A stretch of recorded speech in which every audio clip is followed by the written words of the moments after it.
Ladies and gentlemen, welcome to day 2 here at the International Open in Coventry at the IPA, and today I'm delighted to be joined by none other than the pint-sized powerhouse, Lee Shepherd. Welcome, Lee. Thank you, Stevie. It's a pleasure to be here again, and Coventry's been a venue that I've used for a while now, isn't it? But it's definitely one of my favourites personally. Lifting a title here back in 2013, so yeah, it's definitely one of my favourites. So one of the things I was speaking to loads of the guys yesterday about was the fact that the IPA have done this deal with Strachan 861 Simonized cloth, the Pro Cup balls from Aramith, and obviously continuing that support from Supreme, which is absolutely fantastic. I think it's paramount for us as players. You just don't beat Aramith. I mean, you look at the top level at snooker, they use Aramith balls. They've been the best in the market, and they've been the best. We've got the best reputation for a reason, because they are the best. Yeah, and obviously the players that were here yesterday, yourself included, wasn't the best day on the pool table for you, but it's always good to be competing regardless. Yeah, I mean, it's one of them. You play people of the level of Scott Gillespie, and you don't always have to do a lot wrong, and I think you've got to accept that you'll need to come from behind sometimes in games, and it's kind of what I did. Got back from 7-2 down to 7-6, and maybe could have forced a decider, but you don't get them second chances with these boys, and that's why we're here, and that's why we want to do it, to keep raising our stock and raising our level and being part of like amazing tournaments like this. Well, we were in the commentary last night when the main game was on the TV. I think it was I'm not sure exactly what game it was, but it kept going to you on the camera on your match with Scott Gillespie. The camera would come round, and Renzi said to me, he went, "Stevie, there's your mate coming back." And because at one point I think you were 7-2 down, and it was just like, here he comes. Yeah, like I say, it got to 7-2. I think it had 2 drives, 2 and offs off the break, and I was just sat there 7-2 thinking, well, this is just like, what can you do? And then he gave me a little bit of a sniff, and I started to get the break going, and I felt like I'm a little bit worried, but the sort of level of player he is, you only need one opportunity really, and that's why he's one of the best players in the world, and not just one of the best players in Scotland, but one of the best in the world. And he's definitely up there with the likes of Boyle, Dunster, Hibbert, Farnsworth. He is definitely amongst that rank, so it's no hardship to lose to a player at that level. And obviously Scott, he's went on and won another match last night. He's playing right now against Conor Tracy. Is he in the mix for you for this weekend? Is it? I mean, listen, there's some big names still in there, but Gillespie's definitely in the mix. I mean, I'm not sure how far he's necessarily got while he's been back on the IPA regarding like finals and stuff, but it wouldn't surprise me if I saw his name on the trophy at the end of the weekend. He's got all the fundamentals. He's got the right temperament, and he's a bit of a machine once he gets going. And like the other boys, there's no letting up once he's in front. He just doesn't let you back in very often. Yeah, he's absolutely ruthless. I was having a wee look across the room this morning when I came in. Last night, I think it was probably 11:30. I'm nicking out. I say I'm going to go to the shops, and I'm walking down, and the place is buzzing. This is for me what the IPA is all about. The buzz that you get, the connection with people that normally you wouldn't get on the average tournaments. Yeah, that's one of the things what a lot of people do say, and when I talk to them about sort of what do they get from the IPA, and they're like the togetherness, the sort of family, and the nice environment. Yeah, we're all here competing, but the environment that it is, it's a good and it's a safe environment. Even the youngsters that play on the tour, you wouldn't be shy bringing one of your sons or your nephew or whatever or your niece to one of these events, because it is a safe environment, and it's a top level professional environment. Well, today we're heading into the last 16 stage. Some of the matches are already on the go, but we've got the bracket there on the screen. Anything that sticks out to you in the early stages of the last 16? As I say, some matches have already started. Yeah, I mean, you'd be hard pushed to say that Dunster won't be round about the winning mark again. I mean, he's kind of like a bit of a cop-out picking him, because he's just such an easy selection given how solid he is. But you look at the top half of the draw, you've got him, and the winner, Rob Dagnall could quite easily cause an upset, don't get me wrong, but your money would probably be on Dunster. I think moving down the draw, bottom half of the draw it's stacked as well, with Gillespie and Tracy. And you mentioned Tracy, obviously he had a big win yesterday beating Farnsworth. Other half of the draw, you can look anywhere you want in that other half. I mean, bottom half you'd think it's likely Boyle and Gio would come through, but Eddie Roberts has been known to cause an upset in the past, and Matt Steeper has been to a final this year because he beat me in the semis, as I remember, in Ireland. Right. And then the top half, Marsh, Newlove, again, you pick any one of them, and yeah, it's freakish when you look at. There's no knockovers, is there? Well, Dave McNamara yesterday, he was feeling pretty sick, but he still managed to come through 2 big matches, playing some fantastic stuff.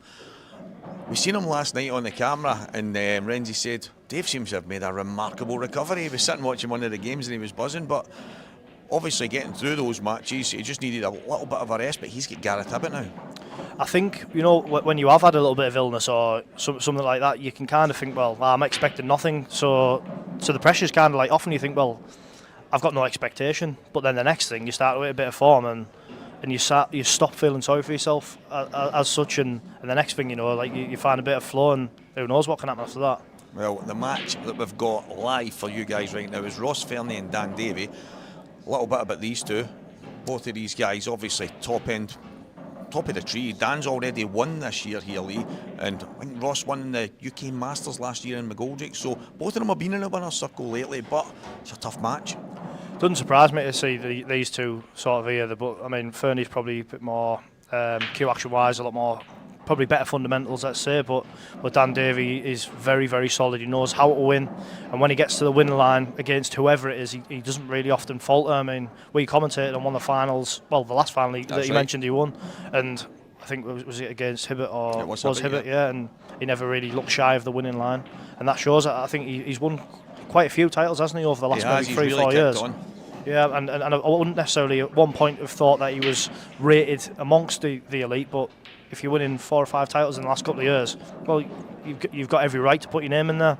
I actually asked him about his 2024 season was, I don't want to call it a breakout season because Dan's been a class act for a long time, but he started to really win the big titles then, and obviously you're looking to kick on. He then goes and gets another one this year, and he's obviously been at the tail end of a lot of the tournaments. Fernie's got his work cut out here. Yeah, he does have his work cut out. I mean, I think I would probably say Fernie's break is bigger. And from what I've heard off a couple of lads who played on the stream, they said it wasn't breaking quite as well as they would like it to be, which kind of leaves obviously more an open play, which then brings Dan's sort of shot selection and his style into the game. But I would say it's a very, very 50-50 game, this. Yeah, well, it is a 50-50 game, and these guys are going to go at it. Lee, you're going to join Renzi in the commentary booth for this one, and we're going to get set for this match. We're going to hand over to Alan Reynolds. Thanks very much. Highly anticipated last 16 game with the Riot, Ross Fernie and Double D and Dan Davy. Lee's going to be hot-footing in to join me just shortly. In fact, here he's here now. That was really, really quick. So let's hope that these two guys can play their shots as quick as the pint-sized powerhouse, Lee Shepherd, got into the studio. Good early afternoon, Lee. Hello, mate. Good to be here. As mentioned, it's a pleasure to be sharing the comms box with you as well. And yourself. Good introduction. That so much going on today. Yeah, when you get to that last 16 stage, I mean, you could talk all day about it because there's that many different sort of style of players and that many different players that could probably go on and win it. So you don't know where to focus your energies, really. And it's hard because you can't mention every single one in the limited time that you have. But one that you actually didn't mention, young guy who's a good player who I've been impressed with watching, and I think he has still to make his breakthrough, and that's young Cian Monaghan. And he's 4-2 up just now in his last 16 game against Matty Rowland. So it's stacked. It really is a stacked field today. It is, yeah. And maybe I should have mentioned those two. I mean, like you say, with the limited time you've got, but with Matty Rowland, he's a guy from my way. Doesn't live too far away from me. I think he's done well to sort of get to where he's at as we speak. He's been on the tour for a couple of years and he's found it quite tough. But I did mention him this morning because he's such a nice guy, and I don't think he's got that real sort of competitive streak, let's say. And I said to him this morning, I said, you really do well, if you believe in yourself. I said, because you're like a really good player. And he looked at me in the eyes like thanks, mate, it means a lot, that. Yeah. But I meant that he has got the capabilities to do more than he's probably done, let's say. But this could be his time. And again, Cian, I think the year 2013 when I finished number 1 in the amateurs, he was number 2 to me, and he won an event that year. Yeah. But he's very, very talented, Cian, and he's on the table a lot, and he believes in himself. and to have that mentality gives you another string to your bow. Yeah, absolutely. So, as we were talking about these two guys, Ross has uncharacteristically missed his first pot. Yeah, he's I think these are ones when you make a mistake like that early. Well, not necessarily a mistake. Obviously, you're not quite settled potentially, but it's just giving your opponent a nice little start, isn't it? Just to get your hand on the table and get a feel. And once you've got your first frame on the board, it does feel a lot easier and a lot nicer. Do you see any issues here, Lee? Well, I can't believe he's played that. Me either, like, to be honest. I don't think there was any need. It surprised me that actually, but does that show how confident he's feeling? The fact he had to move it, because I don't think if it was sort of maybe 4-all or 5-all in the match or further into the match, I don't think he would have played that shot. I think he would have played just to land on it. Could have landed just short of the middle. And this has been symptomatic of what I've seen in a lot of the first frames on the TV table the weekend so far. That the settling in period, apart from Liam, obviously. Yeah. He dashed straight away, Lee. He's just, like I was saying to Stevie there, I feel like it's a bit sort of lazy journalism picking him to win an event, but how can you not with his style and just how it doesn't really matter who he's playing. He's just the same Liam every single time, and there's no emotion. And if I know from a few, he may get a slight bit of bad press, and I don't think it's really justified. I think he's arguably the best player in the world, and the IPA are lucky to have him, to be honest. Yeah, very much so. I mean, I think deep down, if you could ask probably 90% of the players who play pool or even just players on the IPA, if they could model the game on one player, he'd be close to it. Yeah, and I find back home in Scotland nowadays that more and more kids are starting to realise that's the guy you want to model on. Yeah, absolutely. You just want them players that you can't help but want to play like. I know it's not sort of easy on the eye potentially for everyone, but there's so many little things that can go wrong with the style that he plays.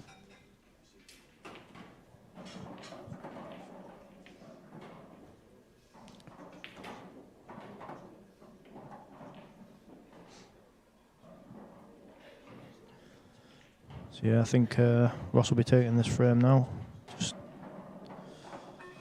take the 2 in the baulk end, and the red that's in between the yellow and the black, I think he'll just float down off this bottom yellow over the pocket for a little counter clearance. I think he'll be expecting to lose that frame after the miss on the yellow.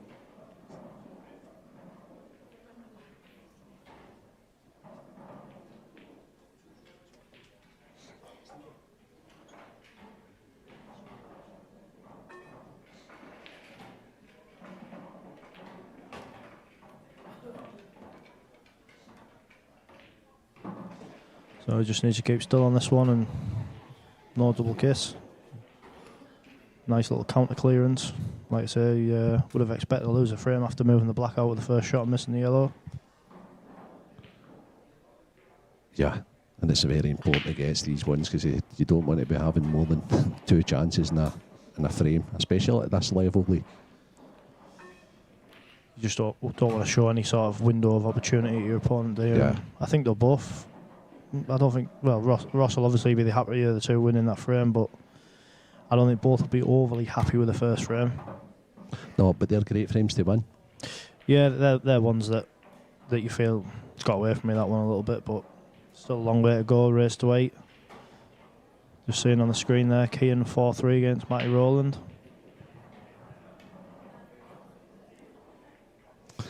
And there's a guy we were just discussing, Liam Dunster, out of table action.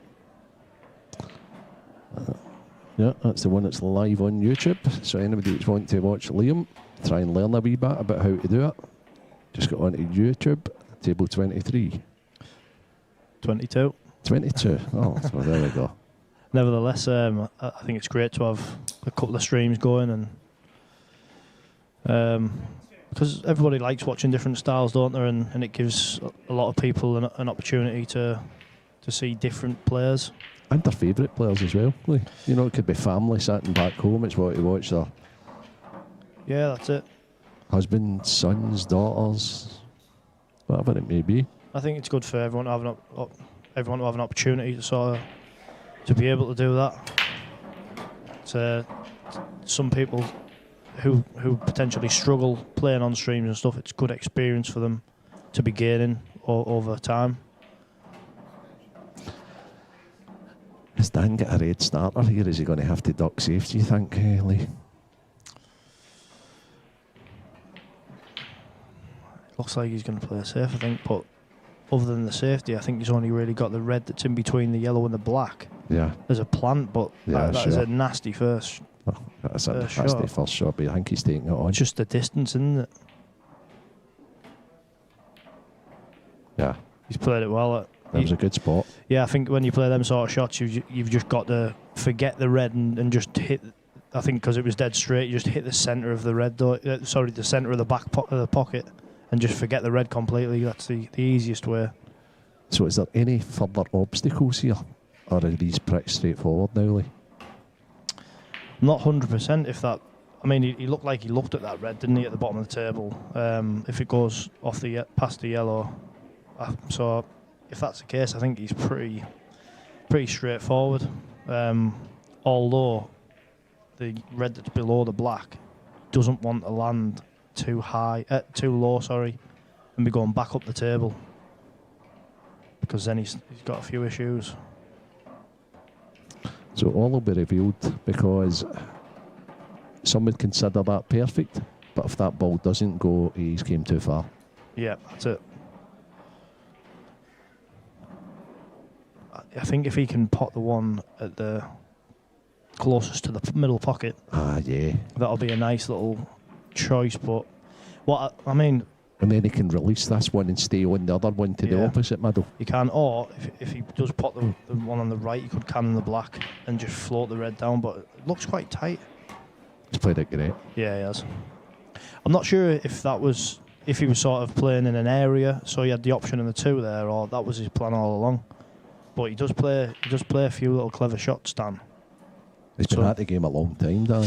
Yeah, he really has. I don't necessarily say he's a crafty old fox, because I don't know how old he is. I think he's not far off the wrong side of 40, is he? But a seasoned veteran.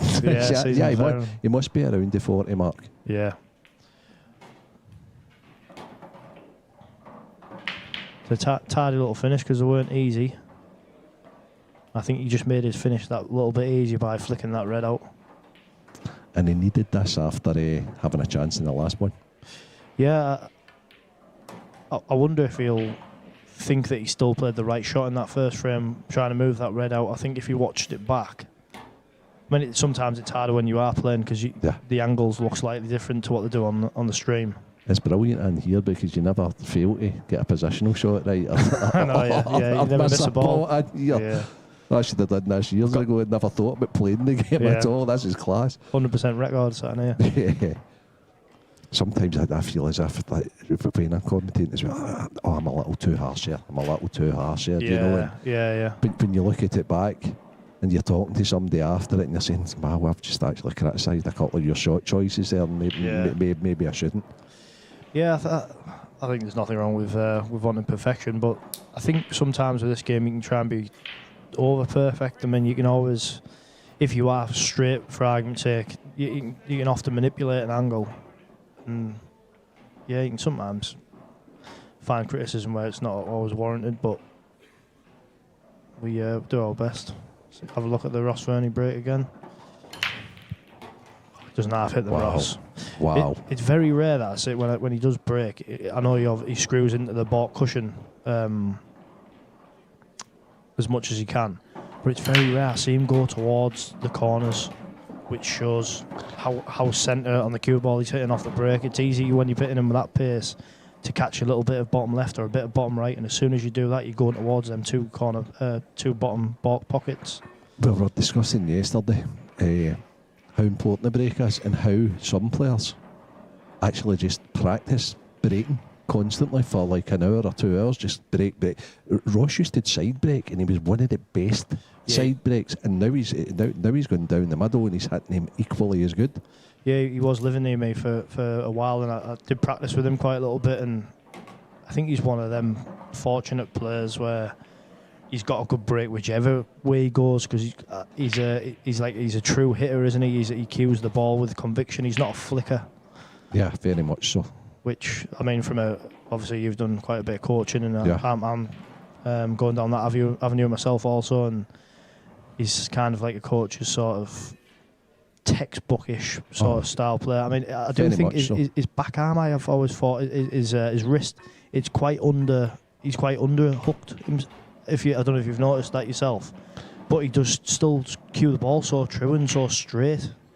I think it benefits him, because I think, without getting too technical for the viewers, I think this game, it's like two different cue actions. You can be wristy for some shots and fisty for other shots. Yeah, I agree. And I think because of the way he cues, he does it particularly well. Yeah, he does. He's played that nice. I'm not too sure I would have wanted to play this one over... Oh, sorry, he's on the one over the bottom pocket now, isn't he? I wonder if he's going to play that now or whether he's... Yeah, see that shot wasn't actually the best shot, really, because I think you would have preferred the one over the middle to come. Yeah. Like these are awkward, aren't they? With the right I in agree, that jaw. but yeah, if you can avoid playing the extra positional shortly, I'm not so sure how certain he was of potting the top one and getting on the one in the middle, if there was any risk involved. Yeah. This is just a leave yourself a shot exercise, surely. Yeah, it is. I mean, you can see his wrist there. Yeah. But his back arm is still very straight, so that's the danger. I mean, the way he cues the ball, I have no doubt this is in. But I think it was the previous shot, a few shots ago, where he's bumped the red. He's kind of just made himself a little bit of traffic, which looked good for the positional side for the one in the middle, but he would have rather not had that there, so he could take the one in the middle and come down. And one of the fascinations for me, watching all the different players, almost stopped there to let Ross play that. He can't hear me in the commentary, but one of the fascinations is, like, I watched Greg Davis playing last night, and he just left his cell a shot. He wasn't trying to get close like possibly the out pool players. Yeah, I rate Greg very highly. His cue action was delicious. The good year I had, there was one game all year that I played, and he beat me 7-1. And if someone I didn't know him before that, and if someone had come over and said, this guy's the best player in the world, I would have believed you, because every finish that he took out, and it wasn't even that any of them were remotely easy, he just did everything with such finesse and perfection, and I just thought, like, nobody's done this to me all year, and he's just absolutely just took me apart. Well, he beat Boyley now here last season, didn't he? So he is capable of big things. I don't know what his sort of consistency level is like. I mean, it is hard to be consistent in the pros, I think, because you've got that many good players, and even if you play well, it's tough to keep winning. But yeah, just that day, I've never felt more inferior to a player at that moment in time. Yeah, but he wasn't trying to get close. He was just saying, I'll pot this, I'll just leave that. He just made his partners so easy, because he wasn't trying to get like really a millimetre right behind each ball. He was just saying, right, okay, well, I'll pot that, no problem. I played that to there.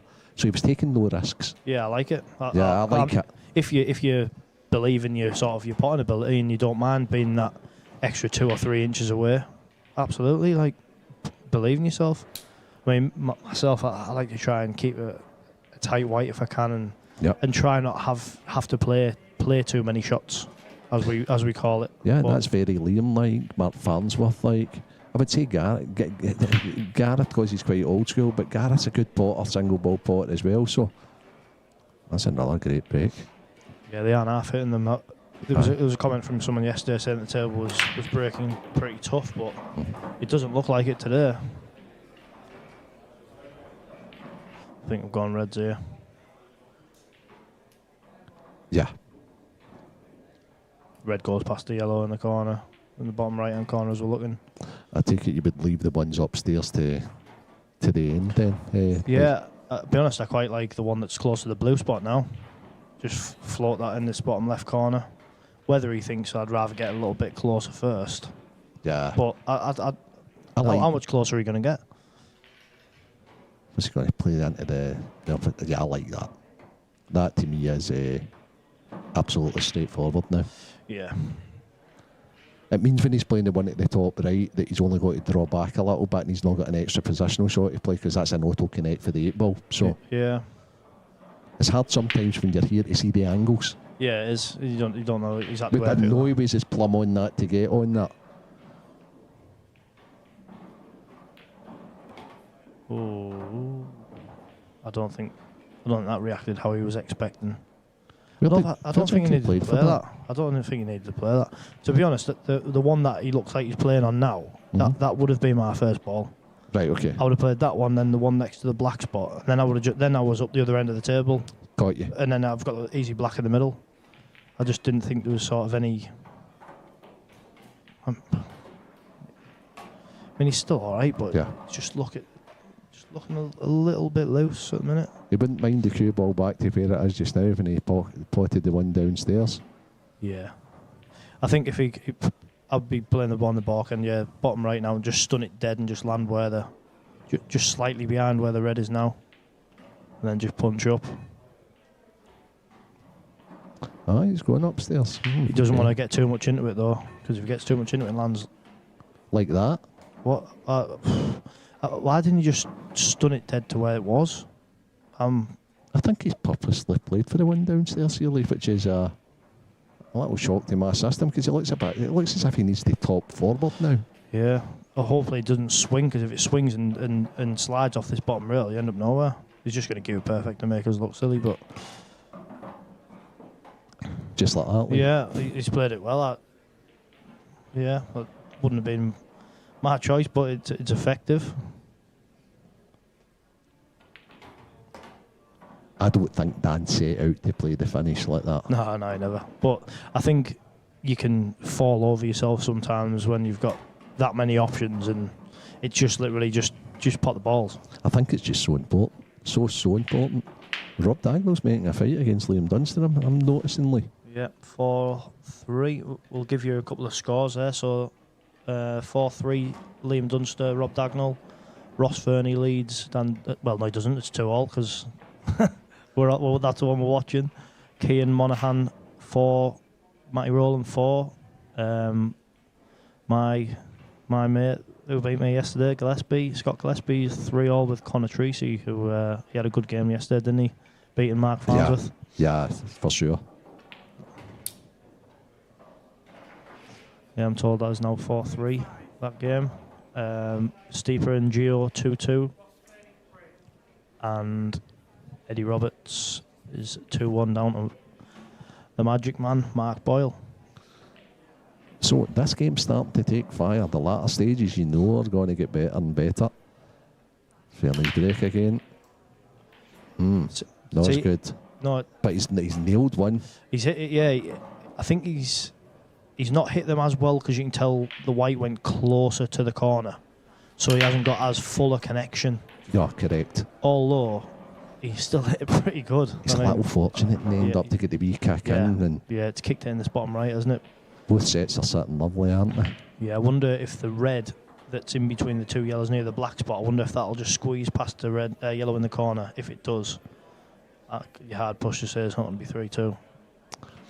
Is the red available into the right corner past the yellow, the bottom? Yeah, that's the one. Is that the one you were referencing to? Apologies, Lee. I thought you were talking about the one to the right middle. If he takes the one in the right middle now and then goes down, plays the bottom two, and then uses the connector from the left side, red in the middle. He's going upstairs. I think I was playing the one in the middle past the yellow here, because then all the others just connect. I think if that was 1,000% he'd the full bag, he would have played that shot. Yeah. I like the one on the left hand side of the table now. I like that connecting to the one that's near the black spot, past the yellow. So then you kind of they're all just dot to dot. They always look dotted. What's actually doing it is the it's the issue, isn't it? That's the thing. These lads are too good, so they make it look too easy. Okay, so how does he deal with the one that's closest to the blue spot? Because that to me is the key to the finish. Not sure if he's going to sort of top it through now and then play the one in the middle, or whether he's going to play for the one near the black spot and then pot the one long. Or maybe it does go at the middle, but he wanted to be better on it, and it's a great connector for the one down to the bottom right, isn't it? He's perfect now. Look, that's tight, I think that's maybe why. Yeah. Because he wanted to get as close to this as he can. Yeah. But he couldn't have hoped to be any better now than. Yeah. He wouldn't mind the cue ball exactly where it is again. Yeah, that's true.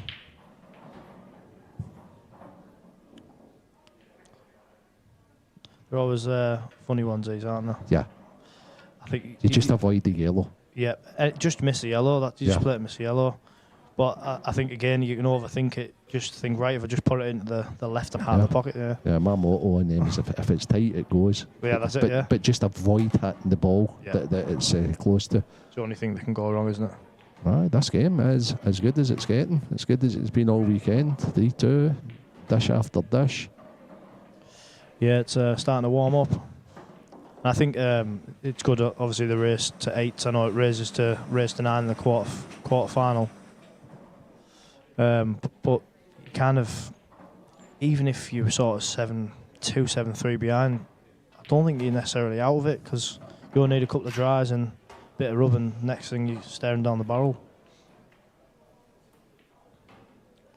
What would your if you could pick one from the top half and one from the bottom half, what are you thinking? Oh, great question. Well, I tell you what, I just looked at a 4 that one plays another, and then the other plays the other, and then the winners of these play each other. And it's hard to even pick somebody to come through these games without actually picking one. And the 4 I'm referencing to is Gareth Hibbett against Dave McNamara, Jake Dillon Newlove against Craig Marsh, which is going to be our next game on here.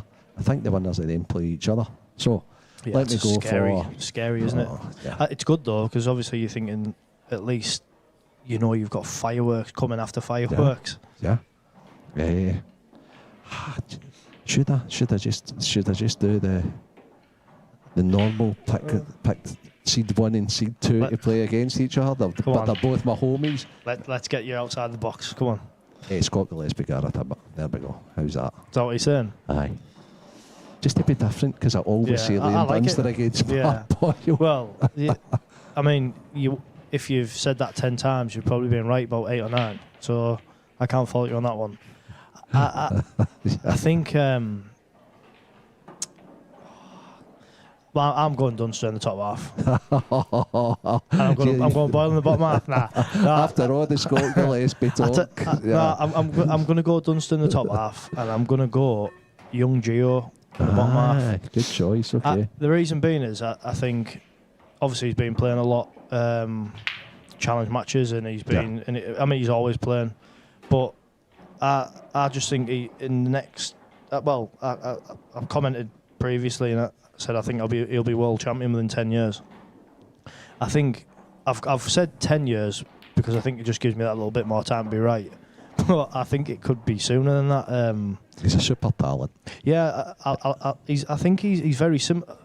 He's not similar to Dunster in his style, but I think he's got a similar sort of mentality and all-round togetherness of Dunster, where it's just another day at the office. And I think for such a young lad to have that, it doesn't really happen. It doesn't happen. It's a freakish mentality to have at any point in your life, let alone at the age that he is now. You can spot it very early. Yeah, absolutely. If you're looking, I've not spotted it very often in Scotland, but I spotted it with 3 guys in particular at a very young age. One was Gio. Yep. One was Liam. And the other one was a boy called Jason Shaw. He's done all right for himself as well. Yeah. And you just knew. Yeah, they were like... You can see it, can't you? 13, 14, they were just going to be brilliant. Yeah. I mean, it's usually... I don't know if it's necessarily the results that make you stand up and notice, but It's just when they walk around the table, they've just got that air of like there's nothing that's too much, or even when it's really on. Like there's not many times. Well, when Dunster's played or Gio, I don't think there's sort of a point where I think he's at it here. Like he's feeling it because they're just so. I don't want to say monotone because that sounds disrespectful, but you get where I'm going with that. It's one level, one mentality, and they're never too up, they're never too down. Yeah. And I tell you what, Hibbert's the same. Yeah.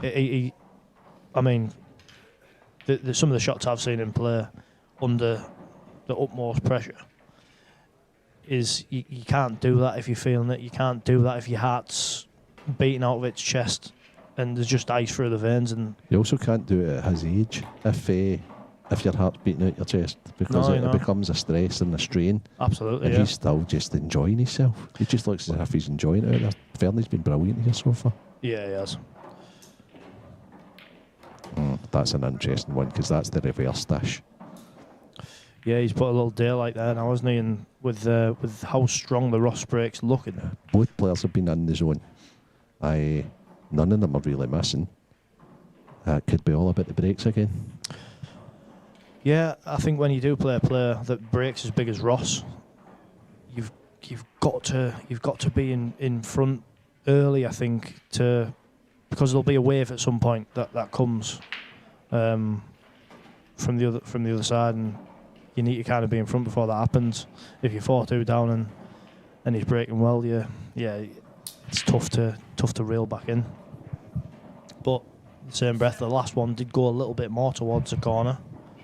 So he'll be trying to adjust slightly, I think, on this one. All he'll be wanting is a ball. Yeah, absolutely. It really will. A ball and to avoid scratching. I think he's going to go straight down the middle and draw it straight back in the line. Perfect. 4 balls off the break. Conte's curse. Yeah. I did say, though, the last one did go slightly towards the corner. So this always fascinates me, this situation there, Lee, with what the players do with the free shot. Yeah, yellows of the ball, aren't they?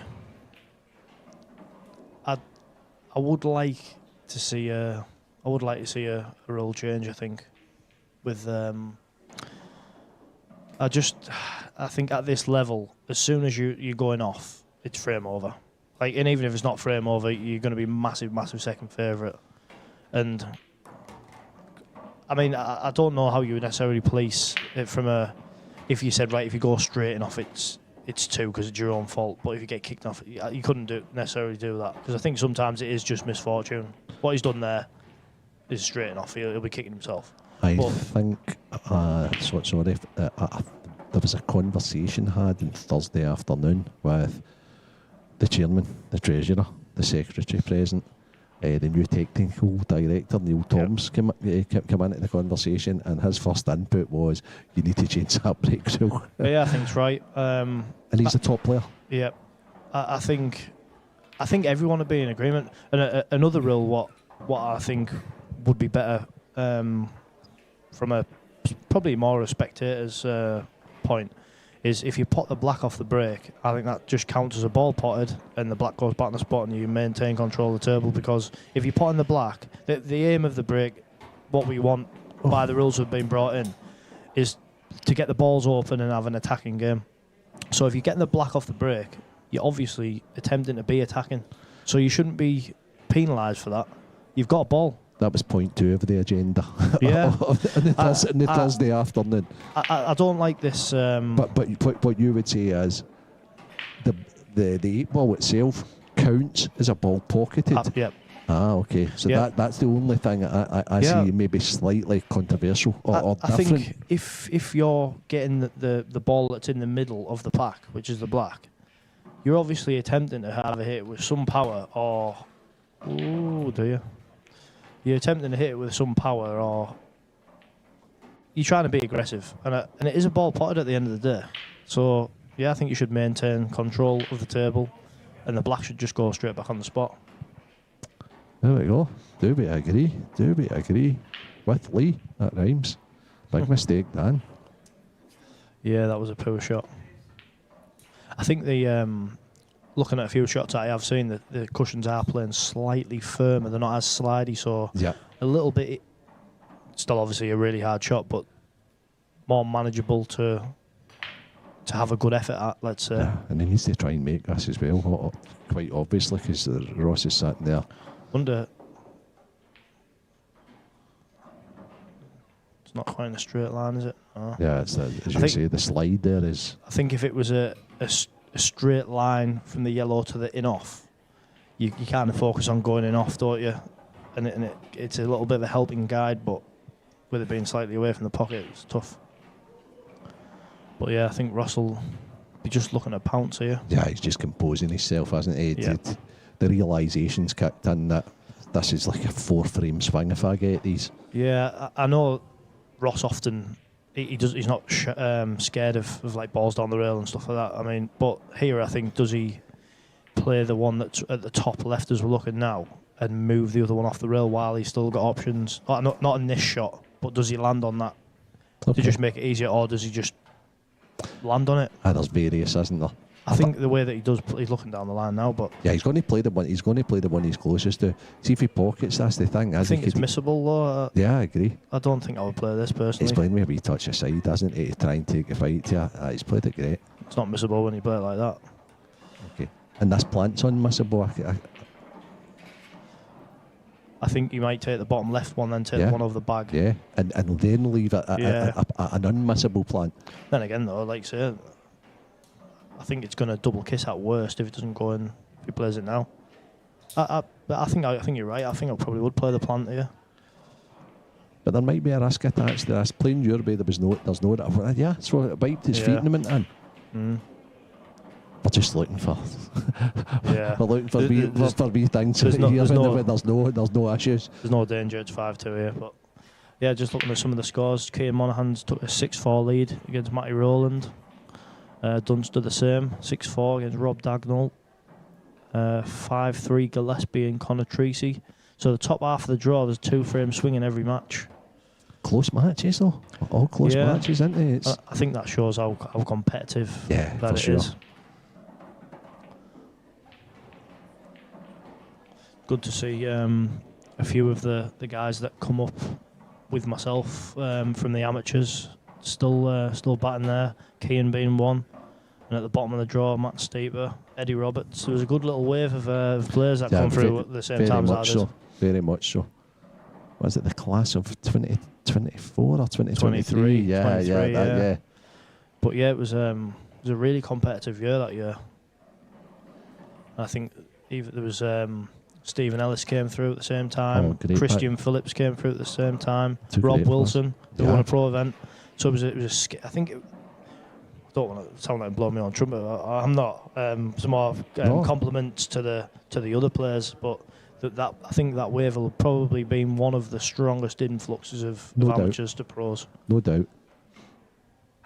And the fact he's all earned that. I was talking to Adam about that as well. Adam was like, at times, and I was like, Adam, you've earned that. You've earned your right there because you did so well in the amateurs to turn professional. And yeah, no one can take it away from you.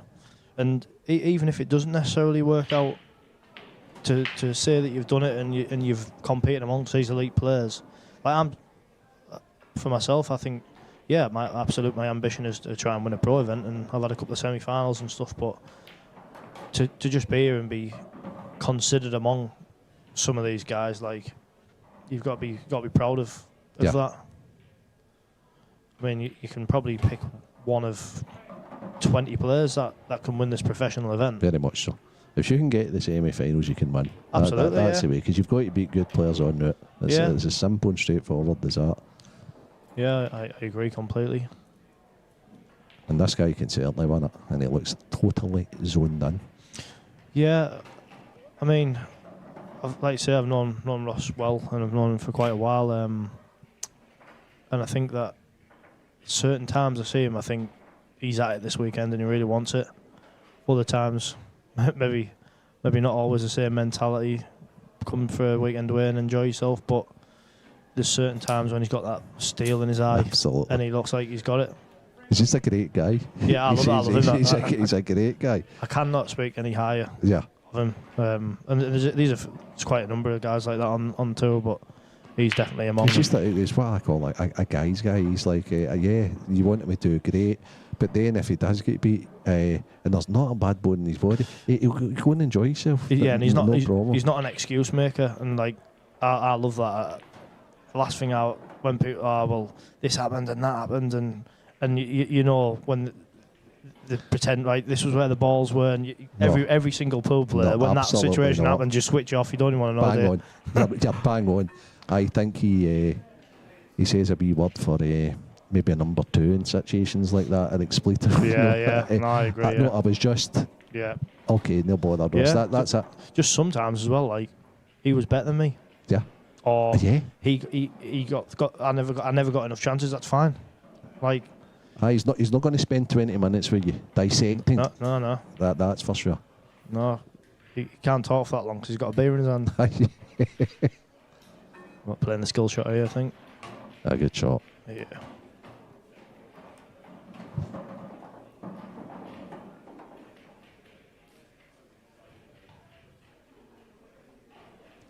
It's another big chance here.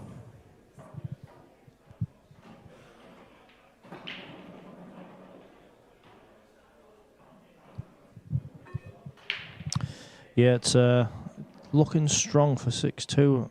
I wonder if the black goes past the red or whether he's going to have to move that out.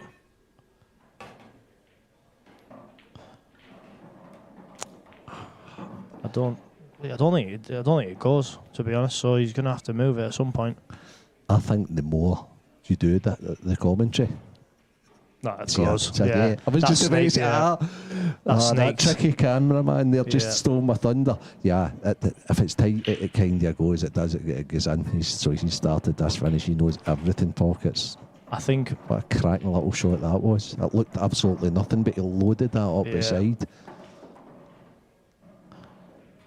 It's one of them. I think he'll want to make sure he lands right behind it. Oh, of course.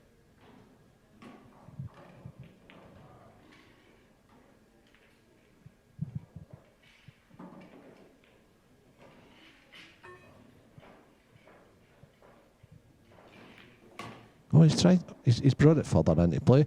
He must have been uncertain himself. Yeah, and well, at the same time, I think he probably thought, well, it's a relative freebie really to move it. I'll be on something. Don't look a gift horse in the mouth, sort of a still okay. Yeah.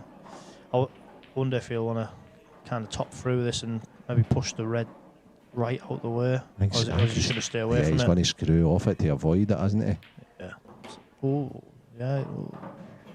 He plays those shots as good as anybody I've ever seen, to be honest with you. I'll be playing this one in the middle now. Yeah, me too. I think even it just stun it back an inch. And he's got the perfect angle. Again, just lunge. He'll just want to land short of the middle, just short of the middle. That's pretty good. Yeah. He looks at it like... oh, he does. I mean, other than the first frame, really, I don't think Dan's done an unbelievable amount wrong, really. He's just sat and watched, hasn't he? Fernie's been good form. No doubt about it, he's in good form. It's a funny game, Paul. Like, people who just maybe turn this on just on the off chance or whatever, and they're watching and they think, this guy is a million times better than his opponent. But he isn't. Like, it was a 50-50 game before the start. It's just, this is Paul. Yeah. And that's why if they'd been to play so after hard. this, it would be still 50-50 game, yeah. Yeah. I think that's why it's so hard, isn't it, to be at the top for so long, and that's why they're so highly rated. The likes of Dunster, Boyle, Farnsworth, Hibbert, they're at the business end 9 times out of 10. Yeah, because this game is can be so unpredictable. I mean, you probably played games yourself over the years where you think, I couldn't have done anything different here. I've done nothing wrong, and I'm beat. It's a funny old game. What happens at this game, Lee, is you will dish out a lot of punishment to players over the years, and you will also receive an awful lot of punishment. So you've got to take it and give it out at the same time. Yep, I agree, absolutely.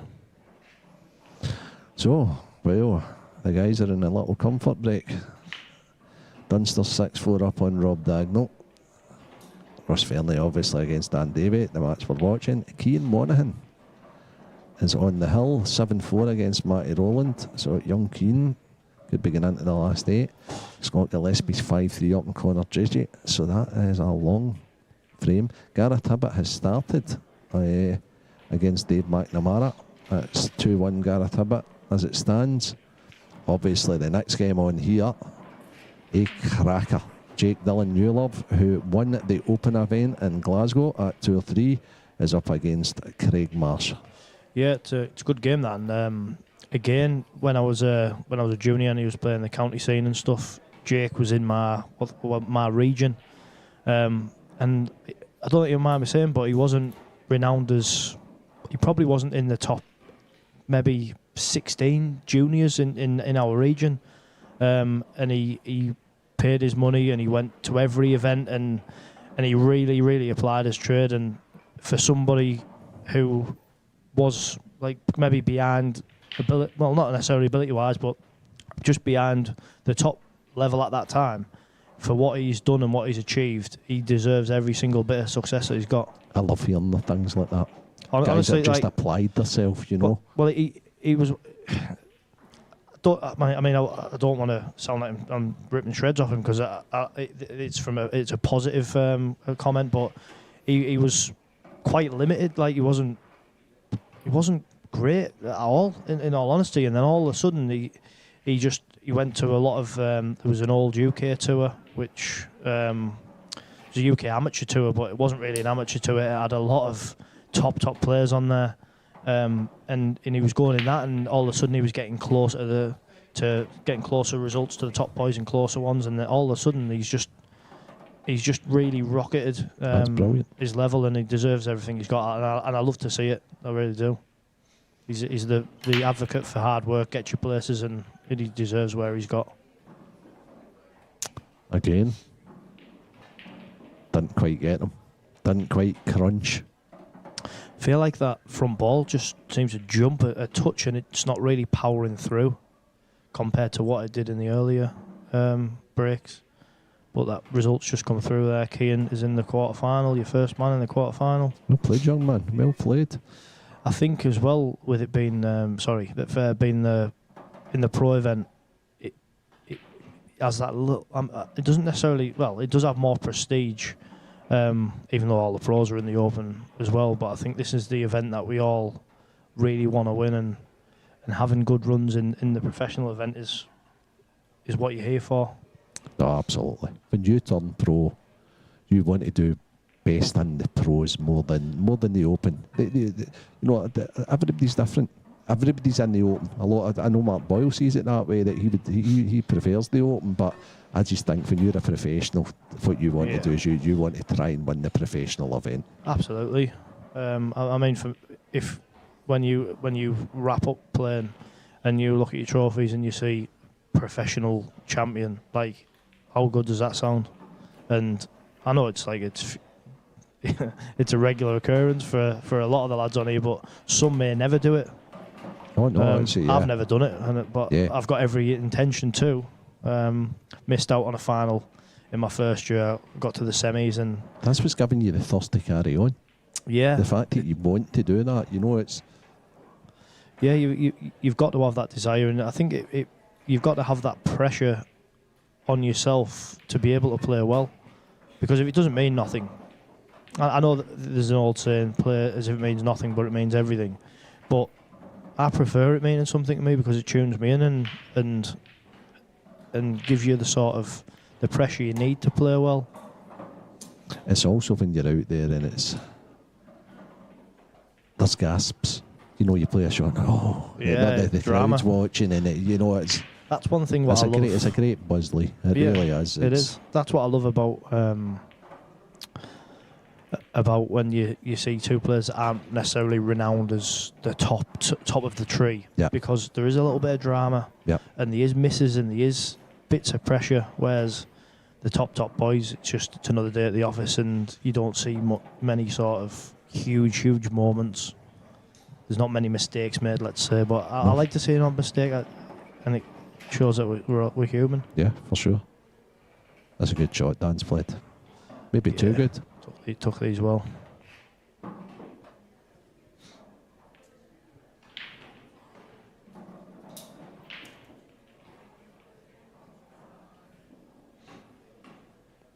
So dishing and reverse dishing has been the... Yeah, he's okay, he can just hold. I think he's playing a wee back check side on it just to... Yeah, he has. It's alright there. I mean, referee might need to equalise here, but... Well, I noticed that Brian started again with these glasses on. And he... I think they lasted the frame. Fernie goes to the first frame. Yeah, I think he just likes to look intelligent. Yeah. It's not working, Brian. Just leave him off. But yeah, he started with the specs. Maybe he's getting sponsored by a specs company or something like that. The referees, Specsavers or something like that. I'm sure I've seen Specsavers on his slate. We're on to you, Brian. We want a percentage of your sponsorship money. See, Dunst's on the hill there. I think that's an important thing in this game as well. Dan will feel good knowing that he's kept him off the hill, because you feel like you've got, even though obviously you're still 3 frames adrift, you feel like you've still got that little safety net of this one mistake doesn't have to be my last. And as we know, the last one's always the hardest one to win. Yeah, very much so. This is a big break in this match. They're both front ball break, aren't they? But now that's a crunch. It's dry again, isn't it? Oh, that's so unlucky. He'll So unlucky. It is. I feel like he'll be not devastated because there's a little bit of work to do. I mean, can't see an easy finish there on either colour set. I think our reds are probably slightly better, but yeah. This is anything but easy.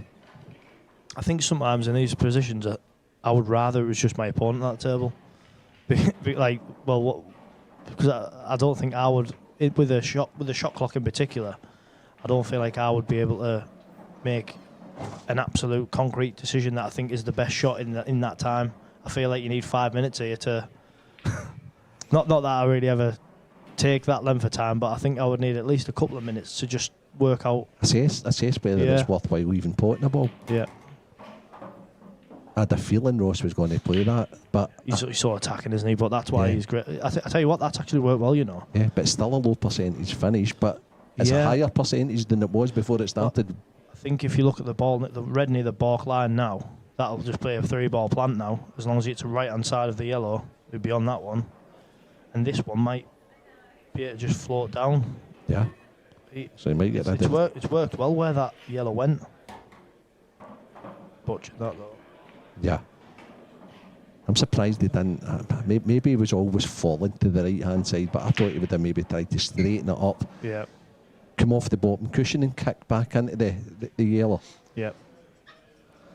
I still feel like you might want to go, and you can't really. Got to hang back now. I think I'd be tempted to try and flick the the red over the yellow corner on the left corner. He's just super aggressive, isn't it? Like he's still going to, and it's enough. It's going to probably be to his detriment. Well, Dan will be just sat here thinking, "Go on, keep going." Of course. Interesting. Gio Egger 5-2 up Matt Steeper. Mark Boyle 5-2 out on Eddie Roberts. Scott Gillespie 6-3 up. Yeah, it's looking strong for the names that we mentioned. Dave McNamara 2-1 down has now went 3-2 in front. Ross Fernie's played that okay shot. Just brought his bad ball into play. Dan sitting much better than the frame now. I think I'd be the yellow that's he's closest to. I'll be just flicking off the side of that and just tying him in behind the bottom one. I think that's exactly what he's going to do. Like. He needs to try and cut off one of the side rails, I think. It's not the best snooker, but... Yeah, I think... I mean, Ross is going to hit this, obviously, hasn't he? Yeah, again, I think because the cushions are playing a little bit firmer. Like, this is actually probably missable with a really slidey rails, but... Oh, he doesn't want to flick that red. I was going to hit it. Oh, maybe a chance here. Yeah, I mean, it's risky, isn't it, because he is opening them 2 reds if he misses. I don't think he's going to go here. No. But is there a... I think I'd be more inclined to double the yellow down over the bottom right bag, but I think he's left that bottom red, hasn't he? that's actually a clever little shot. Yeah, because if he does pot the bottom red, if he can't come back up and can the yellow, Yeah. there's no real way of getting that out. I just feel like I think you can top on and off the rail though and kick the yellow. No slide. If he plays too hard, it'll slide. Oh, I didn't see that. I'll be honest, I didn't think that was I didn't think he had that angle. I thought he was coming a lot more to the left. I didn't think he could get there. No way is he going to play the pot here. Then the ball in at the middle. Then the skilly. No. Well, I think He's under shot clock pressure as well now. Okay. Screwing it.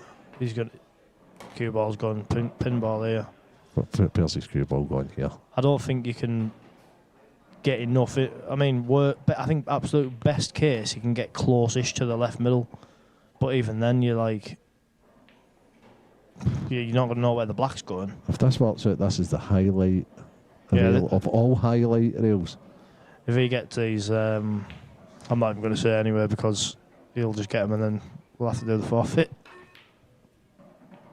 Yeah, but I don't think he went the right. No. No, me either. I think he may as well have tried to bump the red. Yeah. Pop the red in the corner, and then bump the yellow. I think that was his best chance of being able to get out, because at least he could do something with the white then.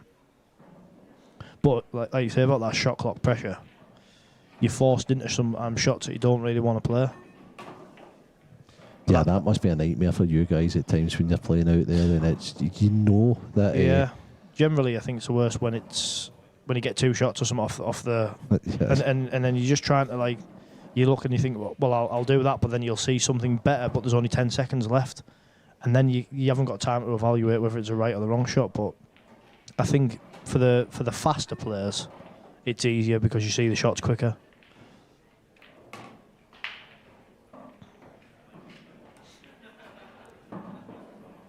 Wants to try and get to a point, you can probably just flick the red.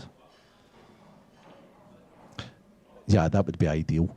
I mean, the 8 ball goes to the bottom right, doesn't it, Lee? But it's a very small window, isn't it? I think if he's going to play on it in the bottom right, he'll have to leave one for the one of the balls in the middle. Maybe the middle of the 3. Yeah. The issue is, as I say, though, it's a small little window over there to put the cue ball good. And if you don't land in that window, you end up with very limited options or no options.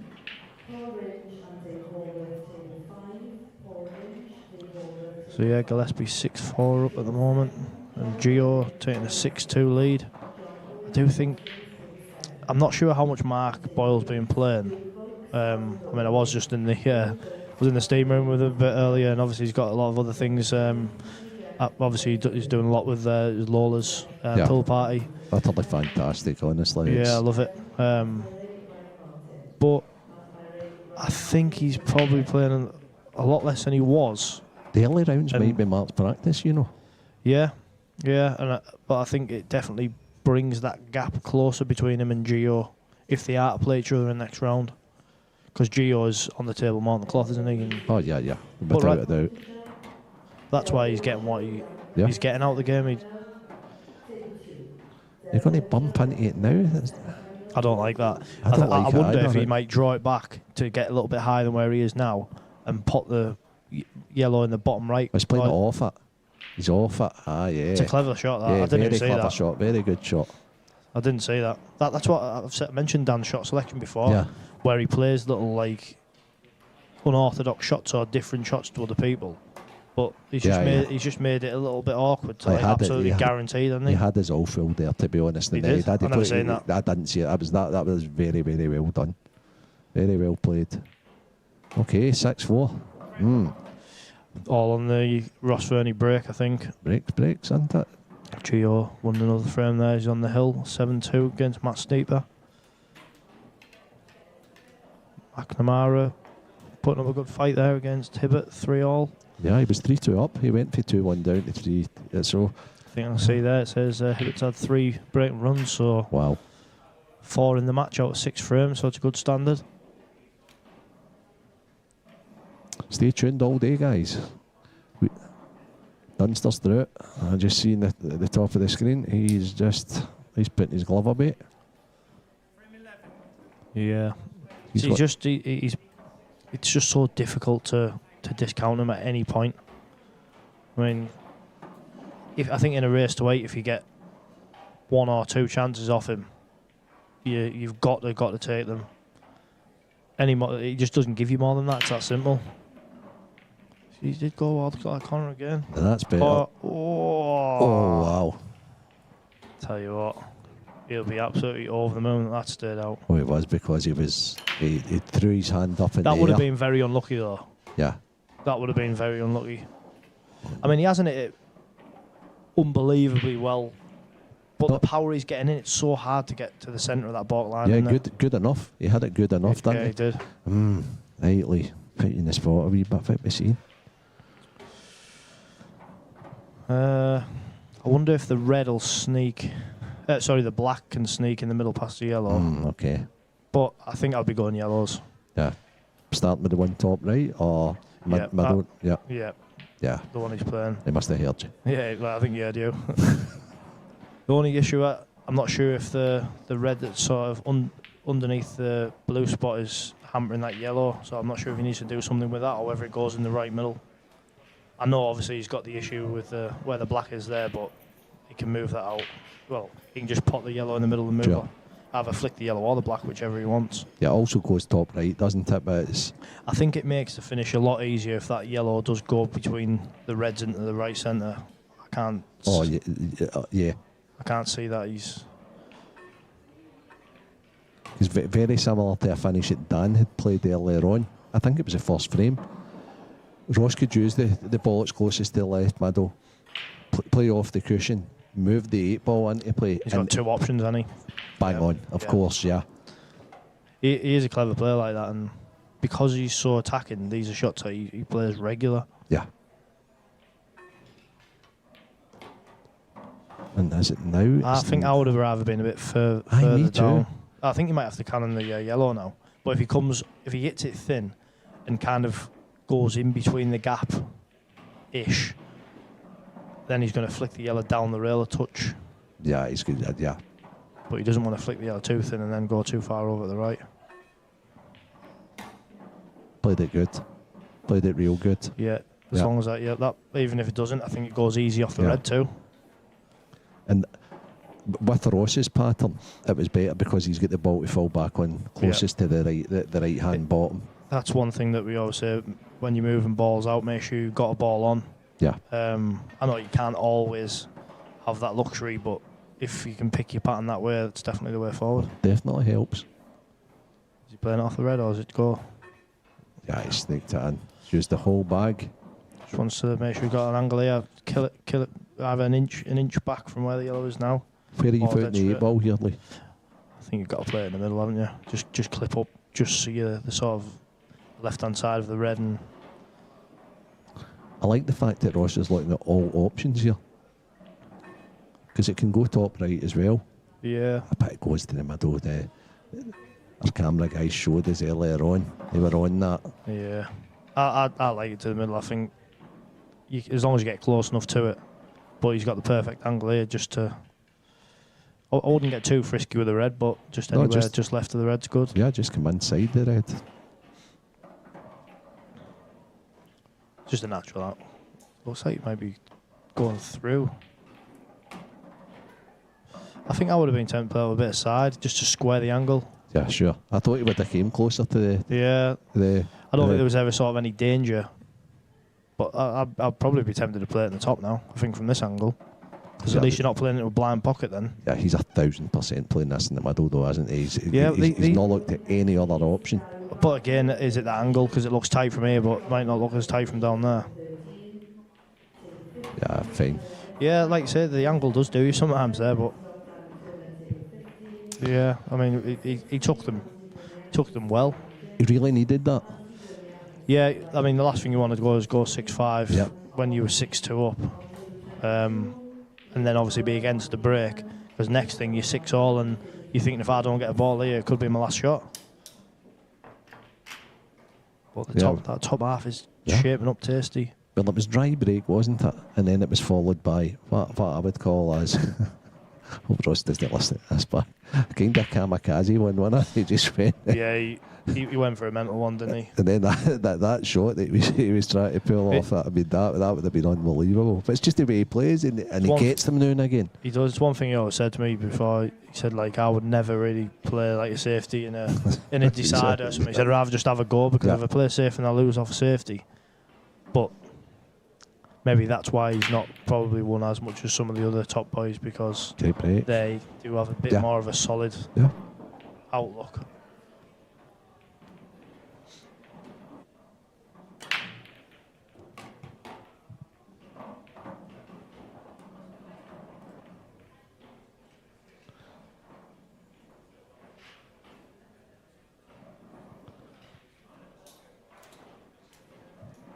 So I would say in normal circumstances, Dan would get these more times than not. Obviously, with Fernie being on the hill, it adds that extra little bit of pressure to Dan. Yeah, I agree. You developing the 8 here, Lee, or are you leaving it as put? Yeah, I'm leaving it. I'm just going to take because as long as you land straight on that yellow, like, you're so close to it, and I just don't think there's any point. Do you? No, not particularly, no. Not unless you're scared. You know that, and that's the thing. The pros have got to play the right shot. Yeah, I just think if you're putting that white exactly where that yellow is, you're going to put that a million times out of a million. Unless you get a really heavy contact or something like that, you're never missing it. So I just don't see the value, not with the red where it is next to the black as well. I just think you're potentially causing yourself issues that you don't need. Oh, he's got that a little bit low. Yeah. And he's got away with it. I tell you what, even if he missed that, I think he was going to have to come in between the reds. But these are shots that you don't really want to have to play when your back's against the wall. Yeah. That's very undone, like. Yeah, I think another issue that he's got here is that the ball that he will have to probably play after this will be the one that he wanted for the black. Yeah, unless he's prepared to screw back. But then it makes the pot even tougher. So I think you just go all the eggs in one basket and just make sure you put this yellow and keep it at the table. Yeah. I'd be running it forward. Yes, I'd run it forward because I think at least you've got half an element of safety also. But he's not, he's going all out. You just hit this straight in the corner. That was a pressure. You can see there was a bit of pressure there, couldn't you? Yeah. Snatched. He's got away with that, really. I think the why he's got away with it is because I think he's blocked the red for going. If that red goes, I think Fernie will go for the finish regardless anyway. Yeah, he will. I think he'll maybe play a pot and then try and play a pot and screw into that area. If he can pot the one that's at it's kind of the second ball up next to the blue spot, I think if he can pot that and run it through, and then pot the one near the black spot, come off the bottom rail, and go into the cluster. Yeah. Because then you've got the chance of moving the black and the red out. Yeah, sure. But if it doesn't go, like, I would want, if I'm going to attack, I want to be attacking now, and I want to be getting it as early as I can. I don't want to be playing that last. I want to be playing it while I've still got options to be on other balls. Is he taking his extension here, Ross? He's in a little straight. I tell you what, that was all right. If he hit another another roll, another inch maybe, inch and a half, and then he could have played this bottom one. He's still got your option though, that he can pot the one at the middle, pull back, and then play the pot dislodge. He has. I just think he's got less balls to be on. I agree, doesn't he? But yeah. But you have to do sometimes what you have to do. Yeah. Is there a better option now? Yeah. I mean, to be fair, you'd rather be going for these when you're 7-4 up than if you're 7-4 down, that's for certain. I tell you what, this is actually a clever shot, this. It's going to play the screw. Yeah. This is probably a better... I think it's a better option with having the less balls on the table. Whereas the other shot would have been better if when he had the more balls on table, if he landed on it earlier. Yeah, and that's good camera work because he looks perfect. Oh, has he caught the outcome he's after though? And if I he can just don't think so. Oh, he's very close. Even if he pots this, what's he going to do next? Cross double? Well, he seems either to a cross think double or yeah. should he already go rail first and kick Oh, the back? yeah. But I think he needs to be a bit higher because he doesn't want the if he's a bit lower, he plays that shot, he's going to kick the black towards the yellow, isn't he? So he's made this. So that's part one done. If I'm Danny, I'm thinking, well, if I don't get back, it is what it is. So what's part two and part three? Cross double trying to evade all the yellows, come back down for another double. I don't think the cross double's there. Is it not? I think the black's in the way. So he's playing I think he's got to kick it, yeah. Looks like he's kicking it. Looks as if he is kicking it. That's close, but no cigar. Yeah. So looking at these other games here, there's quite a few on the hill now. Gillespie on the hill 7-5 against Coventry. Gio 7-5. It is shaping up to be a fun-filled Saturday, isn't it? oh, of course. As I say, we know in the next match we've got on is Jake Dillon, Newlove, Craig Marsh. We are then going to have a quarter-final match. We're going to have a semi-final match. We're going to have the Ladies Elite Final. And I know Emma and Deb are still in that. Yeah. And then the final. Yeah, to be honest, obviously going out early doors yesterday gave me a bit of a chance to watch a little bit, and I love it. I love it when there's a few like surprise packages, but I love it when it's like the top boys going toe to toe. I just think because they all want to get one up on each other, don't they? Yeah. It's an alpha thing, innit? They want to say like, I'm the man. Yeah. And when you see them puffing the chest out and I mean, they've all got their separate battles. Battle to stay in the top 4, battle to be number 1, battle to be in the top 16. Oh my goodness. Oh, aye. Oh my goodness. I don't know if that's pressure or that he's just not feeling. That's not very pressure, comfortable. That's lackadaisical. I don't know if he's just not feeling really confident because he has missed a few, hasn't he? Wonder if his mind's wandering to the next frame. Possibly, yeah. You know, that's. This is in this, isn't it? This is Ross's shot. This. Oh wow. Wow. Okay. So that is the shot that he plays really well. Why did he miss it? I asked myself. I think when he's played it with bottom right. I think he's just flicked the touch too much side on, and it's pushed it across. I don't think Ross misses that ball if he's not under shot clock pressure. Possibly, yeah. I think it'll be Dan will be sat there thinking, well, I don't know if I'm still in the match, but now, will Ross get an easier chance than that one he just had? Probably not, because it doesn't work like that, does it? Absolutely no chance. Will he get an easier chance than that? That's for sure.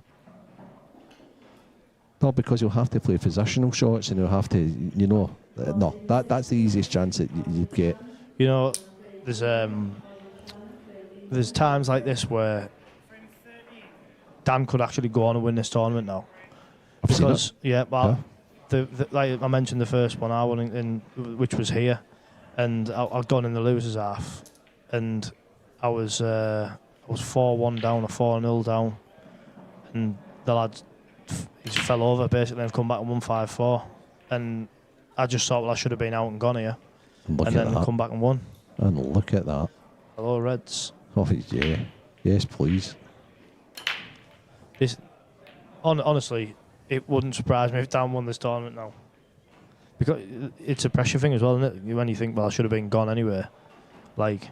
Oh yeah, Dan's going to feel infallible, invincible here when he's going around playing these Reds.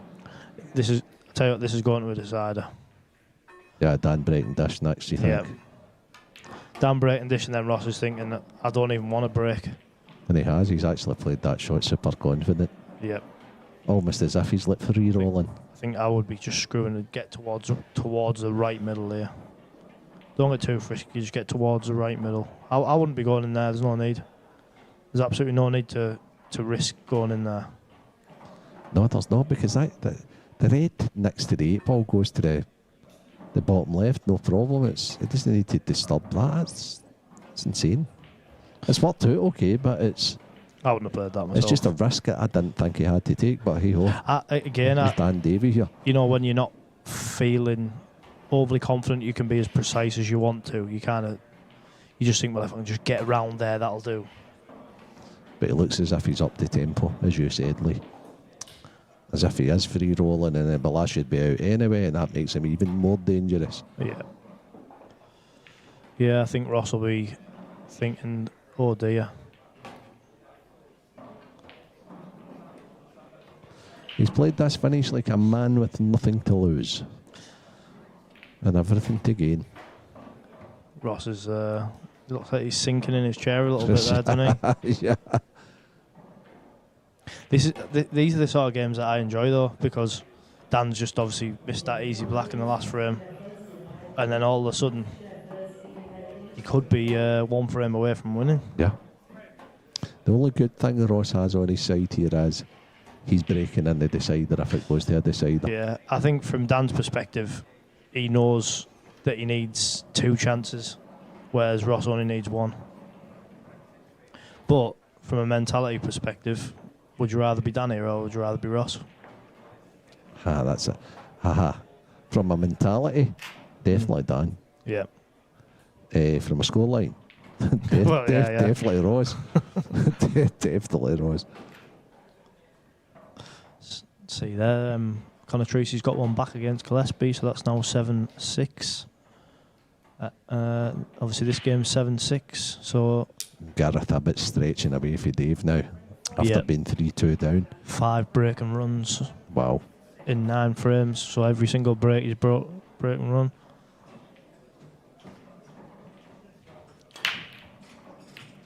Just wants to keep the white out. Oh, he's got one. That are sitting beautifully.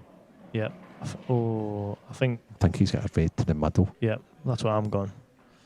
That's where I'm going because, well, yeah, but I don't think, because you've got no option for the yellow that it's closest to now. And probably no option for the yellow that's just below the balk line. He'll be wanting to get close to the red he's close to now. We want to be getting that away from any issue as soon as possible. He's played that fantastic. That's fine. I mean, his cue ball's not the best, but it's okay. He can put the one into the middle, screw on and off the top cushion. He's in good shape here. It's, as you predicted, this looks as if it's going all the way. Yeah, it's a nice little pattern potentially here. Just needs to make sure that he can. That's where he needs to be for that red at the bottom right. I wonder as well with the 2. Oh no, he's screwing that and he's played that too fine. much. I think he's played. No, it's too much. That she's got too much grip. I think he wanted to be about 2 inches to the right. He can come downstairs now though, can't he? Like, yeah, I tell you what, I do actually like coming down because I think if you can play the one to the bottom left now, then play the one in the middle and bump the other one out. Sure. Then you guarantee the ball also. So it's better probably doing this now. Or did these go into the bottom left as well? No, he's staying. That's fine. Wonder if that goes through the gap. Because if it doesn't, I'm not sure it goes anywhere. It doesn't. I think it does. I think it goes and he can pull back. It's probably better to get on the one at the very top right from the ball downstairs. Yeah. So I think he's knocked it off here. He's fine. Wow. Yeah, top it through now and just get on that bottom right. Wow. And we called it. Yeah, you called it. Well, that's for sure. I don't mind sharing the credit, mate. Oh, no, not at all. That's and Dan's playing like a man who is carefree. I tell you what, if he wins this tournament as well, he'd be. Honestly, it wouldn't surprise me because I've seen it happen so many times. More at the lower sort of echelons of the game, like in your clubs and stuff. But that is absolutely perfect. Yeah, I think he's just going to just draw it down in a straight line. But that little shot was perfect. Ross will be thinking I should have been having my winners interview about 10 minutes ago and thinking about what I'm going to do in the quarter-final. But he'll also be trying to remain positive, like sitting in his chair, just saying, right, okay, just break and dash. I wonder if Gillespie and Conatrisi are watching because they've followed the exact same suit. Oh, that's okay. I thought I'd taken off on him there by the side. He's absolutely fine. So yeah, Gillespie and Conatrisi was 7-5. Trisi's got 2 back and forced to decider, the same as this game. Hill. Well, what a first match of the day. If the rest of the day can live up to this, you guys out there are in for a treat. Love to see it. And Gareth, as we speak, Gareth Hibbert has just got himself on the hill. G Wager's through. Yeah. So what was my final was Dunster and Gio, wasn't it? Yeah, you're going well. I mean, they've got a long way to go yet. I mean, Marsh is one that we haven't really mentioned a great deal, but when he turns up and he's breaking well, he's a match for anyone. Former world champion as well. Very much so. And Jake as well, who's off the back of, as I say, winning the Open in scintillating fashion. Yeah, absolutely. I mean, he was unlucky not to be world champion himself because I think that's the best performance in a world final anyone's come out in the losing side of. His level in that game was unbelievable. You know it is. Oh, I'll tell you what, he's lucky. He is so lucky there. He's lucky and he's unlucky because they're not. I think, can he play a plant on the yellow and the red now? If he can play a plant yellow and red, I think this is gone. Oh, wow. If he gets these, I mean, I don't think Dan will probably feel too hard done by because he's probably fortunate to be still in. But so can he play the plant and get the red upstairs into play though, or is that a slight gamble? Are you guaranteed to be on the next one? I think he can, but I think he's just got to top on and off the rail and just flick. Yeah, I think the plant's makeable. Yeah, I do. I think he's got to like top it through on and off the baulk cushion and flick the side of the red to come back out to have a shot on. I don't think he can play the plant and soft screw into the red and be on it. But you never know with the camera angle. It looks like that's what. If that is possible. Oh, how well's that worked out? Has he got? Does it go to the middle? Goes to the middle, yeah. I think he'd be pretty happy with that. He would have rather not pushed that yellow to the corner pocket, like, because that would have been an easy finish then. But okay, so still a little bit of work to be done, Lee. There is a bit of work to be done. The black as well is not easy. I mean, if he's having to work for them, he hasn't had a dot-to-dot, has he, to get over the line. It's a good shot. I think will he have to screw on and off here so he hasn't got too much angle? That's a good question. And he can't overscrew either, so this is a little toughie. This is actually a really difficult finish. Yeah, for sure. For a win as well. It's only 4 pots, but it's very, very difficult. 4 pots. I think he needs to be able to have not too much angle on the bottom one when he plays that. He needs to land just before the baulk line, because then he can pot the red to the middle and float down the table. But if he goes past the baulk line, I think he could be struggling. So is this a heavy drag shot then? Yeah, and it's easy to flick too much side on, isn't it? If you drop your back arm, you've missed it.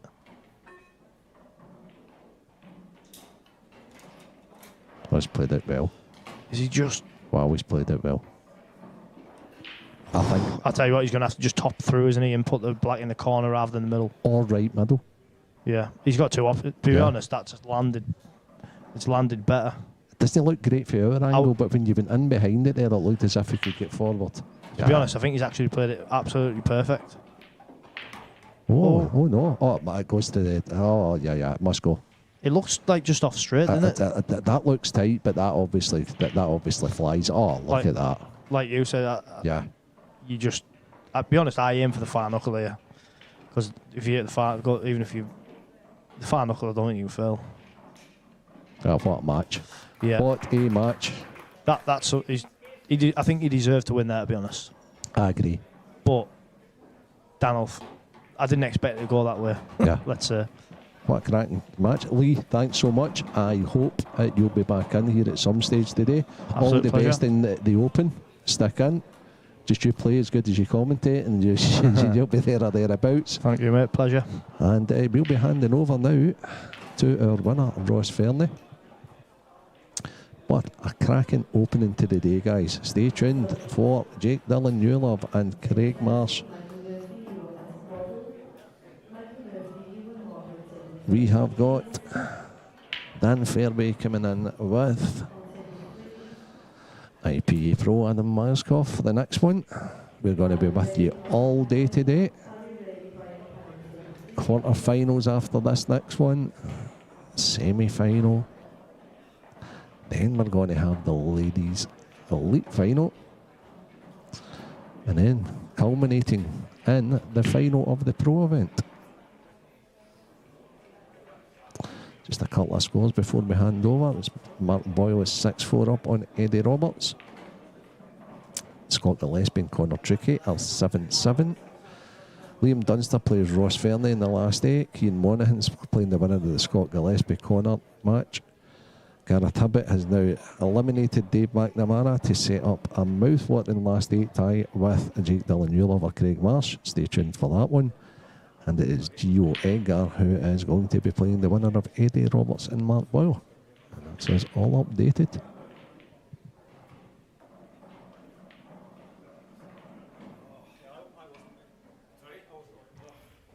Stevie Walker with Ross Fernie. Welcome back, guys, and I'm here now, joined by the man that eventually got over the line, Ross Fernie. Well done. Aye, cheers, mate. Aye, just happy to get over the line there. It's never easy, but no, I think he missed a ball. I think it was 4-2 for me to go 5-2. Felt really good, and then I was raging. I missed that last ball when he sung the black, but no, I just obviously delighted to go over the line. So.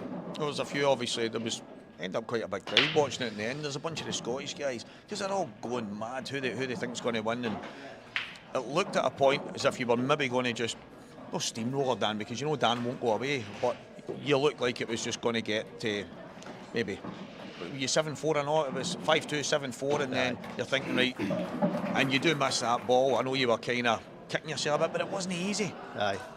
No, I felt really good, mate. Even like I felt like I was breaking really well, and like when I wasn't getting one, I thought it was a bit unlucky, to be honest. They were opening up well, so that's all you can do. So I felt really good throughout the match, but just after that shot, I thought, here we go. And I just, because Dan's obviously, he's been in really good form in that recently, and he doesn't make many mistakes. So, and the game just turned after that. But I was just lucky to get a chance in the last one, and just swung my arm at it a wee bit, and glad I got it. So. Well, that was the thing when Dan's missed the black into the bottom corner. You're thinking that's the match over. He's not going to get a chance to come back for there, and then you can be forgiven for sitting in your seat thinking that's cost me this match. But you kind of kept yourself together. The break we watched the break back, and the cue ball hits the knuckle in the middle, almost goes in off. But you've ended up taking an unbelievable finish to win it.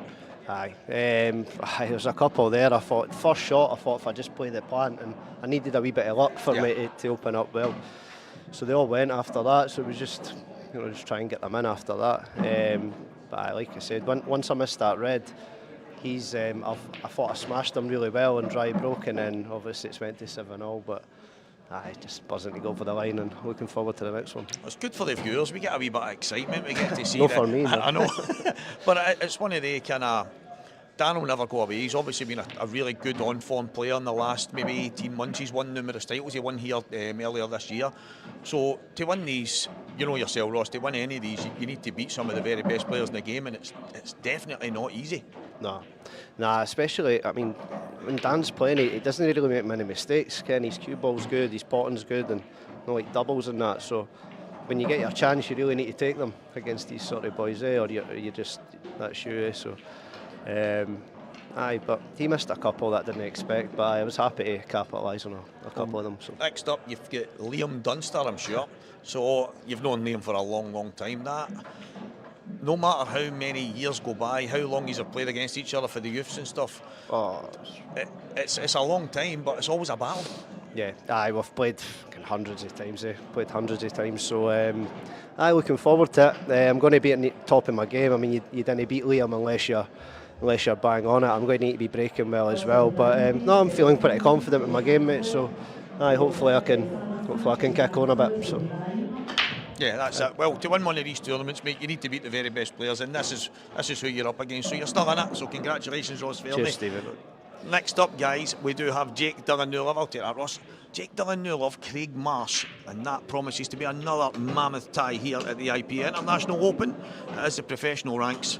And we are going to be joined now on commentary, I think, by Adam Myerscough and Dan Fairway. Thanks, Davy. Yep, let's have a quick look at the ladder. What's going on? You can see there almost all of these matches in the last 16 have been completed. I can tell you Scott Gillespie is through as well against Connor Treacy. That one's 8-7.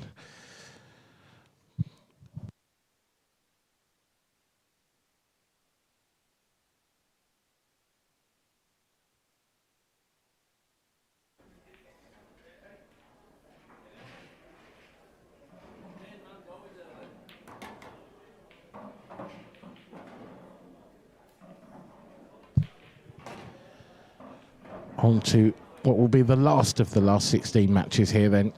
Jake Newlove against Craig Marsh. Two titans of the game.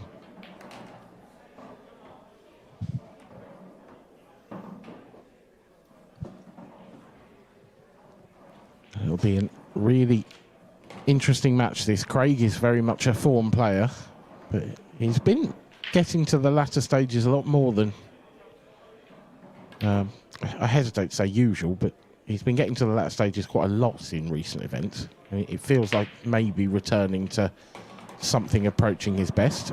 Here to call this one with me will be Adam Myerscough. Good afternoon, Adam. Good afternoon, Dan. And good afternoon to everyone else.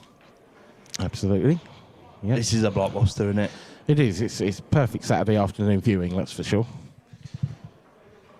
Well, I think for this weekend, those who can't do, commentate. That's definitely true. But yeah, really looking forward to this one, and absolute powerhouses, aren't they?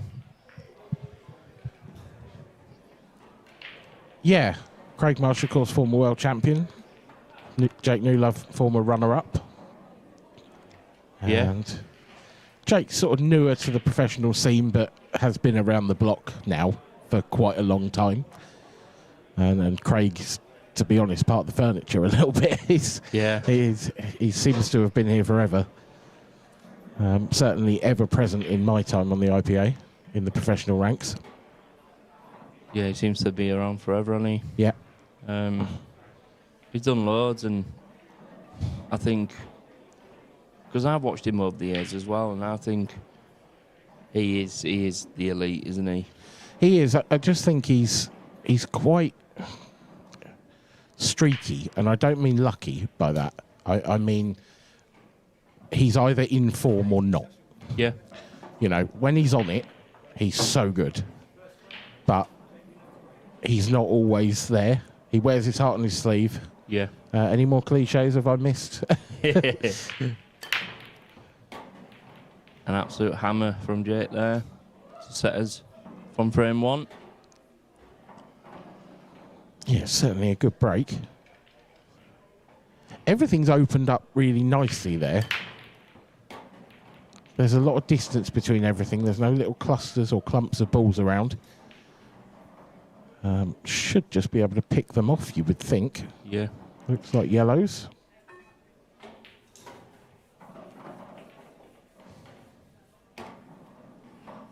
He's got the yellow on the right-hand rail, which is a little bit awkward. You need to land nicely on that one. And the 8-ball might need developing, actually. I can't really see an obvious pocket for it. It might go left middle. Once you clear the yellow to the left of it, he can do that now. I don't think he can nudge into the 8-ball from this, because he wouldn't be guaranteed to be left a shot afterwards.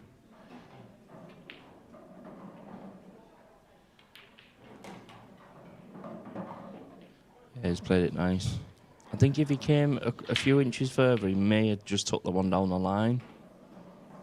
And then used the yellow closest to the black spot to just nudge into them. Yeah. Or nudge the black away with the yellow going top right, but And he's still doing that by the looks of it. So maybe the black doesn't go into that centre pocket, and he's missed. He had to work really hard there to hold that cue ball. And he's evidently caught it just a fraction thick. And that's the reason for the miss. Now, chance for Craig this. Because the only real problem is the one that Jake's just created. By covering that pocket, the red underneath the 8 ball there will go to the right centre. Oh, Craig's tried to move it. Oh, he's going to go in off, is he? Oh. Yeah, I think there was 2 options there, Dan. I think the other option would be to play the red that's closest to the blue spot and take your medicine and play the skilly. Yeah, I personally, I love a skilly. Yeah. I had a problem But with I do think that yellow's not absolutely banging the pocket, but it's far enough in that I think on these tables, with this cloth, these balls, I think that's a 9 out of 10 shot. Yeah. You know, Yeah. if you get behind it. There's a nice distance there as well between red and yellow. They're not too close and they're not too far apart. It's sort of that Goldilocks distance. But Craig obviously decided he didn't fancy that. Tried to move it and has paid the price. You've got to say he's a little unlucky to find the gap to the corner pocket. Yes. To miss everything on the way through was a touch harsh, I think. Oh, now. Bit of a rush of adrenaline there from Jake Newlove. He's overhit that by a good 6 inches. Yeah. Can he hold this now, or is he going to have to screw? Yes. Screwed into it. That's a lovely shot. That's a touch of class from Jake Newlove, and he takes an early lead. Craig Marsh sat in his seat wondering what might have been, but it's early days yet. I think out of all the pros on the circuit now, I think possibly Craig is up there with the biggest personalities. Just an opinion, Yeah, guys. I agree. Yeah, in fact, it's hard to look past him, to be honest. There's a fair few, but... But if you look at everyone off the table... Yeah. There's always something going on with that kid. Certainly the best karaoke singer. Yeah.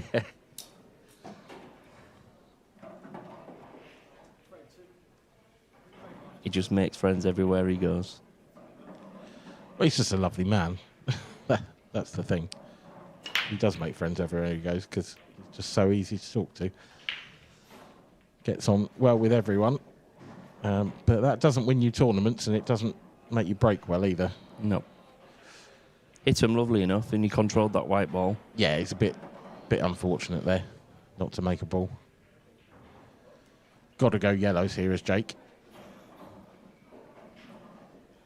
They're all pretty open. The one nearest the balk line is probably the trickiest, and that's why he's landed on that first, because that does go left centre. It's a nasty little pot if you've got an angle, but if you're right behind it, as he has landed, I expect this to drop in.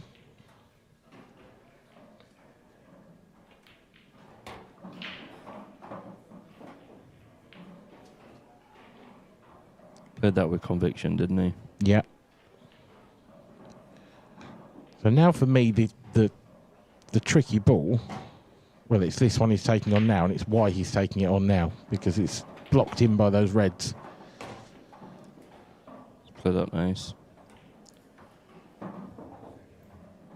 Yeah, might have wanted a couple of inches more off the cushion, but because he's just going away from everything, but there's not really any issues here to speak of.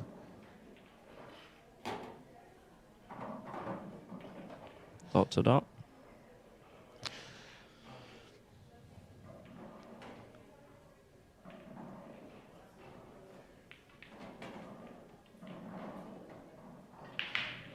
Sometimes, Dan, the easiest finishes can be the hardest. Yeah, not in this case. Yeah. It's just not, is it? It's wishful thinking from Craig's point of view, I suspect. I mean, I think most pros, if they break dry, they're potentially just looking at the third frame, aren't they? To a certain extent, yes. Yeah, it depends how the break comes out, but Craig probably would have sat down, had a quick look at the lay of the land and gone, yeah, just reset, hope I get a chance off his break in the next one. Reverse dish then for Jake Newlove, 2-0. Still early days in the race to 8, but it's not been a great start for the Welshman. It has, conversely, been a great start for the Englishman. And just while we're on that little break, we've got Mark Boyle, that's 7-5 up on Eddie Roberts in the only other last 16 match that's going. We've got some good lineups for the quarterfinals, haven't we, Dan? Certainly have. So we have Liam Dunster up against Ross Fernie. We have Cian Monaghan up against Scott Gillespie. And we have Gareth Hibbert that will play the winner of this match. And Gio Edgar to play the winner of Eddie Roberts and Boyle. Which does look like it'll be Boyle at 7-5. It's hard to look past him, but Eddie Roberts quite capable of bringing off the last 3 frames as Jake Newlove hands a lifeline to Craig Marsh. And he's going to need that free shot here because he can just open up the red and yellow and then go to work. That break is disgusting, isn't it? It is. Straighten off, though, so you've got to put it down to driver error, if you like. Yep, totally agree.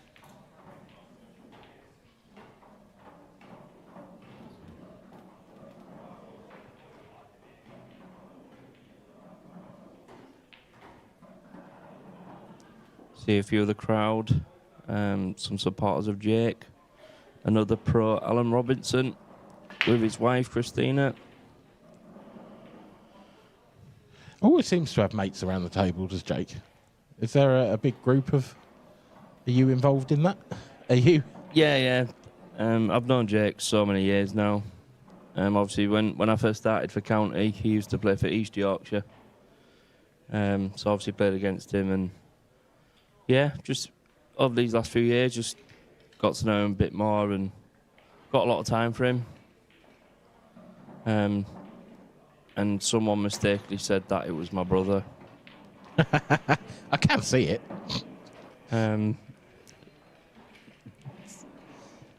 But yeah, so yeah, just got a lot of time for the kid. He's got so much talent.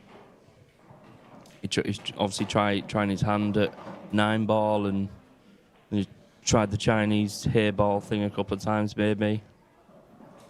But I think this is his true discipline. Yeah, I think it's got to be his number one, hasn't it? But I mean, he dodged pro status for about 10 years. But he's doing well this year. Obviously, he won at Glasgow, didn't he? Yeah. Won the Open. Craig's got to be careful here, you know. Don't want to be in behind that 8-ball. And he had to play that at the right pace. That's a very good shot. And once his frame's finished, Dan, I will pick your brains. Oh. Sounds painful. Not difficult, though. There's not a lot in there, no. Yeah, so he'll just drop this in. Give himself that shot. I mean, it looks easy on the screen, but I can tell you the angles seem a lot cuter when you're on the table. Yeah, there's not a huge amount of pocket there, is there? And as proven, but although you've got to say he's missed that by a long way, and I don't know why he's played it as a drag. I didn't see the necessity to play it like that. You can add just that bit of extra side, or... Yeah. That was a strange way to play that. I think you just roll that in, with it being such an acute angle into the centre pocket. And now Jake could attack here, but surely you just get down towards the balk area and play a safety, don't you? Yeah. You might as well try and get the free shot out of this situation, because even if Craig gets a one cushion hit at it, that black's not going anywhere. Yeah, I totally agree with you, Dan. I think that's what he's about to play now.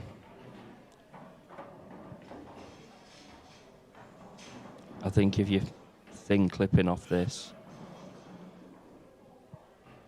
with a bit of left hand side, just to swing it to the cushion. Or not. Well, no, I mean, he can play off the one nearest the rail, can't he? And just wedge him in behind. This is just as good, to be honest.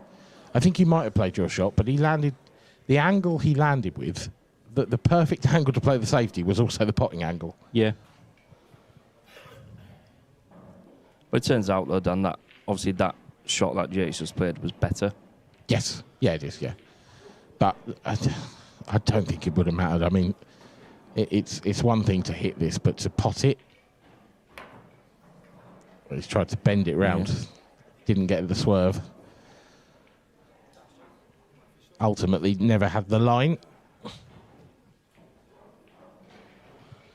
So just a bit of working out to be done now for Jake. There's several ways you could approach this, but you've just got to make sure that you get a nice amount of separation between those reds and 8-ball.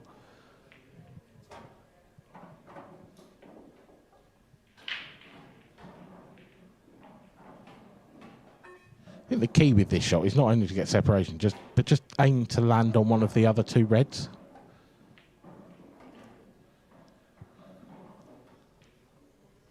It came out okay. It's not the best shot ever, is it, to be honest? But he'll be happy with that. Yeah, it's fine.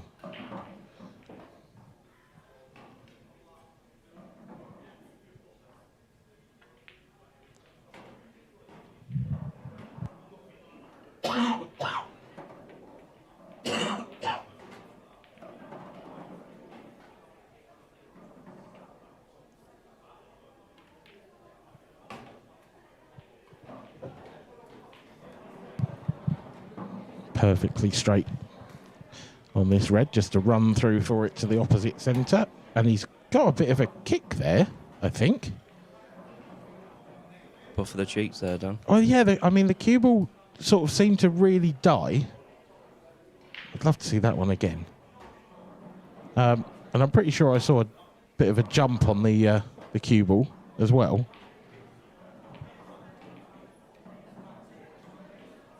Yeah, it'd be nice to see that replayed, I think.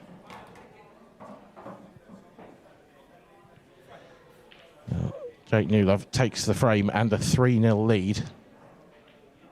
Good news for him already. So just a quick question then, Dan, before we start the next frame. Now, let's just have a look here. Yeah, it was... For me, he had a kick. In real time, I saw that. Yeah. Didn't cost him in the end. But go on, ask your question, ask away. So what is your thoughts on the whole... when obviously the foul or off the break or in general, the one free shot, one visit rule? Okay. So you are referring to, I've heard people talking about this. Yeah. That we should, if you go in off from the break, then that's just essentially loss of turn. Yeah. You don't get a free shot. Yeah, I'd like that, actually. I think it would make the game a little bit more interesting in the case of an in-off. I think it might change the way that people break. Yeah. Potentially. I think it might allow people to break with a bit more freedom then. I think you might see some players who are reluctant to front ball break. You know, I know that there are players out there who go for the cut break because they're less likely to go in off. Yeah. So I think it might, weirdly, I think it might lead to more dishes. Because people will hit the break harder because the punishment for going in off from the break at the moment is so severe that there are definitely players out there who take a bit off their break. So yeah, I think it would be a good rule. I think certainly at the professional level, Yes. And at a tour level then, because I think tour amateurs are easily a good enough level for that rule set as well. I mean, whether your average pub league player would go for that rule, I don't know. I don't think a lot of them would, because I think a lot of them like that extra shot. Yeah. But I think if you ask the professional players, I think you'd get a pretty good outcome in favour of that change. Yeah. But whether it will happen, I don't know. But yeah, personal opinion, yes, I would be in favour of it. Yourself? I agree. Okay, Yeah. good. I think it makes the game. You need more skill. You know, because I've heard obviously a couple of the elite players that saying it would because they take them out quite regularly, don't they? Yes, I mean, yeah, we will talk about what's happening on the table in a second, but yeah, broadly, I think you're right, and I think the players recognise that actually 9 times out of 10 after a foul off the break, it's probably a reverse dish, and that's maybe too high. It maybe becomes too obvious. Little latest score at the top of your screen there. Eddie Roberts is fighting hard, and he's got it back to 7-6 against Mark Boyle. As we watch Craig Marsh possibly get himself on the board.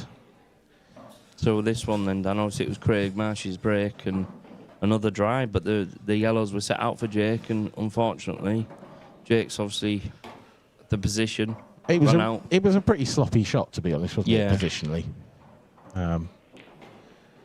It wasn't... He shouldn't really have been anywhere near that, and Craig Marsh has missed another one. He's left it very tough, you've got to say. I mean, Jake Newlove's got to pull out. If you remember at Glasgow, Dan, when Jake pumped that ball straight down line. I mean, this would be in the conversation for shot of the tournament if he gets this yellow and gets on the other one. To the point where he's not going. He's going for the cut, is he? Or is he going for the double off the... off the back. Oh, it was a good effort. But tried to play safe, I think, at the same time. That's a terrific shot. He's played that as a 3-way shot, essentially. What a great shot that is. Because if it went in, he'd still have had the one in the middle. Yeah. That's absolute genius. So much so that Craig is thinking. I think he's just got to swerve this, hasn't he? Yeah. Go for the one over the corner pocket. It doesn't look like a massive swerve. And if you come off the bottom rail, the yellow's hoving into view. Gone for it, he's got it. Has he? Oh, no, it's missed by a hair.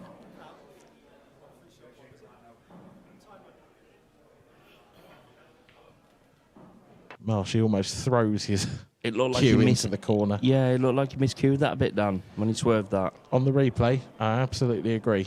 Just didn't quite dig into it enough. It just slid off the tip. So, as we were speaking about the 1-3 shot, 1 visit, and Jake has brought that 8 ball into play. So he'll drop this one in the middle and the other yellow in the same bag. And this to take a 4-0 lead, Dan.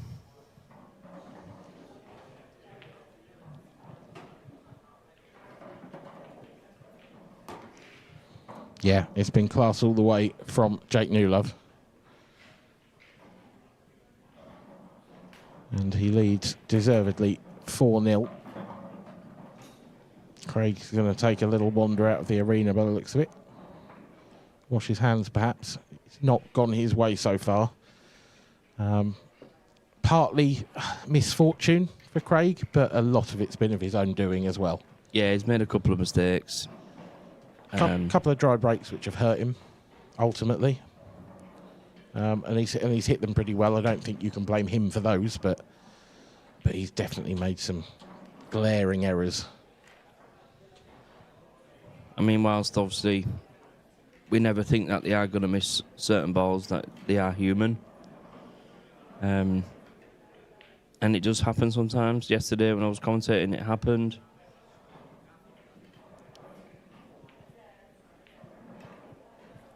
But the talent that's on this table right now is just some of the best stuff that, there is to offer, or, being a professional. Jake's been around, they've both been around a long time. I've loved watching Marshy over the years, Yeah, one of the best to watch for sure is Craig Marsh.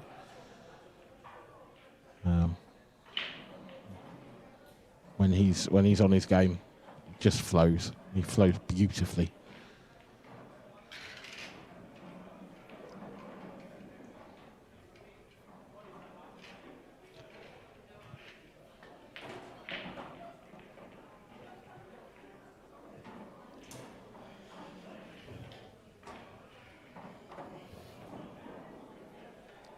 So I believe in the pro quarterfinals, the next match coming up would be Key Monaghan against Scott Gillespie. So another good match to look forward to.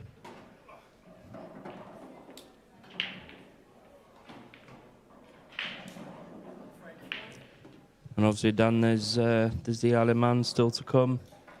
Yeah, really looking forward to that. We've got a new venue this year in the Isle of Man, the Comis Hotel, I believe. I've been there, and it's an extraordinary looking place. There's a golf course next door as well. I very much doubt I'll get time to experience that, but you never know with a bit of luck. So the start of frame 5 for Jake's break. He's obviously made a ball. They look like they've come out okay. A little bit of work to do.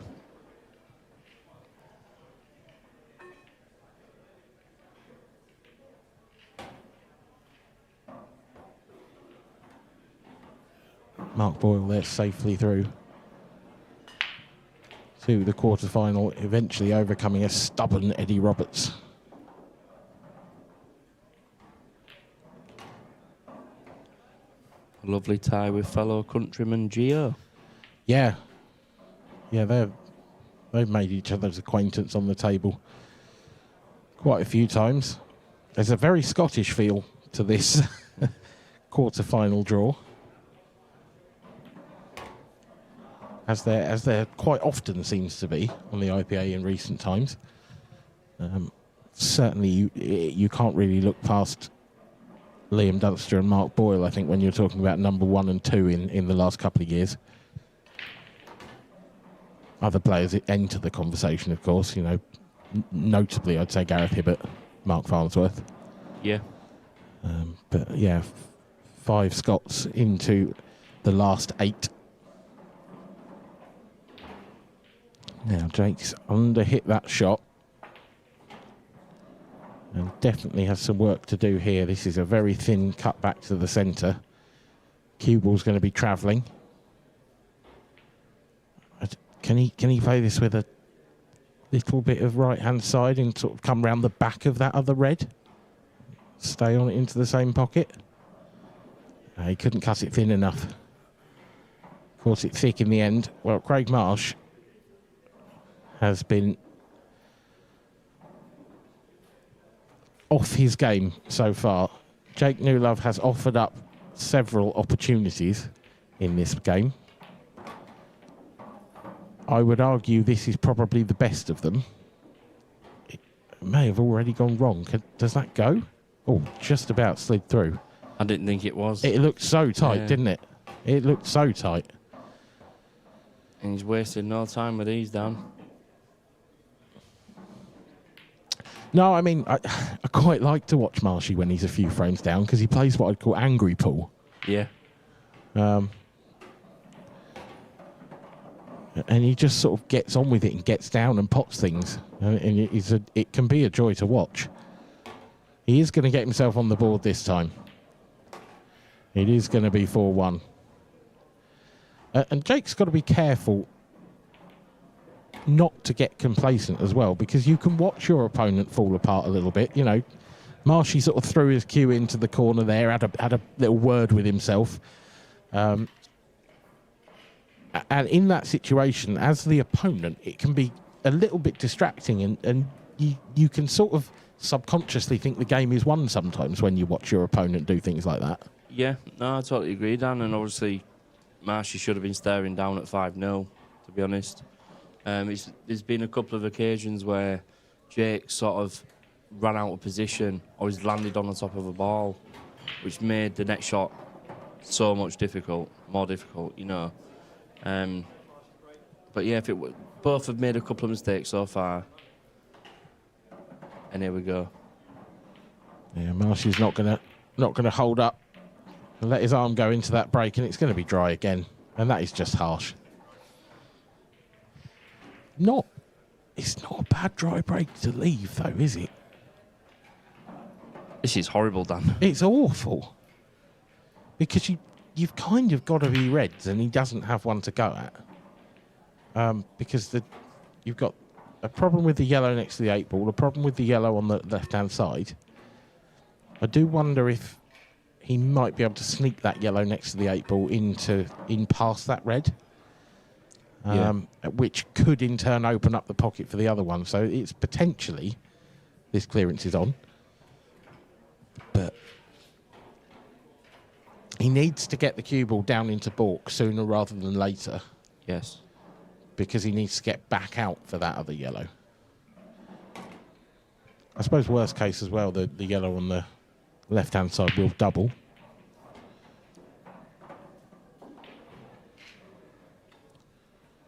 But we could be a couple of shots away here from sort of... We've both said after the break what a horrible layout it is. In a couple of shots' time, these could be gone. He didn't want to flick that yellow just then, and that has made things slightly awkward now, because he could have played this with a slightly more controlled way. But now that yellow's blocking the shot for his next... How's that gone in there like that? It flew in. How was that? There isn't a 2-inch gap there.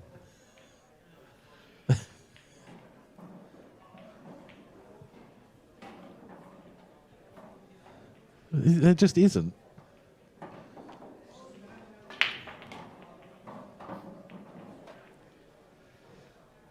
Okay, well, if he gets these now, it'll be an extraordinary finish. So what that does show me is that the black will probably still go off the draw and off the red. Depends how he wants to play. If he's going to play the double, he could play that black into the bag that he's playing this yellow. Oh, he's missed that by a long way. And I'm telling you now, that yellow doesn't pass the red.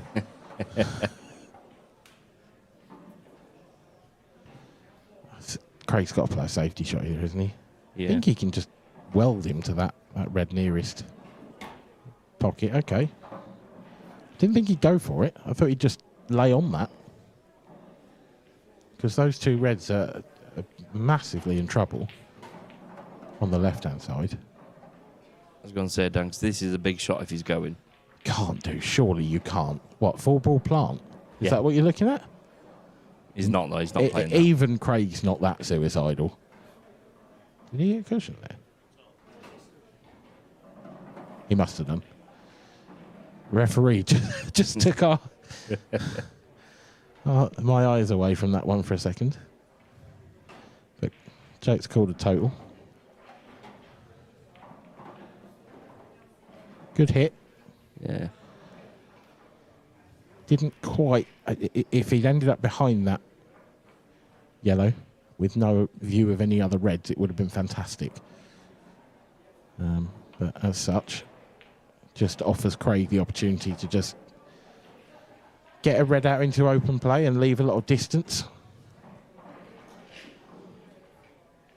Yeah, I mean, Jake's in trouble, isn't he? Unless he can pull something. I mean, could he double the one in balk? You know, thin and across the table?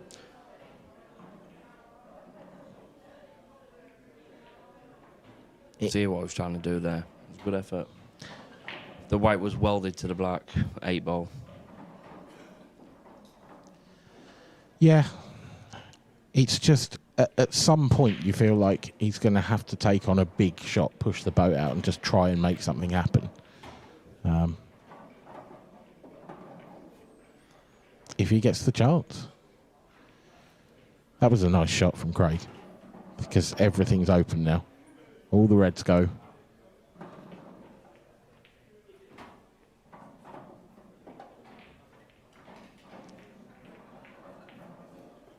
Could you take the skilly on?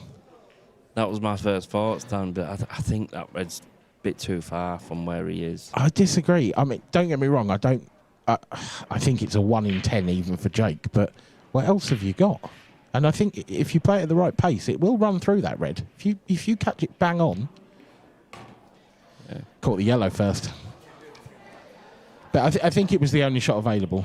I think he had to go for it. Yeah, I understand you from that point of view. But if the yellow that he hit first wasn't there, it does make it a little bit more simple. Yeah, possibly. But still a hard shot. I don't think it made a huge amount of difference, because the line he'd hit, it was never going in anyway. Like, even if that yellow wasn't there, the line he's ended up hitting, what's Craig done there?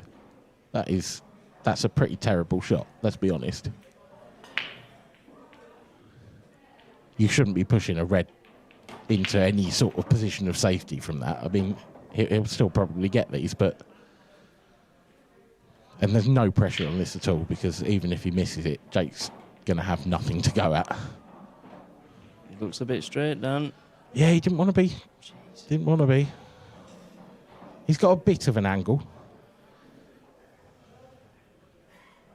So it depends how he's feeling. You know, a confident Craig Marsh, I think, strokes this in with a load of top and comes round.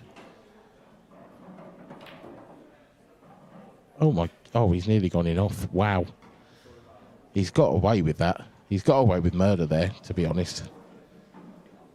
But there is a shot on here for Jake. You can play a sort of carom, cue ball off the yellow in the middle of the cushion and try and push the other yellow over the corner pocket or in. That's got to be the shot.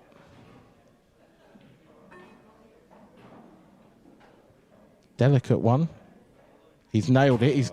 He's hit it too well. It was a great effort, that, Dan. It was. Well, are we about to witness one of the best 3-ball finishes of all time? Because if he comes off the cushion and gets this in, then it'll be up there, won't it? Don't think he can see any of it, otherwise he could potentially have played it off the red. Yeah, he's lining it up.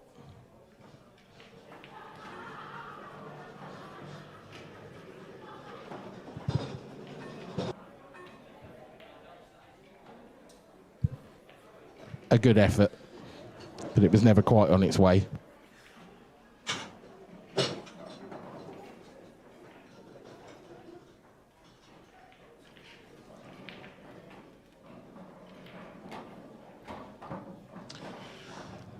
A second chance for Craig Marsh to get over the line in this frame. Surely one he's got to take this time. Again, fraction straight, but this time it's not quite so vital.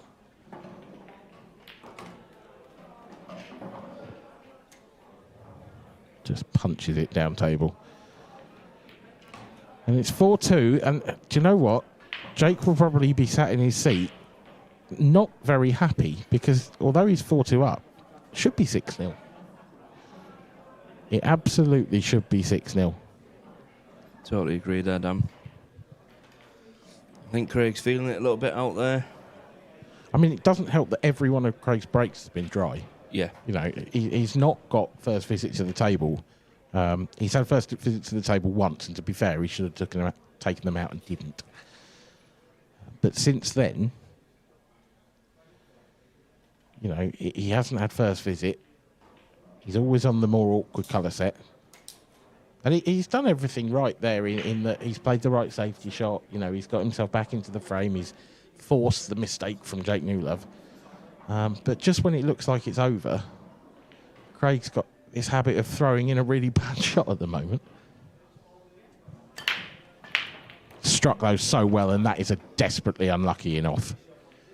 Because the cue ball has actually caught the same yellow twice on the way back here. Watch it. Once, twice. That is insane. That is crazy. I don't know if I've ever seen that happen before. Not that I've noticed, anyway.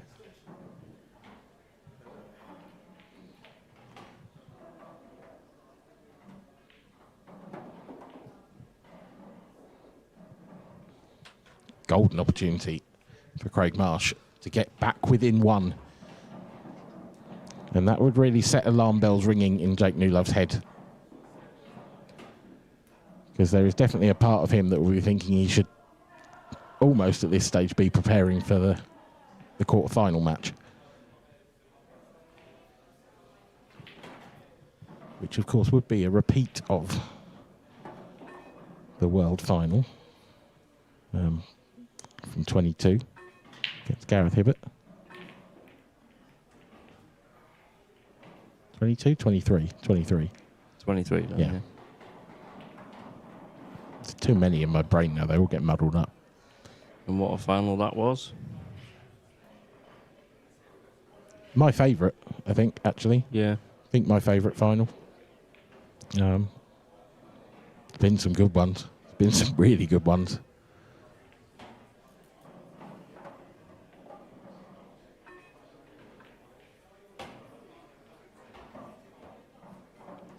So this one easy at the start and done, but more to the point with the whole one free shot, one visit, and the whole one shot rule. Yeah. It would have been hell if it was just a one shot from where Craig started. Agreed.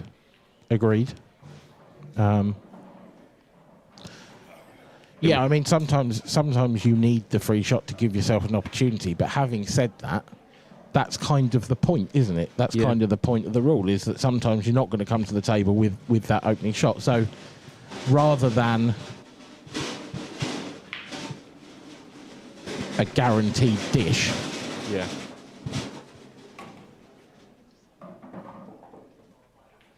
you're going to see someone take control and then maybe a safety battle.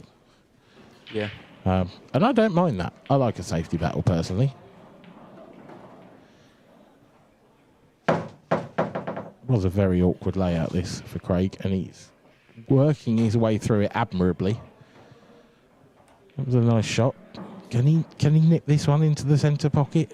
It's tough, this.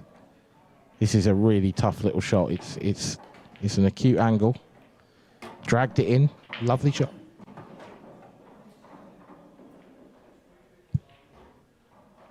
A little nudge on this red, Dan. Yeah, it's interesting. I don't know whether you sort of straighten the cue ball up here with a load of right-hand side and then play that, try and squeeze past it and play that red into the middle he's just played it in, or whether you nudge it. Yeah, he's played the nudge beautifully. We've got a game on, Dan. We have indeed. Yeah, that was a touchy little shot, that one. Yeah. Because if you catch the red full, you snook yourself. Yeah. So it had to be played really nicely, and it was. We certainly have a game on our hands. 4-3. If Craig's break can start working, then things are about to get really interesting.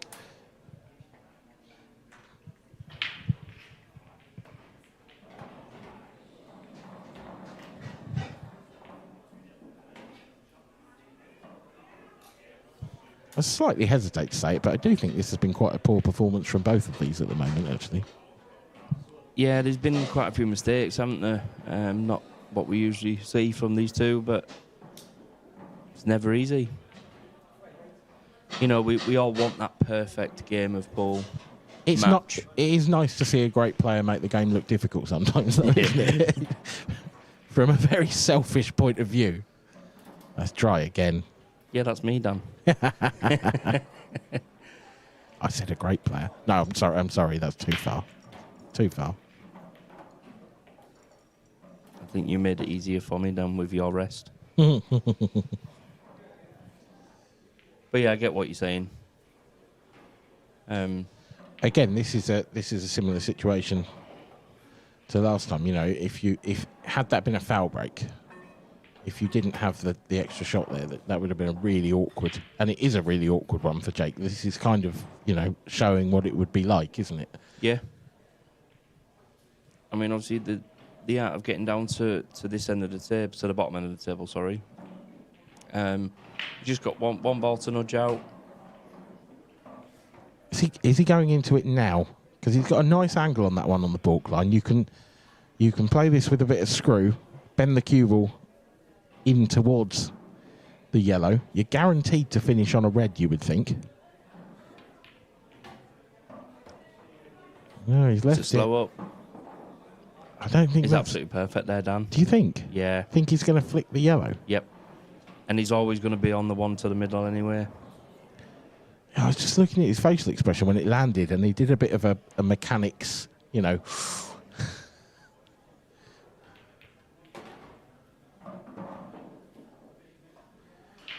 Now he's got a bit of work to do. Yeah.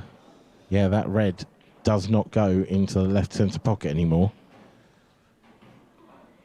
And there's precious little opportunity to move it, so he's going to have to land on it.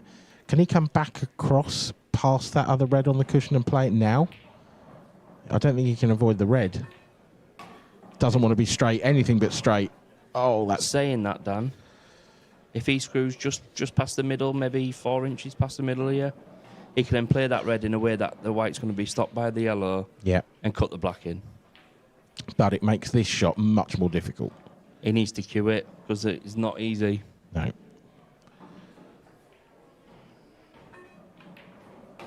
Terrific. That is terrific. Class from Dylan Newlove. Yeah, he's left the perfect angle here as well. Focus on the pot, Dan. Yeah, just not too much top, because you don't want the cue ball to stick to the yellow and run through together. Oh, he's missed it by a mile. Did he cue across it? Miscue slightly, perhaps? He sort of glared at his tip menacingly after the shot, didn't he? I think if we had a little look back at that. But he missed that by margins. Yeah. Didn't he? Yeah, I think he's cued right across it, or slipped off the cushion, or caught a bit of the cushion, because he was cueing off the rail. Yeah.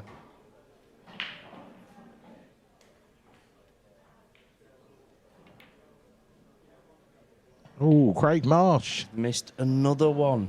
Do you know what? That's about the third or fourth I've seen missed in that pocket today. Saw Dan Davy do it in the last game. Oh, that's such a long way away. He must have had a miscue. It must be table, Dan, because I missed a few yesterday. Now, what can Jake actually do from here?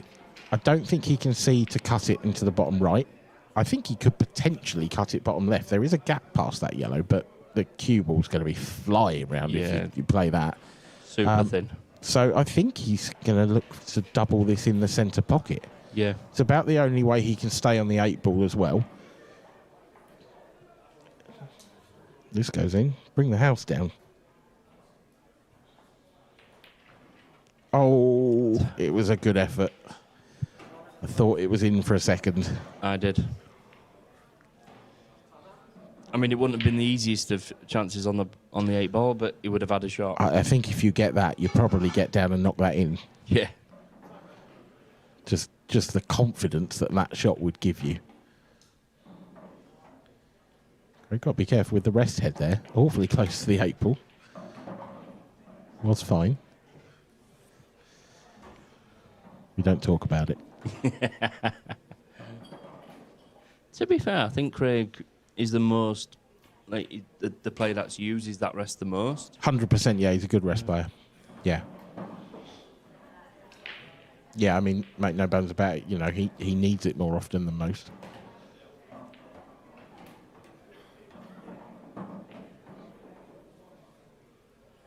Just dot to dot then, Dan, for all square. Yeah, and from 4-0 down.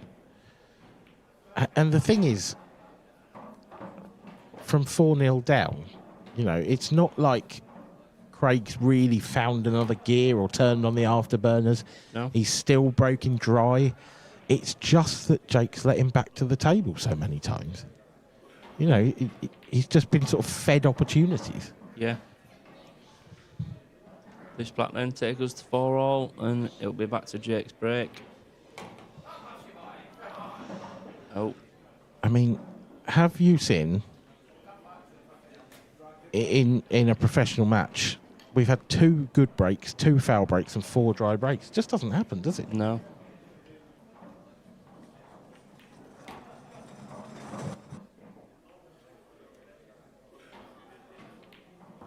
Equally, though, you'd have to say, for Craig, I don't know about you, but if I'd broken 4 times in a row dry, I'd be changing something. Yeah. And he hasn't at the moment.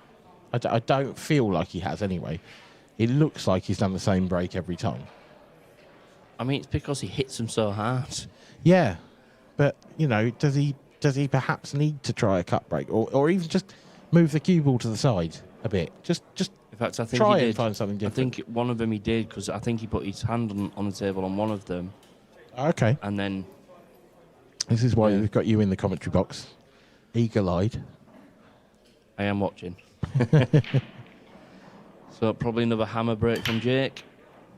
Took a bit off that, you know. Yeah, I don't think they split as well, and it's looking dry. Another dry break to add to the woes of Jake Dillon Newlove. I think I only potted off one of my breaks yesterday. Dan. Yeah, but I expect that from you. Oh. I'm surprised I got to 4, to be fair, but there was Andrew Betts that were saying they got some highlight reels, so it made it all better. Now then, what's your poison here? Kind of got to be yellows, hasn't it? But Yeah. all the yellows do have a pocket. Yellow goes past the 8 ball. The other one that's near the 8 ball would go left centre. Although landing on that would be fun, to say the least. Would there be a potential for a plant there? Possibly. The other thing, you could potentially play the yellow off the 8 ball. So the yellow that's nearest the 8 ball, play it off the 8 ball, and then you can hold for that yellow into the centre pocket. Big double here by the looks of things. Did it well. Just hasn't come out where he wanted it to. Bit further, say about 4 inches. Score at the top of your screen. Deb Birchall is on the hill, looking to make yet another Elite Ladies final. Rhiannon Graham needs a 5-frame swing in the last 5 frames if she's going to make a final of her own.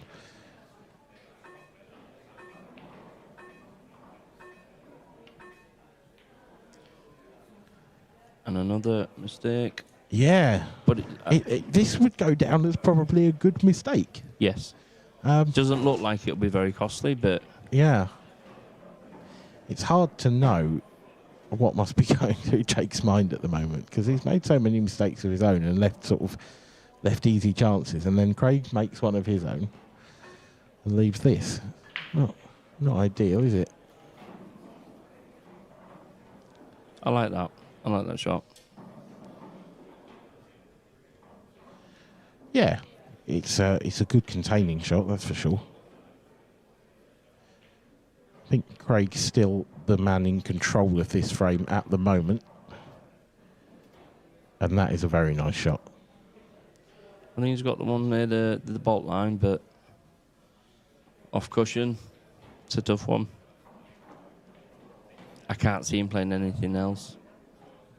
I don't think there's anything else to play, is there? Can you even see any? I can probably see a thin edge of the red he's closest to, but there's no value in that.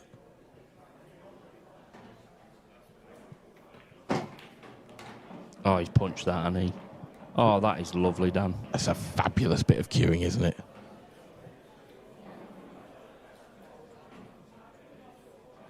Still a lot of work to be done. But maybe he's just given himself a glimmer of hope in this frame. He needs to stop the rock quickly.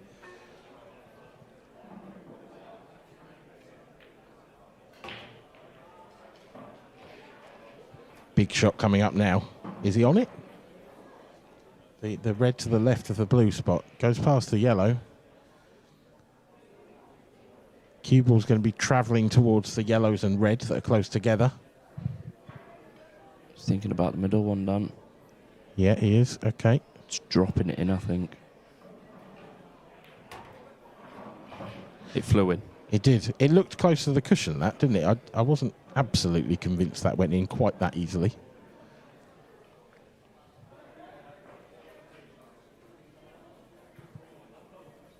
This red must pass this yellow, Dan. Must do. Oh, that's a Didn't. good shot. He's got the pocket. Always open to a skilly when that happens, though. But it's quite close, that yellow. It is, but it's. I don't think it's too close. And you can see from that angle there, that red's right in the pocket, Yeah. and you can get pretty much straight on the yellow from a wide variety of places. I think the one that Jake's actually sort of stuffed up there for Craig is the yellow to the left of the 8 ball, and that is still in a bad position. So even if you get the skilly, Might be going into it now, you know. It's tried. he's tried. How's it going to come out? Is it going to knock it in? It's not. It's a great effort. It is, but I'd say it's probably fatal to his chances of winning this frame. I cannot see how it's possible now.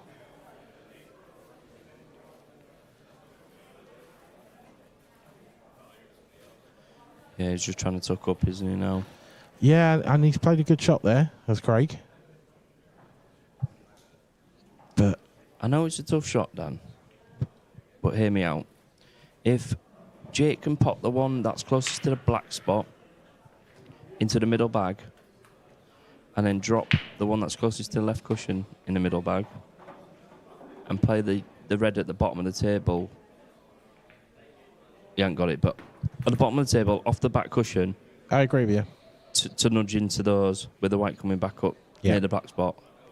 Job done, but he missed. So, But what does Craig do from here?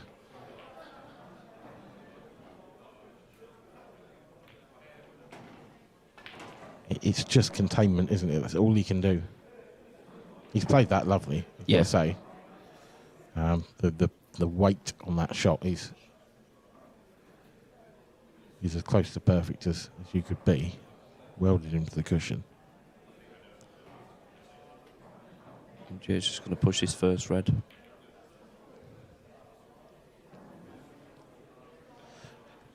I wonder if the red and yellow are touching. I wonder if there's an outside possibility that they could actually still skill shot. Yeah. Difficult. Very, very difficult. One of those that you've really got to load up with bottom and hit hard. But you, the angle they're at doesn't look great, but it doesn't look totally impossible either. Yeah. So another safety for Marshy.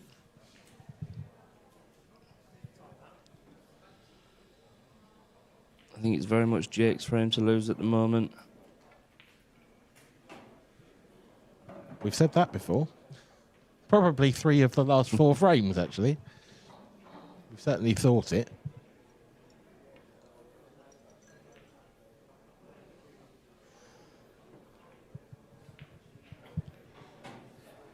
Do you know, he's left him a sniff here. Craig can cut that yellow he's closest to back and either get the pocket or go for the pot. He's going to pot it, is he?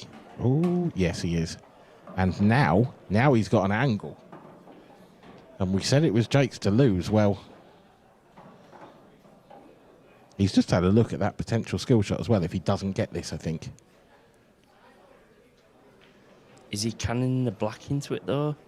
I think if he could slide past it, it'd be better. Cannon the yellow. Oh, he's tried to cannon the black. That's unlucky. That is unlucky. The angle was so deceiving there, Dan, because it looked like he wasn't able to slide past. But to catch the black the way he did and not hit either of those 2 balls. Yeah. It was a great effort from Marshy there. It was.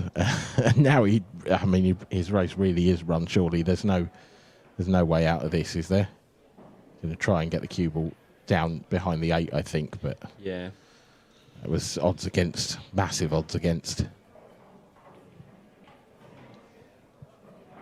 I will say, Jake's going to have to pop at least 1, but probably 2 of his reds in the pocket that we have earmarked as being a little bit tighter than the others, that we've seen a few missed in then, shall we say.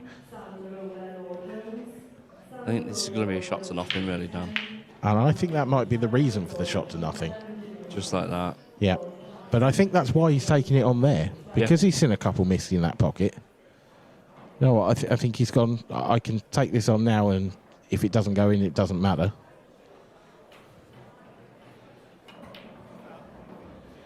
Hit and hope time for Craig Marsh. And he's out of hits and he's out of hope, I'm afraid.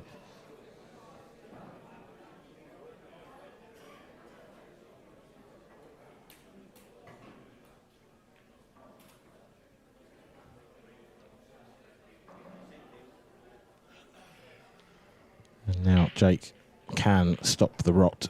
He started the game at a canter, winning the first 4 frames. He lost the next 4. How he'd love to win these last 4. And give himself a bit of a break before his next game. He won't get one, I don't think, because it's scheduled for 3 o'clock. Whoever wins this against Gareth Hibbert. So I suspect they'll pretty much be straight back on. 5-4, Jake Newlove. It's had a bit of everything so far, hasn't it? Bar and a dish. Yeah, we've had a couple of reverse dishes. But yeah, no break dishes so far. Which might be a record, actually. It's a table, Dan. Yeah, let's say that. Let's go with that. There is Emma Cunningham. See that score at the top left of your screen. She is 4-2 up on Maz Ward. If you want to watch this one, it is on our YouTube channel currently live at the moment. So if you've got a 2 monitor setup or a couple of screens, you can have. Well, we've got 3 games going on stream. So, you know, if you've got your phone, monitor, and TV, watch all of them. Get your iPad out as well. Keep an eye on Cuescore. Basically just describing the setup we've got in the commentary box. Craig Marsh has gone dry again. This is extraordinary. And I think for like the second or third time, he's slapped his hands against his Do you legs. think he has ever had 5 dry breaks in a row? No. I don't. I think we might be breaking records all over the place with this match. And again, the layout's not easy. It's hard to see, really, if Jake's going to try for reds. He is. Yeah, I mean, can he get into that yellow and black as well in this first shot? No, he's going into the middle. That's a nice shot. The 8 ball definitely needs developing. Yes. That doesn't go anywhere, I don't think. There's an outside chance, maybe. Maybe it goes left centre, actually.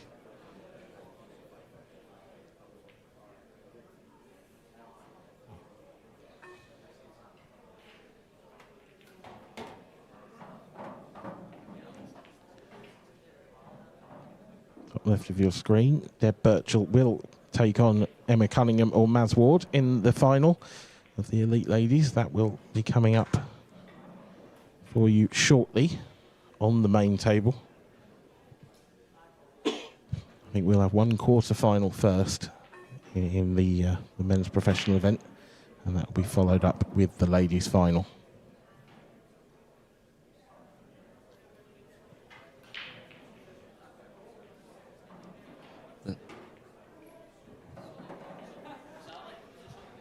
And I can exclusively reveal it will be Cian Monaghan up against Scott Gillespie in that quarter-final. That will be our stream game.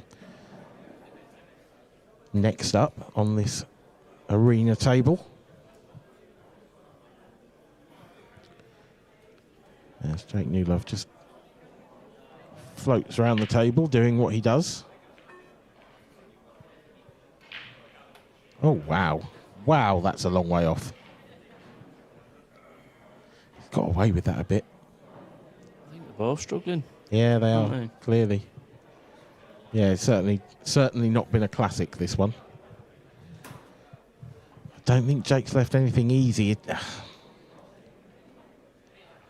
I suspect the double will tempt Craig Marsh here. The the top of the two yellows over on the left-hand side. I can't see a straight pot on for him. I don't think he's got anything else to go at. There's a potential to get safe, try and get the cue ball maybe in behind the yellow and black off the thin side of this. And he's played this well. Oh, no, he hasn't. Just slowed up. I mean, it's shots like that, Dan, that you think, oh, he's going to get it and he's going to be behind where he wants to be. And yeah, he's just a long come way up off. short, you know. He's actually left this into the centre as well, which is a bonus for Jake. Oh, he's found that gap as well to come through there. So it's just the question of how and where is that black going? Oh, this is the thing, isn't it? Because although that shot from Craig didn't work out, it did force Jake to take that red away. Yes. Which was the one you'd want to get on the 8-ball. So he's going to have to play a very good shot one way or another. Is he just going to leave the angle, do you think, to try and float into the yellow? Needs to slow up, Dan. So for me, I'd have just pushed forward a bit on that red that he just took and played the red into the bag that he's going to play it in now. Yeah. But the white would then come off this bottom right-hand cushion and give yourself a shot for the black in the left middle.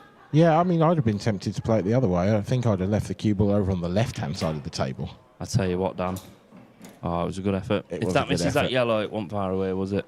No, it wasn't. But I think he could have left the yellow on the left-hand side, because where that red was, if you come straight down the table, you were going to nudge into the yellow next to the black. Yeah. Like, I don't think it was that difficult a shot. Well, Jake's going to swing at this, is he? No, just going to put it in the middle of the table. I can see the logic there, but equally, do you know what? Craig can just go up table if he hasn't got an easy pot on. One to middle, Dan, I think. The closest one that's to the white. Yeah, I think so too. It was a tough shot for Jake there. He didn't have much to work with. No. Do you not just swing at it, though, in that case? I think in that position, he couldn't possibly leave it safe.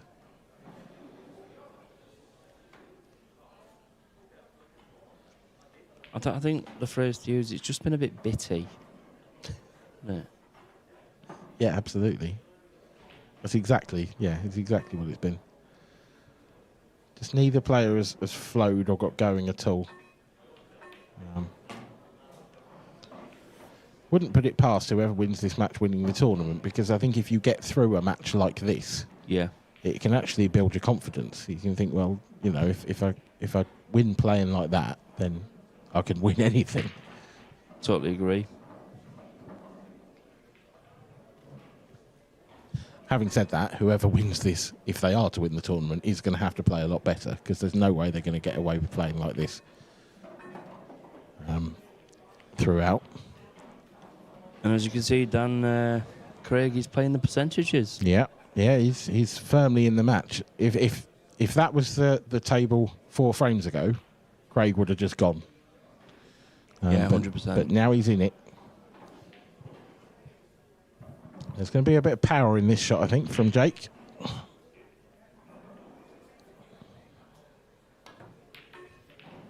Oh, I tell you what, that was close. There was always the chance that with that many yellows there was always the chance the 8-ball came off and ended up in a pocket.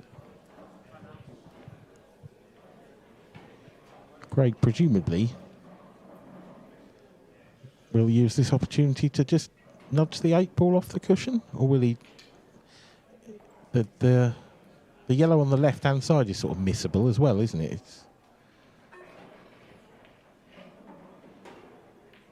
Get the 8 into open play and land on that one. Yeah, I like that shot.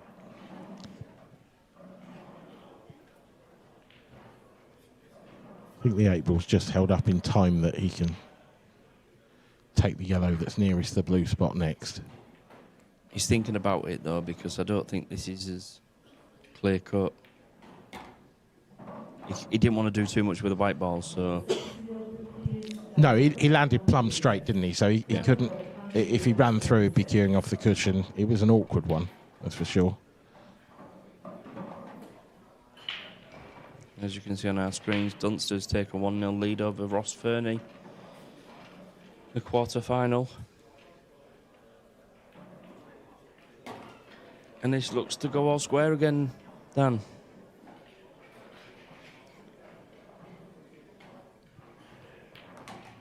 It's really difficult to predict this match. Yeah, I mean, it would have been at the start. Yeah, but it's become 10 times harder now because you just don't know where the next mistake's coming from. Yeah. Ultimately, that's what it's been.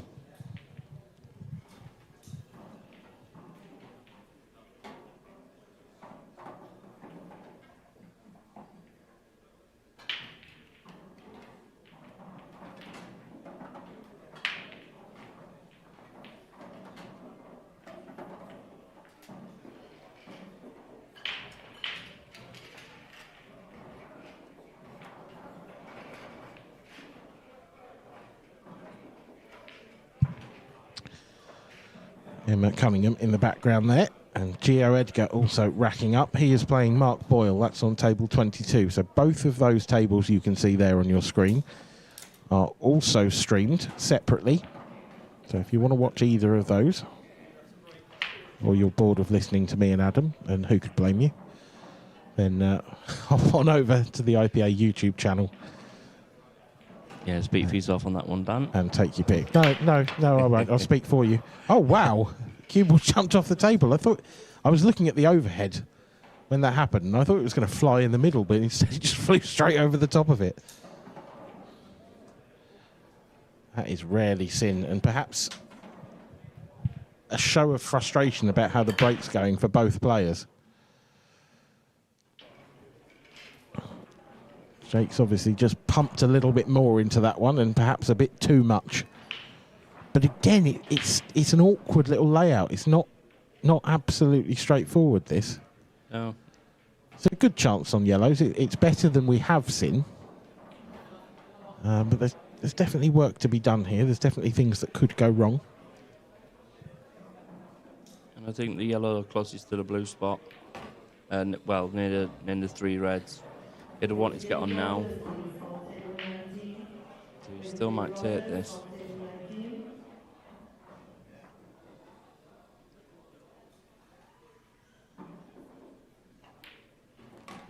Yeah, cued it nice. He did. Is he going to play the plant now? I'll be a bit careful with that one. The natural angle is to sort of go round the other side of the red, so you just got to make sure that you get there. Played that well.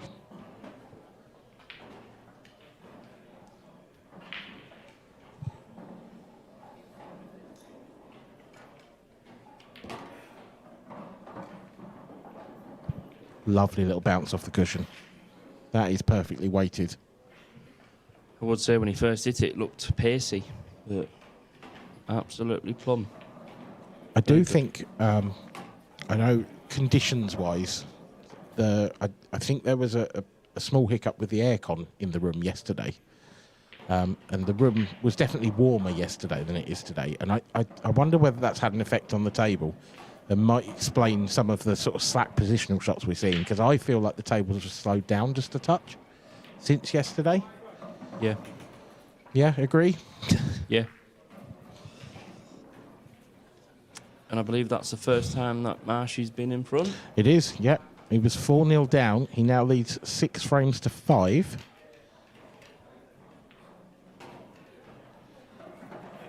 And it's a very different Craig Marsh we're looking at to what we saw just half an hour ago. Yeah. Half an hour ago, the cue was thrown into the corner with abandon. They stormed out of the arena. Couldn't get any worse, I think is what he said. And now, all of a sudden, he's 2 frames away from winning. And Jake, if we're being honest, would only have himself to blame. Yeah. It's not been a great performance from Jake. Or not by his standards anyway. But again, it's never easy, Dan. Just when you thought the worm was turning, Craig Marsh foul breaks his own. This has been an extraordinary match for breaks. We've actually only had 2 successful breaks in this entire match. This is something else. And this is probably the best chance of the match off the break. Yeah. There's not really any headaches here at all. There's traffic though, Dan.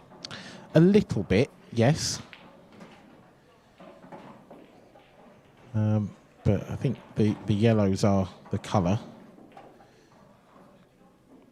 It's the 2 yellows on the balk line. If you can get a nice angle on the right hand of those, where you can just then run the cue ball into that red just below them, then it's frame over for me. Yeah.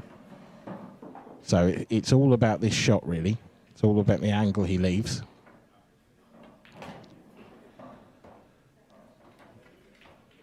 That looks pretty good to me. I think he can see enough of it. Yeah. If he can, the angle's absolutely perfect. So it's just a little stun shot, nip the cue ball back into that red. And there we go. Now there's no traffic at all.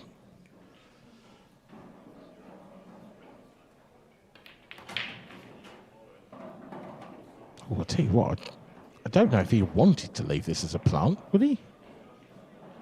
It's not a problem, but...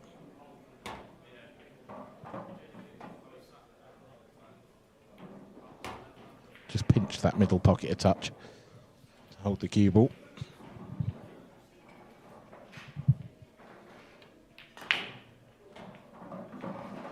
And no issues there for Jake Newlove. So 3 frames remaining, and it really is anyone's game.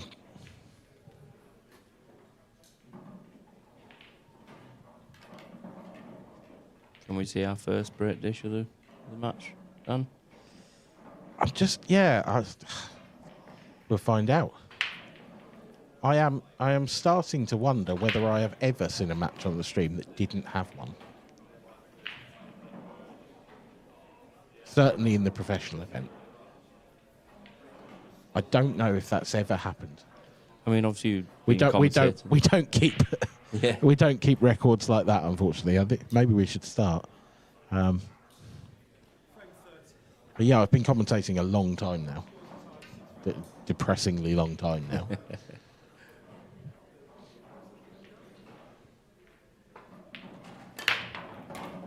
Oh my, what is happening? What on earth is happening to the break to these 2 players? This is extraordinary. I don't think I've seen anything like this. What's going on? It's like someone's cursed their break cues. The cursed man last night as well. Again, though, this is awkward. This is certainly more awkward than the last 2. That 8 ball's in an awkward place. Does the 8 ball go to the bottom right? Because if it does, then I think reds are the colour, but... Looks tight, doesn't it? It I think does. he's looking at that now. Just wonder, is he going to... If he could move this red and that he's closest to and the 8 ball in one shot, it's greedy, but if you get it... It's perfect, but yeah. moved it, hasn't he? So he's trying to play red into yellow and yellow into either yellow or 8 ball here.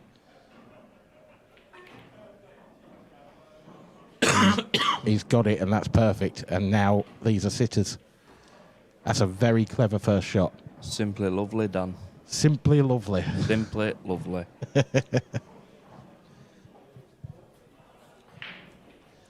You know what I mean, though, Dan? Like, obviously, first shots are always difficult, but when you get this type of calibre of person, it's like second nature to them, isn't it? Yep. I was not saying that other people won't think of these shots. No, but it's the vision and the execution in one. Latest score at the top of your screen. I can tell you, actually, we've got 2 quarterfinals going so far. Races to 9 in the quarters in the professional event. And it's Scotland 1, Scotland 1, and Scotland 1, Scotland 1. Liam Dunster versus Ross Fernie and Gio Edgar versus Mark Boyle. And Emma Cunningham, you can see there on your screen as well. She's on the hill. one away from yet another IPA final for the Northern Irish woman. As Craig Marsh, oh, he caught that a bit thin. That nearly rattled, you know. Yeah. That Wiped wasn't its heart of feet. the pocket. As a result, he's just gone slightly further with the cue ball than I think he wanted to. A little bit of a reroute on the sat-nav now. Yeah, just a little stun across is perfect again. I can't see anything going wrong, but a couple of pros have told me in Coventry that they don't like taking a plant as their last sort of colour. Yeah. But when you're as perfect as that, Dan. Yeah, it really doesn't matter, does it? Lovely stuff from Marshy. Yeah, this has been nicely worked out, and he seems to have picked up a bit of form at just the right moment.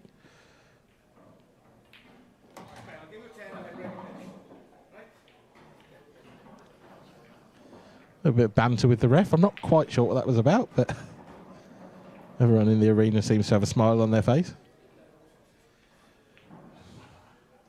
So Marshy has found the hill then, Dan. Sorry. Sorry, I missed that myself. Yeah, Marshy on the hill. Yes, yeah. With break. So, yeah, and I think he was mentioning to the ref about racking him up better.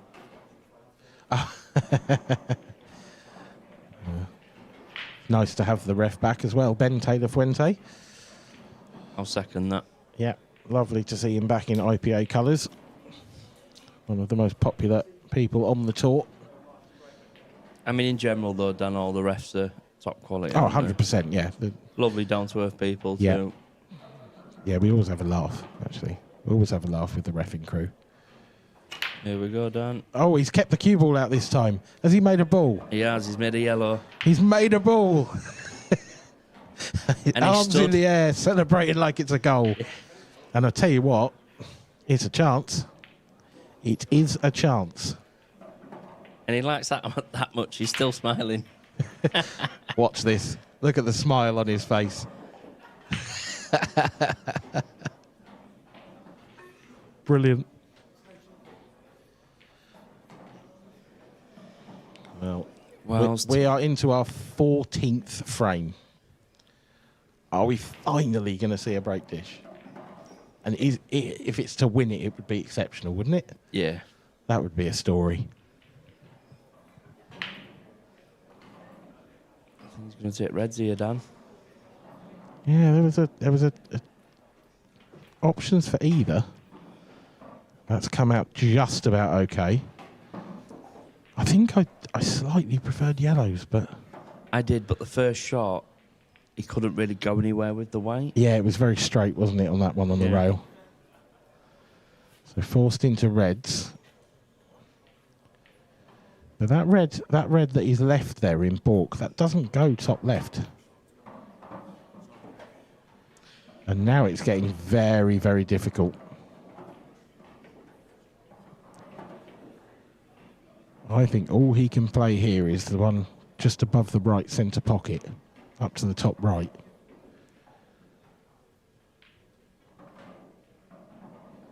And even so, he'd still be bridging, wouldn't he? It's so hard to see him getting out from here. Is he playing a double? He's playing the double. He's got the double. That's a beautiful lovely shot. Has he been rewarded? I don't think he has. Not really.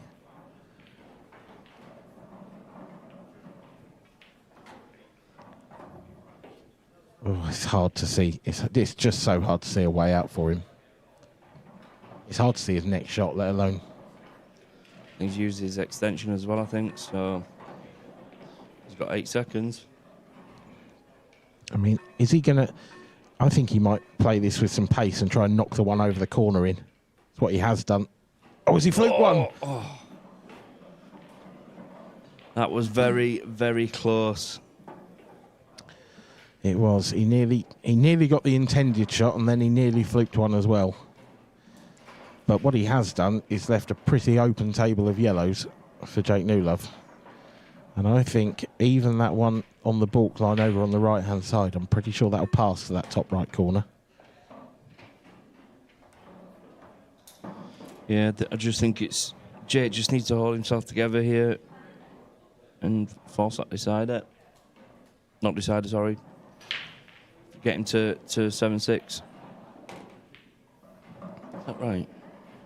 I apologise, guys. I think.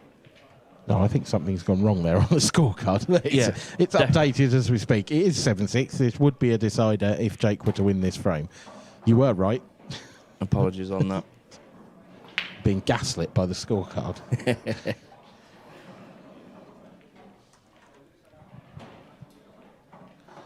I mean, you probably could call it at the start a decider, but I think the way that the match is gone, It's what the fans want. yeah, it That's for sure. absolutely is. It's what we want. I don't know. I wouldn't mind a coffee. That's what I want. Well, I think in about 5 minutes' time, Dan, you may be granted. Well, yeah, we're going to have one more frame of pool, whichever way it goes, whether it's tactical, whether it's a dish. It would be quite typical if Jake won this with a break dish, wouldn't it? You know, Marshy's had his opportunity to do it with a break dish. Yeah, of course. Has failed. It feels like potentially the way it might go. But I don't think, even if Jake brought dishes for him, I don't think that they should be fuming about it, because it hasn't been been a weird what it match. should have been. Been a weird match. Yeah. But nevertheless, we hope you've been enjoying it at home, and keep watching, because there's lots more pool to be played. Got loads of finals coming up next 2 days. We've got the quarter-final coming up next on screen, as mentioned earlier. Cian Monaghan will take on Scott Gillespie. But first, Jake Newlove to break in the decider.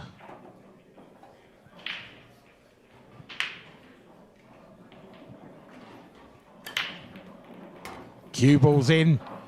The cue ball's in. We're not going to have a break dish in the match, but we might have another reverse. And these reds are sat. He wouldn't need the free shot here. But talking of fuming, Dan, Jake will be. Jake is livid.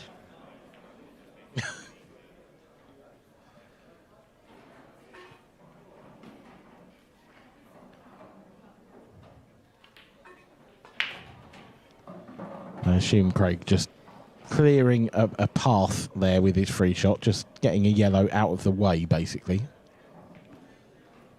Because he's got to go reds. He has to. I mean, if he goes yellows now and gets them... Oh, could you imagine the scenes? I think we might see a broken cue. But yeah, he's gone for reds. But to be fair, Dan, because there haven't been many dishes, or, you know, there's always that chance. I've just never seen a performance from two players breaking this way. I've just never seen it as bad. You've had 6 foul breaks in 15 frames.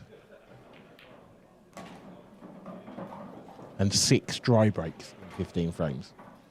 There have been 3 successful breaks in crazy. 15 frames. I've never seen the like. I have never ever seen it.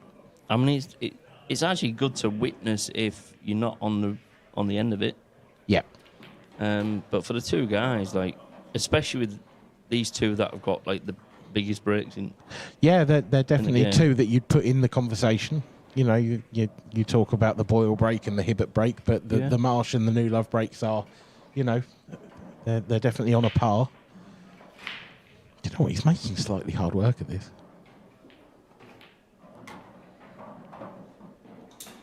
He's back in good position now. Is he? That cue ball's just rolled off a little bit, but it's nudged to the red enough that it's out the way. There's a wry smile from Jake in the corner there. He knew, didn't he, Dan? He did. So, obviously, just to stun a couple of inches, I think. And then just to stun down for that black. An absolutely extraordinary game, this. and it's not over yet. We've seen easier pots than this missed.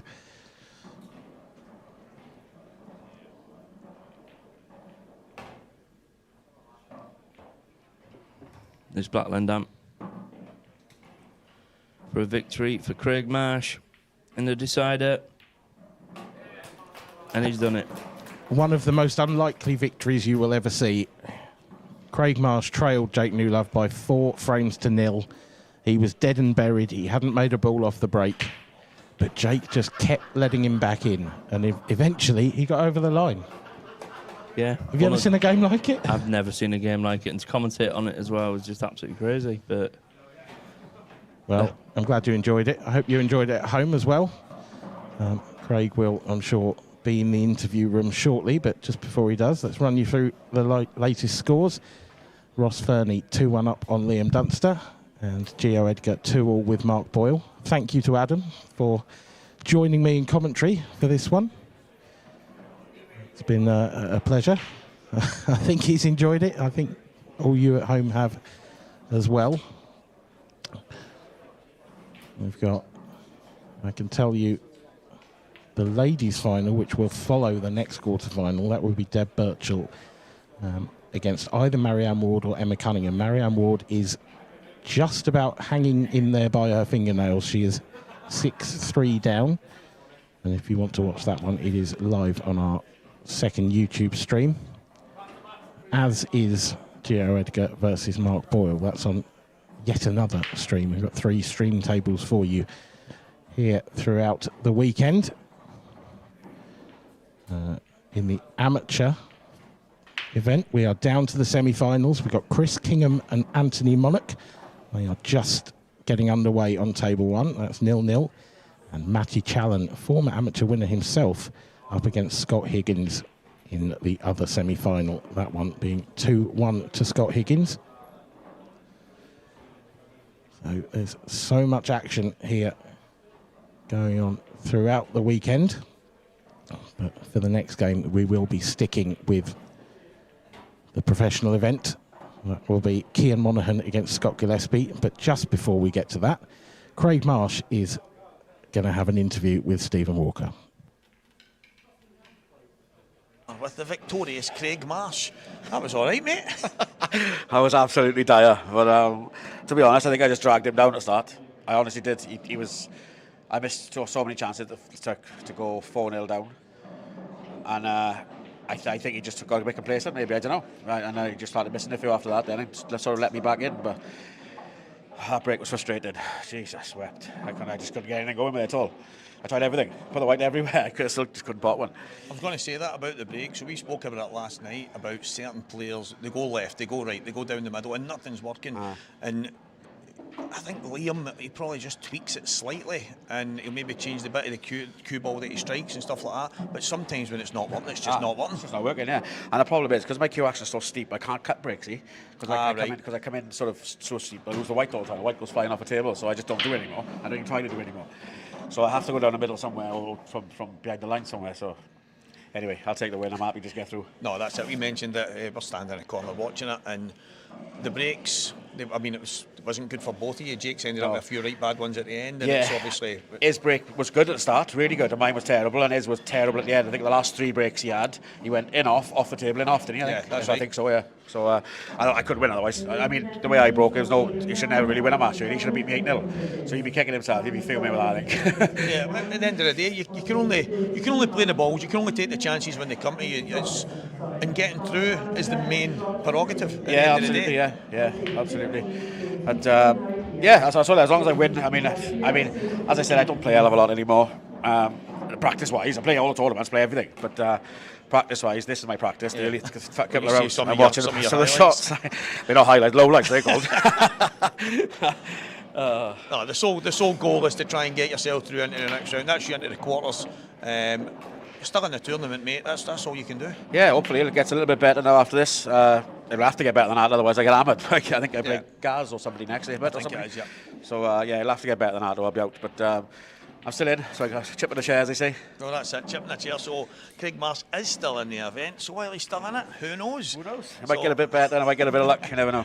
Well, next up we've got Cian Monaghan and Scott Gillespie. What a match that promises to be. Two guys you know very well, Marshy.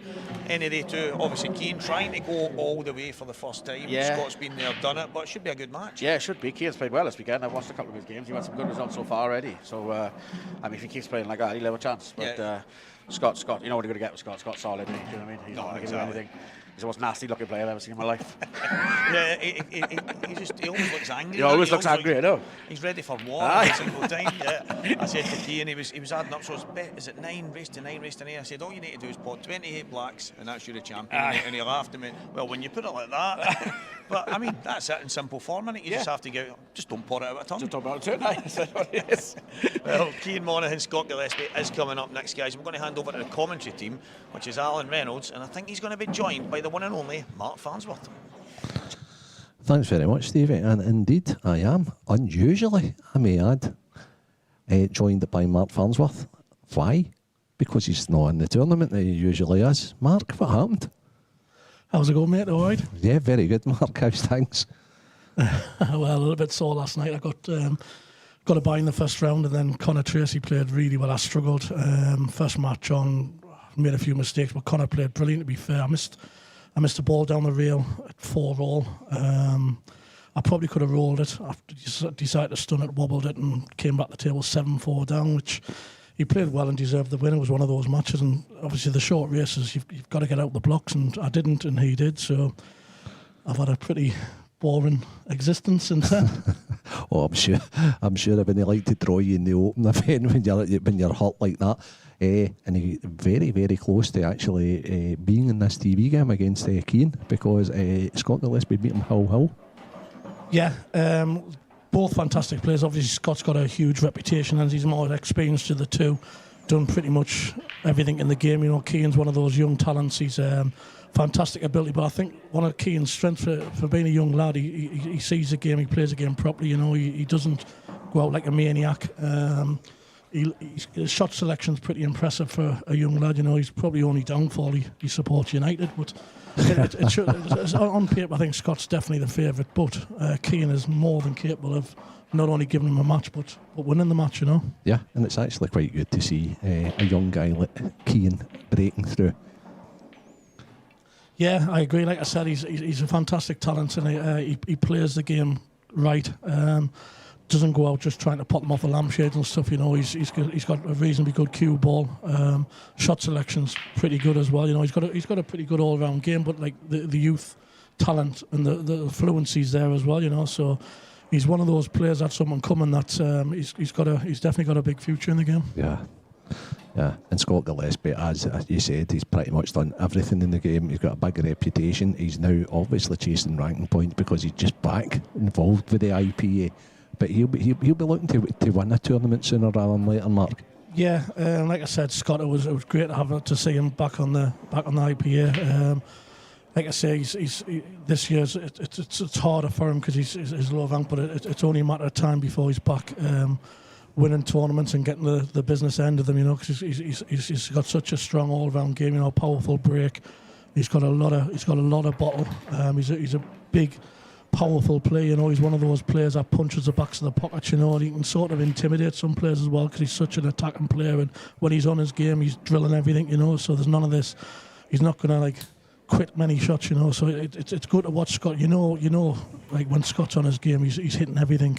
Not 100 mile an hour, but when he's playing well, he's so decisive, and he's a good player to watch. So it's a fascinating match. Yeah, very much so. He's like he bosses the table when he's on it, very much like yourself, Gareth Hibbert. He really does. He bosses the table and.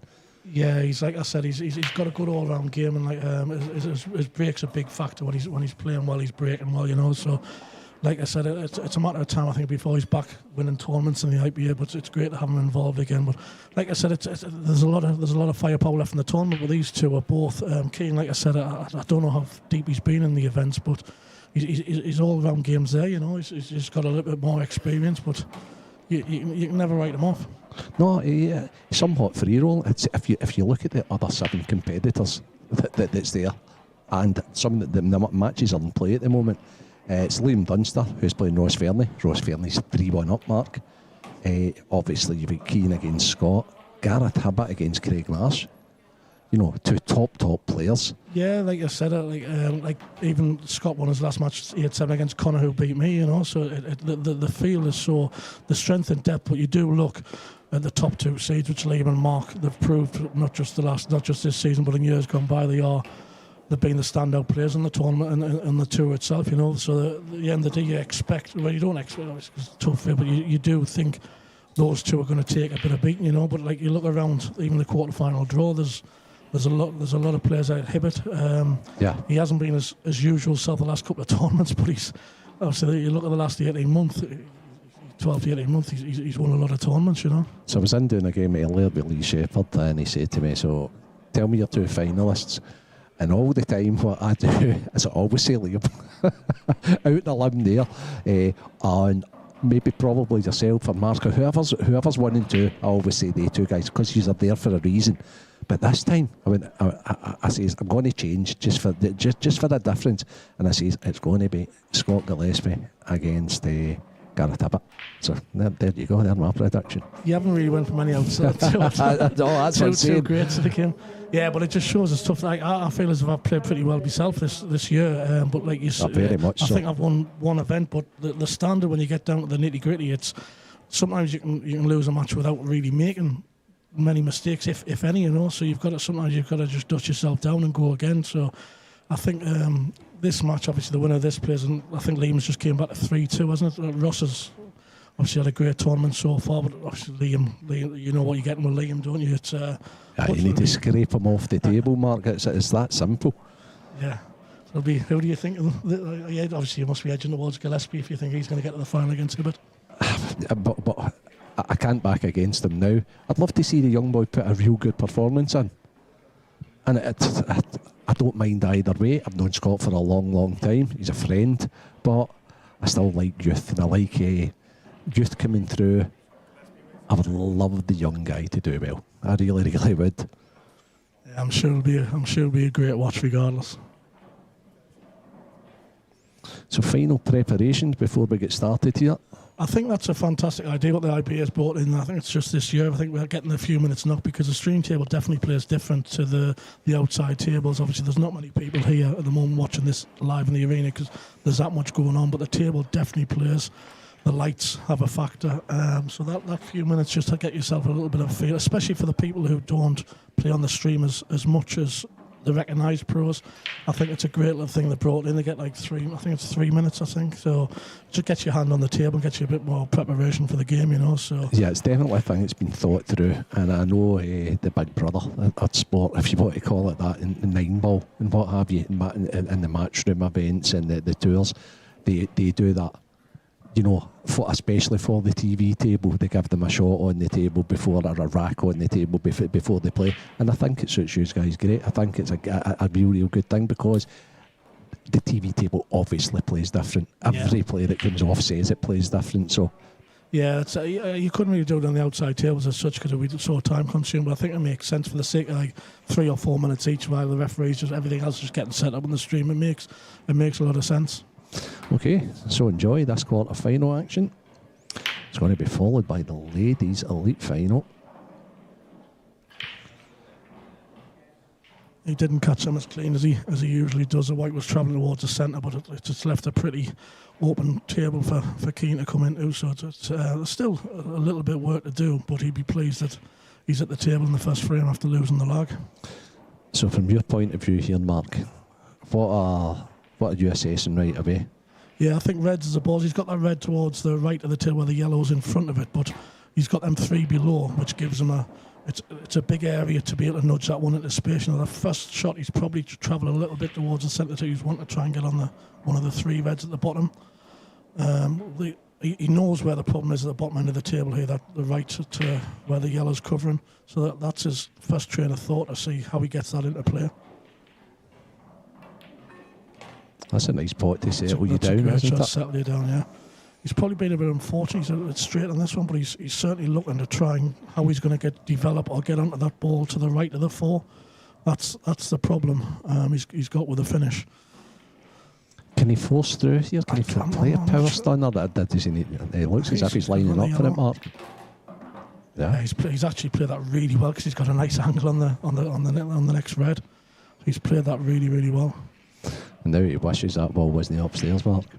I think he's like, if he gets on the one that he really wants to be on the one on the bottom rail. If he gets on the one that he wants to probably be a little bit straight on the bottom rail. He wants to take that one first to leave a bit of an angle on the next one to travel up the tail. But like you say, if it wasn't there, it would be better. But I still think he should be leaving a little bit of an angle here. Yeah, I think he's got enough to work with. He probably top that through with a bit of run inside. Anywhere near the blue spot, round about perfect. He's played it well. Probably another couple of rolls, but just got a little bit of a... He'll have to miss the yellow on the way. He doesn't want to be catching the yellow because he could go into the other yellow. So he'll have to nip it a little bit, possibly. Oh, the natural angle was there. I thought he was travelling into the yellow on the rail. Yeah, to be honest, me too. He's actually played that. Yeah, I thought he had to, possibly, maybe he's had to nip it a little bit, but he's played it really, really well. What a great settler for John Keane Monaghan. Yeah, I think the thing with Keane as well, even though he's young and inexperienced a certain amount of time, he's got a lot of bottle, he's got a lot of fire. So I don't think he'd bother about the situation. He'd obviously respect Scott and Scott's experience, but he'll definitely not be scared of the match or feel as if he can't win. So he's got a bit of bottle about him. So it'll be interesting to see how the match pans out. Yeah, he's got a bit of banter as well. Quite like him. He's a good lad. Yeah, he's a funny lad.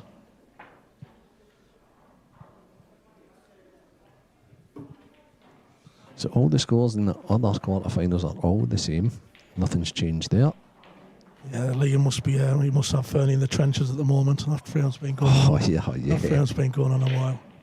Fernie won't be liking that. Gio against Mark as well. I think the times as fantastic a player Gio is, I think he just slightly. I watched him play in Wales in a semi-final of the Welsh Masters, I think, against Mark, and he should have really won the match. And I just think when it comes up possibly against Mark, he's not. He just doesn't finish it through a little bit, just a slight criticism of how good Gio is against Boyle, but that'll still be a cracking quarter-final match. Yeah, I think people forget that Gio's still only 21. He just turned 21, Mark has. The talent. He's like a veteran. Yeah, it's the technique which I like about his game. He plays. You'll see so many similarities between Boyle and Dunster in his game. He's so methodical, and his technique is absolute top notch. A great break from Keane here, so the Reds have split beautiful. His pace around the table is good. There's a lot of composure, even though he's quite attacking. So if he can finish these, it's a good start. So I like the fact here, and it might come back to haunt him after me saying this. I think older school players like yourself, Gareth, and even like Liam, who's still quite a young man himself, they're better with the cue ball there in that first shot. Yeah, I think possibly the bit of experience as well. It's just you take a bit more time. Obviously, sometimes you're up against on the shot clock, but you sort of take a bit more time on the important shots. But this is an important shot. This frame, Keane's shot is. Yeah. Well, I thought it was in. Me too. I thought he played the shot before, just nudging at the yellow, but he was confident in his own ability there. He didn't want to get. He wasn't too concerned about getting close. He just, as long as the white was off the rail, he felt the confidence to pop that ball. So I fully expect him to get that, but he sort of give Scott a bit of an olive branch here. Yeah, that's a good way of describing it. So what's your thought process here, Mark, if you're Scott? Right? Did you know the balls aren't sitting great? Yeah, but he's got to go for the finish. There's no safety shot. He's got to get this one. He'll try and get the white down the table to play. But when you look at the pattern, it's a yellow on the side cushion, which is the problem. But if you get on it, it's a pretty comfortable back double. So I think his primary thoughts will be to play the double, because unless he can get the yellow towards that in the left centre to play off the top rail to nudge it out, you've got to be on a nice angle. But the options are both there, and he'll certainly be looking to see how he brings that ball into play. You've got three other balls in completely open play, but his thought process will be all about that yellow on the side rail. I'd be tempted to look at this one in the middle now with a little bit of trace left hand side, because you've got to be so unfortunate not to be on one of the other yellows. The one to the left middle. You'll want the left middle. Yeah, sure. Off the top rail, just nudge the other one out. But he might just be comfortable playing the back double. You'll see from this shot. He's down on it now. Yeah, just a trace of left. He just jabbed it that little bit. He potted a little bit thin. That's why he's went so final. He had a little bit of a jab there. You seen him jump over the shot, and he's pot the ball too thin, which has sent the white towards the red rather than off the top rail. 58 balls available at the right centre, however, it's still quite an easy out mark, isn't it? Yeah, I think he just leaves that last ball now, and just plays the yellow up the rail for the black in the centre.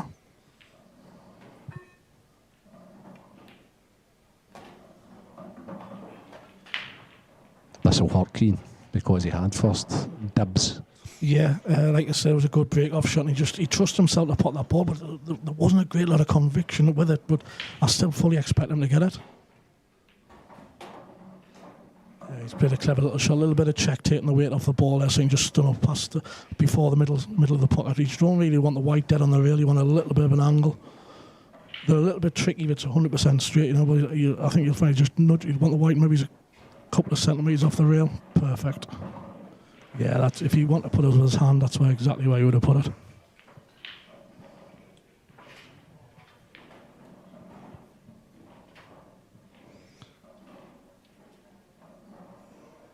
It's pretty much this pot for 1-0.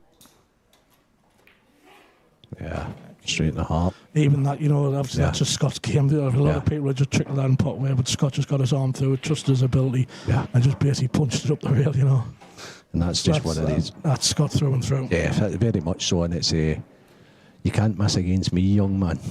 Yeah, I played him I think it was a semi-final of the Saltire a few weeks ago, and it was a semi-final of the quarters or whatever it was, and he played absolutely fantastic. It was a good standard match. I think he's beat us possibly 8-4, 8-5 or whatever it was, and I don't think I've made a mistake in the match. He was just so solid. And he actually said after the match he hadn't been playing great, but he's got that sort of ability, That made you feel a whole lot better, because you weren't scintillating for him that weekend. Yeah, but obviously ran it, and he's more than capable of just pulling that out.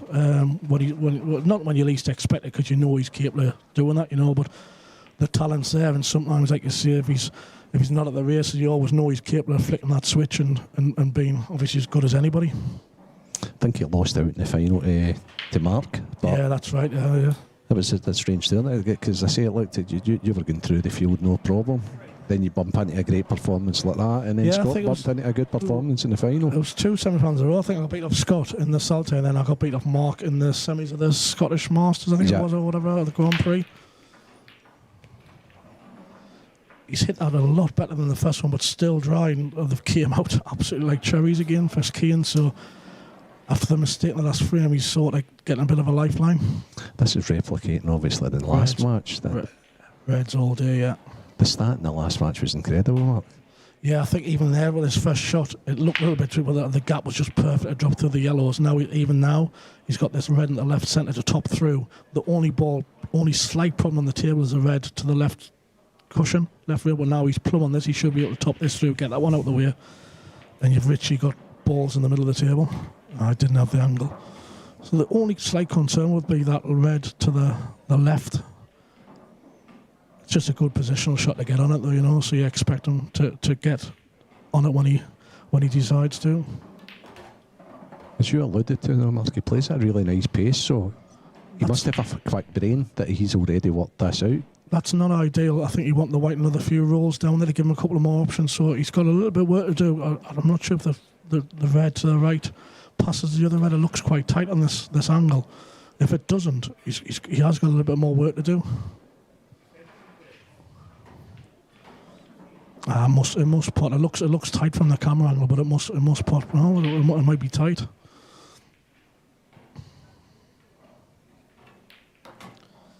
Oh dear. Yeah, that's from the. I was surprised when he played the red in the centre 2 or 3 shots ago. They didn't play for that one on the left hand side, because that was the only ball that could have caused a problem. Fair enough, he might not be able to get plumb on it, but if he just topped it through as a ball that you would never expect him to miss, and that's created by not playing for that early. It's created a bit of a problem on the finish. All he has to do is pocket that stuff. It's tough. This That is a toughie. He's nailed that. Yeah, he's played that really well, to be fair. Now, if he just pulls a white, I don't think you'd not be rushing to top this. So I think he just screws past the yellow, a little bit past the blue spot. Is an ideal position. Yeah, but nothing for short here, Mark. I take it. It's just you need to give yourself a chance. Just as long as you pull past it, you want the white primer a couple inches past the blue spot to be perfect. Needs to stop. I think he might be all right Cuban wise. If he's not hammered by the yellow at all, you expect to pot it. If he's hammered and makes it shot and missable. The issue is he's going to have to play the 8-ball in the right corner, isn't he? Oh, he is slightly hammered. This makes this really tough. Yeah. Yeah, because he's hammered, he's actually trying to punch it as well, whereas if he's not hammered by the yellow, he just strokes that in. And it's a ball you would never expect to miss. Another lifeline for Scott. If the 8-ball was available into the right centre there, it would have been much easier because he could have topped it through. But just with a hammered, I think it's difficult to top them through. When you're slightly hammered, it's always better to try and get into the cue ball a little bit, to try and... Obviously, when you're cueing over the ball, it's easy to get a little bit of side on the white as well. So playing with a bit of pace sometimes eliminates that to a certain extent, but it just makes the pot that little bit more tougher.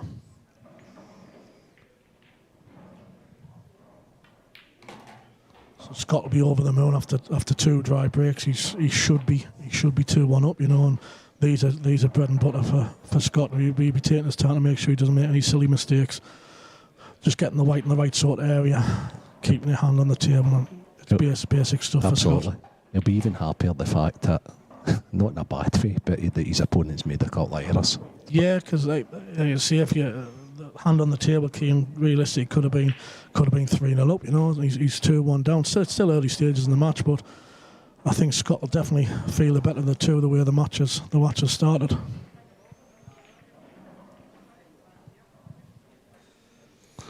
Just a little bit. He's just in between the 2 balls, but he's just letting a little bit of composure, a bit of experience, just to make sure he doesn't make any silly mistakes. But literally, he could take any ball he wanted, Yeah, but I think that's the difference for you guys. The top guys, your attention to detail on the finishes is just that little bit better. Yeah, I think at times you've got to play for a certain ball, but then obviously other times you can sort of play not so much for an area to give you an option. Like sometimes it just depends on the layout. But there is times that you've got to play for precise position, to give you the option on the next ball. So sometimes you could be thinking 2, 3, possibly 4 shots ahead, and one poor positional shot can just knock that out of sync. Right, very much so. Especially as it gets closer to the end of the frame, that's when you need to be better. I think Scott, the ball he's playing now, I think he played for that first. Yeah, I like what you say, but obviously early on that finish, Keane made a bit of a mistake because the problem ball, even though it wasn't really a problem ball, was that red towards the left cushion. That should have been, that sort of situation, you do try to eliminate the problem areas as soon as possible, and I think he just had a chance to get on that, as not perfectly, but on it enough to take it on, and I was a bit surprised that he's decided to stun across the table. But you still expect him to get that finish. He made a mistake. Very much so. No changes. Liam Dunster 3, Ross Fernie 3. Gio 4-3 up against Mark. Yep. And it's 1-1 Gareth Tibbett, Craig Marsh. Anything changes, we'll keep you updated. I see Liverpool won the... Do you take much notice of the English Premier League, or you know me, Mark. I'm more a Scottish football guy. Did Liverpool get that late penalty again, or was it? I watched the first half and they were pretty dominant. They went in half time. I think it was 2-0 up, and probably could have been a bit more. And then I didn't see much of the second half, but apparently Everton put a bit of a fight up and got back to 2-1. It was the Merseyside derby, of course. It finished 2-1 to Liverpool. Okay, yeah. They were 2-0 up at half time. But they were really impressive the first half, as much as I don't like saying it. Are you a Man United man or a Newcastle United man? No, definitely not Newcastle. Right, okay. Man United or Sunderland, just depends. Sunderland, okay. Depends who's doing the better of the two on the depending day. Well, you've got 2 teams in the Premiership this year. That's ideal, isn't it? Who do you support when they play each other? Man United fan. Okay. That's a great pick. It's been a little bit lucky, the cue ball, because it danced with the top corner pocket. But I'm not sure if he's got a first ball. It looks a little bit tricky for the first one.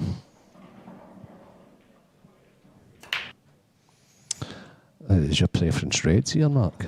It's a little bit. I think both suits are slightly off. Another look at the table. And I think reds is a balls, but can he get the first one? Oh, I can see the one on the left corner, yeah.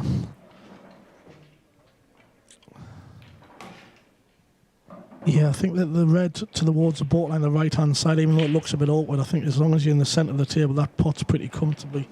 The red that's behind the yellow on the ball line to the left of the table, that pot's in the right top corner. So again, the all impossible positions. It just needs a clever route and a clever couple of positional shots just to. Are you looking at the 8 right away here, Mark? Are you saying what's going to connect you? Sorry? What's going to connect you to the 8 ball here? Yeah, well, I think the way the walls are set out, I think you need to get rid of the top ones and leave the one on the rail till last, because then you can, if you've got an angle, you can play the black into the centre or the corner. But I think the way the balls are set at the top, he needs to get rid of these 3, ideally together, and then just leave that one on the rail till last. But in an ideal world, he would like to get as close to the one down the rail as possible. Another roll on that, he's absolutely perfect. Just slightly hammered, he might be taking himself a bit straighter on the next one. That's another positional shot there. Another roll on the white there, and he's absolutely perfect, the one in the centre. He's got a little bit more work to do now because the white's travelling towards the side rail. Again, he doesn't want to leave the white tight on the rail, so he needs the white off the rail. But the more he takes off the rail, the worse the angle will be on the next ball. He's not quite hammered, so that gives him a bit of breathing space. Mm. Yeah, I think he's actually all right because he can just dig into this and bring the white. He'd probably just be a little bit lower than the centre line, but he can just nip into that quite well and leave an angle on the red. And he's just had a look at the angle for the black into the centre.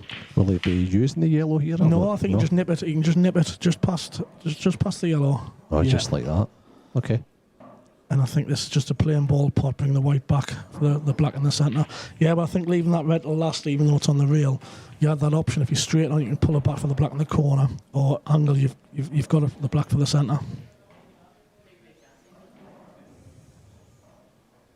He's nailed it. Lovely. Yeah, good finish. Probably couldn't have placed it better. He's a very, very competent player. You know, it's just he's made a couple of mistakes here, but at the end of the day, he's still 2-all, so he's in the match. Yeah. And that's what he'll be feeling. He'll not be thinking, I should be 4-0, I could be 4-0. He's going to think, I'm still well in this match. Yeah, he could. With at the end of the day, Scott would probably be the happier, because realistically, he could be 4-0 to Keane, you know, but 2-2, it's all to play. But like Scott will be the happy of the 2 players, but Keane from 2-1 down, he's took a good finish out there to steady the ship. As Liam and Ross they must have fell asleep on that table. I wonder if the guys could show us what's going on over there. I wonder how many 15 balls. I was just going to say, I wonder what the spread is. How many balls left on the table in that frame? Fernie absolutely hating it. There might be a sleeping bag in the corner. Yeah. But that's what sets. I know obviously Ross is a fantastic player, but that's what sets Liam apart. Obviously, I think at the moment, in just the last few years, it's just his ability to win the important frames and to take.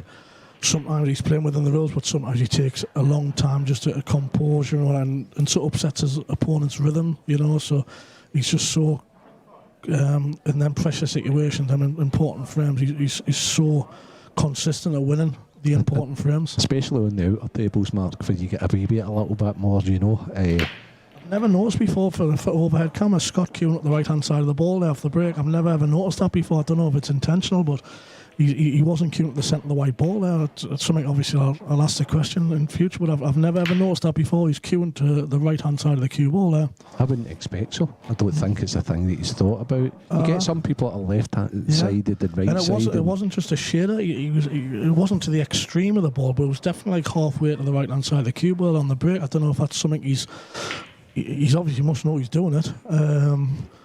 But he's got a ball that came out beautiful, haven't they? Scott's always been down the middle trying to pull the fight straight back. Never ever changed, even though some of the Scotch lads are really good at the cup taker, what have you.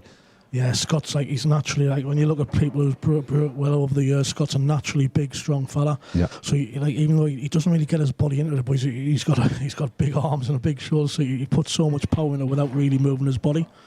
You see, like I've always thought Jack Whelan had a fantastic break because he's such a big lad, but he falls at the shot, and it's crazy because he doesn't even look like he's hitting the ball very hard. His timing's great. His timing, as you say, falling he's 6'4", whatever he is, and he falls into the shot and just hits him clean as a whistle every time.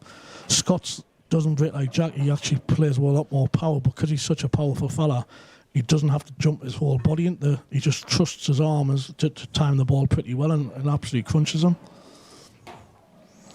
I don't know if he thought he just underhit that a little bit. He seemed a little bit panic set in there, didn't there? Just as if the ball wasn't quite going to reach the pocket. Do you think he'll read out here and take the bottom one, Mark? He's a little bit short, isn't he? So it's a bit tricky the one the right centre. So I'm not sure the red goes in the corner, is it? So I think he's still forced to take this into the centre. He might have to spring the white round the angles here.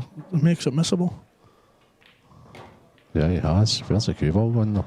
It's fine. Yeah, he's been a little bit fortunate because he didn't want to be anywhere near the red, but he's getting away with a little bit.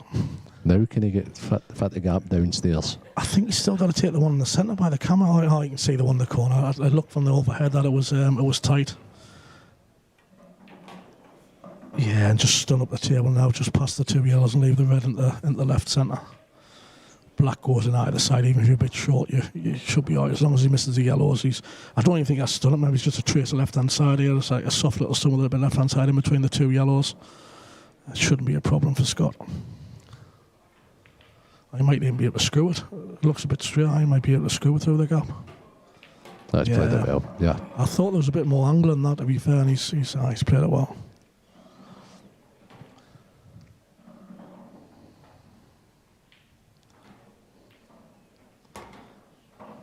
And he's just about managed to hold. Yeah, a good break and finish. Yeah, there we have it. Easy as that. And Liam and Ross is still 3-all. And Gio and Mark are 4-all. Gareth Hibbert just took the lead against Craig Marsh. Now that'll be an entertaining match as well. Hibbert against Marsh is always fireworks. Yeah, it's very, very stacked. Very, very stacked. There's been a lot of shocks this year. There's been a lot of first-time winners and things like that. And Marshy didn't like that. He's blaming the table. Table maintenance man to Marshy's table. I think he's just trying to drop on the red of them on the Marshy tail just to create that gap between the red so the red would possibly double, and it's just drifted off, so it's still tight on the yellow. So he still really hasn't got a shot. Lots of open matches going on in the back. We have a ladies' final after this. So buckle in for that one. That is Emma Cunningham against Deb Birchall. Yeah, it should be a cracker. It should be a great match, yeah. I think that when I looked at the stream lineup for yesterday, don't get us wrong, I know it's a fantastic standard number. When I looked at the stream matches yesterday for the first day, I thought, geez, it was the standard. It was a cracking lineup for the Friday for the first day of the tournament. Sometimes you get games which not so much one-sided, but there's players who's big favourites in them. But you looked at that field yesterday, and there was a lot of good matches, even matches. There was a couple of crackers. The ones on stream, Liam Dunster, Ben Davis. You had G. Wegger, Dean Shields. I mean, that's a good first round match as well. That's a great break. He's cued right through the white switch. He came back straight. He was nearly unfortunate there, nearly got kicked in off, but he cued that lovely white. Oh, he did. Cued right through the white. That's a little bit of a discussion we've been having in the pro group about the only slight negative I have. I prefer blackball rules. The only very, very slight negative I have is the 2 shots off the break. I love everything else about the rules set, but I just think it's too much of a punishment when you get kicked in off. Well, this is the second time I've had this conversation today. The other time was with another professional. Who was that? It was Lee Shepherd. Right, okay. Tooting the same horn. I had a conversation with Paul Santa, Neil Toms and Baronman on Thursday when I arrived, and that was the topic of the conversation, to be honest with you. I actually, it was years ago now, and obviously it was in the early days of the IPA when we went to blackball, and I actually proposed it, and it for one reason or another, it didn't get voted on. Basically, it was said we couldn't do it because of the Blackball Federation or whatever. Skiing he's been a bit careless here.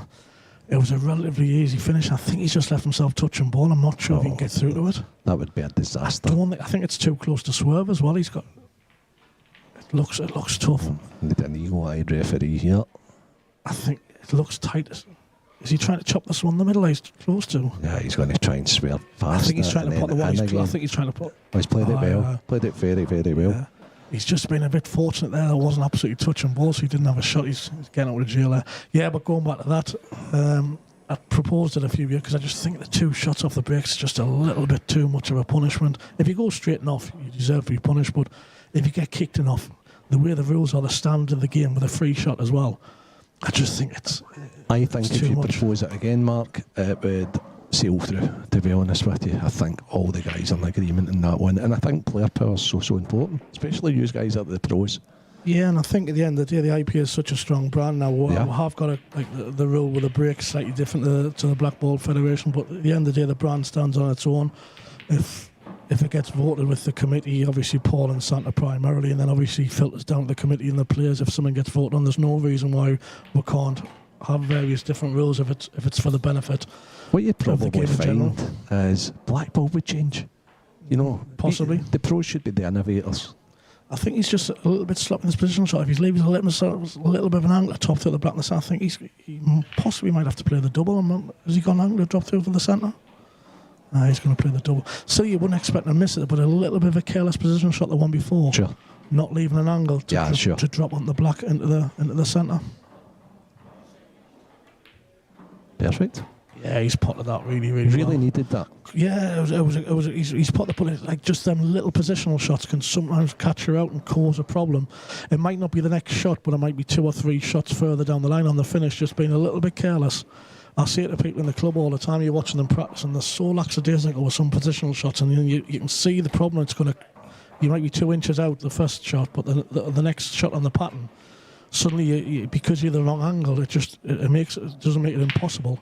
But it makes a relatively easy finish so difficult. Yeah, and it has a snowball effect as well, doesn't it? It gets harder and harder to try and get back in it. And that's what the patterns are so important, the shot selection, where finding where your problem ball is, your problem area, to try and navigate that. Sometimes you can't get on it first shot or second shot of the visit. But as long as you're aware and you've got a plan, but then again it comes back to positional play to make sure you're in the right areas to get to that problem area without causing too much disruption. And the last thing you want really is to clatter into balls and play cannons and whatever, because they can go wrong ultimately. Another great, the white ball straight down the line there. Fantastic hit. Has he been? The reds look good if that red passed the yellow up the top. Yeah, I think the red goes pretty clean, doesn't it, to the top left? Yeah, I think it does go. It's just, can he just... Yeah, he's crunched them and the white ball just straight up and down, which is an ideal break-off shot, you know, so it's fair play to Scott. The last couple of breaks has been top-notch. Can he punch this in? Or I think he's just quite happy. As long as he's not hammered by the yellow, I think he's quite happy just to pull it back maybe an inch or two to play the right into the top right. I think that would... I don't think he's got the angle to get down to the red below the yellow, so I'd be quite happy just stunning this if the angle wasn't there. I think it's just slightly in between. I'd be just punching it in, just leaving the white where the red is. I'm surprised. I'm so surprised he's played that like that. I just soft stun it, just punch it in, keep the white away from the yellow, play the right on the opposite top. Cut it back. The opposite, the right in the opposite top corner, and you've literally got the table at your mercy. He tried to force an angle there. I don't think he had to. I'm a bit shocked by Scott's the way he's played that. It's almost as if he doubted himself when he came back up off the shot to decide to do that. I think he's just trying to make things a little bit too easy, but he's just try to force an angle that he didn't necessarily have to do. And don't get us wrong, 9 out of 10 he's getting that ball anyway, but he sort of created a problem that wasn't really there. You can see the pace of Keane. He's got his tail up at the moment. He's very, very fluent, a very, very confident player. And it'll give him, because obviously the way them balls broke, he'll have been sat in his chair thinking, I'm 4-3 down, I need to break. And obviously he'll have probably jumped out of his seat when Scott made that mistake. And a little bit of experience, he's just took a little bit of time on this particular shot.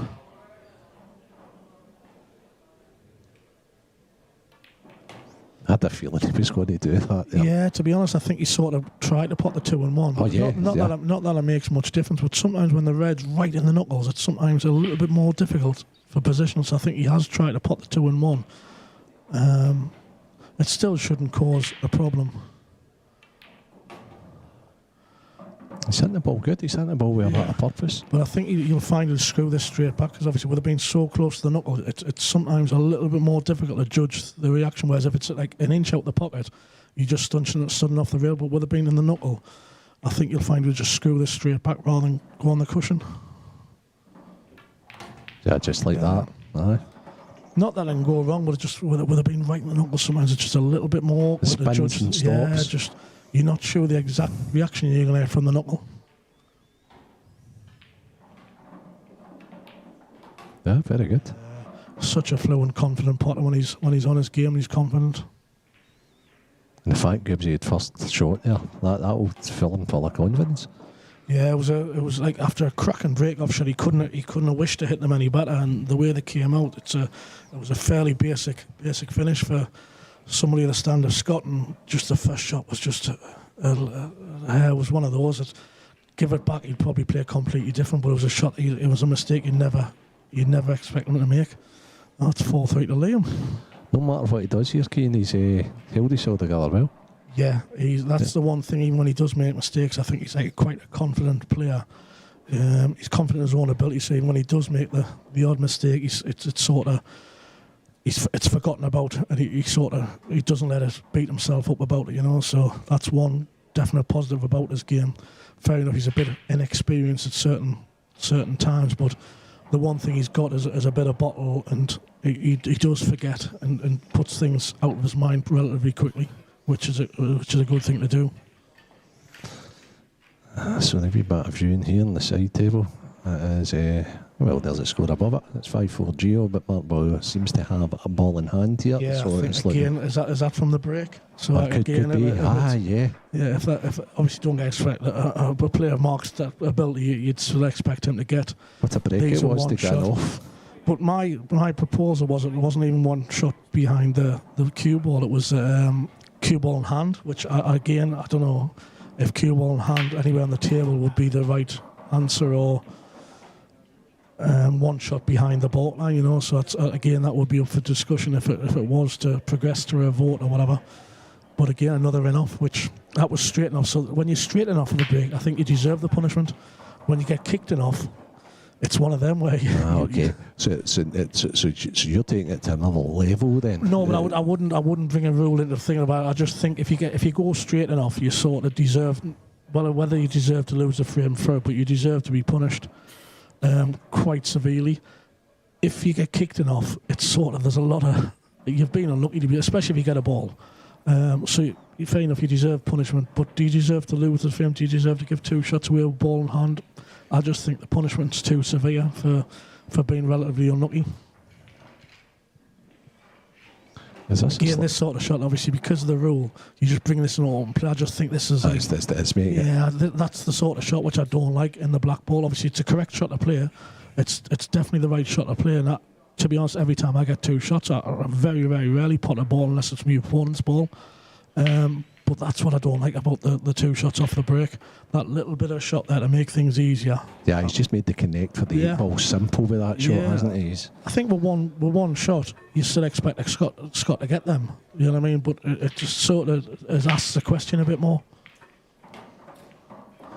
Played a level little shot there, obviously pushing the yellow words around, giving a lovely angle on the red on his problem ball as well. So 2 birds with one stone sort of thing there.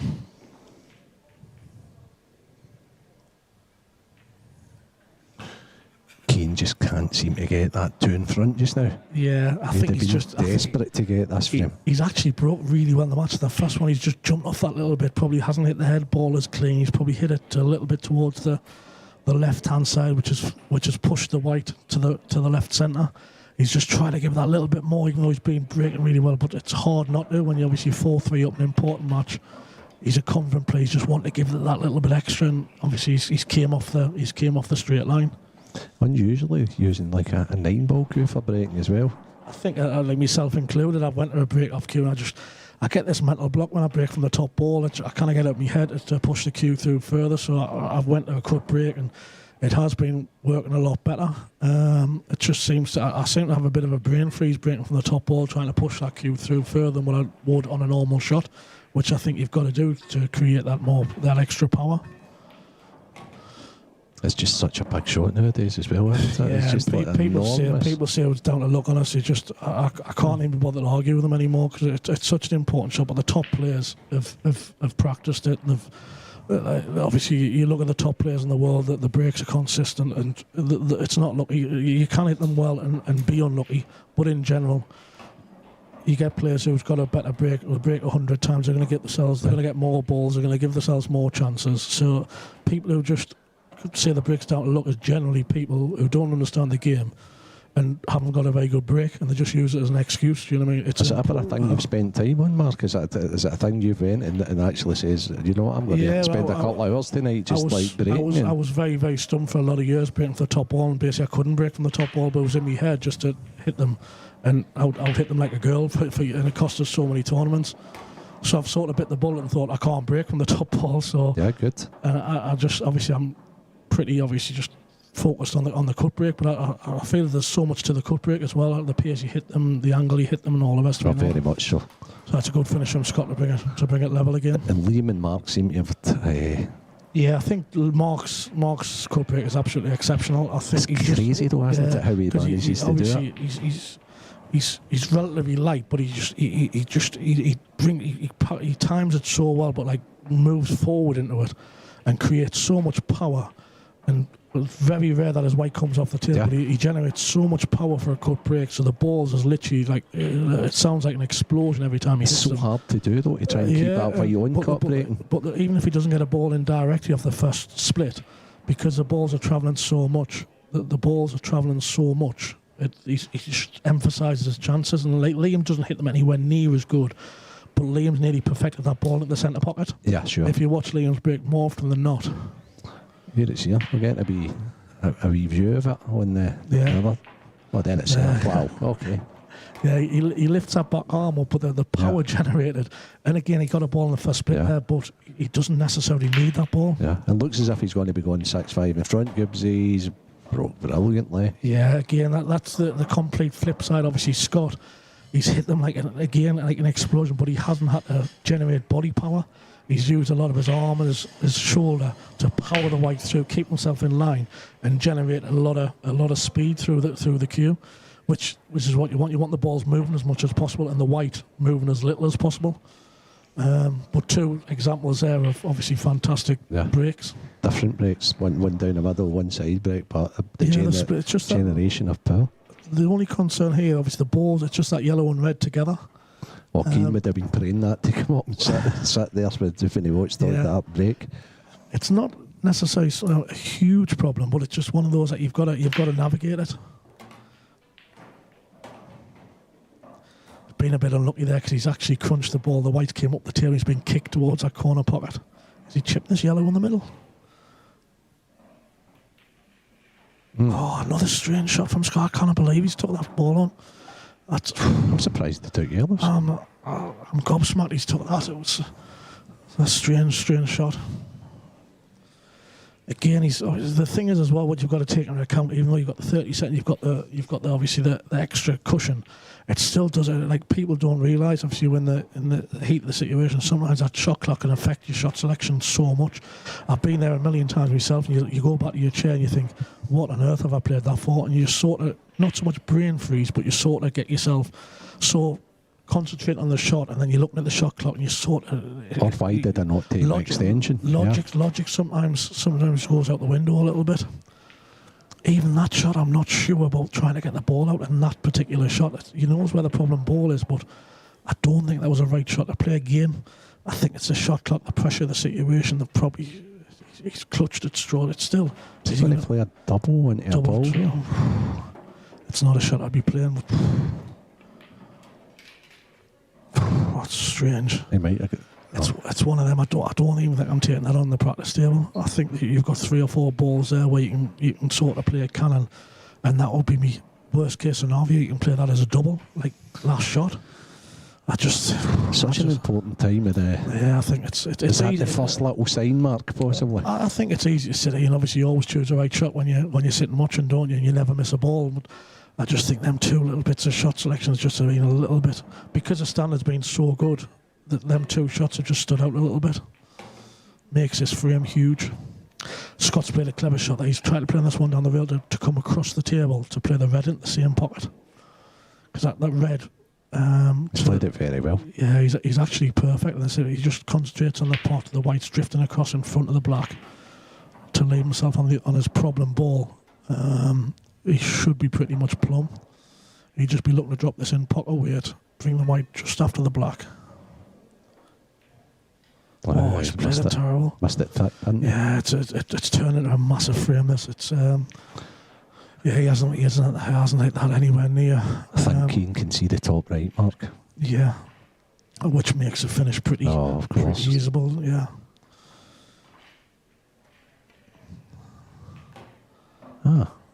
Got a little bit of topspin off the cushion, but he's all right. I thought when I seen him jacking up the queue a little bit. Yeah, I think them sort of shots on these close, it's weird, but sometimes you've got to hit them softer to get more reaction. The more pace you hit them with, the topspin sort of counteracts and it sort of stops dead.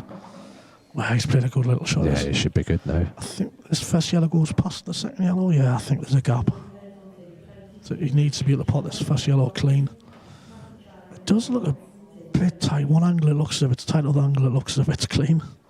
He does only be touching the other yellow here. Oh, is he getting away with it? I think so. I think he can still cut it back, but it looks fine. Is he all right? It does it. Yeah, I think he's going to play it thin, check side off too. 1, 2, check. Yeah, happy days. Yeah, it's probably been easier than what we thought. I looked a tricky angle from where we were sat. Still no one you want to be playing after it being so easy presented before it, but he's got there. Another little trick, and it was a bit awkward because he would have to take the other one first, and it just made the position on the black a little bit awkward.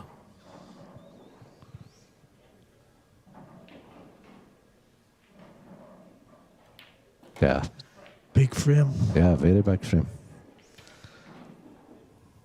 Is it Keegan's break now? Is it? I can't remember what. I think it's Scott's. Oh, Scott's is it? Okay. Oh, it's race to 9. I'm it's thinking it was still 8. Well, Sorry, yeah. I thought it was still 8. Obviously, that extra frame. And it's Boyle big. did finish that last frame. Sorry for interrupting you there, Mark. So it's 6-5 Mark Boyle. Dunster's 4-all with Fernie. So they managed to get 2 frames in there. So it must have been. Dunster's had Fernie terrorised for an hour. Then Fernie's probably broken dished. He must have a nosebleed or something.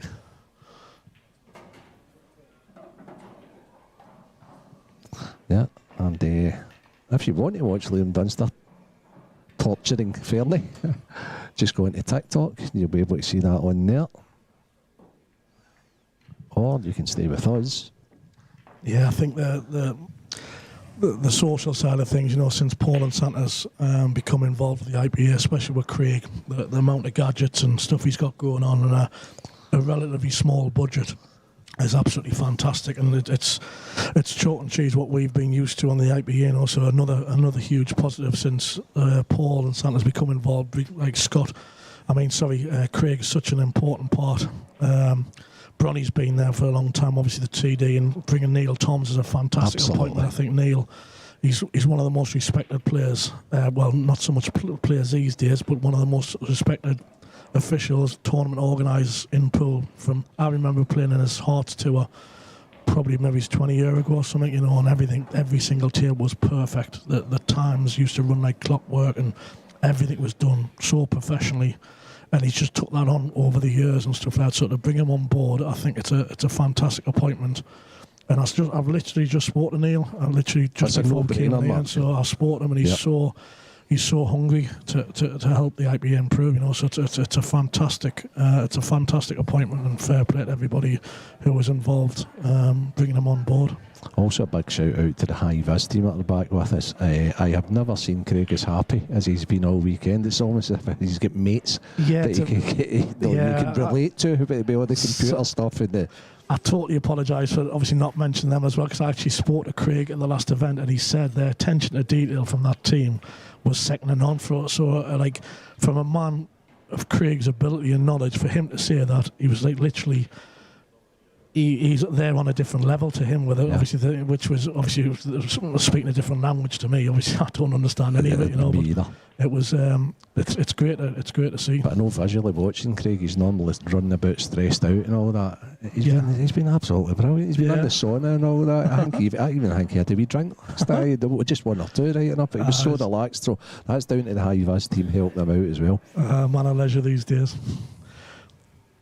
Yeah, but I've been up at the Saltire and stuff like that before. He was involved with the IPA, and obviously it just makes it, especially for the viewer, the different camera angles and stuff like that, and it brings so much more to the actual product, having it being done so professionally. Oh no, he's a legend. He really is a legend. And the Saltire tour's a good tour. Let's say. Yeah, I tend to just when the dates fit in with the IPAs, it's great match practice. You're playing with really good conditions, a professionally run tournament on good tables, and if the dates fit, and I just use it as a practice thing. Obviously, did you see Marsh is just? Oh, it's so unlucky. Yeah, it's a great event, and it's great to see that. Obviously, I've said it before, but obviously the standards up in Scotland, and obviously the players who play in them sort of events off scratch, it's like a breath of fresh air because you don't get that anywhere in England anymore, so everybody's wrapped up with handicaps and categories and stuff like that. It's great to go to an event where it's off scratch and it's a good standard, and it's such a well run event. And it's pretty affordable, so I can only imagine one of the guys is away to the toilet for a little comfort break just now. Yeah. Not missing any action though. You've got the Godfather here. What's the score on the Marsh Hibbert game? That is 3-all. So this is a big frame as well. Hibbert, Gareth's just got a little bit of a tricky positional shot there. I think he'll just be screwing up as far as he can up the table, just to give him some. Yeah, not exactly as you say, Mark, screwing down. But yeah, would they consider a combo? I think Gareth will be looking to try and get the white towards the bottom cushion on the centre line, just to give himself as many options as possible. How he went the other way. I thought he would have screwed up the centre of the table there to try and play on one of the three, but if not, you're definitely on the one over the rail. I think he's got a little bit of work to do now. And is this the sledgehammer again? This is the sledgehammer. And he's now... You see his body movement, obviously you watch him. I've watched him plenty of times, but it's amazing how he transfers his body weight through the commentator's curse. It's going to be dry. But he still had it good, Mark. Yeah, but he is dry. He's 7-5 off. He's just went 7-5 up. So Gio will be delighted that he's got first opportunity there. Yeah, I think he's got to put the yellow and the red in the centre. A little plant to start. Needs to get him. He would already be thinking about I need to break and dash to level things out. Again, Gio's just taking the time, composure. They're all, if he gets the first little plant, you expect to get the finish, but he's just making sure his route to make sure he takes them in the right order. So if you've got two phones back home you can be watching, and watching on your screen as well, watching the three matches at one time, you can let me and Mark know. That's another fantastic break. I think the breaking's been fantastic in this match. Oh, and it is the young man. You were right, Mark. Hugh, that white not up on a straight line, but as long as you're in between them two top pockets, it's a really good connection. He's crunched them. Can he get on the bad one Bottom right away here? Top it through. Again, I think that's a problem ball down there, exactly the one you've mentioned. I think he can just trickle this through to get on it next ball, but you want that red that's tightly down the yellow. You want rid of that as soon as possible. The rest of the balls is pretty much. So do you clear the whole downstairs area here, Mark? I think I would have played that first shot to try and get on the one on the bottom first, to try and have as much options as you can down here.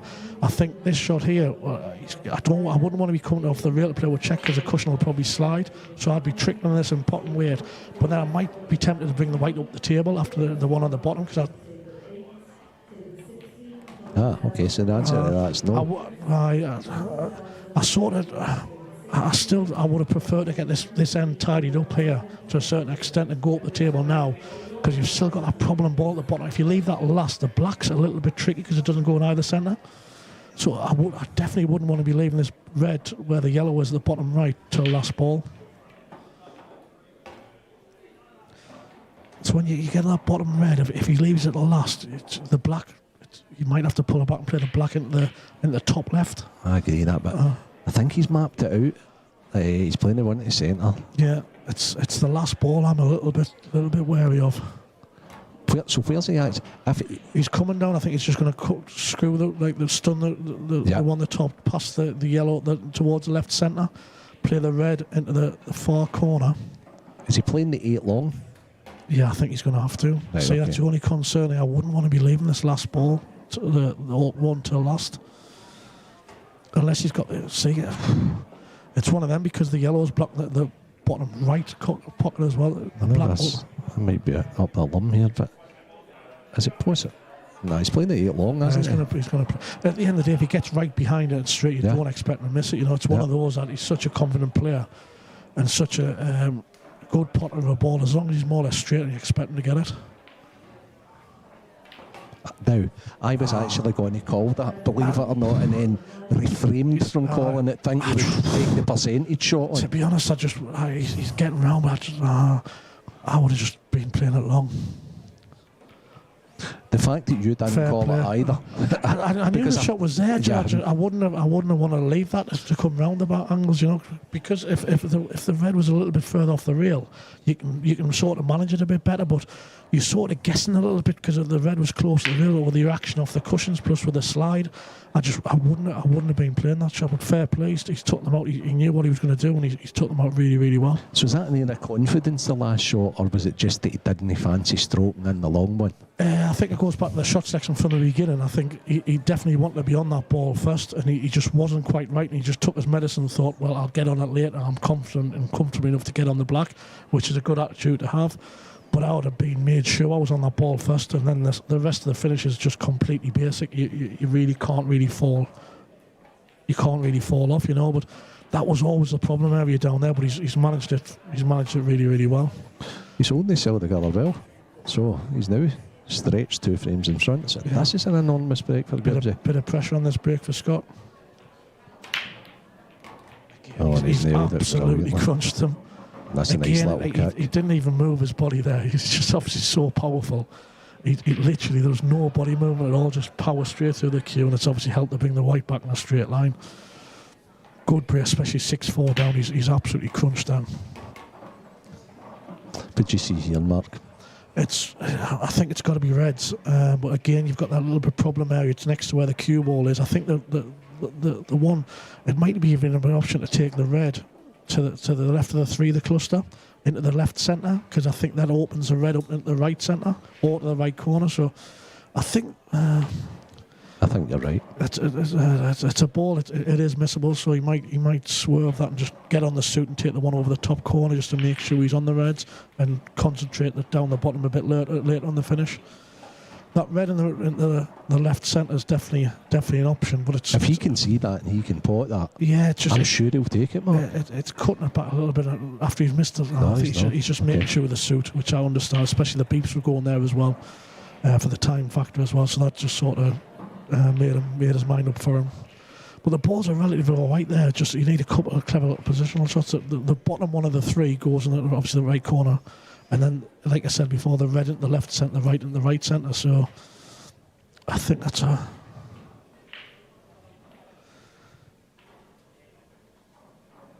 That's a good shot. And the red, or the 3 in the cluster, the right one does go into the corner pocket as well as another option as well. But yeah, they look pretty awkward, but I think just one good positional shot completely opens that little cluster up. So he's playing for the one closest to the right corner here, Mark. Yeah, I think so. Yeah, I think they look quite awkward, but he doesn't have to move any of them. They're all going to their own pockets. So as long as you just play a couple of sensible little positional shots, you shouldn't have to move anything.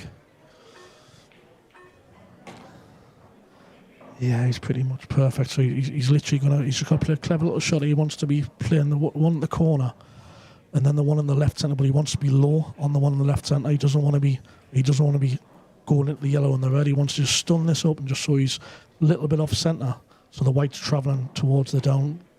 So is this going to be opposite middles? He ends Yes, up this one in the corner, stun it across to leave himself a little bit low on the one in the red in the left centre. He just doesn't want to be. He doesn't want to be high on it. Oh, well, he's played a good shot. Is he all right?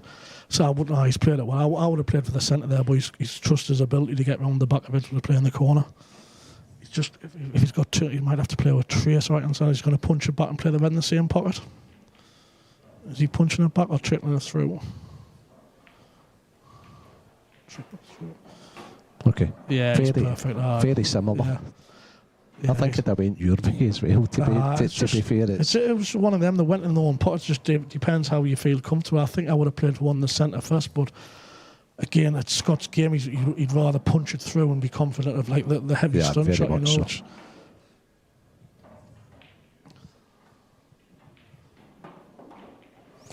Much needed. That's good. 6-4 down, it's a good finish. They look tricky, but like I said, it was just a couple of good positional shots.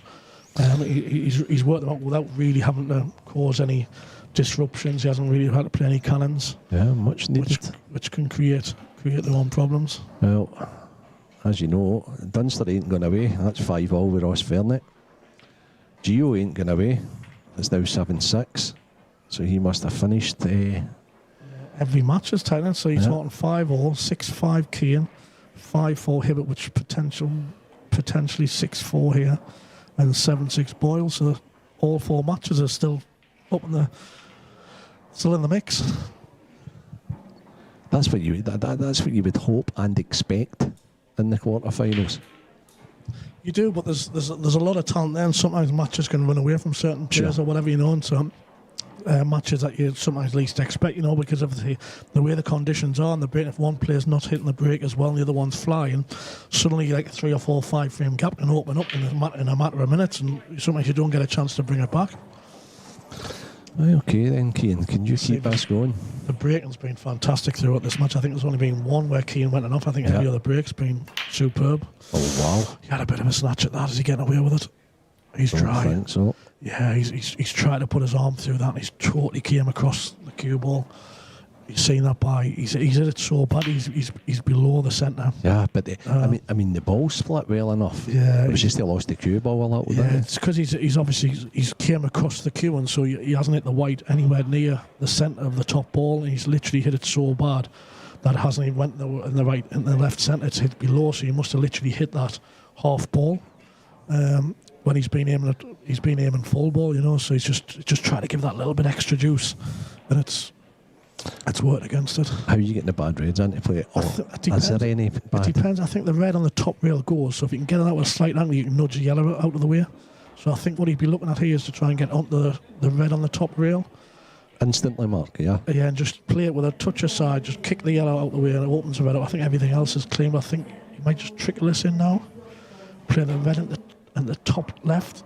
He just wants to be rolling right through, maybe 3 or 4 inches. The only thing is when you're kicking the yellow out, you want to be kicking the yellow on the rail. You don't want to be blocking the path. You know, the red below the baulk line. That obviously goes into the right corner. So when you move the yellow, you don't want to be pushing it into the path of the red. You'll see when he tops this through, maybe it's 3 or 4 inches. Oh, he's a bit far. He's played that terrible. Or has he played? He's played it terrible. No, I think he's getting in the white too much. I don't know if he's going to angle the other side to force it to push the yellow. Again, this will be his cue power, a heavy stun shot to force an angle. Oh, he's got in the white too much. That's an interesting one, isn't it? Yeah. That really is. That sort of shot, you've got to, like, even though he's put the more power you put in, especially on these blue cloths, the white jumps back because it's so reactive. So even though he's played that with top, he's hit it firm. So the first reaction of the white's to come back.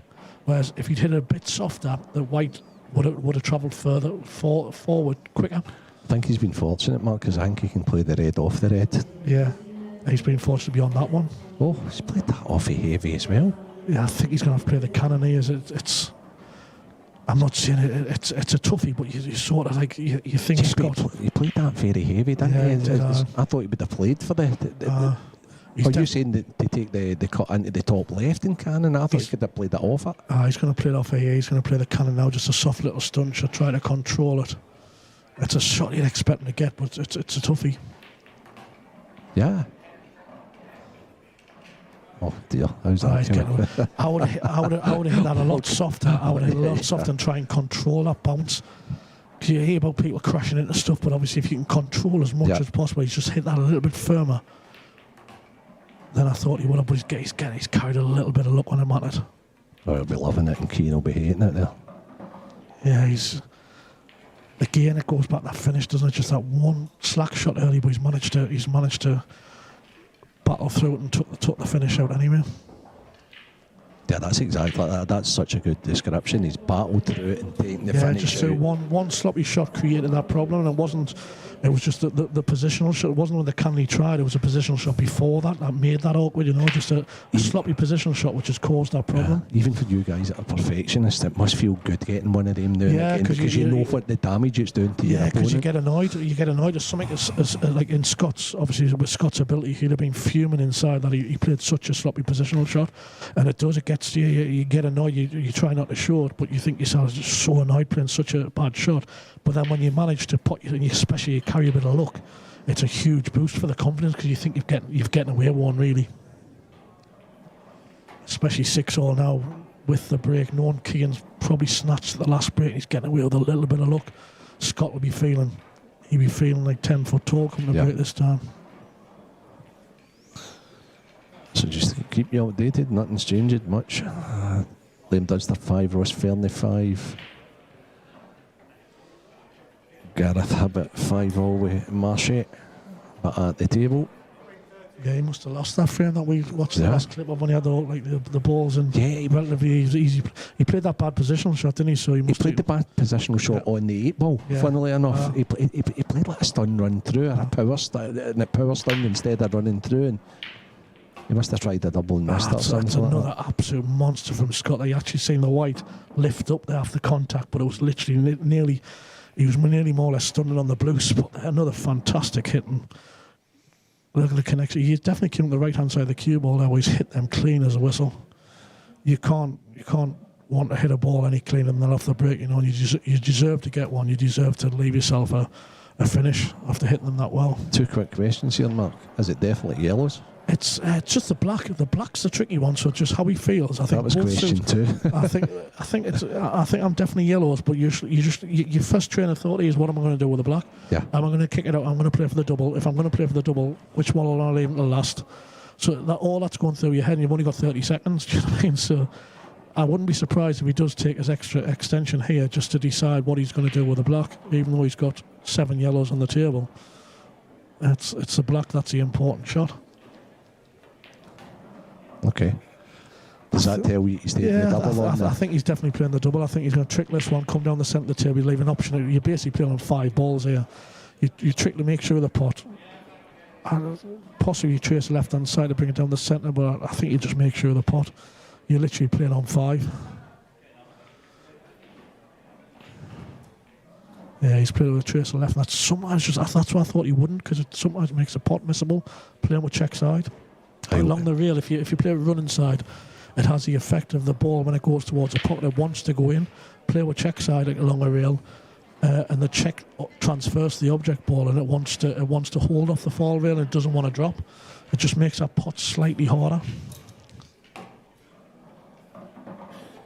Again, Keane will be just delighted to get back to the table. It's not the perfect layout, but you think yourself, pot the balls and give you a shot on the black. He'd be chomping at the bit. That's a slack positional shot again. I think he just had to take a little bit more time there on the route. Can he? I'm struggling to see a route. He can trick this in and play the one next to the black, but what's he got after that? I think he's going to jack up and try and. It's very high risk. If he could jack up and get through the gap and then maybe play the combo, but I don't see a finish. I don't fancy trying to get my leg up that high anyway, Mark. That's for sure. Not my age. I think it's pretty awkward. Is he asking for a spider or something? Or? Yeah, he's took his extension as well because he knows it's I'm not sure what he can. I think his only option is to trick the thing, leave the one next to the black long, but it's just, what does he do after that? Oh wow, he's played that. He's unlucky in the end up, isn't he? That's a young man's shot, Mark, isn't it? That's some shot. That. He has been a little bit unlucky because I don't think we've seen a pot angle on that one on the left hand side. Has he got a double on the one on the rail? A back possibly. Double? Maybe back double, possibly. And off the yellow to the middle. I think. Last chance to win stuff now, hasn't it? Yeah, he's swinging his arm. He wants a little bit of fortune like Scott got in the last frame, So I think he's just. It's not far away. It's not far, wasn't he? I think a bit firmer. He might have been close. Yeah, it goes back to now. It's the black again, isn't it? So is he just going to take his medicine, pot the 6 balls, and play on the back double in the centre? He hasn't really got an option because I don't think the black goes in the corner past the red. Can he develop the black for the first yellow here though? I'd be surprised if he plays that, to be honest. Great shot. Great shot. Confidence there. I think I'd have just been playing for the double personally. Yeah, sure. He's played that really, really well. It's been a bit unfortunate. He's going to have to play a little bit of a shot here in the yellow below the blue spot, possibly. I don't think you can see the one in the corner. That's the risk you take if you develop a ball. You're never 100% sure, Mark. Yeah, I didn't realise it went in the centre. I thought he was going to have to play it in the corner, which made it a bit more difficult. Yeah, fair play to Scott. He's played a really good shot there. And again, came to the table. He's got 6 balls on the table. The black's on the side rail. He's just thought, that's my problem ball. I'm getting it out. Fair play. And it's a relatively easy finish now. Yeah, that's the thing when you see some players that go into clusters and they're just sort of like, you see them shaking their heads and stuff afterwards when they're not on a ball. I'm just like, you're lucky if you're on one. There's no control over going into certain, like when certain people go into clusters and they're shaking their heads if the whole world's against them and if they don't get on something, it's crazy. But you watch the proper top level players like Scott, Mark, Liam, when they do go into a cluster, a lot of the time, 90% of the time it will be controlled if they need to go into a cluster. Sometimes you've got to swing your arm and hope for the best, but more often than not, there will be a lot of control when you're trying to develop balls. Yeah, you guys only shake your head when they're coming out regular for these. To be honest, guys. If that, going back to Scott, the shot Scott played there, I can guarantee that if the yellow wasn't over the top corner, he wouldn't have played that shot because there was always a chance of bringing the black out, leaving the white dead in the reel. But he always had that security blanket sort of thing of the yellow over, even though he snooked himself on it. I think the only reason he played that shot is known that he had that yellow over the corner. I 1,000% agree with you. Yeah, the backup ball. Yeah, so I think if that yellow wasn't directly over the corner, he would have just played for the double. Yeah. That's a vital stage. Oh, Mark's just missed that. Wow. To be honest, like you're that confident in putting a ball. I was just looking where the white went. I wasn't even looking at me the. Too. I wasn't even looking at the object. Mark snookered himself here, and then I realised he'd missed that. Yeah. Pretty straightforward for him, pot. Yeah.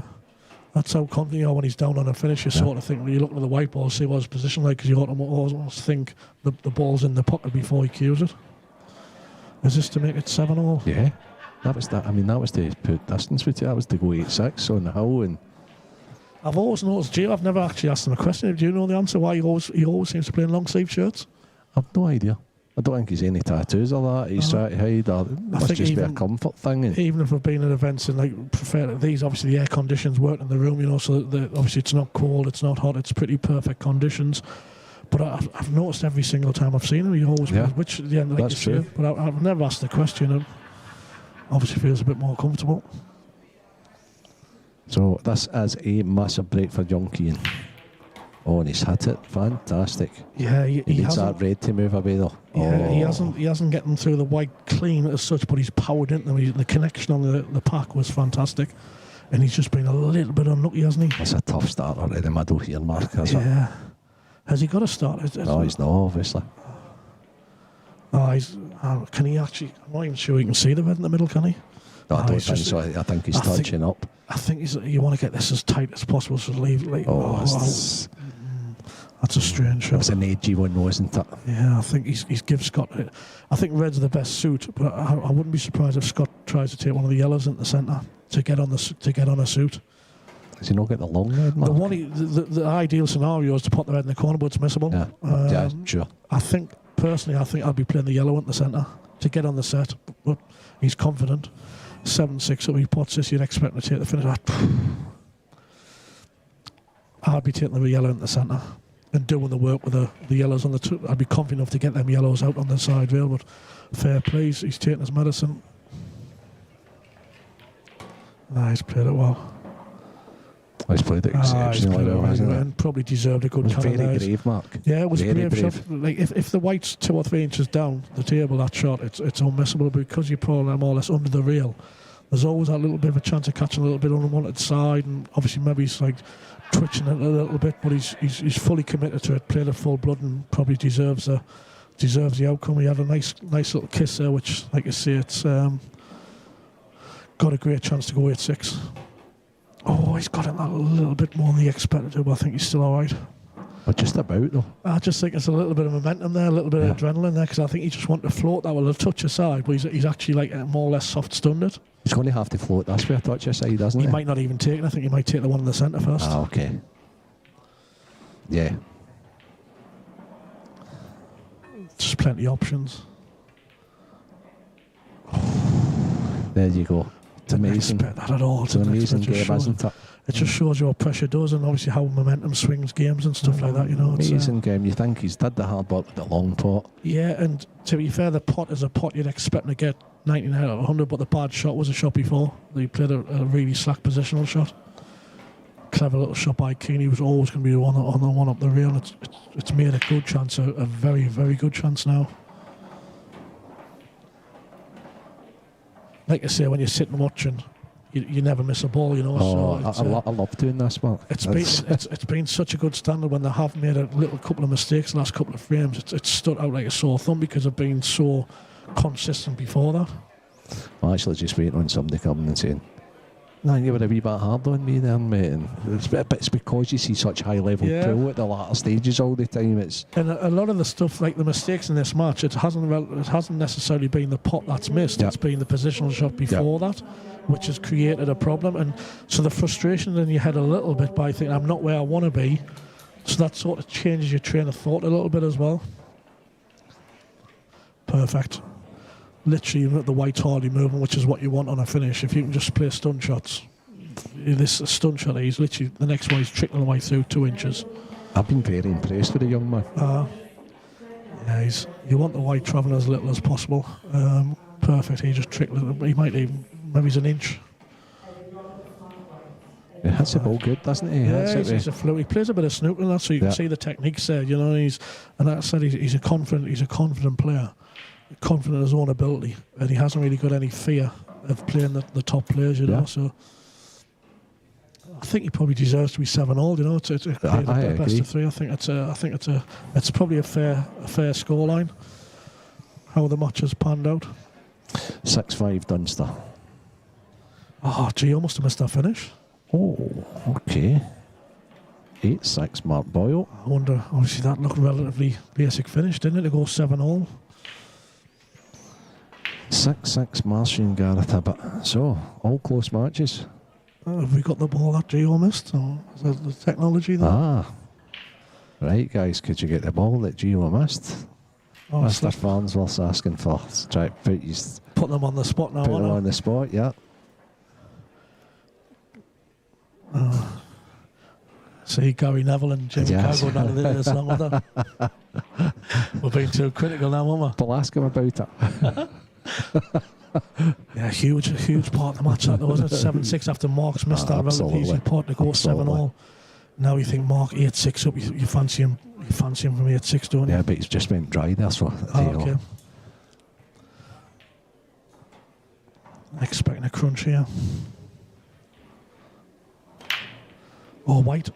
It's okay. He's nailed one. Oh, look at how well he's got a yellow on. Has he got a red on? That red just went to the last red trail tracking over the side. It's just created a bit of a problem. Again, he's flirting with the top corner, but how well has he hit them again? Absolutely crunch and break. You kind of you hear players saying that my break was unlucky. Then you watch Scott's exhibition of break in this match. I think he's crunched every single one of them. The two of them have broke well. The two of them have broken the balls fantastically. Yeah, Keane's maybe snatched a couple of them, but Scott's been so consistent throughout the match. He's got a little bit where he's forced to take the yellows, isn't he?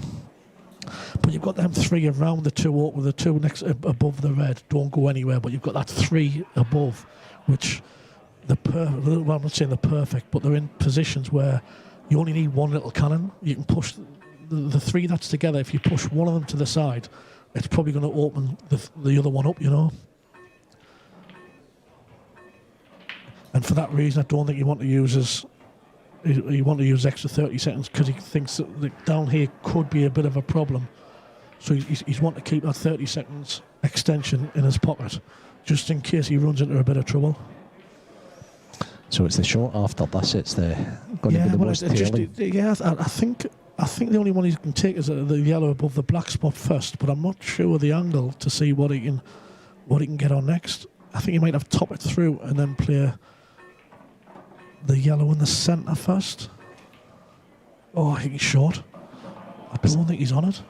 Was that a decel with time clock pressure, Mark? Yeah, he's pulled out that little bit. He wanted to be another inch or two. I'm not sure he's got a shot. You can't play this yellow off the red into the middle, can he? And go careering. I think he might have to play a little bit of a containing shot. I'm not sure he's got a pot on.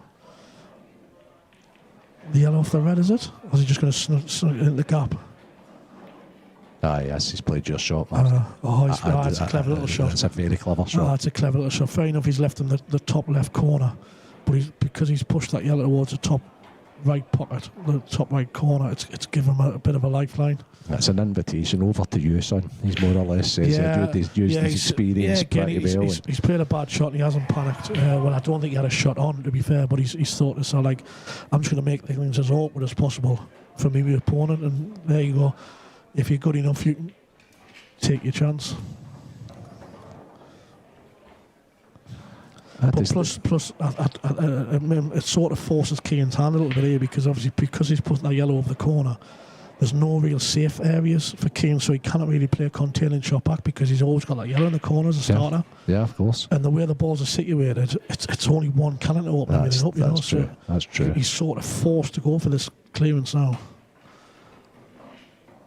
Which, if that yellow wasn't over the corner, it sort of gives Keane an option to try and contain back and play a little bit of a... He's not had a wee nudge there, has he, that he can play this into the middle and come down and bring the baddie into play? I don't know if he can chip this into the middle now. Or does this red go behind the yellow? I'm surely not. Is he playing he's playing a combination shot? I thought that was... Sure of that. I would have played the red that was next to the yellow. I thought he could have just trickled that into the left centre with a little bit of side off the bottom rail to kick the yellow out the way of the bad red. Yeah, me too. I thought that angle was on, but again, it's when you're sat there, it's easy to see, but maybe the angle wasn't there. Maybe it's the first little sign of pressure. I didn't see that combination shot. I didn't like it. I didn't like when he cued. I thought the yellow was too far away from the rail. He's played a bad shot, is he? I don't like that as a first shot. Again, he's it should have been a lot easier with two shots. He should have definitely made this a little bit easier. Do you slow down here, Mark? I think he's going. I just don't know the route. I think he's definitely going to try and manufacture a finish. No, you're right. He's going to. I think he's knocking the snooker in. I'm just always wary of that sort of situation. He's leaving across the table. Fine enough, he's got it. He's covered the natural angle, but off the left side where it's only a trace of right hand side to put the red and the white and the red and the right centre. Yeah. So I'm always dubious about leaving one cushion escapes, but maybe he can edge this, so he's not actually. It must be a snooker. Yeah. I don't know what he can do though. I think as he used this timer as well, he's sort of rushing this now.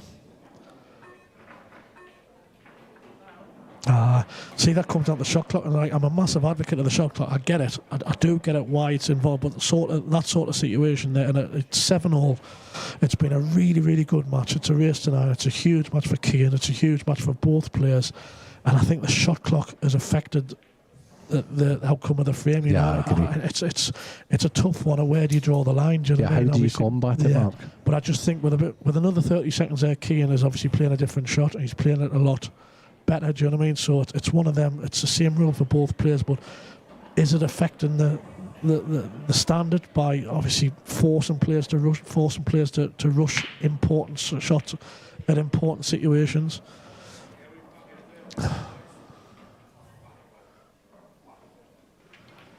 The point, obviously, if that's 7-all and it's in the first or second round, Keane's probably taking a minute, 2 minutes on that shot, and maybe he's picking a different shot. Yeah. Putting it a bit more different. Probably the standard of the match is a bit higher because of that.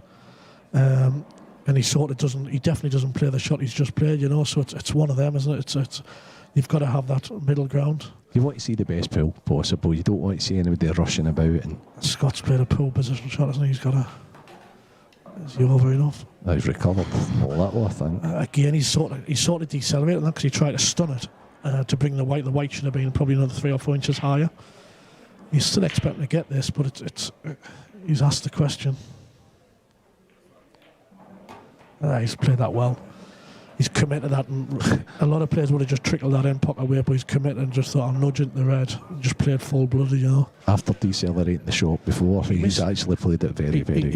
He missed a shot very, very similar to this in the end of the early on in the match, so I wonder if that's in his head a little bit, because he had, if you remember early in the match, he had a similar shot to this where he had to bring the white across to get on his next ball. He's played it well. Played it differently that time. He played it slower. I think I'd have been tempted to play that firm and bring the white across. Twice across, okay. No, I think the black goes in the right centre as well. Yep. He's played it well anyway. Yeah, it's a big frame, that. Yeah, but what's your thoughts on the shot clock? Do you think it's 100% foolproof, or do you get both sides of the argument? Yeah, I see both. I think it's very... The thing with the shot clock is, if you give me a solution to the problem, Mark, right... what do you do? To have an extra 30 seconds for one shot, or one shot you can take a minute? I just don't know. Don't get us. Obviously, I haven't got the answer, and I haven't got the solution. You know, so I was just actually questioning you to see what your thoughts were. But I get it from both sides. From the association, the IPA side of things, they want the things more entertaining. They want the shot clock to make sure this game speed up and creates that little bit of, for the spectator. Oh, he's only got 4 or 5 seconds left. Yeah. So it creates that little bit of excitement. You sort of lose a little bit of that on the product, but it's one of them, isn't it? You know, I'm just wondering. I don't know. It's like something like playing your Joker. This time, as a player, it's really frustrating. It can be really frustrating when you see that shot clock. You've got like a huge part of the match, but it's one of them, isn't it? You know what I mean? Yeah. You sort of spectators, if they're sitting or standing watching Keane take 3 or 4 minutes on that shot, or they're just switching it over, or they're just losing. There is a shot in every match, though, Mark, isn't it? That you need that extra time. So I'm just wondering if there's anything you could do to highlight that fact and say, right, in this occasion we need to do this, or we need to do that, or you need to have an extra time out. I don't know. And Keane's actually, after that disappointing the last frame, he's crunched that break. He's hit them really, really well. I think yellow's the ball. The black again might be a bit. The black's the tricky ball again, isn't it? It is, indeed it is, but it's got pockets. I think yellows are definitely the balls, but it's again, what does he want to do with the black? What's he leaving to last? Can he develop it right away? Take this yellow to there? Because of the blacks, you know, he might be even though the reds. He can, because the reds on the road. I think he's taking reds. I think his thought process is, I'll get the black into play now, and I'll take the worst suit to get the black into play. I just think even this shot, you know, on the blue cloth, if he was to play that red, and this is definitely not the right shot. This is definitely not the right shot. He's nailed it though. It's very brave. That was definitely the wrong shot to play. With fair play, he's potted, but I just didn't see the value of that shot. I don't think it's opened the balls up any different. I don't think it's made the route any easier. It was a very difficult shot. So is it now downstairs? Yeah, I think he's going to be on the bottom rail. Get the white on the bottom rail here. And again, you just what do you want to do with the black? Do you play on it to try and bounce it out, or do you try to pop the other 3 and leave yourself? I'm not sure it doubles in the centre, does it? This shot's of high interest to me. I'm very interested to see what he does here. That looks like Mark. Is that Gio? They both wear gloves. They're both quite thin. That was Mark Boyle. Mark Boyle's through. Mark Boyle is in the semi-finals. He's got a little bit work to do. I'm not sure I see the finish. Obviously, I'm not sure which. I think it's a bit tricky. I can't see where that red goes. The higher one of the 2 on the right. I'm not sure if that goes in the centre. I don't think the black doubles. I don't think it drops in the middle. Is he having to play it long in the bottom corner? I don't really think he's got an angle to bounce it out. Does it go past the black to the middle? Does it go past the black to the middle? Or is he playing here for... I think he might be playing for left middle. I think the red possibly drops in the right centre, but I don't think the black does. I think he might be just taking this and playing the red in the right centre and the black long. Yep. Possibly. That's pressure. I don't think he went the right about the route. Obviously, but like you say, he's such a talented player, but he's just been a little bit... I think he's been forced by the shot clock a couple of times at important situations. I agree. It's a shame because he has performed admirably here. He's been so good here. Yeah, it's been for even they've made a couple of silly mistakes each. The standard's been really good. It's been impressive but especially the breaking. They both broke really well. Bit of composure from Scott. He's obviously it's for the match. He's just taking that a bit extra time again. It's a black. What the problem is? Even though he had 7 on the table, the only ball he's concerned about there was a black. And I think the two that's together, because they both go in the centre, they both go in the right corner, it's not really a problem. You just play a clever little positional shot. But all his thought process now is, where am I putting the black? Am I leaving it just for up the rail? Which one am I getting onto the black from?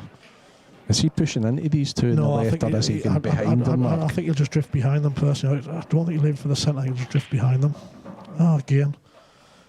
Again, he's just sort of went, I'll cannon into it, I know I'm going to be on one. But that's what I love about the top players. I think I wouldn't have touched that. Oh no, you and Liam, for example, would have been right in behind that, playing them into the right. There's not a chance in a million years I would have touched them yellows. I would have left them there all day long. There's no way I would have chanced to, even though you think I'm guaranteed to be on something, there's no way I would have went into them. But I think like Scott and Fernie, for example, play that shot, and it's all top players. Nobody's right or wrong. Yeah. It's just people's thought processes, you know what I mean? Obviously, I want to move things as little as possible. I'll trust myself to get on a certain area and just think I'm not going to a can unless I'm 100% sure what's going to happen. Again, he'd just be looking now. He's got 4. Which one does he want to leave to get on the black? Again, Scott's he's a puncher of a player. Like, he likes to punch stuff, so I wouldn't be surprised if he leaves one in the corner and punches across the side rail. It's just whichever way you see it. There's different options there. Scott will just be happy with a shot at the 8 ball. The closer he gets to it, the better, obviously. The only thing I wouldn't want to be leaving the yellow, the left centre. Personally, I wouldn't want to be leaving that till last. I don't think he will leave it till last, Mark. You're still looking for. You don't want you want as little distance as possible between the cue ball and the black. So you want this. It's a little bit of not a tricky shot. Obviously, it's just if you can pick it up and put it in your hand, it makes a massive difference. It's a little bit short. He is a little bit short, which means he's going to be further away from the 8 ball. Again, I don't know if he's got the angle to top around. I think he's just going to have to take his medicine, screw across at level with a black spot. But it's a ball you expect Scott to pot 9 out of 10, but. It's gonna be a ball that it is missable. No, he's playing the screw shot. Yeah, he's gonna come square. Yeah. Oh, he actually nicked it in nice, didn't he? But again, obviously the white's 3 or 4 inches up the table. It's unmissable. You guys don't miss these very often, man. That's for sure. You expect him to get it, but it's a ball that.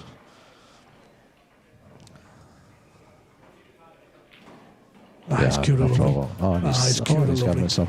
That sort of shot where he just punched through the ball again there just showed his quality there. He didn't bother like dropping it in pocket weight. He was confident enough just to stunt and think, I'm going to trust me a Bolty, but fantastic match. I think fully deserved to win. Unlucky for Keane, but I think just a little bit of experience at important times probably maybe cost him the match. Yeah, very good. Mark, thanks so much for your insight.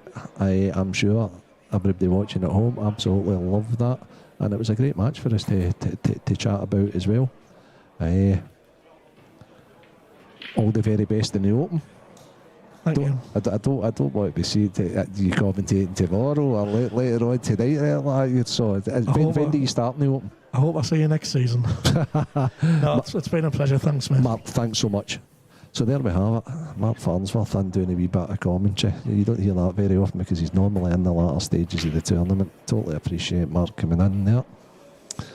The matches: Liam Dunster 6, Ross Fernie 6, Scott Gillespie's just beating young Keane Monaghan, who performed brilliantly 9-7. Gareth Hibbett has eliminated Craig Marsh to set up a semi-final clash with Mr. Magic Mark Boyle.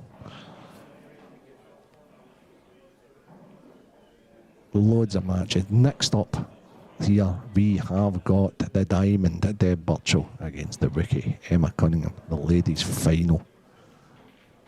Arguably the 2 top players in the final. Deb's not been around. Here we go, Stevie Walker with our winner. Scott Gillespie. Welcome back, guys. I'm here with the victor and the man who's got a place in the semi-final now, Scott Gillespie. Well done, mate. Yeah, cheers, mate. First of all, just I want to say a wee get well soon to All Cutchy Senior. That was for you, mate. Oh, that's good. Obviously, for anybody that knows, good friend of Scott's. He's obviously his father's going through a wee bit there now, so big shout out. But listen, there was you had to dig in there. I struggled a wee tad at the start, and I think Keane could have maybe been a wee bit on more than he was, like maybe 3 or 4 frames in front. But listen, I dug in and I missed a couple of stupid balls, and there was a couple of wee things just got to me, and I like to get an edge on people, and twice I missed a ball, and Keane came to the table and he asked, is it still an open table? And for me, you're watching the game, you know whether it's an open table or not, and I just kind of used that to G myself up a wee bit, and it's maybe stupid to some people, but I just think etiquette goes a long way, and I'm not saying it's bad etiquette, but it's just that kind of boils my blood a wee bit, and I kind of I tried a wee bit extra hard for that. So you've gathered that motivation for that. Before your match, I was speaking to Marshy here, and we spoke about this match was coming up next, yourself and Keane, and Marshy said, that should be a cracking game. He says, well, every time Scott's ready to play, he's as if he's ready for war, and I says, he is, but this is competition. It might not be 2 gladiators in the middle of a ring, but you're out here to win. Mate, I just imagine you shouting freedom, that's how I do, but no, listen Steve, you know as well as I do, that's just my game face, because off the table I'm a happy-go-lucky, chilled, just like a laugh type of guy, but when I'm on the table, I mean, that face just comes naturally. I mean, I don't mean it, but it does, and I get what people say, but listen, if it works, it works. There's a massive finish you take. You try and kick the ball out of the top corner, you miss it, you go across the table, and then you have to play a swerve into the one at the bottom. That finish, at that point, I'm standing over the corner watching, I'm thinking, that could, obviously, I think you were still behind at that point. I think that could be a massive turning point, maybe the catalyst. I don't know how you felt at that time. Well, I went 6-4 down, and I took away a couple of nice finishes, and then even at 7-6 up there, I missed a loose position shot. I missed a loose ball into the middle, but it wasn't the actual route I was going, and because I landed good on it, I changed my route, and I kind of rushed it a wee tad, and sometimes obviously under that clock you just kind of do daft things, but always like Keane had a nice break and get back to always the next frame, but I'm still battling away, you know what I mean? That's it, semi-final. And I'm a senior. I know, Andy's a senior. Look out, seniors too. Well, you've obviously got the potential tie against, or semi-final, it'll be either Ross Fernie or Liam Dunster. I know you know the two of them inside out. You've played with them and against them for years. I know there's probably not any preference, but it'll be some match in the semis. But ever play? Aye, definitely. I mean, obviously, if I'm playing Dunster, I hope it's on the stream, you know what I mean, so it can get time. But no, listen, it'll be a good game regardless. And obviously, it's good to see 2 Scots in the semi-finals, you know what I mean? Well, the Scottish are absolutely flying. The Scots one of them. He's in the semi-final. But we are coming back pretty soon. It's going to be the Ladies Elite Final. So, guys, please stay tuned. We'll be back very, very soon.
Welcome back to our coverage here from Coventry in the IPA International event. We have the ladies' final coming up for you. Deb Birchall versus Emma Cunningham. It's England versus Northern Ireland, and I'm joined in the commentary box by England's very own Rhiannon Graham. Evening, Dan. Good evening. Evening, afternoon, evening. 5 o'clock. I don't know. I've been Borderline. up too early. So it's 5 o'clock somewhere. Well, Yeah. Thankfully not here. so Emma versus Deb. It's kind of the tie that you would probably pick out of the lineup, isn't it? If we're being honest. Yes. I mean, obviously, I don't think either of these players have been in as many finals as you would expect them to maybe be in. We've had some different winners this year, which has been nice to see. Yes, we have. Showing the depth in the elite sections was lovely. However, I have played Deb earlier on and also watched Emma, and both of these players have been playing very, very well this weekend, so it's not really a surprise to see them in the final against each other at all. Yeah, I think they're the top two seeds for a reason. I don't know if they are actually the top two seeds, because Emma's probably not, because it's her first year back on the IPA. Yeah, there's a 2-year rolling ranking system in the elites ongoing, so Deb is the number 1 ranked seed. Yeah. Because obviously she's been here a couple of years. It's Emma's first year back with us, so I'm not sure where she's ranked at the moment, but obviously the newer players are ranked lower still. Down. Yeah. But yes, on merit, on experience, on number of World Championship titles, these two are the ones you'd pick out the hat to be in a final, wouldn't they? So about 2 for Deb and 2 million for Emma or something. Yeah, Emma's won. Yeah, literally everything there is to win in the game, I think. Let's take a look at their routes to the final. Emma started with... Sorry. Emma started with a 7-3 win over Tilly Edwards, and Tilly's been having a cracking season, so that was a big result. Yeah. And Emma played brilliantly that match as well. That was the one I watched, yeah. And then 7-1 over Jenny Lawson, a bit of a hammering, and the 7-3 over Maz Ward, who again is one of those players who's sort of been making noises throughout the season. Yeah, and if you bear in mind that I think Maz was 2-0 up in that match as well, so Emma's done very well to sort of kick in and bring a 7-3 result out of it. And then for Deb, a 7-5 win over Yvonne Ewing to start off, and that is no mean feat, followed by a 7-6 win over Caitlin Kennedy, and then a 7-3 win over yourself, I'm afraid. Thank you very much. But we were talking before, we stepped into the commentary box, and you said about how good she was in that game. She was, to be honest. The first 3 frames were over within sort of 10 minutes or so, and she barely missed a ball. The second half of the match was a lot closer, and I played a bit better, but fair play to her. She played really, really well, really solid all the way through. I didn't expect to get back to the table at any point when she got there, so she's very much back on form. As is Emma, as you can tell from the results, so... Yeah, Emma certainly. Emma, I would say, on the strength of those results, is probably going into this as perhaps slight favourite. Yeah. She's dropped 7 frames. Yeah. Across her 3 matches. Yeah. It'll be an interesting tie between the two of them. Yeah. They're also what's kind of, I suppose, makes difference. A lot of the time, you have one player who is significantly more experienced than another on the stream table and in this environment, but I think both of these players are extremely experienced.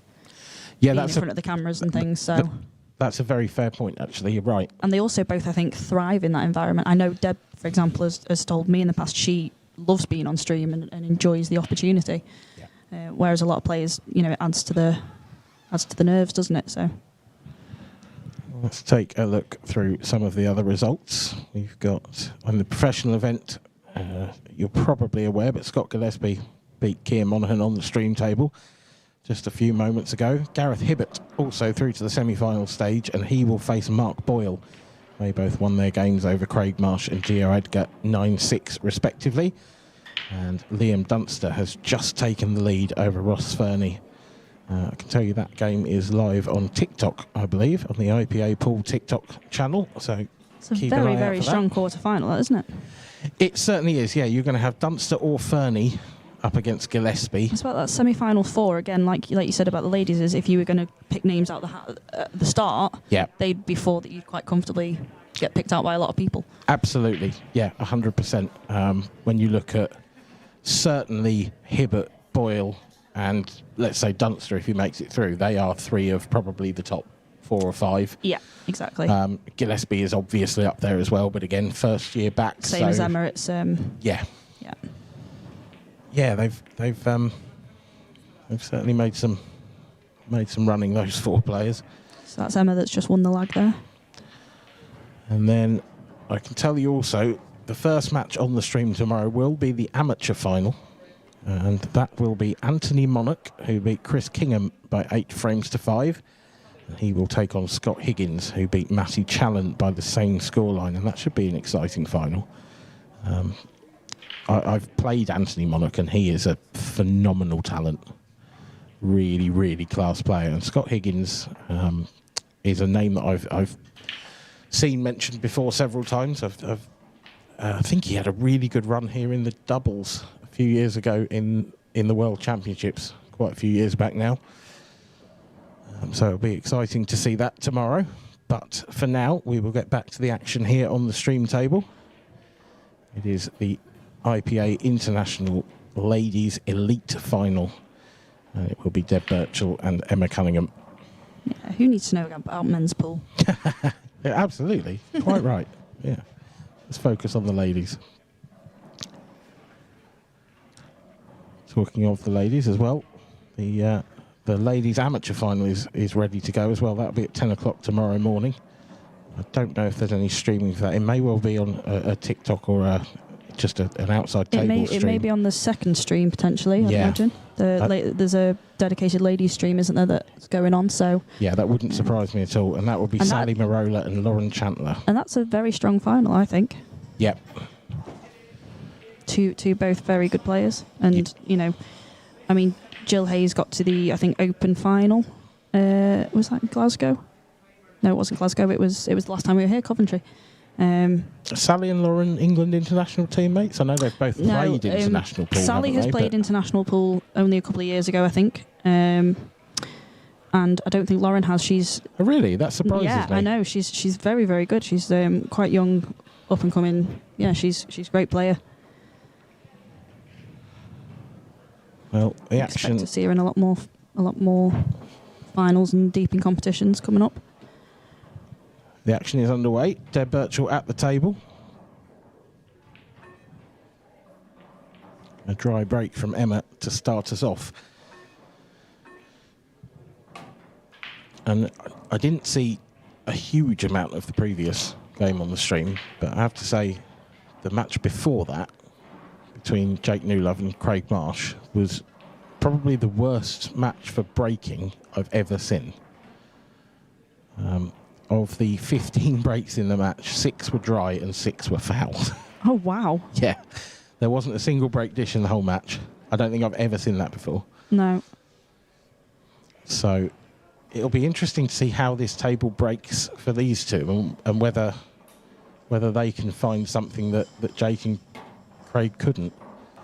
Yeah, well, I was surprised when I played Deb on one of the outside tables in the semi-final, and we both were having issues with not getting a ball off the break. We both got a relatively strong break and were splitting them well, but then I think maybe only potted a ball off the break maybe once each. And hers was a break dish, you know, so she's definitely playing well. And one thing I did notice is she was picking out her patterns very well. It, you know, wasn't necessarily the easiest finish to work out, and she worked her way around the table really well. So it'll be good to see how she goes about some of these finishes.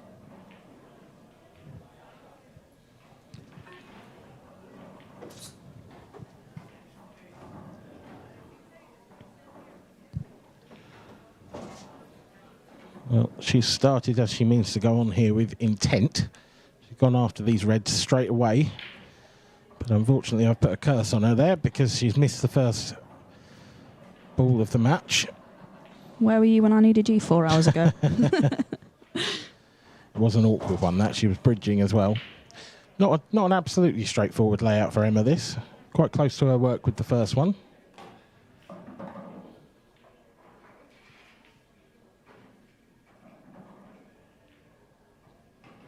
She's going to have a bit of a dilemma here because you've got that yellow in balk, at the moment, that is stopping Deb from really being able to do anything because it's covering that red. So there's a school of thought that you might want to save that till last. But it's a little bit awkward to then get back onto the 8 ball from there. Yeah, precisely. So it's sort of a lot of it's about confidence, isn't it? You know, how confident are you in taking the rest of them out and then going upstairs for that one? It's because these two next to each other are a little bit tricky. I think it's only the front one, as we're looking at it, kind of goes. Yeah, and that's not gone in. However, it's not a bad leave. No. No, I mean, I think all Deb can really do is pot the one she's closest to and try and land with an angle on the one on the rail to go up table. But yeah, and even then, she's not guaranteed she's leaving herself anything. But no. She got the pace. Has it got the pace? It hasn't. No. Didn't quite have the legs or quite the angle either. It's also by moving that red has now opened up that corner. So if Emma was to leave that yellow in bulk to last, she's now got an open pockets for the 8 ball and should, commentator's curse avoided, be relatively straightforward for Emma now. Yeah, she's landed on the one in balk now. I think the top of those yellows goes. Mm-hmm. I think now that they've been opened up, she won't feel she'll feel more comfortable playing this, knowing that she'll be on something next. She's left herself some distance there. Just like you said, it's about confidence. It's how confident she's potting, isn't it? Yeah. Yeah, I mean, it looks slightly tight, but I'm pretty sure she's got a full pocket for that yellow. Yeah.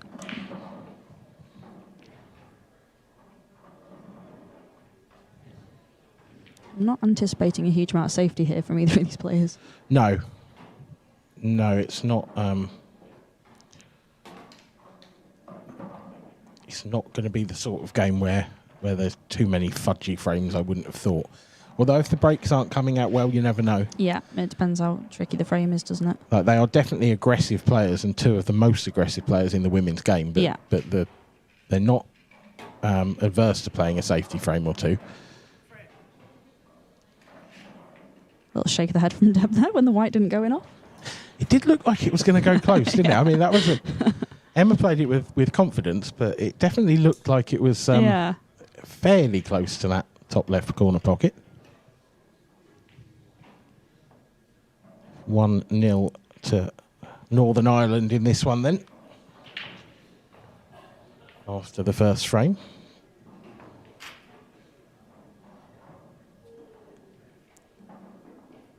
While I should be on the English side, I don't fancy going against either of them because they'd both be able to batter me. So.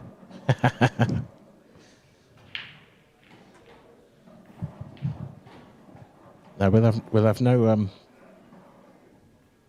bias in the commentary box, please.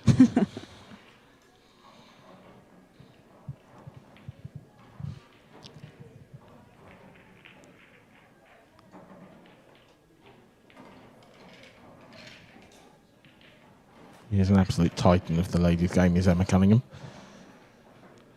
Just ridiculous, isn't she? It's just unnecessary. Yeah, she is very, very, very good. Definitely, I'd say the sort of probably the top female pool player of the last sort of 10 years, probably. Yeah, absolutely. As anyone does, she'll have the odd off day in bad tournament or whatever, but you know, she's consistently up there and you can never rule her out. Yeah. Yeah, I remember, I mean, when we first had an IPA ladies section, she was pretty dominant. Yeah. And it was in a strong field as well. It wasn't, you know. So she's still at the top of her game. And I say it's no disrespect to Emma that I say it's good to see different winners in the elite section this year. So many different winners and different finalists and things like that, because it is showing how much the ladies section as a whole has grown. Yeah, I agree.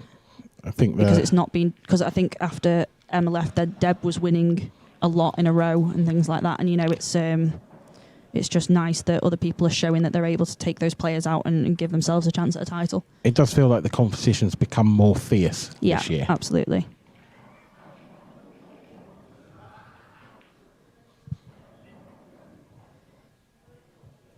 Do you think that translates off the table? Because the ladies section always seems to be very friendly. Yeah. Is that still the case, even though the sort of the competitive nature of the game seems to be ramping up a little bit? I think it's still very friendly, to be honest. I just think that's what we like. I mean, we might be mad at each other for 10 minutes after we finished a match if one of us has lost, but then you go back to hugging outside and you're fine. It's just what the ladies' game is like. I think you're able to just leave it all off on the table. I think there's walk away. I think there's also a respect there in the ladies' game where we all know how hard we have to work to prove ourselves, and to try and put a good standard of ladies ball out there. So we have a kind of mutual respect for each other. Of we all want to see each other do well. Yeah. That's quite which is nice to hear. Yeah. Whereas the men just all want to batter each other.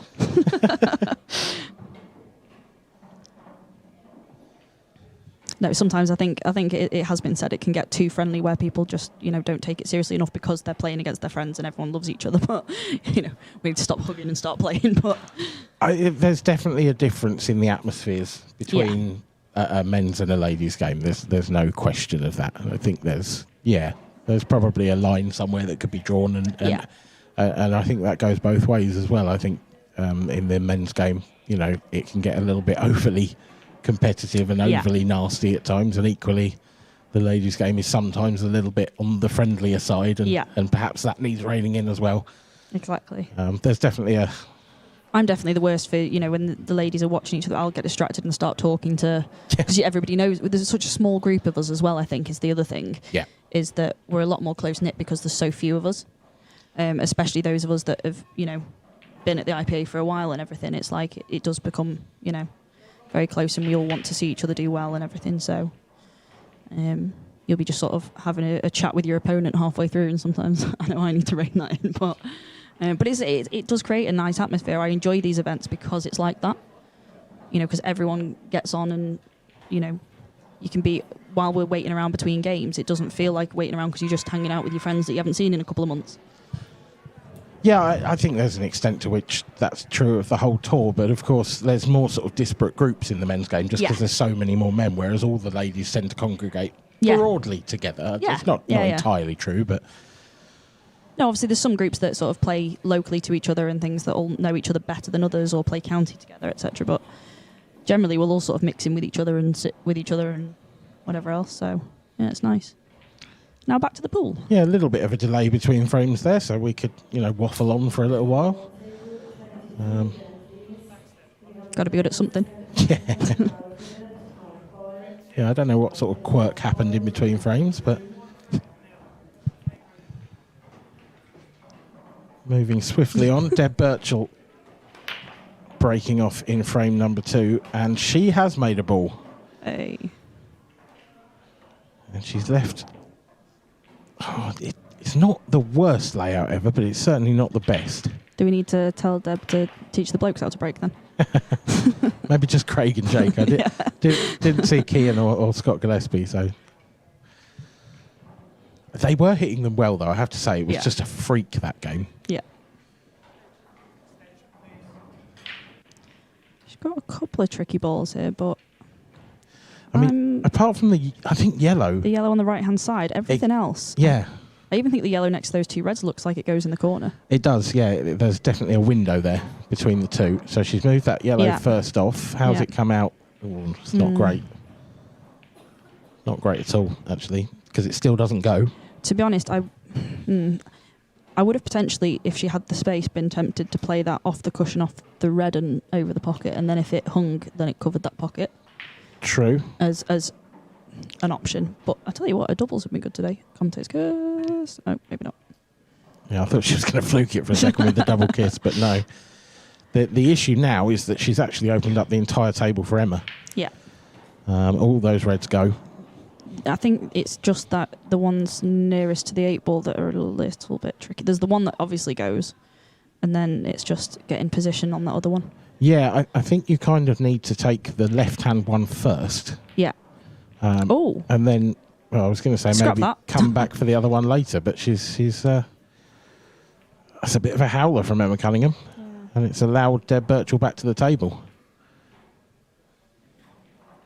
And this time the yellows do all go. She hasn't moved that yellow near the 8 ball. So it's a tricky first shot. Is she playing the plant here? Looks like it. Ooh, no. I thought she possibly could have cut the yellow. It's worse than it was. Into the middle of the table, into the right centre, and come round that way. Yeah. She hasn't left a lot for Emma. I wonder whether she played that with an element of safety in mind, that if she'd got the angle right and had covered the pocket, that would really make it difficult for Emma. That's true. But she just got the angle completely wrong on the plant. I'll tell you what, Emma's nailed that double, and she's left a lovely angle here. Is she on that difficult bird? Yeah. Oh, you've got the overhead over there. Yeah.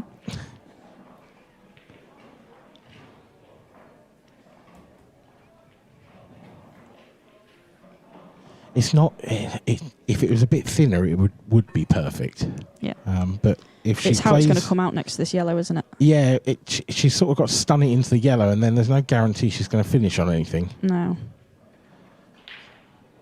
She could almost do with sort of screwing it off the yellow, so the cue ball just runs back into the 8 ball to just get it away from that red a little bit. Yeah. That's why she's jacking up. And that's what she's done. But she caught the yellow a little bit thicker than she wanted.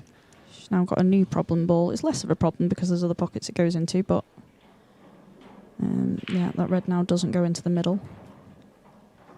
No, I think she could cut this one on the bottom rail. Yeah.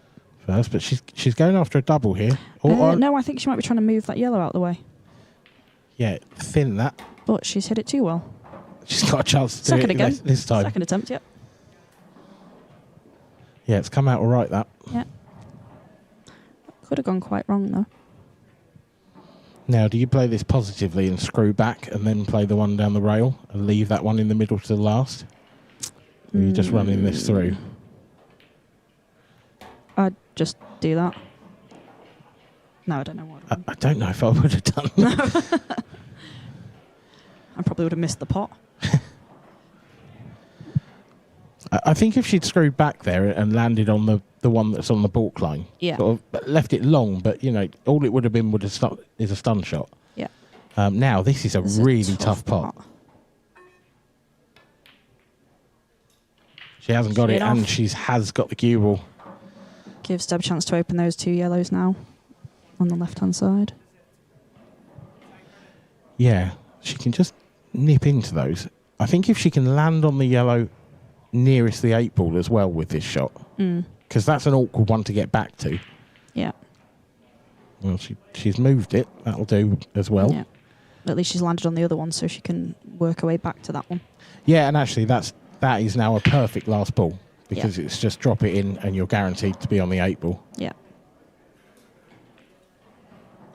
That's overrun a little. I get the feeling at the moment that Deb's struggling with the pace of this one. I don't know if the stream tables may be a little bit quicker. It probably is. It's been played on less than all the others. Yeah. And therefore, across the weekend where, tables will slow down a little bit and get a little bit dirtier. Yeah. There's only so much you can do to clean a table. Yeah. And the cloth wears slightly differently. Yeah. So now she's having to take this ball that she probably would have wanted to leave. Is that going to drop in? It's not, And it's a good chance this for Emma. Can she avoid the 8 ball? I was about to say she just wants to avoid pushing that any closer to that corner pocket. I think she can. She probably just needs to square it up, play it softly with a touch of right-hand side. Oh no, absolutely barreled into it. However, the black looks like it now goes past from the overhead. Do you know, it's really tight, that. It's one of those where it might do, but it also might double kiss. You've got to be so precise. Yeah. She's going to have to go for it, I think. I think her mind will be made up. Yeah, I think she's going to leave it. Oh. Yep, she's all right. I think that goes, I think she's got this.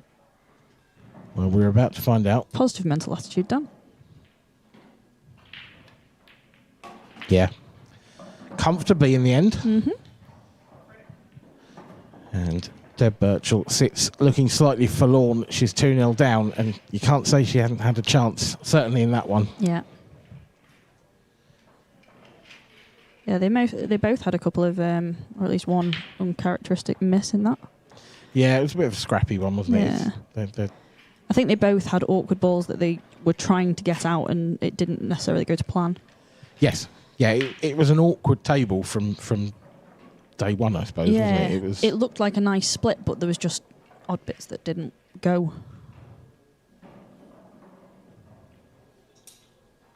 Yeah, makes sense. Making up as I go along. Emma to break then in the third frame. First one was dry. Looks like cut break for Emma. Baseball gloves at the ready. Oh, we've seen this break before. Tell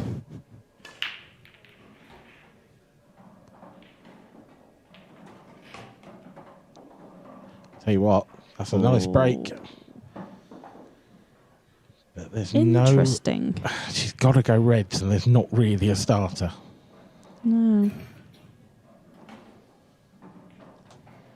Can she cut that one back into the two that are over the pocket? Or is she playing off it? I think... Oh, no, she can see the edge of it. I don't think she could see that. No, I didn't. No. I didn't That's a good think, shot as well. Didn't think the plant was on. No, she's done well there. Not out of the woods yet. I thought the plant was on. I just wasn't sure she could see enough of it with that yellow being in the way. Yeah.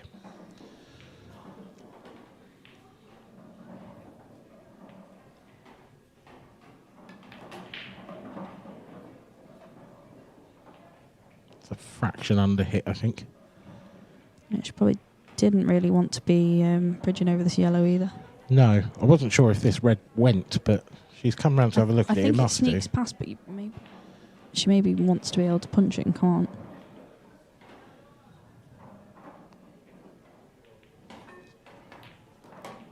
Oh, she's done well there. Lovely shot.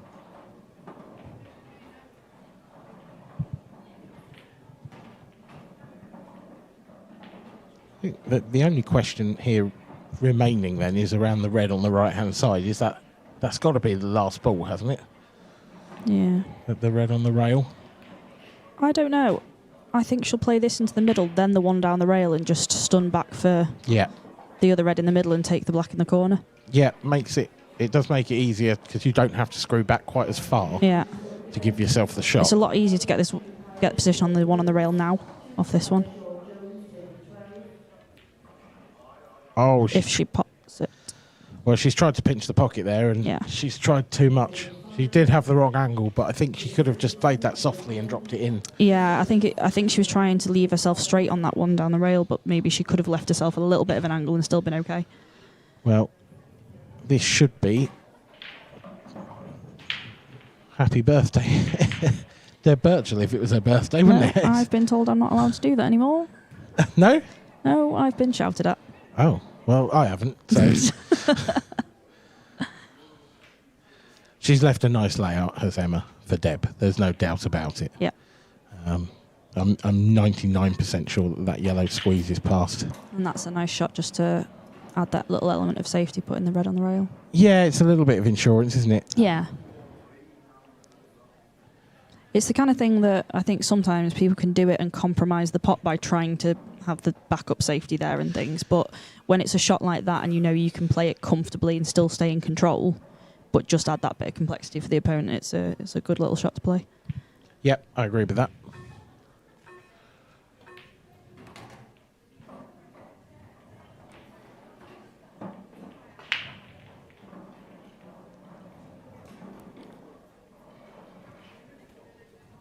So really, just the one positional shot. It's the one positional shot on this one to the left corner. I think if you just drop this in.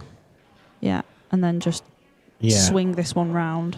Yeah, she's got a choice. You could put quite a lot of bottom in this and sort of arc the cue ball back. Yeah.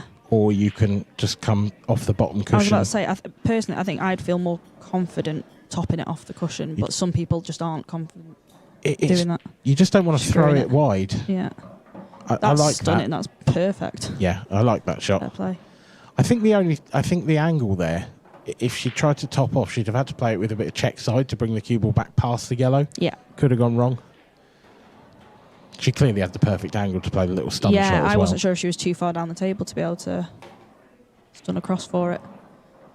No, that's a really nice finish from Deb. I think it'll give her a bit of confidence and some time at the table to get her arm going, get some rhythm. Yeah, nice confident finish. Yeah. You know, Emma left them on, but she had to take them out, and she did. Yeah, and I think at 2-0 down, it can be easy to, you know, not panic, but, you know, overcomplicate it potentially. 3-0 you can. Yeah. So it was important to get that one on the board, definitely. Yeah.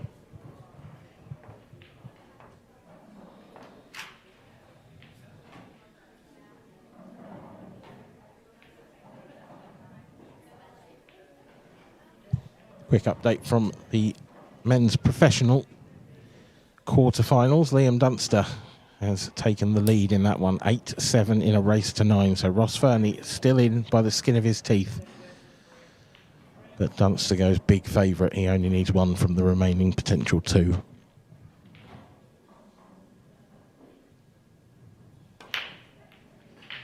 Oh, that cue ball was close, but the yellow knocked it out of the way. It's dry, though.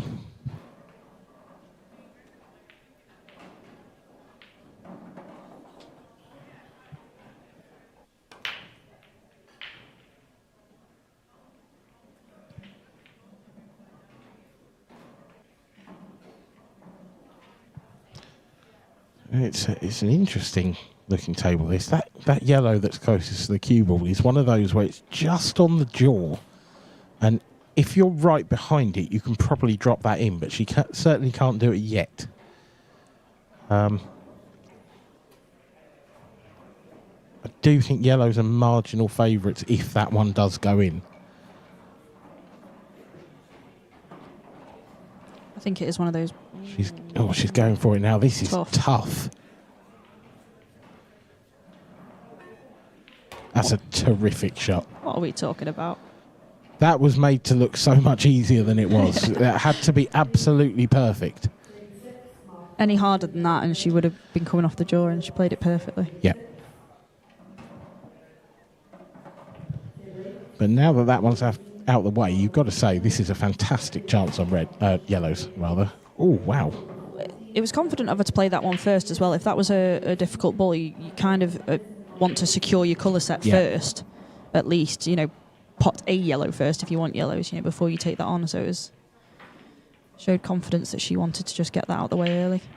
Oh no, Emma. That's made it messy for both colour sets now, I'd say. Yeah, it's not really helped anyone, has it? No, I mean, you could say that Emma's been fortunate in a sense of it's landed where she can use that one now to potentially open up that other one that's landed badly. Vice versa. Can't remember which one landed there first. It doesn't matter. The point was taken. I knew what I was talking about.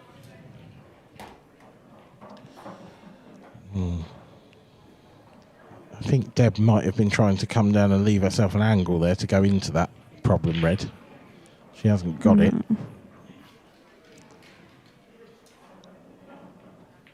There's no obvious ball to break that out with. No. This is the problem. Probably the one underneath the 8 ball there. You know, if you can land on the right-hand side quite high on it. I think her thinking here is to just cover that pocket for Emma, but I don't think she's done it. No, I think she might have left that. Yeah. She's certainly left it in a place where it can be covered on her side. Yeah. So worst case, Emma can get the pocket herself. Yeah. On the other hand, if it does go comfortably, Emma might leave it there because she does have an opportunity to play the left hand of those 2 awkward yellows and nudge the other one out. She's gone for a very thin cut. I was trying to say before, but very badly.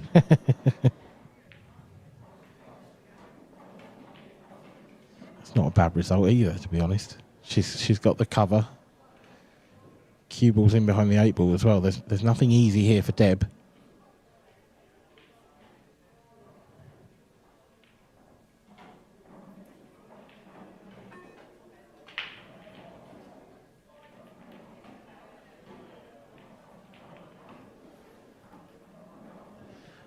Deb tried to get the cover herself, and for the second time, she has failed to do so.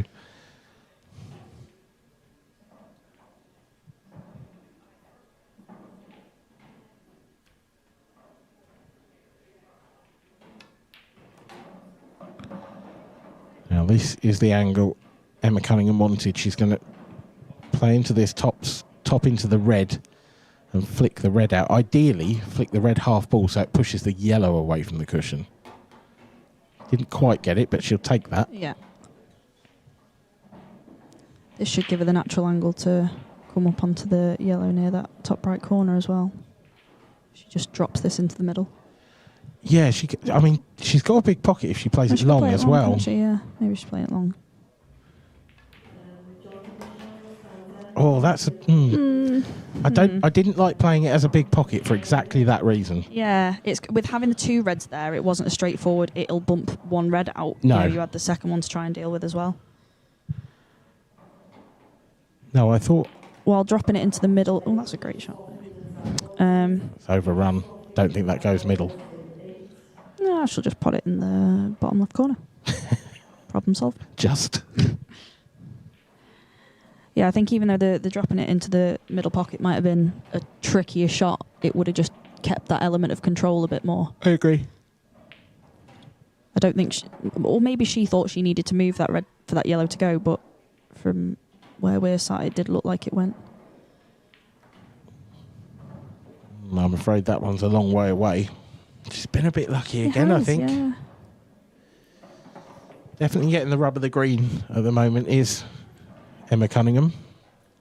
It's blue down.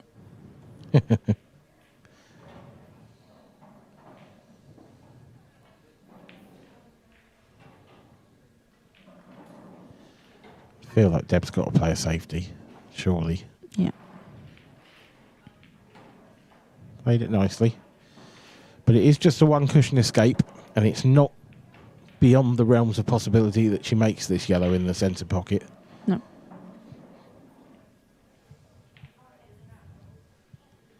In Deb's favour, it's a long way from the pocket. This is a difficult ball to make.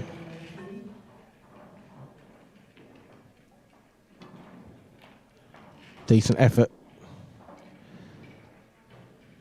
It sort of keeps her in it because these reds aren't absolutely straightforward. I think if she can just get on to the one on the side rail now, I think she should be relatively comfortable on the rest of these.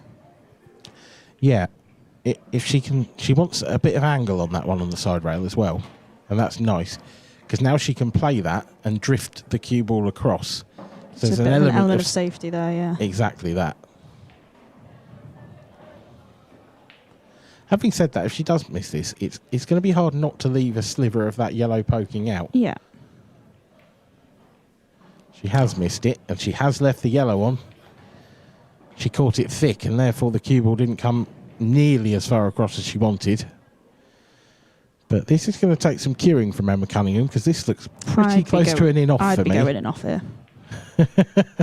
On purpose? Absolutely. No, just by pure stupidity. She's got to really dig into this one, I think. Or has she? Just a drift? Well, I'm amazed. I thought she was going to screw that to avoid the in-off. Yeah. She must have thought that it wasn't an in-off angle, but it looked it all day long, didn't it, from here? But then we're over the top of the table and they're not. So. We do have the benefit of the overhead. That is true.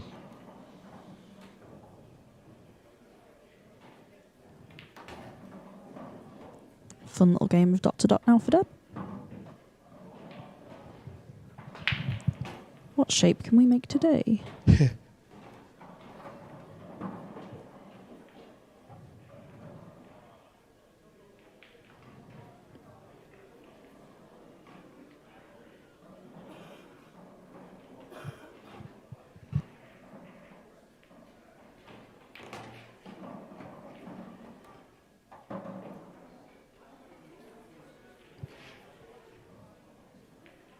Screwing it back or topping it through, Dan?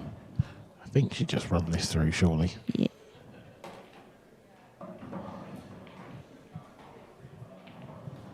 It was quite a nice angle in the end. It looked like she might have had a little bit too much and was running close to the 8 ball, but a bit of top and she straightened it up.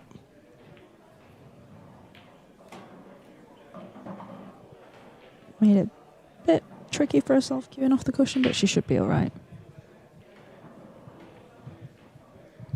Definitely could have been easier, this.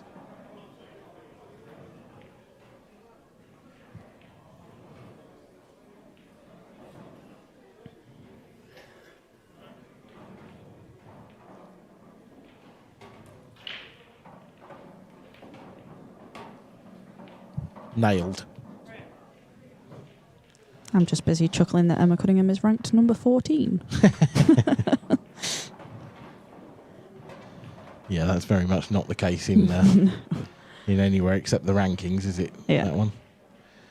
So 2-year list. So next year, I would expect to see Emma somewhere near the top of the tree. Absolutely. There's Gareth Hibbert at the table. He trails Mark Boyle by the odd frame in 3 at the moment. That table is available to watch on our YouTube channel as well.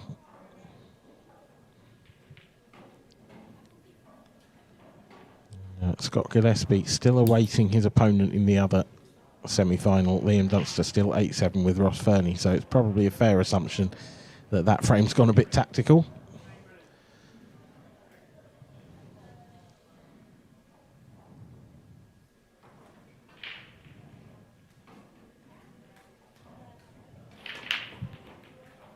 Emma Cunningham will probably feel in her own mind that she should be 4-0 up, to be honest. I think she's had the most chances in the game. I think Deb's had... They've probably both had a chance in each frame, but I think Deb's had the trickier of the chances in some ways. Probably with the exception of the 3rd frame.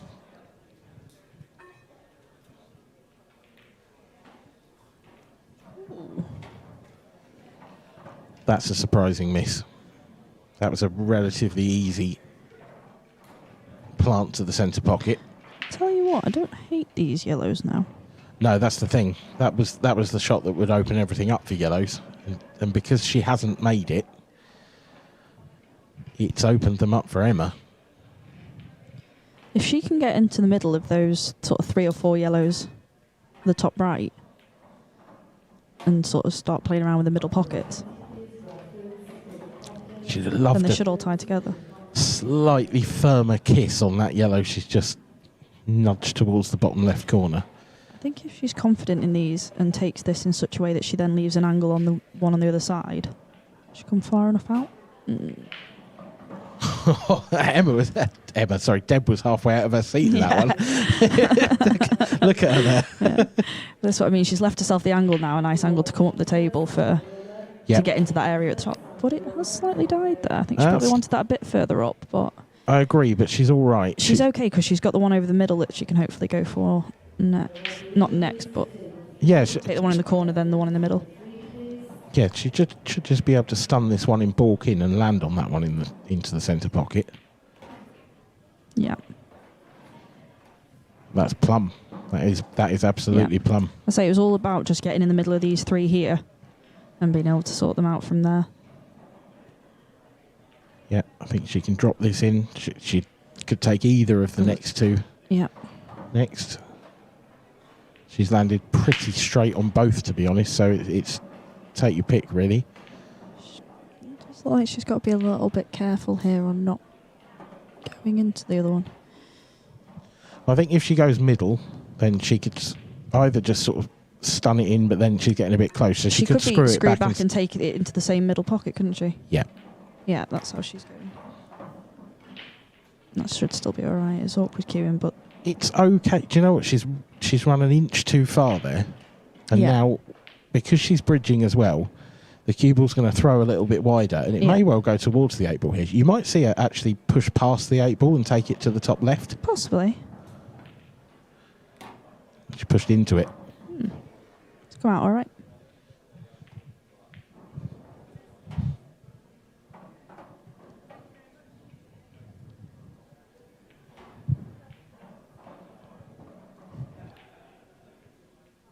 And in goes the 8 ball. That's a nice finish from Emma Cunningham. I think from being 2-0 up and Deb coming back to 2-2, that'll be a bit of a settler again for Emma. Yeah.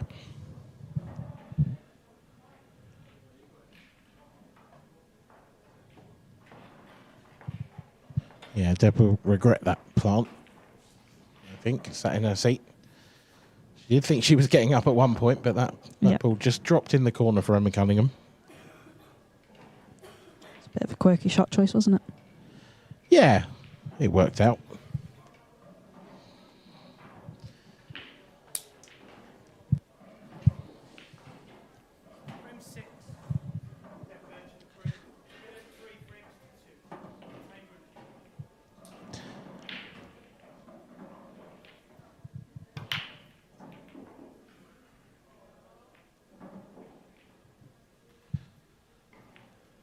I'll try again, and this is quite an inviting looking layout. What are you taking, Dan? Reds. It's got to be reds. Yeah. She can get on that one to the top left, get in behind it and try and drop it into the middle, then everything else is sorted.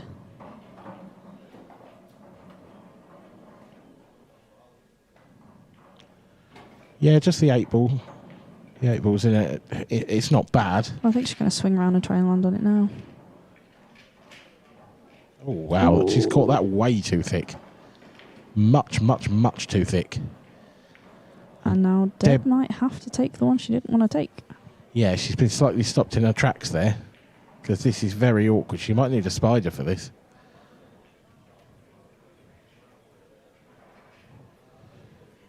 Seen some daddy long legs floating around this weekend. She can have one of those. I saw that, actually. I saw one of those flying around the table when I was playing. Absolutely shit myself. One flew in front of my shot when I was playing against Shona. Apologies for that. Sorry.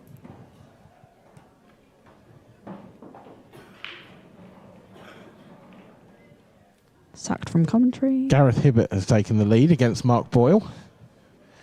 That was 2-1 a minute ago to Boyle, so quick fire from Gaz.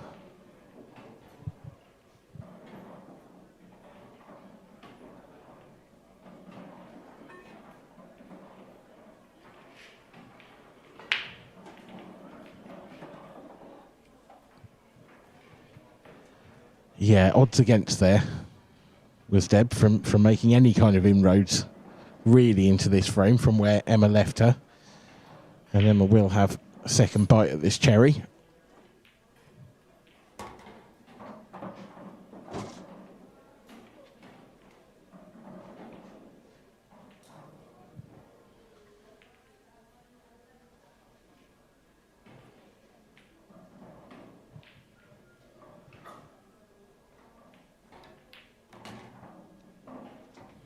That's nicely played.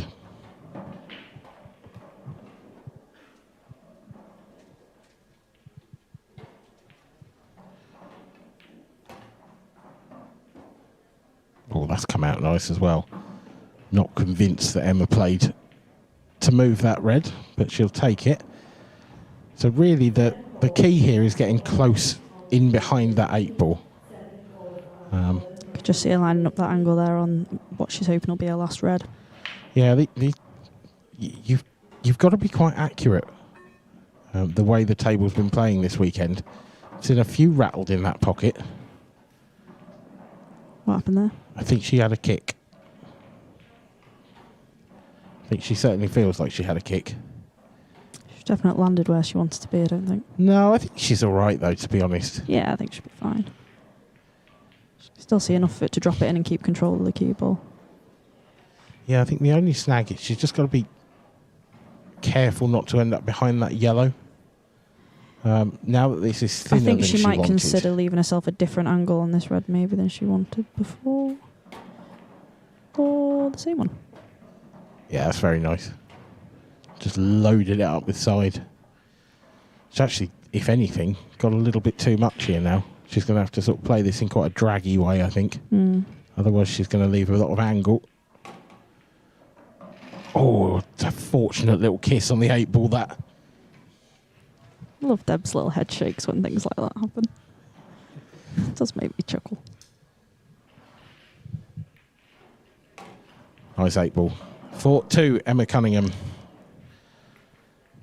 She rolls on towards the winning line. Deb, I feel for a little bit, hasn't had too many good opportunities in the last few frames. Yeah, Emma played a really poor shot in that one and very much got away with it, to be honest, where the cue ball ended up.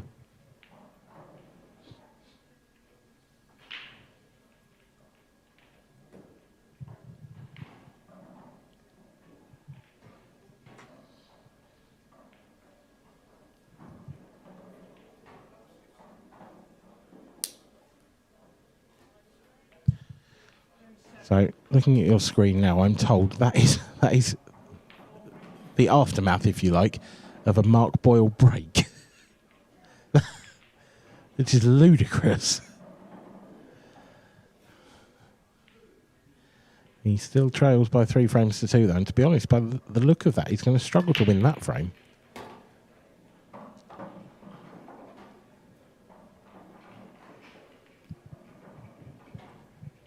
And there's the aftermath of an Emma Cunningham break. It's not quite as powerful.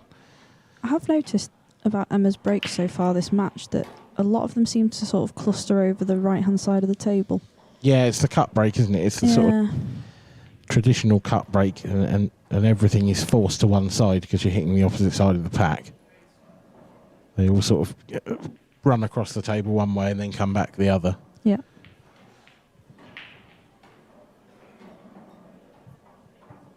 It's a really awkward layout, whichever way you decide to go. There's nothing easy about this frame.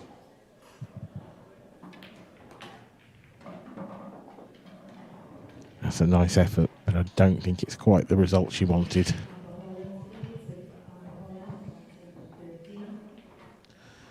I imagine she'll be downing tools from here on in, just trying to keep control. Don't leave Deb any kind of shot.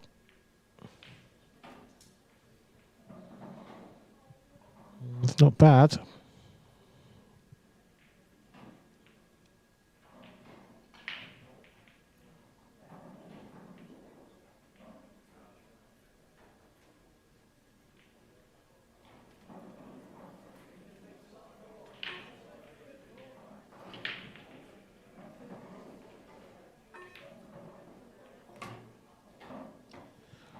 Nice pot from Deb. But it's hard to see anything else coming of that. I wonder if she's looking at a sort of double here where she can double the bottom one of those 2 yellows and then play it off the red that's near the pocket. Nope, that's not the plan.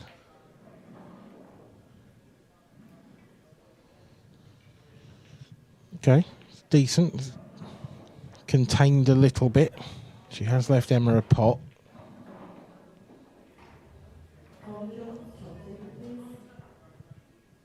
She hasn't even looked at the red closest to the cue ball, so I can only assume there's no way that cuts back.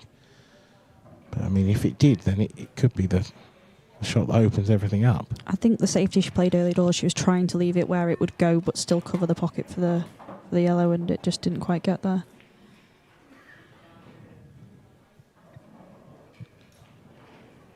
Well, she's got a thin snick here now. This will open up one red if she gets it.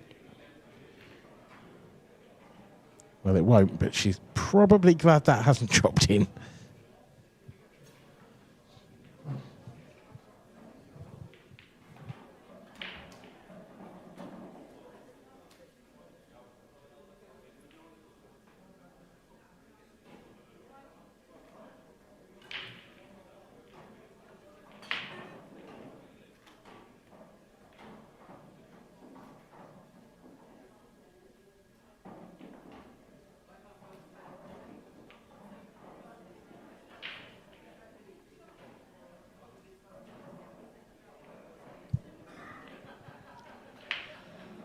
Deb's almost sort of laying down the gauntlet here to Emma and just saying, right, well, you find something. That's a good shot.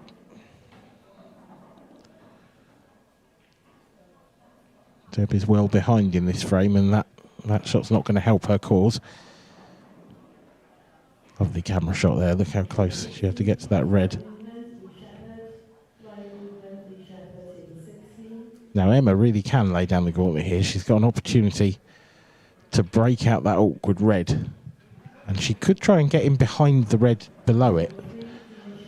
The chances of leaving a shot on, I would say, are quite high. It's a really, really low percentage shot to get it fully safe. She's not going for it.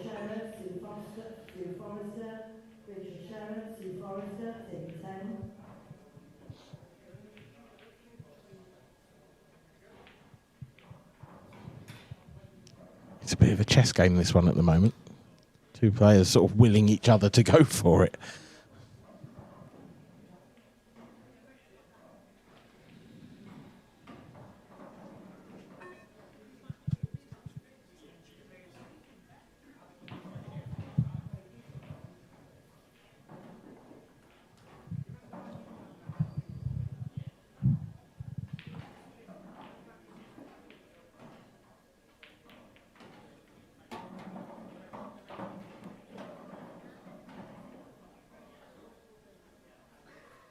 I'm not sure where Deb's going next.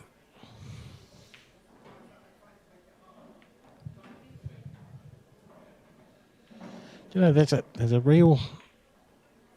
It's not a shot you see very often, but I think there's a real case for playing the tactical foul here and covering that bottom right pocket with the yellow.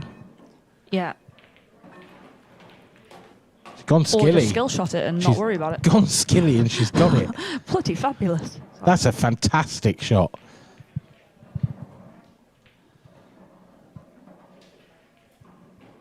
Tactical foul my backside. I mean, I still maintain it was probably the right shot, but... Yeah, no, I saw your point because she... There's no way that Emma was getting them all out in one shot. Yeah. I mean, I suppose if she picked up the cue ball and could clip off the yellow and pop the yellow over the pocket, then that might have worked. But either way, cracking skill shot. That yellow doesn't double, does it? It might. It's really hard to tell. She's going for it, so Deb thinks it does, and it does, you know. It does, you know.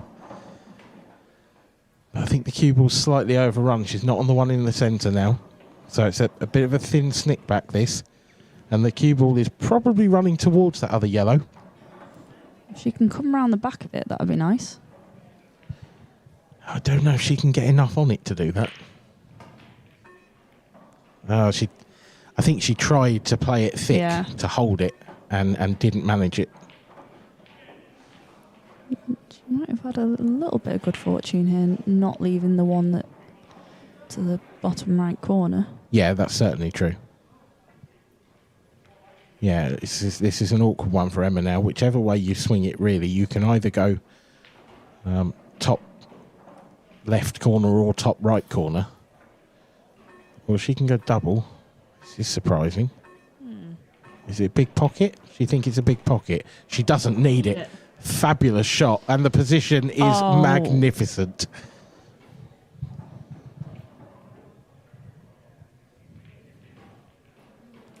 I'm getting whiplash.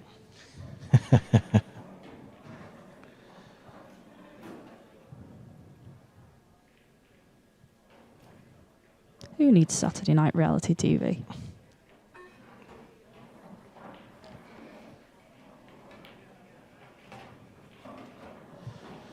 Now then, this is a big shot because I'm pretty sure that 8 ball doesn't go into the bottom left. She's got far too much angle to hold for the middle. And if she hits this too hard, then the cue ball will just stop on the cushion. She must feel it goes. That looks so tight to me. But actually from that camera angle, it looks like there's, well over half a pocket. The overhead doesn't, but that camera angle looks like it goes.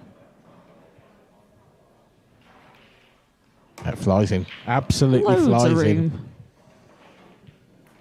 5-2, and you have to say it's not looking good for Deb I at the think moment. Deb will be very disappointed with that, just because she's had that chance and missed a pot that she very much wouldn't have expected to miss. Although the position on the next ball was awkward, you would have at least expected her to get the pot, I suppose, so, and give herself a chance at the last ball. Yeah, I think she may have put too much into the position on that. I think she had to play the shot, run into the yellow and sort of play it a little bit, hoping that she was going to be on it. I mean, it was open enough where she would have had a chance of being on it somewhere, and maybe it would have been worth taking the risk. But yeah, it was a great friend Paul though. Had everything that one. Oh, absolutely.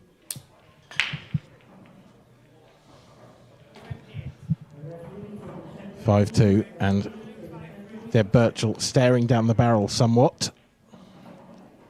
Nah, loads of time. A lot could depend on this break. Oh, she hasn't caught it great, and the cue ball has squirreled its way into the middle pocket.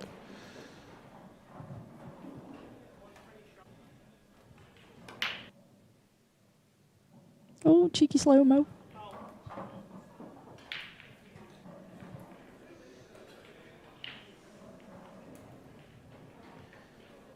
Now, Emma has found her problem already. Yellow or red really there. Be interesting to see what she leaves herself after. Right, so she's going red.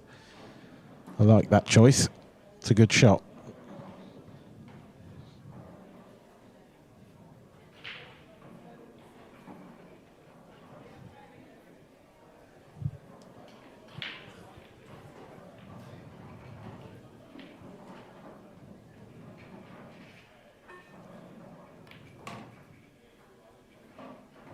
Doesn't want to be hampered.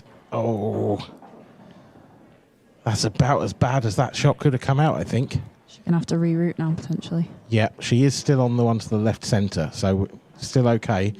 Probably come round and take that one on the bottom rail now. Gets that out of the way.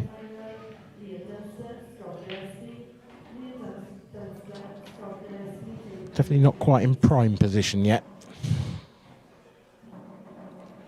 No, but luckily the black is very much in the open, so she has the opportunity to reroute and not worry too much. Oh, she overcut that one ever so slightly. It was always coming away from the cushion.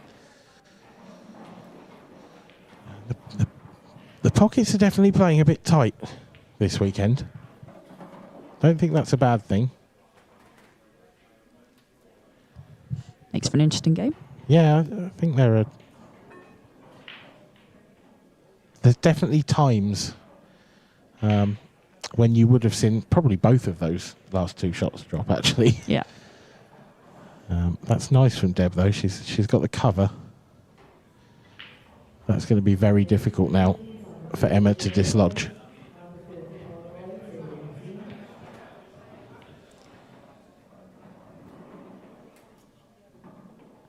At 5-2 up, do you think Emma's going to go a bit attacking like this? It certainly looks like it, yeah. As in, you know, she has the opportunity now potentially to just play a double on this red, especially now those yellows have been pushed a little bit safe. You know, play this double, try and leave it over the opposite corner. Yeah, the only snag with the double is I can't see you getting out and getting position from it. I'm not necessarily saying pot it. No, just put it over the corner and sort of throw down the gauntlet to Deb. That's what I mean. At 5-2 up, do you sort of take that risk? It's either that or you go for the finish and back yourself to make the skill shot. Yeah. The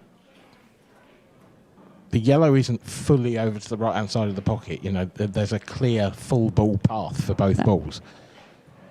I do find as long as you hit them straight, these tables do seem to take skill shots quite well. Yeah. It's a combination of the balls and the pocket and the balls and the cloth are the real. Yeah. You know. That's not great for her because I don't disagree with her attempting to play the double, but it's the fact that she flicked those yellows on the way past and now suddenly everything goes again. I think the worry, the only thing I didn't like about that double was that the cue ball was always getting in the way of it. Yeah. It did look a bit double kissy, and that's the way it turned out. Yeah. And now, as you say, this is actually a fantastic chance for Deb. They all go. That yellow into the centre pocket is easier than it looks, I think. Yeah, definitely. It's just being a bit careful with these, isn't it? Oh, Deb. I need to stop talking. That's not your fault. You can't be blamed for that, I don't think. As self-deprecating as you are, I don't think you can take the blame for Deb missing one that's sort of over the pocket. She's just not been at the races in this final, unfortunately.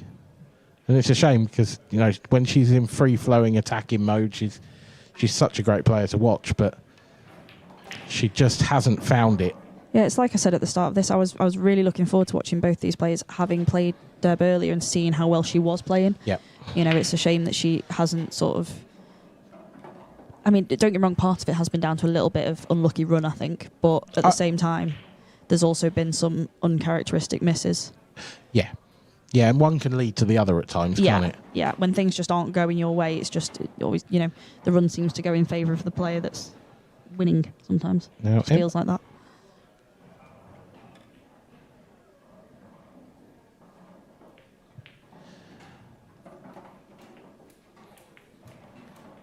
Now, Emma's underdone that shot. I'm surprised she screwed back, actually. I thought she'd sort of top it. And as a result, she's now got to play a positional shot. Oh, she's just grazed the yellow and got past it. It's a terrific shot. Another little shake of the head from Deb Birchall in her chair there. I love them so much. I want another one. Start a bingo card.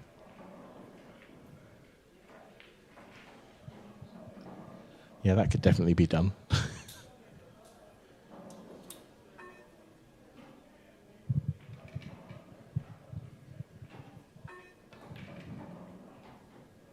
Oh, wow. Well, that was not something we expected to see. No. Does Deb play safe? Yes.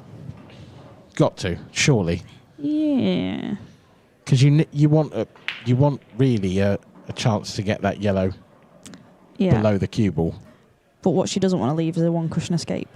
Yeah, I think if she just runs into the one near the top right corner, I don't think she's going to leave a one cushion because the natural angle would probably go into either the yellow near the left centre or the black. If she can sort of play this one by the top right corner but bump it out to almost cover the up and down. Down across. Or even better. Well, that has worked out incredibly well. I don't know how much of that she was playing. I suspect there was an element of safety in mind there. I still think there's the one cushion escape here, isn't there, with a bit of left-hand side on it? Yeah, it's almost a swerve, isn't it, to sort of get you there. Yeah, you've kind of got to almost swerve it into the cushion, probably hit the cushion somewhere near the balk line, and then let the swerve take it. She's not playing that. What is she playing here? Is she quadruple. Oh. Wow, she went out the jaws. I wasn't thinking that. No, me neither. Bit of a frown on from Deb because she's not pushed one to the cushion as Emma. And it's not an absolutely straightforward finish just yet. I think what I'd actually be doing here is wouldn't even be potting the red, which might sound silly. Maybe that is silly. But bump that, if she wants to go here, bump that yellow out that's on the right-hand side she's nearest to. Take the one nearest to the cushion, and then the one in the middle. But this is interesting. I don't understand this shot at all, if I'm honest. Just trying to get that out. Yeah, but why not just pick the cue ball up and play it as a plant? It's far worse now than it was. I can only imagine she was worried about missing the plant. But surely you just put the cue ball in balk, play the plant, and then you can go back down the table and play another safety if you want to. Yeah. She may well still do that, but she's got to get the pot first. And I'm afraid Deb's... she's not feeling it, is she? No, Deb's lost her head here a little bit.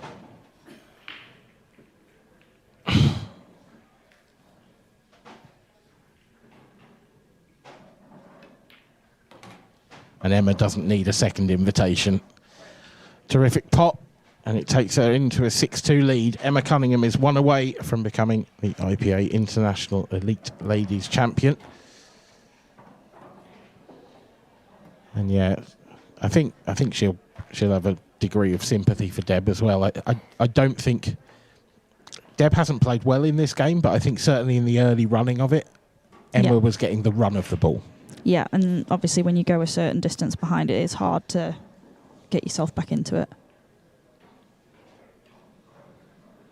Yeah, she won't be totally giving up here, Deb, but there's definitely she's lost a bit of fighting spirit in the last couple of frames. I've always kind of said this about Deb and to Deb, that she feels very much like a momentum player when you play against her, that if she has got a couple of frames, a couple of nice clearances behind her, she can be absolutely unstoppable, and once she gets going, she just won't stop potting. Yeah. But similarly, if she gets behind and is getting a bit of bad run and can't get into a rhythm, it can be quite difficult for her to get herself back into it sometimes. One of the best breaks of the match there from Emma Cunningham. Yeah, by far.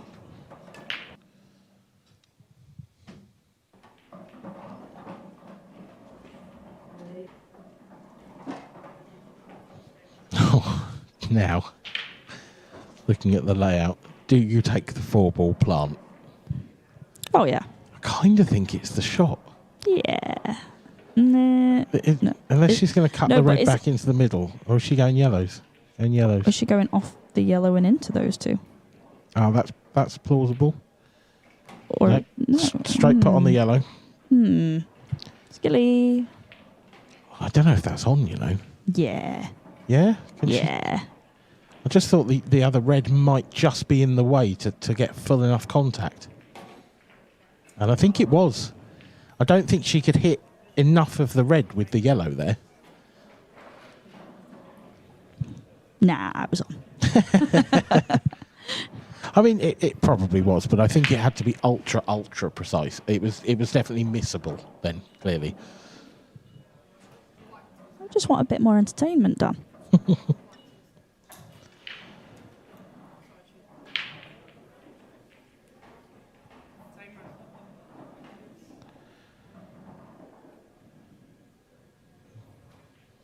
Deb, she's got to go red set. I tell you what, it's kind of worked out as a sort of a tactical foul, that. Yeah. Because that red over on the left-hand side, I don't think that goes past the yellow. Deb's had a bit of a smash at it. Tried to make things happen. She has made getting on this 8-ball a little bit more difficult now. Yeah, that red there in the middle of your picture, that is the key. Now, once she plays this one into the left centre, then that red will go in future into that centre pocket.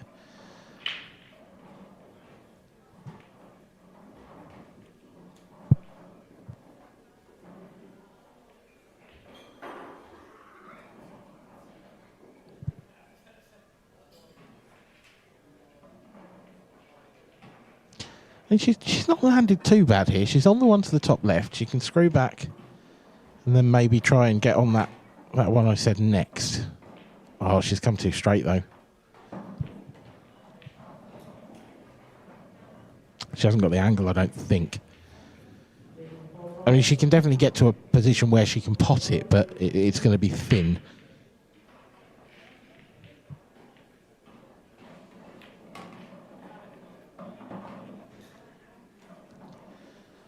And here we go. Well, the cue ball's going to be travelling close to the top left corner. She's just put her finger where I think she thinks it's going to end up. Needs to avoid the jaws, really. She can't get to the bottom of the cue ball too easily, so she can't screw it into the cushion. This is mighty tough.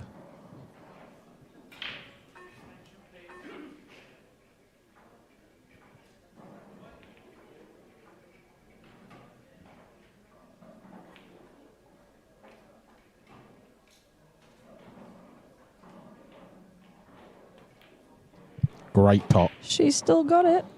Oh, beautiful.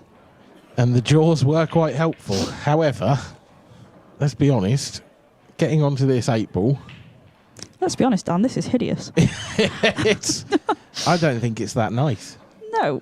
I think she is going to have to hit this in quite hard and come across the other side of the table and take a medicine a little bit. Yeah, just leave a thin snick. Just make sure you can see it. Great shot. That's a great shot. That's the best outcome she could have had from there, I think. Yeah, I agree. I think that's about as good a shot as she could have played. It's a superb shot.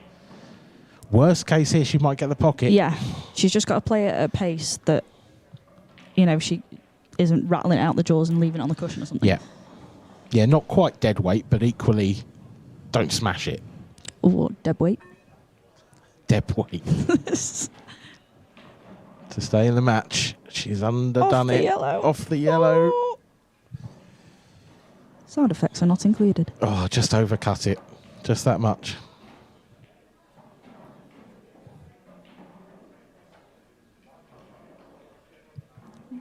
Putting them under a bit of pressure to work this out.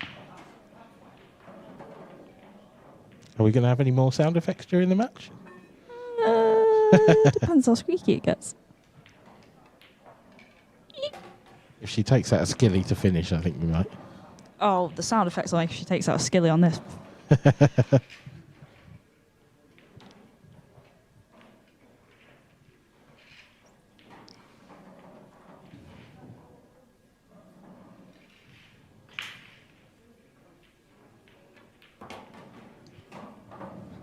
She's gone to land on Oh. it. She hasn't knocked the 8-ball in. I thought she had for a second. I was about to make some really weird sound effects. This is a very, very tough yellow.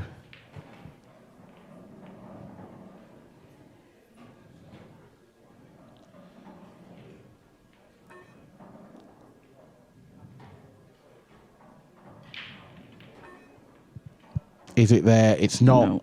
So we're going to roll on for at least one more frame.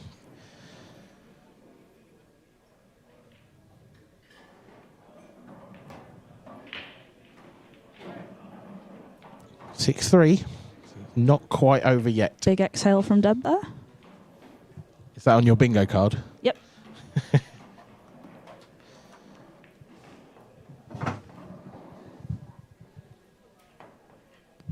Oh, we've had a smile as well. That's not even on the bingo card. It should be, shouldn't it? Surely. That's mean. No, only after the game. That's me. Oh, After the yeah, game. fair enough. Yeah. Yeah, there's definitely a scowl. It's a massive respect to have for Deb is that she's very good at just keeping a focus during a game, and she doesn't sort of let what's going on around and, start making jokes. She stays focused. It's good. I'll take notes. Yeah, she's definitely a winner. That's for sure. Yeah. She's very much the kind of professional around the table. Yeah. Could use a ball. No luck there, I'm afraid.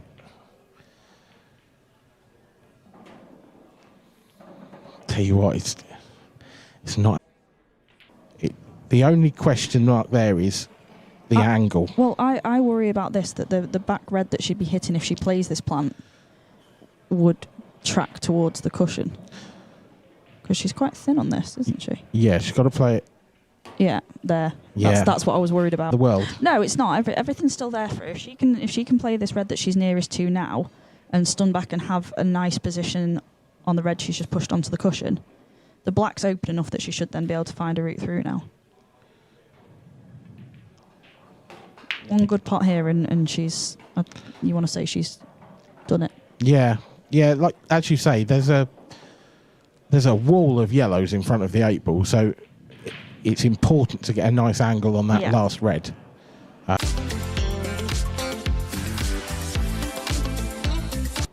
Deb has been given another chance to stay in this match. And I suspect both these players will just be glad that frame's over. That's Emma taking a break now.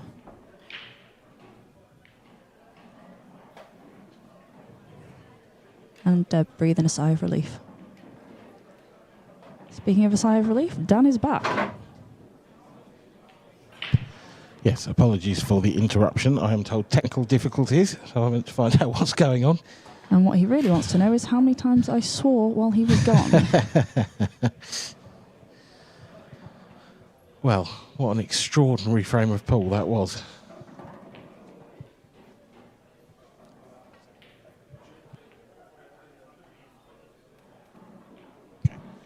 So what we're going to do, because we missed a fair chunk of that frame, just going to show you it on replay. Do you know what? If it was a really boring frame, you'd say no, but that was ups and downs and had Yes, everything in those last absolutely. few shots, and I was gutted people were missing it. I was quite enjoying myself. Yeah, so we're just going to queue up the replays. So bear with for a moment. I did give them all a recap. Oh, good. Yeah, it was an extraordinary frame of pool. So stay glued to your whatever sort of screen you're watching for a moment, because honestly, you won't want to miss this. It's it had a bit of everything, the last few shots of this frame.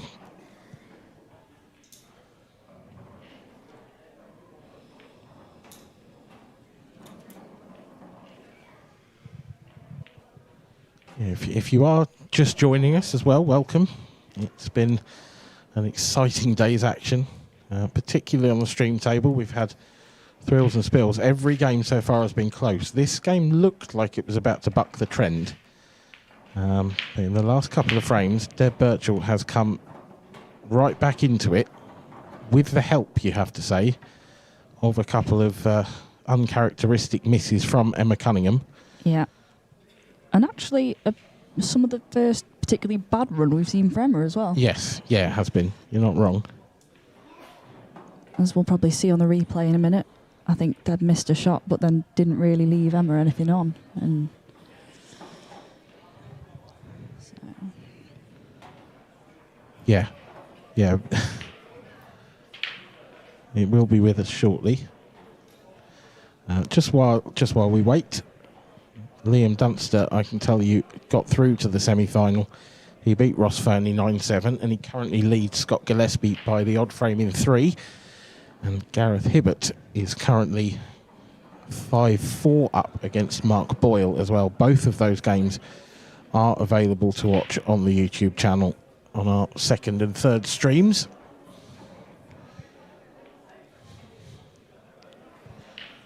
There's lots of action happening in the room as well. Right, here we go. So that was just about where we got to. Emma Cunningham with a horrible bounce out, an unbelievable bounce out, and it's probably cost her a frame. Absolutely, yeah. She was plumb on that last one otherwise. This was Deb clearing up the yellows, and then it went wrong. And then that happened. And then this happens. Yeah. I was having a lovely time. Emma amazingly got out of the snooker, potted, left herself as good as you can on the 8 ball. And then this happened. And it's just nerves. It has to be nerves. Which left... And to be fair to Deb, these were nicely strung together. She did well here.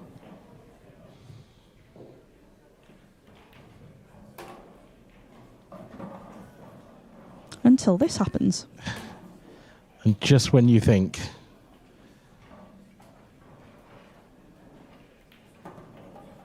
Boing. That's the best sound effect so far. Why, thank you. So that left Emma a very tough shot. And to be fair, it was a fantastic effort. And I'll be honest, I was backing someone to miss that. By the way that frame had gone.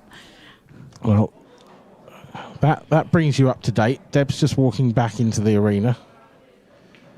The two players have sort of taken a slightly enforced break so that we could catch up for you on the stream.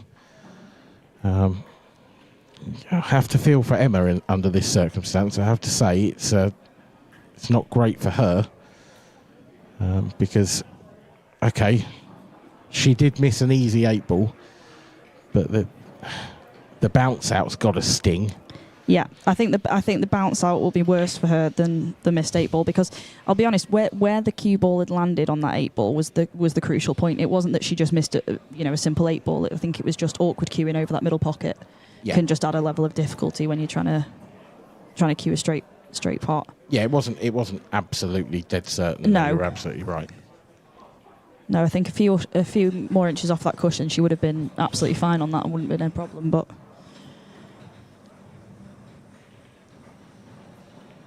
yeah, in a way, I think Emma's done the right thing taking a little break there as well, just to sort of reset herself. Being on the hill, it can sometimes just be difficult to push past that. And Yes.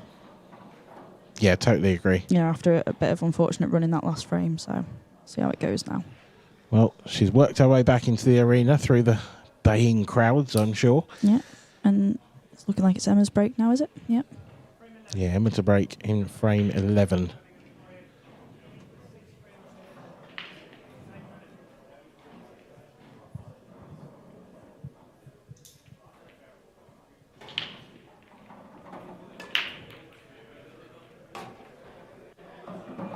Oh, it's messy.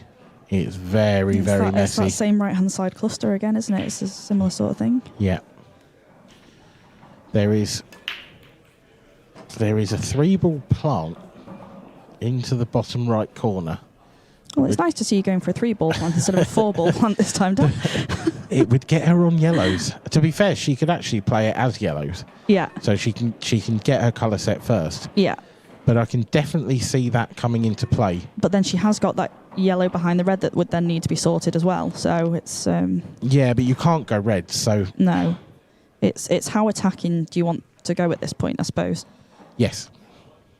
Because there'd be work for Deb to do if Emma decided to hold back here. Yeah, lots of it as well. Yeah.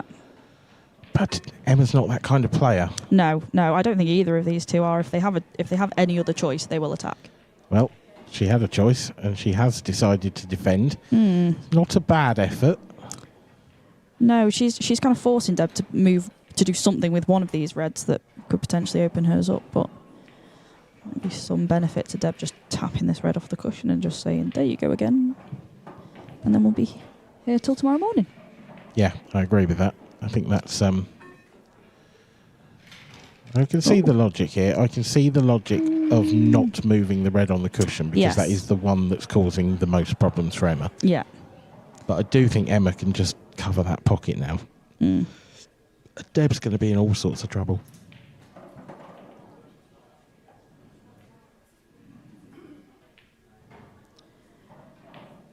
To some extent, though, I don't necessarily feel like Deb would hate this being the way the frame is.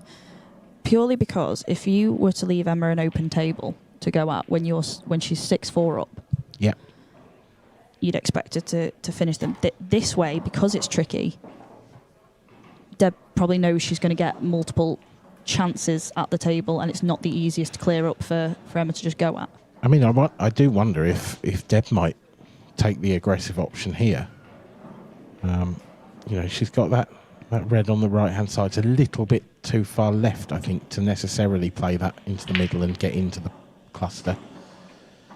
But equally, all of her reds are so open, the other reds, that...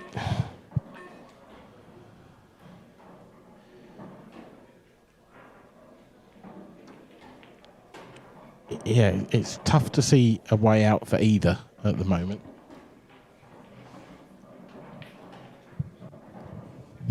Still think Emma's broadly in control of this frame. Yeah, I would say so.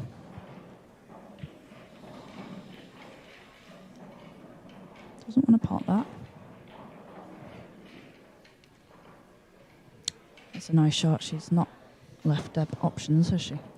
No, I mean, she wasn't playing to leave it sort of Chinese snookered like that, but it's very hampered. I think the only ball she can see is the one over the middle.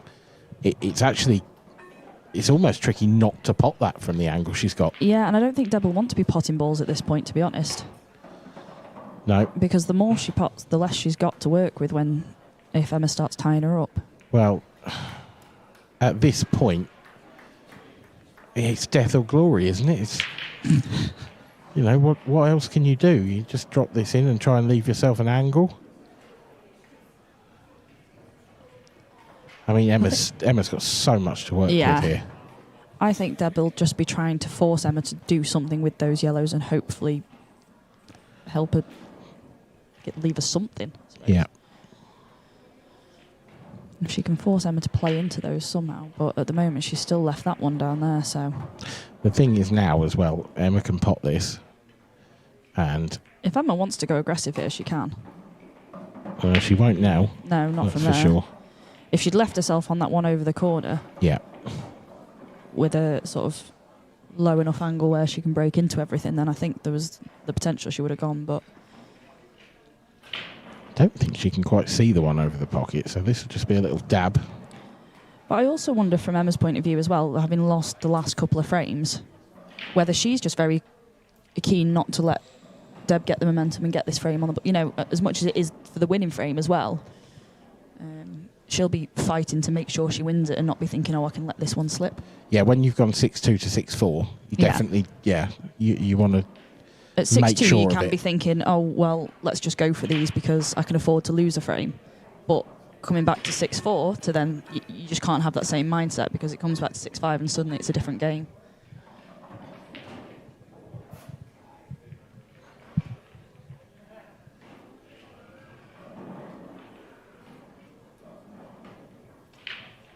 That's not the best shot there from Deb. Because Emma can now leave it so that the only red Deb can hit is the one that's on the cushion. I wonder if it's frozen. Because if it's... Well, it doesn't really matter from this angle. I think the cue ball, she can make the cue ball hit irrelevant. I mean, if it was frozen, she would have to hit it harder than she'd like. I think if she can hit it carefully enough, she can sort of hit the red, then let the cue ball hit. She's going to be in a similar spot again here. Yeah. I think Emma's going to try and just keep making her play this one until her balls are out. Exactly, yeah. Yeah, she's kind of got her all ends up at the moment. Yeah.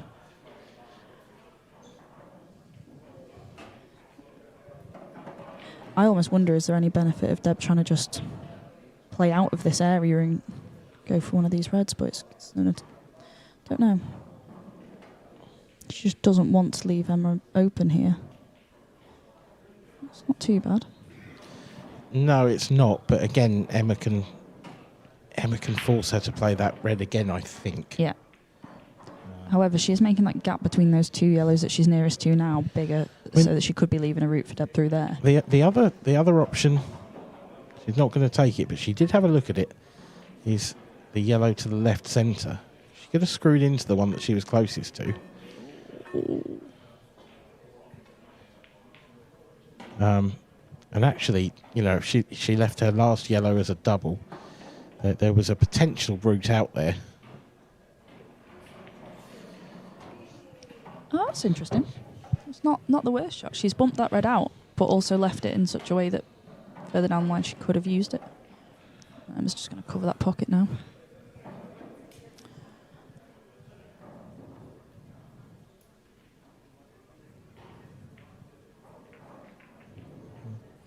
Deb can finally get a bit of distance. Yeah. But by putting that yellow where Emma has just then, she's sort of just retained that control, though, hasn't she? That's the thing. She can now sort of potentially break these out knowing that pocket's covered. Yeah. I would have potentially tried to use that to push that other yellow out, but... I mean, Deb can now... She could just... If she left the cue ball where the red in the top half of the table is, the only yellow that Emma would be able to see is the one that Deb wants her to move. Exactly. But she doesn't have to play this with pace. No. You know, and she's still not going to leave a lot on. It's actually I don't a good think it's opportunity. a bad thing. I think if Emma can just knock this out, then Deb's going to have to find something good to stop Emma from clearing on the next visit. Yeah, it is at this point.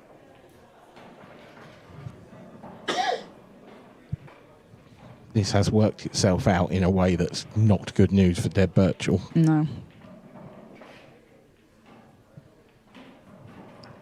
But as we know from the last frame, anything can happen.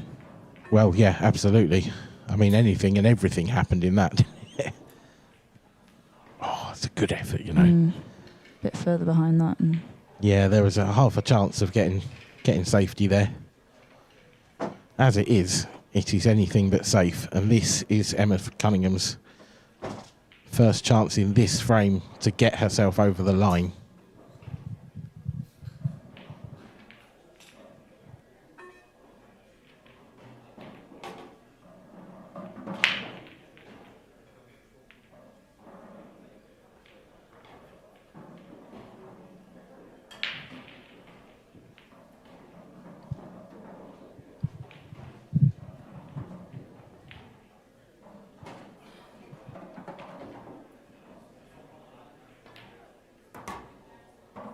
Oh, it's not going well, this.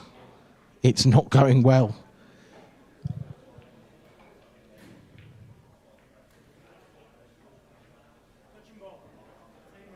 Oh, it is touching ball. What's she going to do with this? Well, that may well be a blessing. Yes. Because she can just dolly this onto the cushion and not leave Deb a huge amount to go at. The question is, where do you leave it? Because you're going to leave a shot. Yeah. So I think you want to sort of get somewhere right on the top cushion, bottom cushion rather, in line with the black spot, I think would be the best position. Yeah. Yeah, absolutely. If she leaves it too far over the other side, Deb's just got the one in the top right. So Yeah, is she going for this? She's going for it. Don't blame her. If she gets this, these two yellows she's on now, plant. Oh, that's unlucky. I don't know about that shot. I understand what you're saying, but Yeah. it's left a great chance for Deb as this. I think it was just awkward cueing that. I think, she had a good go at the pot. It was just awkward cueing.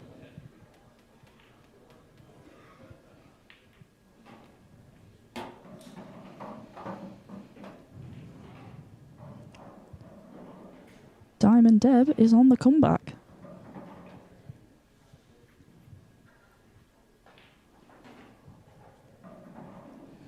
Those two reds both pass each other, so she shouldn't have any problems here.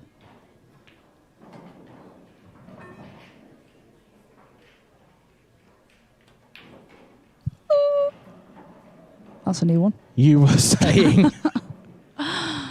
Oh, my word. I'm not cut out for this commentary. Just nonsense. when you thought we were going to 6-5, Deb throws that one in.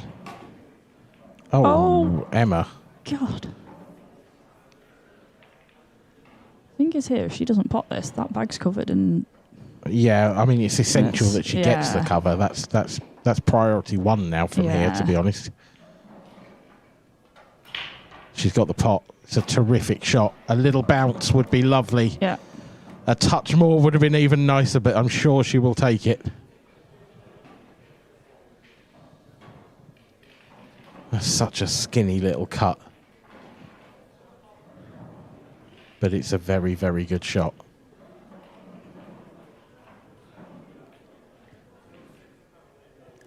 But she can't finish the job. Yet again, she can't finish the job.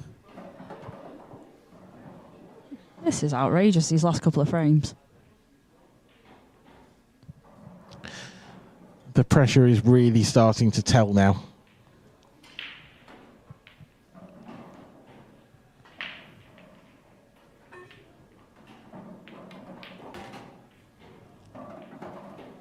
That was a punchy one from Deb, but not... And I think she's going to have to punch this one as well. It wasn't entirely convincing, was it? No, I do. You get the feeling she's a little bit stabby at it at the moment, just through nerves. She's been under a lot of pressure for these last couple of frames.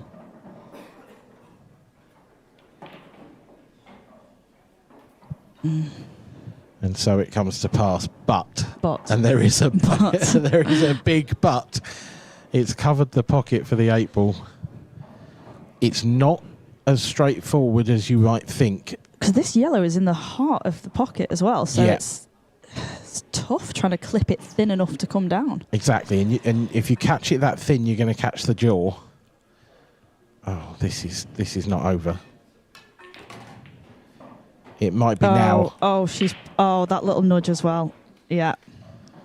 That is a beautiful little nudge, and surely this time Emma Cunningham for the title. And she's done it. Congratulations to Emma. I think it's fair to say a well-deserved victory in the end. Deb just absolutely. wasn't at the races. She did a really good job to fight back those last couple of frames and keep herself in it when she could. But yeah, she just wasn't the same level she has been previously, earlier today even. Yeah, she just seemed to struggle a little bit in that match, unfortunately for her. But no, well played for Emma. I think after that bounce out a couple of frames ago, I think I would have had nothing but sympathy for Emma Cunningham had she not managed to get over the line. Absolutely. But yeah, what a game that was. Thrills, spills, Great pots, great misses, great skill shots. It had a bit of everything. Absolutely. It can't have been nice for each of those players at some points, but it was great for us. Yeah, no, certainly a privilege to watch. So it will be Emma Cunningham lifting the title shortly, just while we wait for the presentation. Am I right in thinking this is her first elite title this season? Or has she won one already? Oh, so I know she's won an Open. You mean you didn't come in here with all the stats to hand? No, I don't really pay attention. just women's pool, isn't it? Watch some of the highlights from this one. I will have a quick look at that, but just while we are waiting for the trophy presentation and watching these highlights, I will tell you that Liam Dunster is 4-1 up on Scott Gillespie, and Gareth Hibbert is 8-4 up on Mark Boyle. So Gareth Hibbert, one frame away from yet another IPA final, which is pretty extraordinary. Emma did fabulously on that last yellow to land there.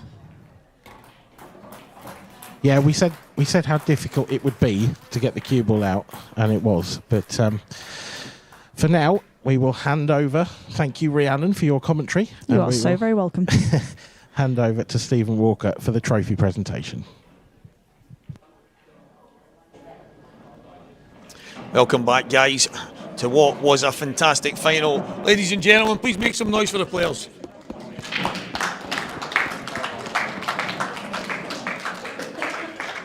And with every single final we have to have a runner-up, and that is Deb Burchill.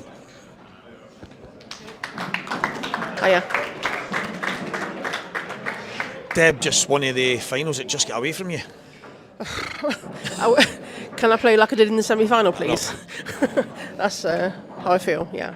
Yeah, I mean, it's never easy, no matter what. We spoke just briefly when you passed by. You were absolutely buzzing coming into it, and then it just seemed like everything you tried just didn't seem to come off. Yeah, I mean, I just missed more than normal, and Emma was very clinical as usual, and then she started missing towards the end of the match, and it turned a little bit, and I thought, and I just missed that red at the end. It's just not quite there, after the year I've had. It's kind of...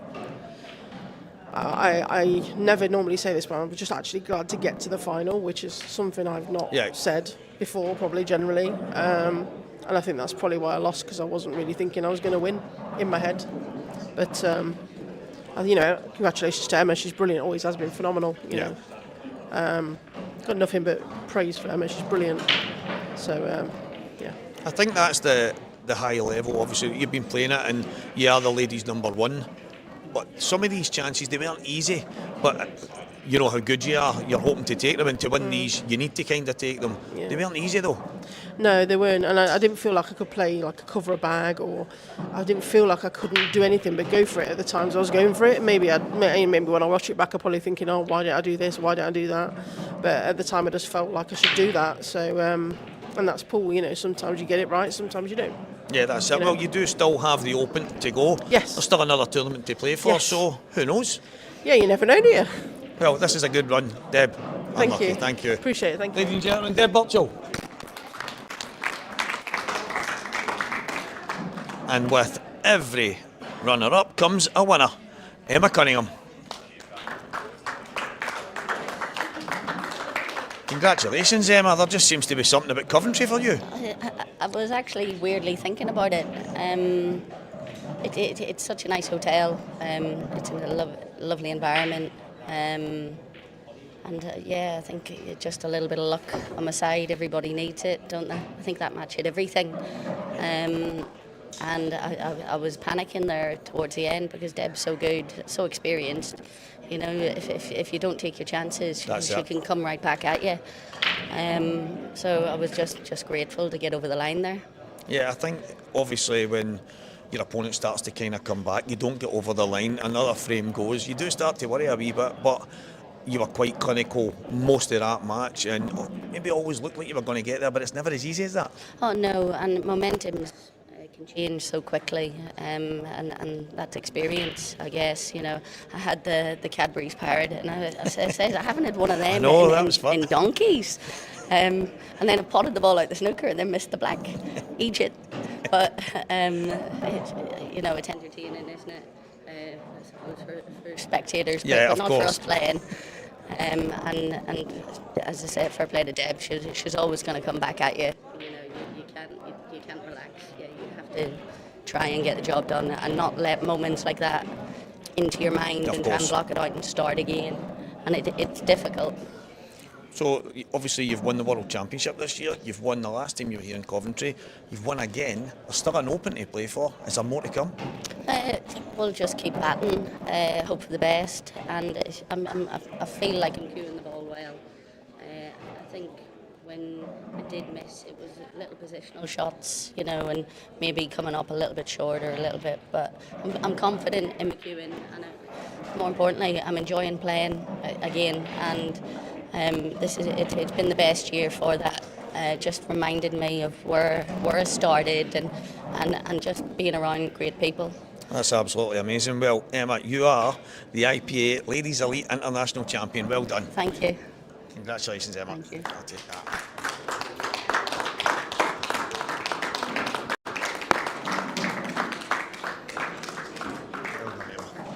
Well, Emma Cunningham is your Ladies Elite Champion here in Coventry. Tour number 4 it is the International Open.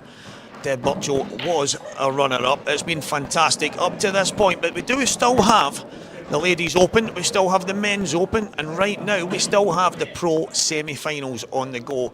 I think we're going to go and concentrate on the Liam Dunster Scott Gillespie match, guys, so please stay tuned and we'll be back very soon on the main table for our Men's Pro final.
On table 8, please. Ian Monaghan and Ryan Hopkinson. Ian Monaghan and Ryan Hopkinson, table 8.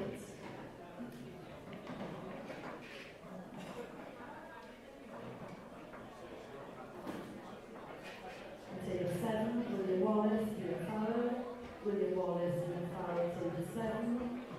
Table 23, Ben Davies, Craig Lincoln. Ben Davies, Craig Lincoln, table 23.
Ladies and please, on table 4, Becky Shardlow, Nettie Anderson. Becky Shardlow, Nettie Anderson, table 4.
table 2, Val Finney, Sean Lucas.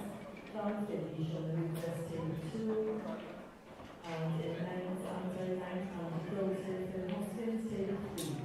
Andy Goldsmith, Phil Hoskins, table 3.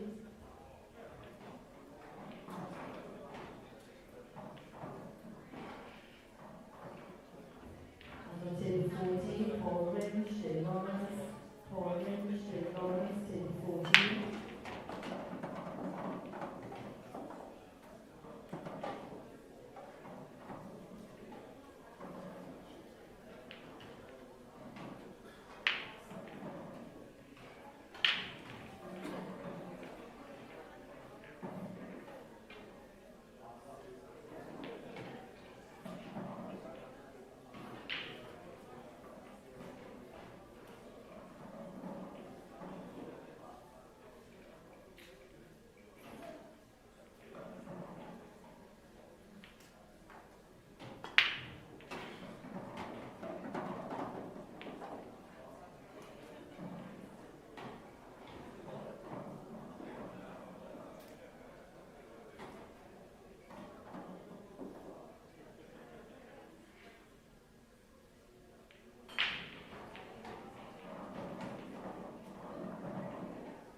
On table 12, please, in the open event, Scott Higgins, Mark Boyle. Scott Higgins, Mark Boyle, table 12.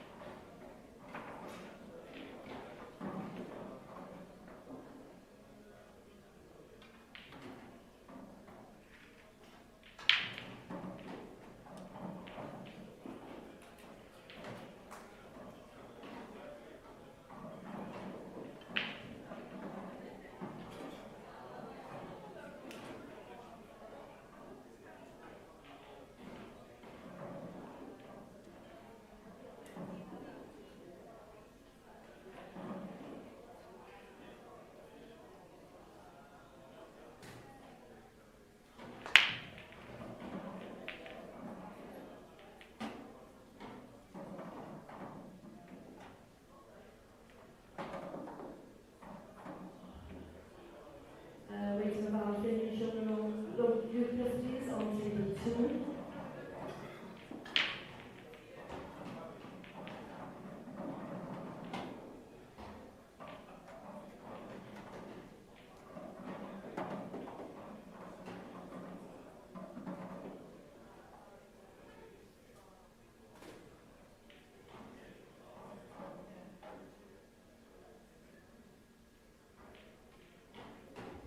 Table 18, Mira Arya, Lisa Reynolds.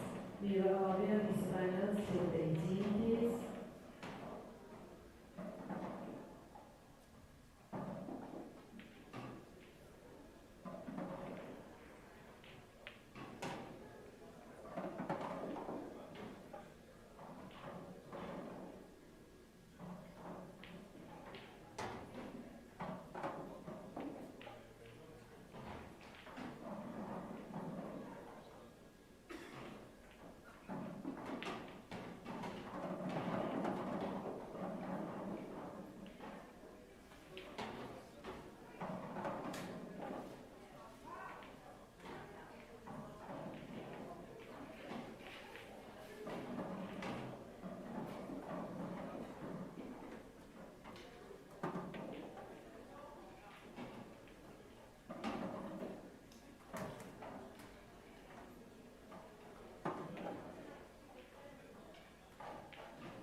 team 14, please. Luke Brooks, Adam Mycroft.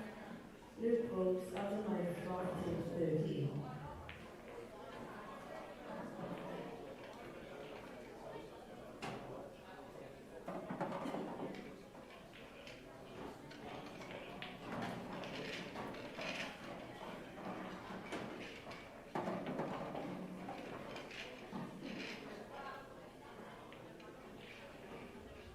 On team 21, Morgan McInnes, Ian Jeff.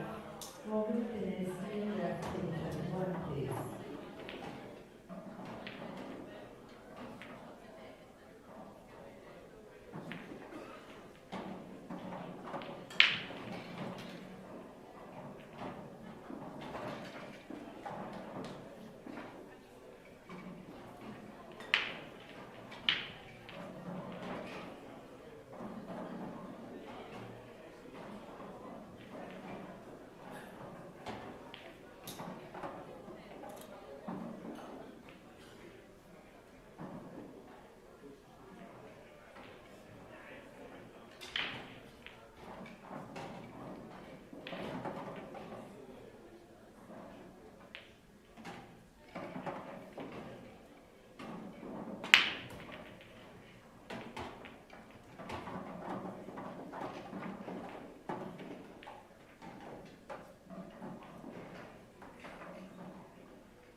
Matt Stephen, Davis, David 10.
Well, a warm welcome back, guys. We're here now, once again, for the IPA International Open Professional Men's Final, and joined once again by Lee Shepherd. Lee, Gareth Hibbert, Liam Dunster, what a final this promises to be. Yeah, isn't it? It probably is two contrasts of styles, but we're getting them names in our ears plenty, aren't we? They're always there or thereabouts. Yeah, I mean, Liam's probably the one player that when you walk in the door at the start of the weekend that everybody tips to be at the later stages. And Gareth, I mean, he is my inspiration. He just does not seem to slow down no matter how old he gets. He's just an absolute machine.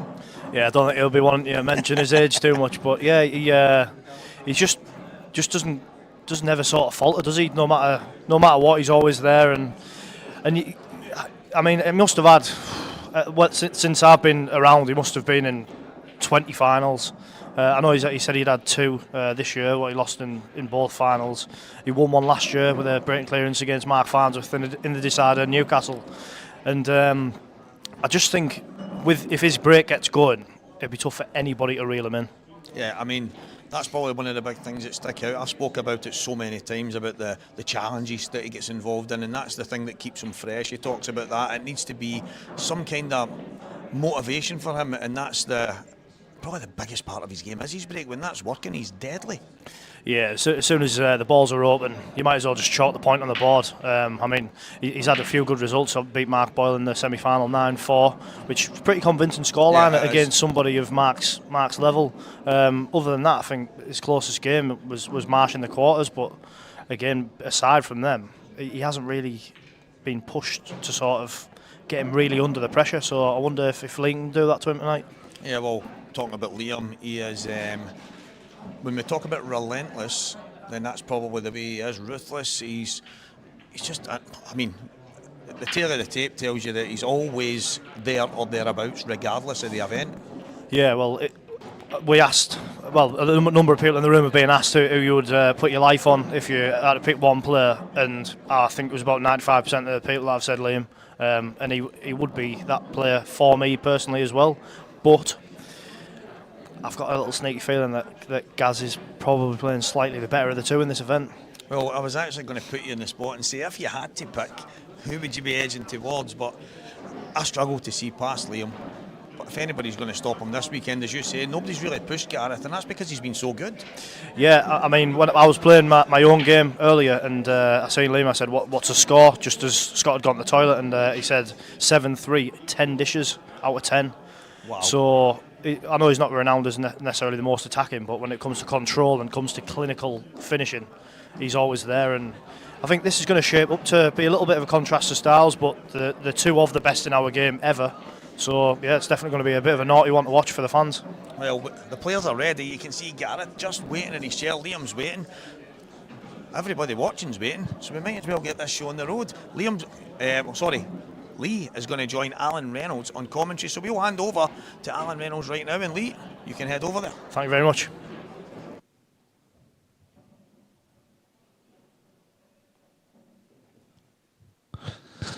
Absolutely mouth-watering final for us. Two of the very best to ever play. And Liam's still quite a young man, to be honest with you, and he seems to have just won absolutely everything. He's on the left, or he's on the right. Gareth's on the left, and he has won everything. He's been at it for decades now. He won't be... Will he be around for another couple of decades playing? Who knows? But there he is, the Godfather. He's done everything in the game, and this is going to be a cracking final.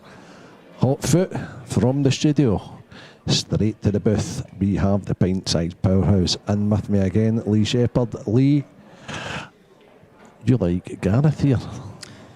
I do, yeah. I think I don't want to necessarily say he's made light work, but I just think he's pushing people aside, maybe slightly with a little bit more confidence, let's say. But I know Liam had a bit of a nip and tuck game earlier with Ross Fernie. Yeah, that seems to be his toughest test so far. They mirrored each other's results in the semi-final. Yeah. Semi-finals of events, they won 9-4, as you said. That's very convincing. Yeah, it is. And I think you could have easily picked the other two. to win both their semi-finals quite easily. And two contrasting breaks. Liam's is the controlled side break, Gareth straight down the middle. Yeah, I always think Liam tries to get the same ball in the middle, doesn't he, each time? Sometimes it works, and you can see there straight in the middle. That's when you know he's hit. I mean, he hasn't controlled the cue ball as well as normal. That's why it's come to this bottom cushion. But he's got that ball in the middle, which he always goes for. And instantly, Lee, is he looking at finishing the Reds here? Yeah, I think the one he's closest to now, I think, be taking that and going towards the bark end. But there's a little bit of work to do. It's not straightforward, but I think you'd rather be Liam at this moment in time. Just even if he doesn't quite take them out, just get a bit of table time and a bit of confidence, maybe. Fascinating that was it Stevie? It said there. Or yourself, it said he asked Liam to score. No, yeah, it was me, yeah. It was you? Yeah. Imagine turning around and saying that during the match, you know, it's all dishes and things. Liam's like so startled up when it comes to that. Well, I just finished the frame myself, and as I kind of went to put the score on, I seen Scott Gillespie walking past me, which was obviously Liam's opponent, and Liam was just putting the score on. And as he was doing it, I said, "What's the score?" He said, 7-3, 10 dishes. Okay, however, we're starting with a dish here because Liam's elected to play a slow roll on the yellow. He was perfect on the next one to get the bad yellow into play, but he's maybe sacrificed the pot, tried to be too perfect early. Yeah, I think I preferred reds. Not that I'm ever going to really question Liam's shot selection, but I just think reds got you an easier starter. I think he could have manoeuvred his way around them, but yeah, that's one thing I have noticed with him today, although obviously he's still playing really well. He's missed a couple of uncharacteristic pots. Yeah, I agree. And I think what Gareth tried to bring the half bad red into play there when he came round off to. Possibly, but he did. And I seen just before he played that, he did look to see if he could land behind it. So maybe not. Something we could maybe look into in the future. I know Steve, he's perfect now. But Stevie says a couple of times as it'd be great to actually analyse the match with the player.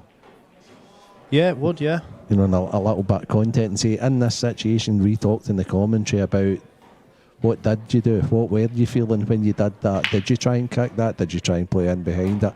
Because the majority of the players will all be dead honestly. Yeah, they will. I mean, majority of the top players don't really make excuses either, which it's the way it should be. Like, you call a spade, and that's the way to be, I think. Just be honest and give a good insight to the young kids that are wanting to watch and learn. Yeah, absolutely. And just act like a professional, which both of these two definitely do. The way they control themselves around the table and the way that they're an advert for our game. We're very lucky to have them both. It's excellent. I mean, having you guys in with the commentators, it's just it's a breath of fresh air. And I was lucky enough to share the last match with Mark Farnsworth, and he was quite an education as well. Yeah, he speaks very well, and he is. He was like a real student of the game. Like the way that he speaks about it is very, very knowledgeable, and he treats the game the way it should be treated. To be honest, and someone had said to me before about a shot that he played that he'd thought it was a foul or something, and I was just thinking, well, if it was, he would be the first one to call it without fail. I have absolutely no doubt in my mind. Yeah, what I loved about him is he was saying, I say that to the youngins in the club all the time, and so that means it really matters to him. He wants the kids in his club and maybe even older kids to get better. Yeah, I mean, Gav Robinson, one of the North East lads, he's a prime example of the time and effort that Mark's helped him. Like, he's put a real effort and time into helping Gav. I mean, Gav, he was a good player, but he wasn't nowhere near what he is now, and I think that'll be a big testament to the time and effort that Mark's helped him with and really pushed him on to be a better player, and I think Gav he might not say it to him, but I think will be very appreciative of that sort of effort. Oh no, without a doubt. I actually seen it in comms up in Scotland at one of the events. Mark came in and it was Gav's game. We were actually commentating on, and you could see it was like a father figure sort of a thing. He was like, "Oh, yeah. I've told him that before, and he shouldn't do that." And he does. To be honest, he's the first one to bring him back down to earth. But I think it comes from a good place. Sluggish start here, Lee.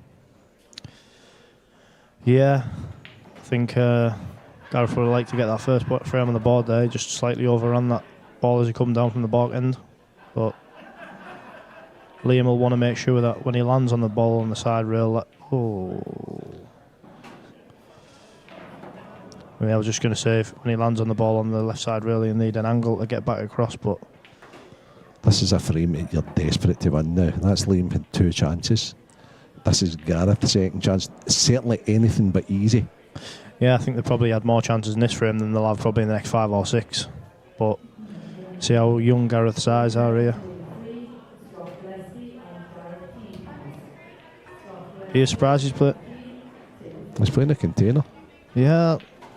Oh, I don't mind it, to be honest. Like, keeps you in the frame, doesn't it? But yeah, because if Liam plays another container at the other side, he's going to leave Gareth a split out, a combo, a chance of kicking out.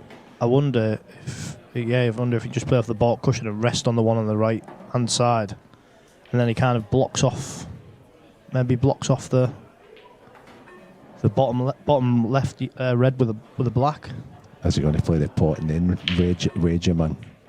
Yeah, it's quite sensible because just doesn't want a little double kiss. Yeah, it's a lot easier for here. I think he'll get him good here.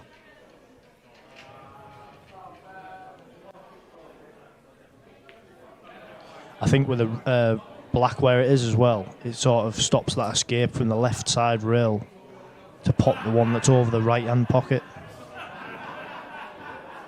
Unless you're really loading up with side, which... Whoa, beautiful. Yeah, I knew he was going to get him good. And like I just said there, the shot doesn't really look like it's there because of the black. But it depends how much slide you can get on the rail to get down there. But I don't think they've played overly slidey, what I've seen, so...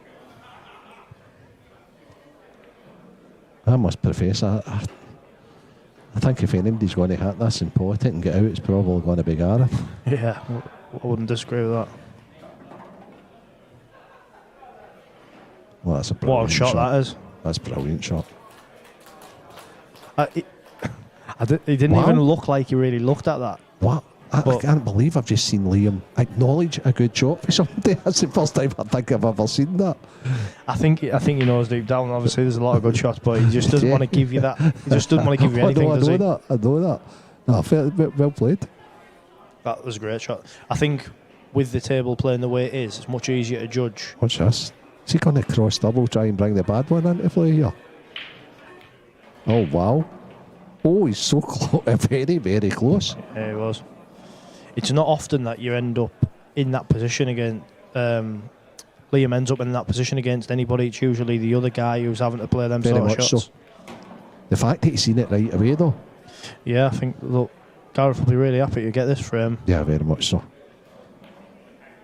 And 1-0 a Gareth Hibbett. Be interesting to have a look at the Gareth break. Yeah. Yeah, because you've been in here quite a bit, and as I have myself. And sometimes that front ball break's not been really working out too good. Yeah, it looks like quite heavy at times, but I think the earlier match was Fernie and Davy. They started off like it seemed to be breaking well, but then it seemed to get that little touch heavier, which made it difficult. But just while we're on there, we can see Gareth in the view. Just want to mention my friend there, Harry, just behind him. Who lost his brother recently to a horrific motorbike accident. Oh dear. Yeah, 28-year-old Danny Piet. Just wanted to give him a mention. Great kid. Rest in peace. Yeah, and that's from all of us at the IPA. And fair play to Harry for coming along. Yeah, he's doing really well, the lad. Just tried not to, obviously act normal and as much as you can. But he's it's great to have him here. I didn't expect him to come, so I'm really glad that he has. Yeah, and he's played quite well, hasn't he? He has, yeah. I think he was getting beat 6-2 or 7-2 or something like that. And he come back and won, didn't he, his first match? But yeah, the first look at that Gareth break, and it's dry.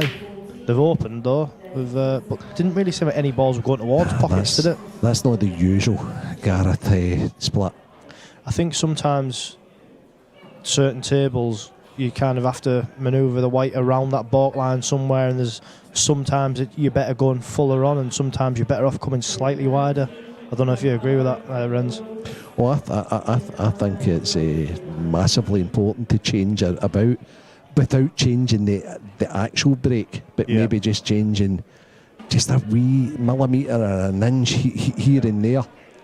Just get that contact point slightly different and get the balls moving in a different direction. I mean, like you say, that's when I'm worried if I'm breaking in a certain way, if the balls aren't even threatening pockets. You've got to make some adjustment, but I mean, it's only the first break. I'm not getting too worried for him or anything, but no, but it's a fair point, Lee. I think sometimes you need to know instantly, especially at this level. Yeah, that's not working. I need to change that. Because you can't be chasing it the whole match. No, you can't. I mean, they're not easy. These, to be fair, he has got some work to do, and again, it's sort of not often you see Liam sort of going for these potential low percentage finishes. Did he play it the other side, didn't it?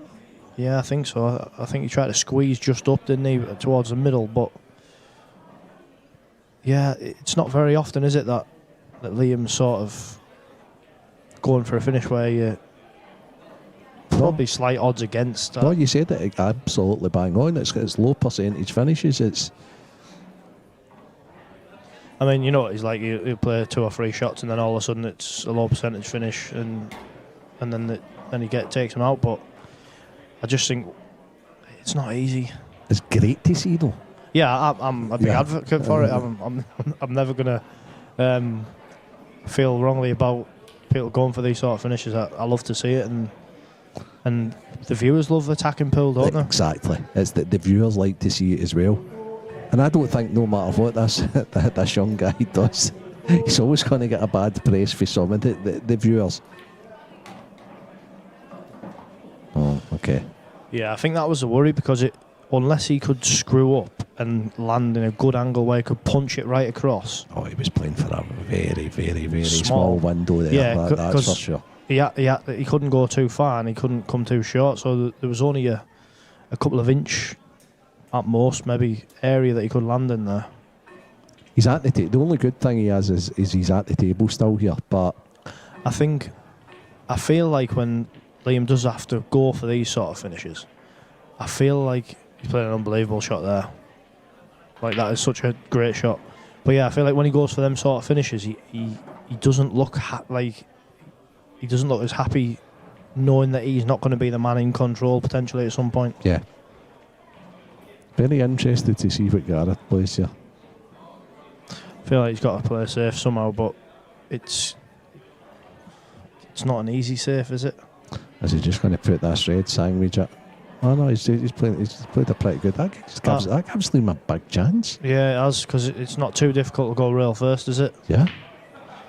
I wonder if he'll try and go rail first to hit the yellow off the red half ball, because if he goes direct without using the red, he can go back behind. That the white can be stuck behind the red. Whereas if he plays it off the red, he'll then potentially have a gap to get there. I think Gareth tried to play the red in front of the yellow here to use it as a shield for this plant. Okay, so they're part 1 done. I think he would have been better playing it off the red, because he can't really get overly close to this now. No, he's really going to have to test his it's going to be his crew action and his potting ability on this next one. Yeah, he needs to be not far off straight either. Pretty much. I mean, if he can get to the rail, I think the rail's good. I don't know. But it's he'll do better. He'll do well to be on the line he's on just now. But he's actually played that pretty good. Yeah, I think the only issue with this is I think he has to play it with a touch aside. Yeah. Whereas if he landed on the rail, he could have just focused full-blooded on the pot and just ran it through. These shots are all about feeling timing, aren't they? Yeah, they are. You can quite easily. I think with these, if you cue it true, you're all right. But if you drop your back arm, then you just end up hitting it not far off, like sort of full ball and then nowhere. Played it great, hasn't he? Yeah. Lovely little touch aside. I think them sort of shots are ones where after it you think that like that was a good point in the match where I started to feel good. Gives you a confidence pot. Yeah, very much so. I think Gareth will be a bit disappointed with the shot he played. There was a bit of a nothing shot, wasn't it? Yeah, maybe like the time running out on him and they say, so I'm okay. Yeah, he will be disappointed. I feel like if he'd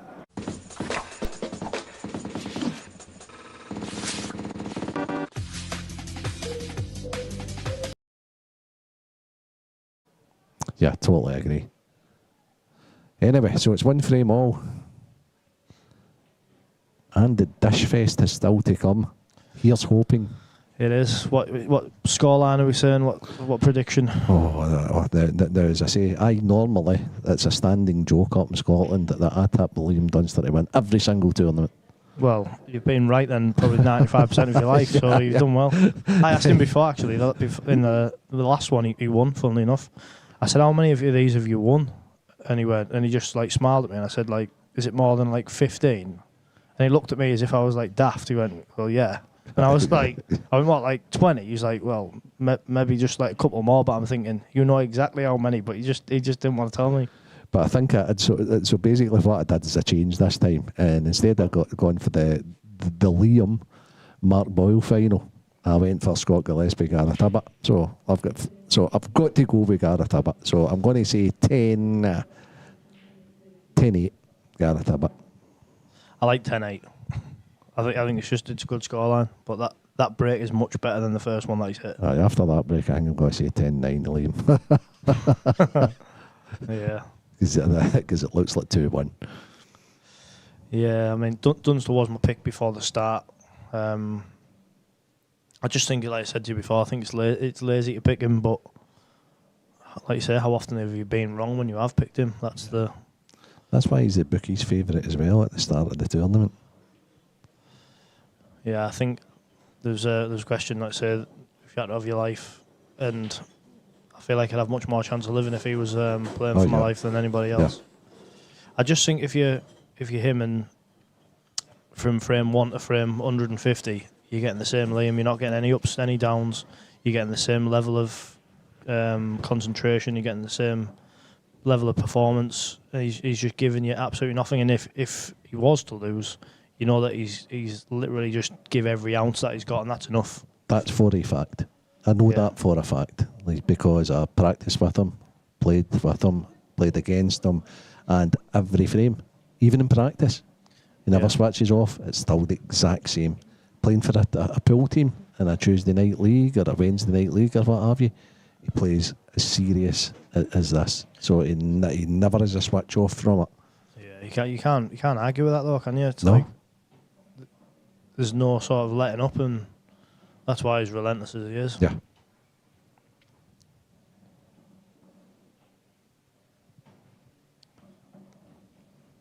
Craig Marsh there in the background.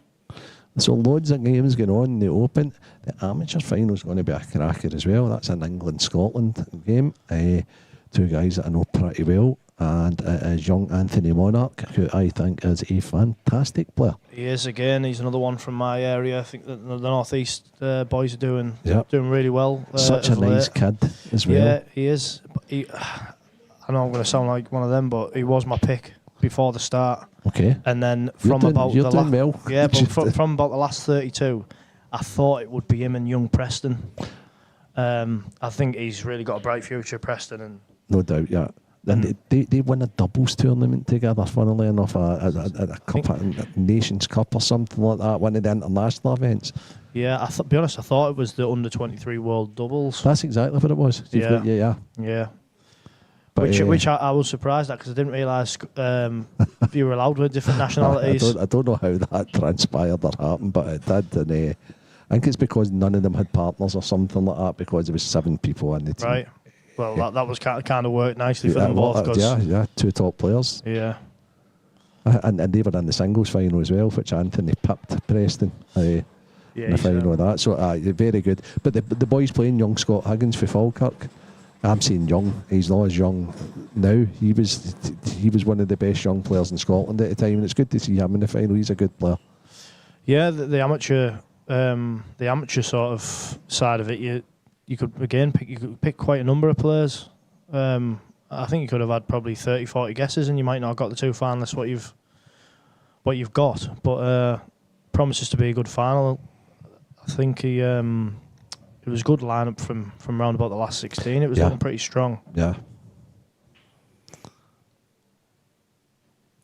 I'd like to see Monarch win. He's surprised. Obviously, he's done well. I think he got to the quarters of the Worlds, or the last 16 of the Worlds. But he hasn't maybe done as well in the amateurs as what I would have thought. I mean, I'm not too sure how high he is in the rankings, but from a final or a semi-finals perspective, I was thinking he must be nearly high enough to turn pro, quite possibly. Good finish, Liam Dunster. He's definitely good enough as well, Anthony Monarch. He's definitely good enough. Oh, very much so. And attacking, and he did well at the World Championships. Did he not get to the semi-finals or something like that? I think it was the quarters. Quarter-finals, yeah. Yeah, he's definitely got... I think he's got a similar mentality to the likes of the Dunsters and that sort of thing. He doesn't really focus too much on his opponent. He just does what he does, and he's got his own little... He's got his own little way, and he's got... Always got a smile on his face. He's a happy-go-lucky guy. He is. Hope he turns up in time for the final. In the well, he's a very sleepy boy. If he was one of the dwarfs, he'd be sleepy because I've spoken to some of the lads, because I've practiced with the majority of the lads from the North East at some point, and he's one that a few of the lads have said you can't get him out of bed. So... And he looks like he's just rolled out of bed half the time, but he's a great, honestly, he's a lovely kid, and I think he deserves a sort of a bit of silverware to take home. So we'll have him to look forward to tomorrow. The Gareth a bit break. That's better, but he's lost the cue ball. This is sort of what you didn't want, isn't it? Yeah, it's a much better split. I think when this sort of thing happens early in a game as well, you kind of then start fighting to get your break going, and then you're moving the white around, and you're never really hitting it with any real sort of confidence that it's going to come out right for you. And I mean, for Liam, his break on the other hand he's found the middle ball where he's wanted twice, and he had a good split on the second break. But I think we had a discussion earlier about just how good Liam's usage of the free shot is. Funnily enough, Mark was the same as yourself. He was a big advocate of just like in that situation, it's just like a one shot. Yeah, I agree. One shot. I mean, to be honest, Liam I feel like he would get these. That was exactly what I was just going to say. There's just no need to get too extravagant, is there? Like, the only real ball that is a remote, well, not danger, but where you'd rather take it out as early as you can is the one that he's in line with along the blue spot now, just above the white as we're looking, was the cue ball. You know what might even sneak in? Looks tight, yeah. He's right down on it. You've got eagle eyes, you've been doing this commentary too long. Oh yeah, and that's the thing, you end up knowing anything that's tight actually goes. Yeah, that's just made it like... I was very much the same as you, Lee. I doubted it, and then the more they were making it, they make the commentators look foolish at times. Yeah. Because, he's obviously played it that way on purpose, hasn't he? Yeah. Don't think that was an afterthought. Yellows, to be honest, even if he was to make a mistake, they look a little bit. Well, there's work to be done, yeah. But as I say, with this guy, he's not making mistakes in this situation. No. This is literally like a million out of a million for him, personally, isn't it? I mean, most of the top players will be taking these out, don't get me wrong, but I wonder if the red that's closest to where you set the balls up, I wonder if that sneaks past the one on the left, because he probably would play that in that order, I think, before the one over the bottom left. Yeah, the difference, one of the differences with Liam and quite a lot of players, his cue ball doesn't wander as much. It's on a sixpence, isn't it? Very rare that he like sort of lands the wrong side, and then what I found as well is with Liam's shot selection is he doesn't really play like many full length screw shots or anything where he's relying on the pace of the bed of the cloth. It's always like a little bump on and off the rail where he knows where he can kill the white best, which obviously the less travelling you're doing, the much better it is.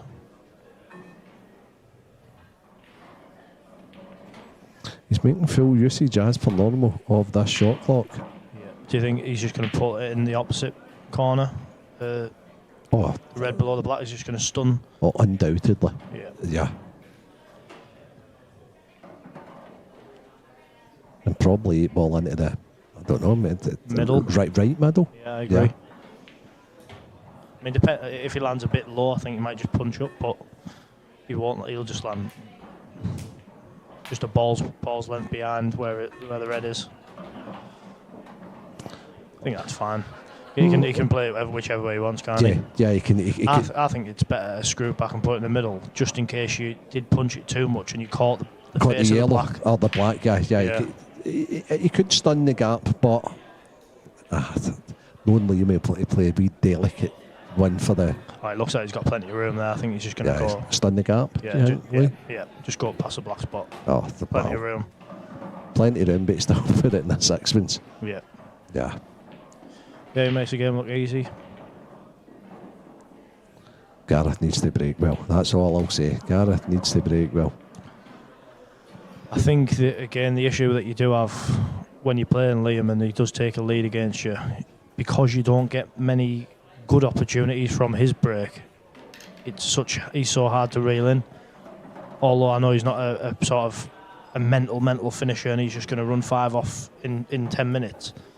He doesn't give you anything off his, so you kind of have to be break perfect off your own.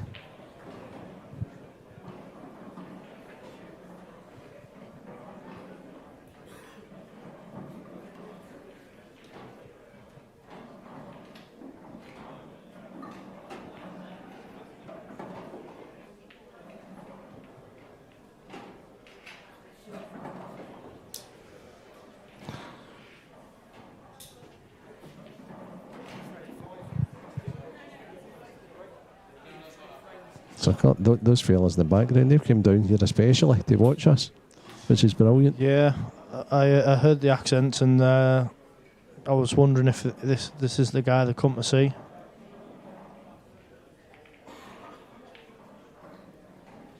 I think a lot of the older generation will really appreciate Liam's sort of style as well. Like, very much so. Because there's no crash bang wallop, it's control. Oh wow, what a break. He's with a lot more power than normal. Wow. And I think he didn't get the ball that he normally gets, but he got 2 elsewhere because of how hard he's hit him.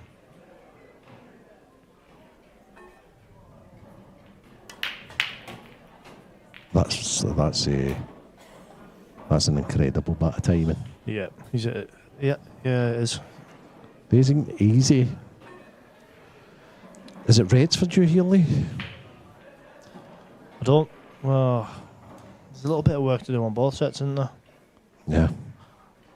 I'm just wondering if you can play the plant on the reds and then get on this bottom rail. Yeah, float up for the other one in the middle. Yeah, I do like that.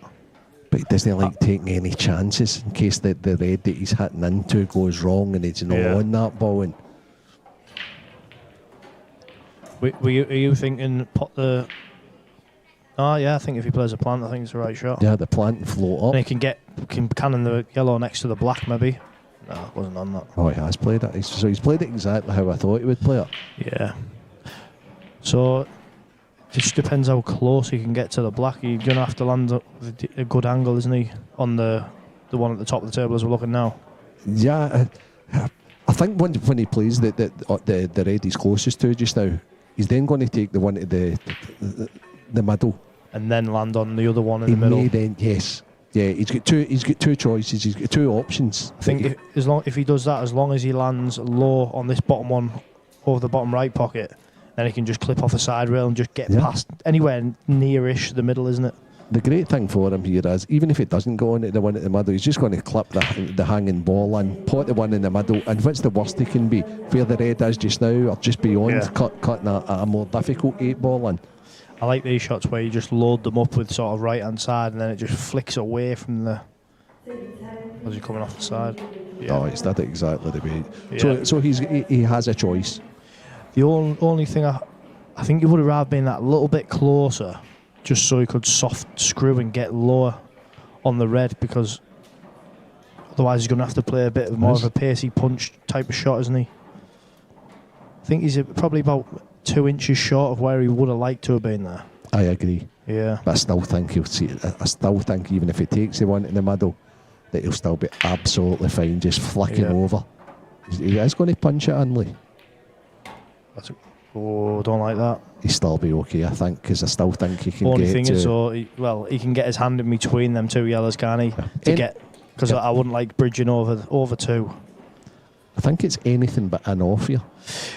He might just try to come back to the middle of the table instead of getting overly sort of frisky, and then just put it in the bottom left pocket as we're looking now. I think he's cute. He's got a very small tap, and I think it helps in these shots because he can put that wee flick there. Yeah, he's absolutely played it perfect, hasn't he? Oh my goodness, aye. That's a good positional shot as you see all weekend. It's not bad. I know people look and think, oh well, that was easy, but it's not. Well, anything but. Yeah. He the cue jacked up. Yeah, but like you say, 'cause it's all about, it was an easy shot. It wasn't. He looks like he's motoring on, doesn't he? Yeah. Yeah, very good. Very, very good indeed. And Gareth's just taking a little time out. Yeah.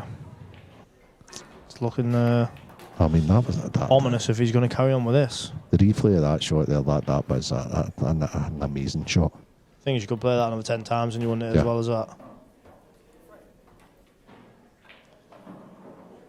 So still lots of action going on. We have loads of open matches going on. There we go. Ladies matches.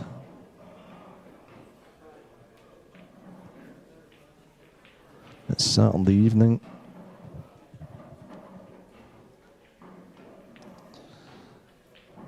We're tuning in to the professional final. Liam Dunster against Gareth Hibbett. The Godfather. And the Godfather's away for a little comfort break, and he will be trying to gather his thoughts. And he needs to come out fighting, because his break's not been working, and that is such a massive, massive part of Gareth's game. And Liam is mopping up Gareth's dry breaks and his on-offs. Oh, look at the place. Match is going on all over the place. The pros are now involved in the Open. The Ladies Open started.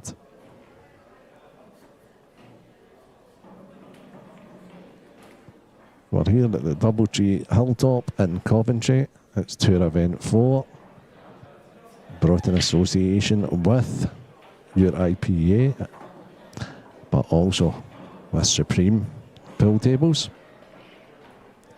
with the Aramith Pro Cup balls and the Strachan 861 cloth. All these contracts have been renewed over the last month or so, and all the dates are going to be with you for next year's tour very soon.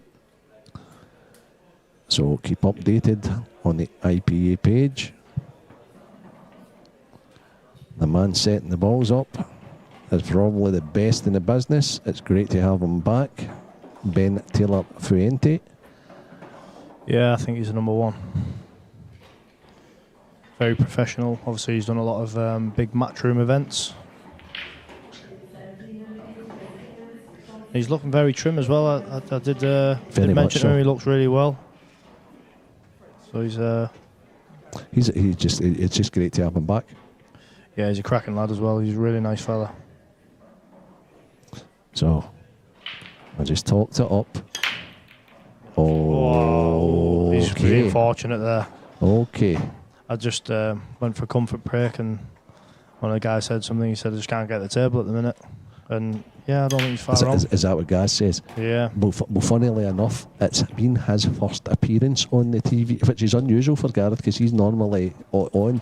But it's been his first TV appearance, and it just shows you that it does play differently.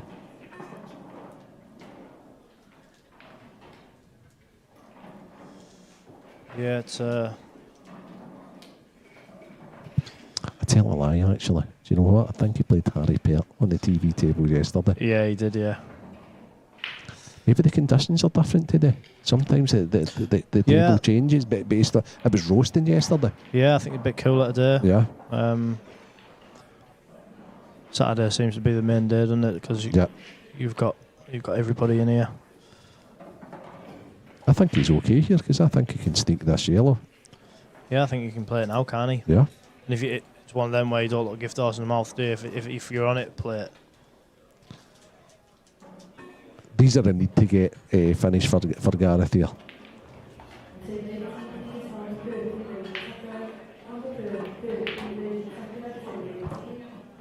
I think this will be the sort of chance that he was hoping for when he just had the...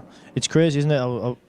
You think things are going wrong and then you go to the toilet and then all of a sudden things can just turn around slightly. I mean, it wouldn't surprise me if we get to go off Liam's break next. Just that's how the game goes. Yeah.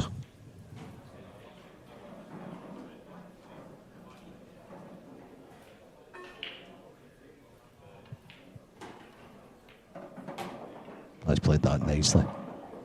Yeah, he has.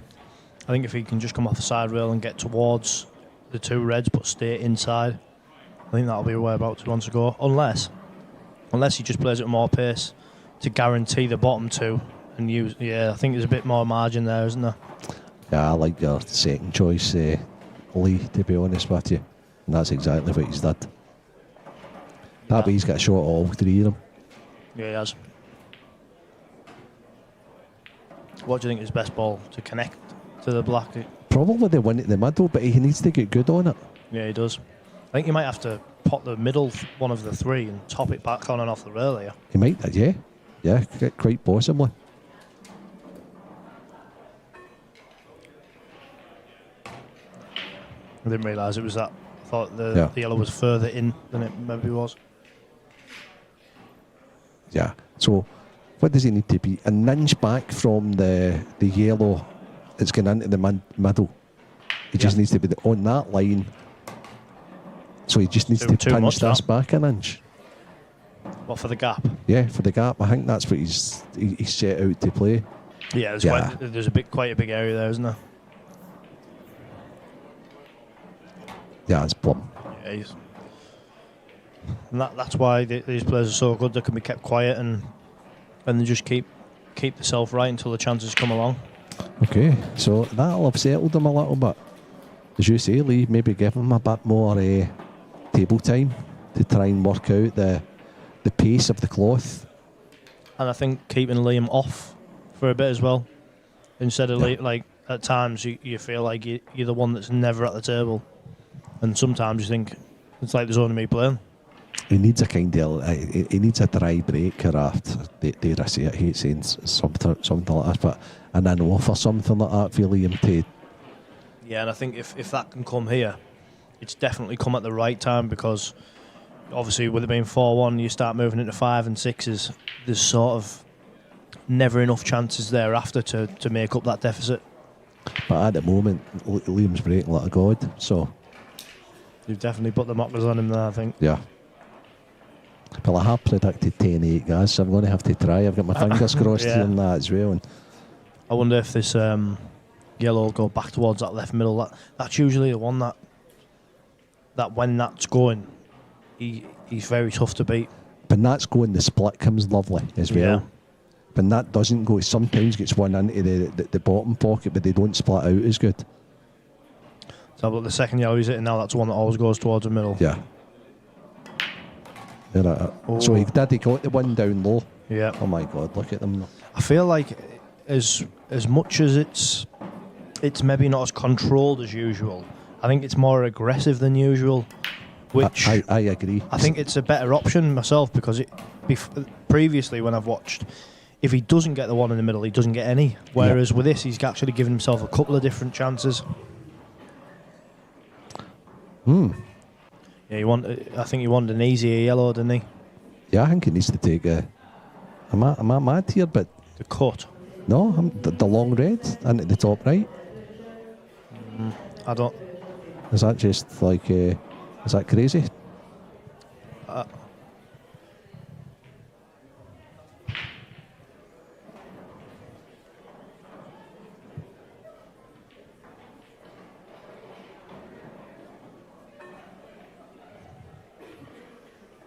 So no, he's not taking the bottom one. He's going forward. Oh, good shot. Good shot. So he was guaranteed to pot that. What am I talking about? The top one. Believe it worked out.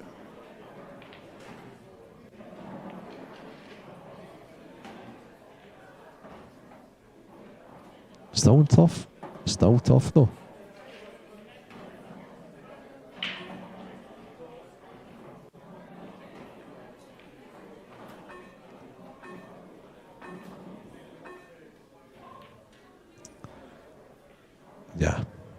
Yeah.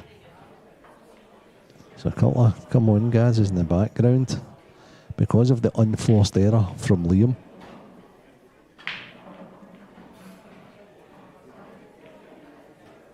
That's the ones Lee was talking about, that he's missed a few this weekend, Liam. Still in the final though. Still 4-2 up. Still the man to beat.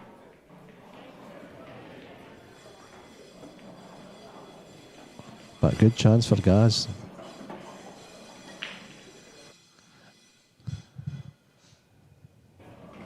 And if Gaz can take these, and it's 4-3, he'll be breaking. Yeah, nip off there. I'm not sure quite what happened. So what happened there, Lee, was Liam potted the one down the bottom. He then decided to take a ball long into the top right. There you go. Yep. And he missed it, and that's the ones you've been saying that he's been missing it. Yeah, there's just them little testers, maybe where he has missed a few. There's been probably 4 or 5 that I've seen, which, I mean, you don't usually see him miss 4 or 5 balls in a full weekend. So I just think it's more noticeable when he does. Yeah. Because it's so rare. It's a thing he's improved on out of sight. He's single ball potting as well. I think he knew that was his biggest weakness. Yeah. And worked on it. I think because he's got such good shot selection and stuff like that, he often doesn't have many hard shots to play, but I think when you're maybe getting a chance off a dry break or something like that, and you've often got to test a first ball, and I think that would probably be potentially maybe the only small chink in his armour, but even still, he's still very, very good at it. He's landed a little bit short there, hasn't he? But I think he just did a thin. He's staying away from the pocket. Do you think Garner played to hold there, or do you think he played to be beyond for the centre? I feel like a strange one, wasn't it? Yeah, I don't think he really committed to either, but surely you would have been better going slightly further than not enough. Yeah, still fancy me. I think if you just told yourself, I want to be near that balk line. Yeah, that's good. That's like the balk line's a massive target, isn't it? Great recovery. Yeah. And I think that the thing that he was asking for was just to get to the table, and that's what's happened. And I'm glad, because it's nice to see it nice and tight, and very much so. And see if we can get both of them feeling the pressure a little bit and make the rest of us feel a bit more human with a couple of misses maybe. So it's real game on. It looked as if Liam was running away with this, Lee, and Gareth's just won back-to-back frames. He's breaking now, and he'll want to get his breaking on. Yeah, I think at these moments you want to tie it up now, because you don't want that 2-frame gap again. Because 1 minute you're 1 behind, you think I might tie it up, and then you're 2 behind, and then Liam comes and breaks and dishes, and you think I thought I was in the match a minute ago, and I'm 3 behind again. Liam looks pretty calm there, doesn't he? Yeah, very calm. Good crowd in for the final as well. Yeah, you can. All the seats are full, and you can see people starting to come round from the side now, can't you? Yeah, because I was worried. I was actually worried standing there that because there was still lots of matches going on that it might not be, but no, it's packed out. He's hit that one better, but it's still dry, I believe. It's not as usual, Lee. No, that one went a lot straighter back to the back line, but he just, he doesn't. I don't think he's hitting it with the same confidence. Not that he's not actually hitting it all right. Just, when you sometimes believe I'm breakable, we'll get a ball. He's got an explosive break, so it's like an explosion, and I just don't. No. If you see there, as much as all the balls were going here, there, and everywhere, there wasn't really any going towards any pocket, which I think he needs to move the white slightly. The white seemed to do more moving than the balls that he hit. Yeah, I agree. But I do think he needs to just move that white either an inch either way, come a bit straighter or go a little bit wider angle. Maybe not as far as where the red is on the top right now, but just maybe half an inch to the left of that. Just to get different things happening. Because it seems pretty ominous that there's going to be a dry thing. Yeah, and you can ill afford, especially when Liam's just made the mistake, to just present him with another opportunity. Yeah, that's it. Little soft nudge into the yellow here, maybe.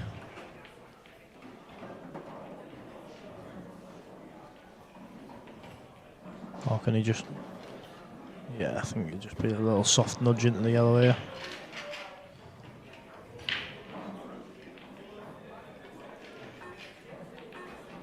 Yeah. And that takes him upstairs, and there's... Yeah, I think Gareth sat there again thinking, I was getting back in the match, I'm 2 behind again. You just feel like the small mountains to climb, don't you? And mentally, it can be draining when you think, I just can't get back level or I can't get in front. Yeah, because Gareth's got this frame wrote off already. There's no doubt about that. He's just thinking, please be that. Yeah. Please be dry. Yeah, that's it. Nobody said that just a couple of frames ago, but that'll be his mindset.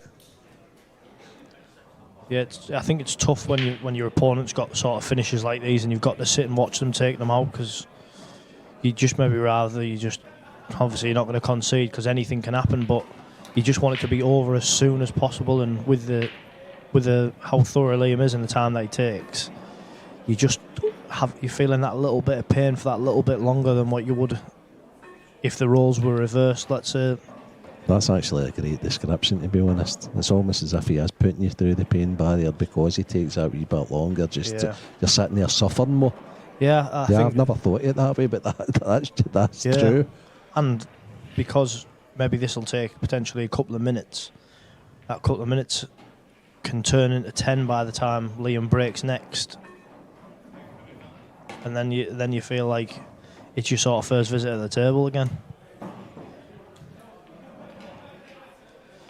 But to be honest, I wouldn't say he's necessarily playing overly slow. Yeah, I think he's getting on with it. He's not. Everything's within. It's a 30-second shot clock. Absolutely. Talking to Mark about that earlier on, and he thinks it's just a wee bit too quick. He thinks for some big decisions at 30 is a little quick. I agree. I think mainly when you've got sort of two shots off the break, which, to be honest, we were talking about that we want changing. But when you've got 2 shots, you just often need sort of even a couple of minutes, maybe even 3-4 minutes to know in your mind, right, that I'm 100%, this is what I want to play. But I think with 30 seconds, you can look at it and you think, right, I'm going to do this, but at the last moment, you think you see a better option, but you haven't got the time to evaluate. So when you do go for your first option, then you kind of like half thinking, should I have gone this way?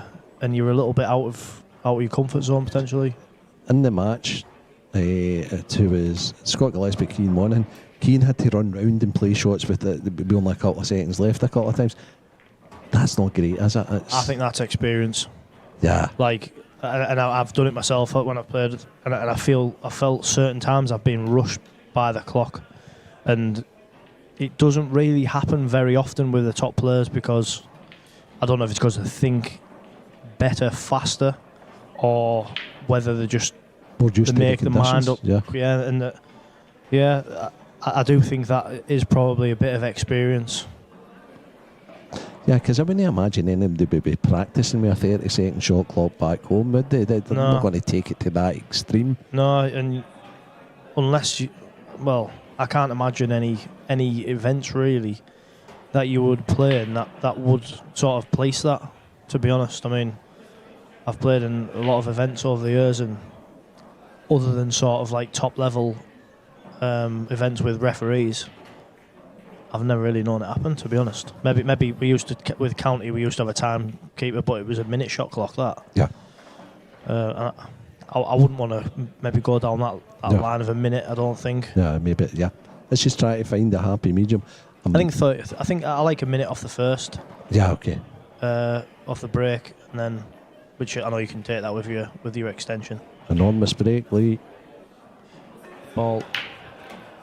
Oh, he's nailed it. Andy's nailed the one down the bottom. I believe that he'll think that this is his best sort of match breaking that he's had for a long time, because he's hit it as well as you can hit it. Like, he's got the break down to a T here. Oh, look. Wow. Yellows, isn't it? Yeah, does he have to take the one he's... Not the one he's closest to, but the one that in at the bottom left? Yep, that's the one. And then it's pretty... I like if he plays one at the bottom left and then kind of isn't too far away from where the red is at the bottom right, and he pots one in the middle and screws over at the side rail, and then he's pretty much got 3 dot-to-dots from there, hasn't he? Yeah. He might even go... I just think they connect nicely that way. Yeah, bottom left, right middle, left middle, bottom left, right middle. Yeah, okay. Let's see. Well, one thing's for certain, he's getting them. But I would like a bit on I think him the only chance that he couldn't is if he got a big kick or something on this shot, because these are the ones that you do get them on the turn of the rail. Oh, he's played it with... Oh, I even like that even better. He's going to play the one into the middle and get down for the other one down the rail just now. I don't think he can get as close as what he would have got unless he went the other way. Do you know what I mean? That was a super confident shot. Yeah, it was. I think he's going to have... Yeah, I suppose it wasn't probably a great deal of margin going the other way, but he plays them balls nice down the rail at a nice pace to... You'll have heard the term, like, making the pocket play big. And these are the sort of... You see a lot of club players, like, floating these down really slow, but you need to play them at a medium pace, don't you, to make the... Well, in essence, like I say, the pocket play big. He spotted something.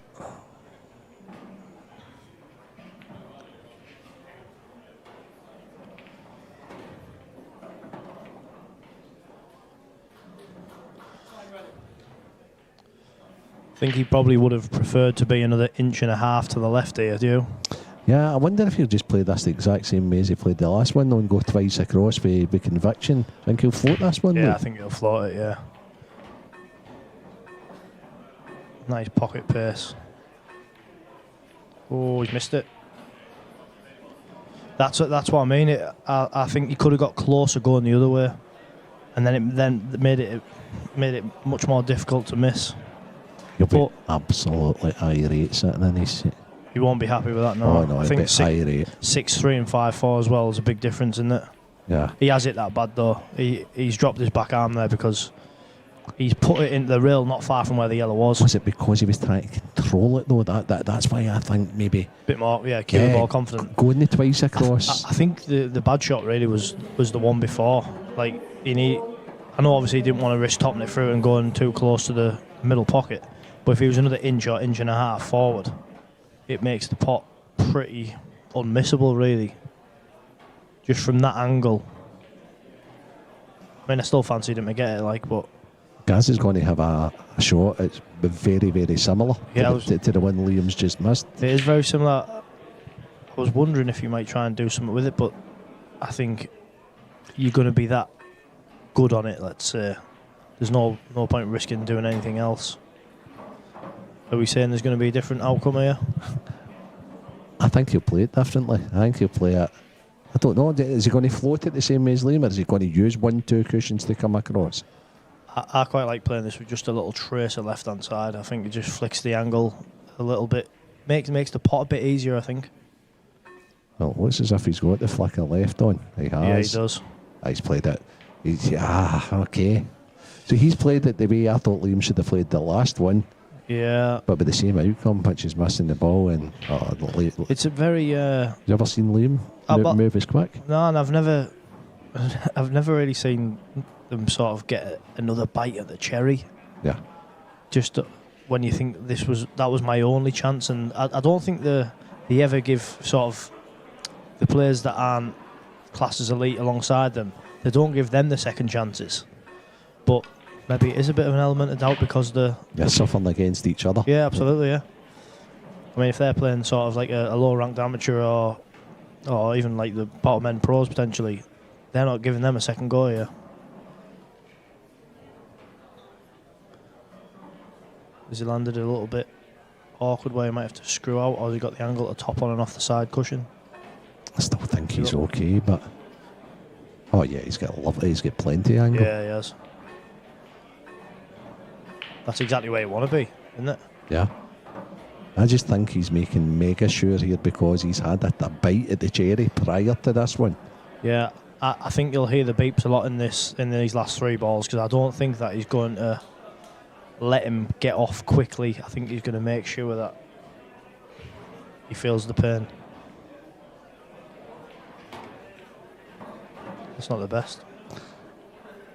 The red's that far over the middle, it doesn't really matter, but I wondered there if he would try and leave himself angle again. Maybe it was in his head. Didn't he want to leave angle? I think I would have landed like an inch to the left and then potted it and just moved across slightly, but he's still fine.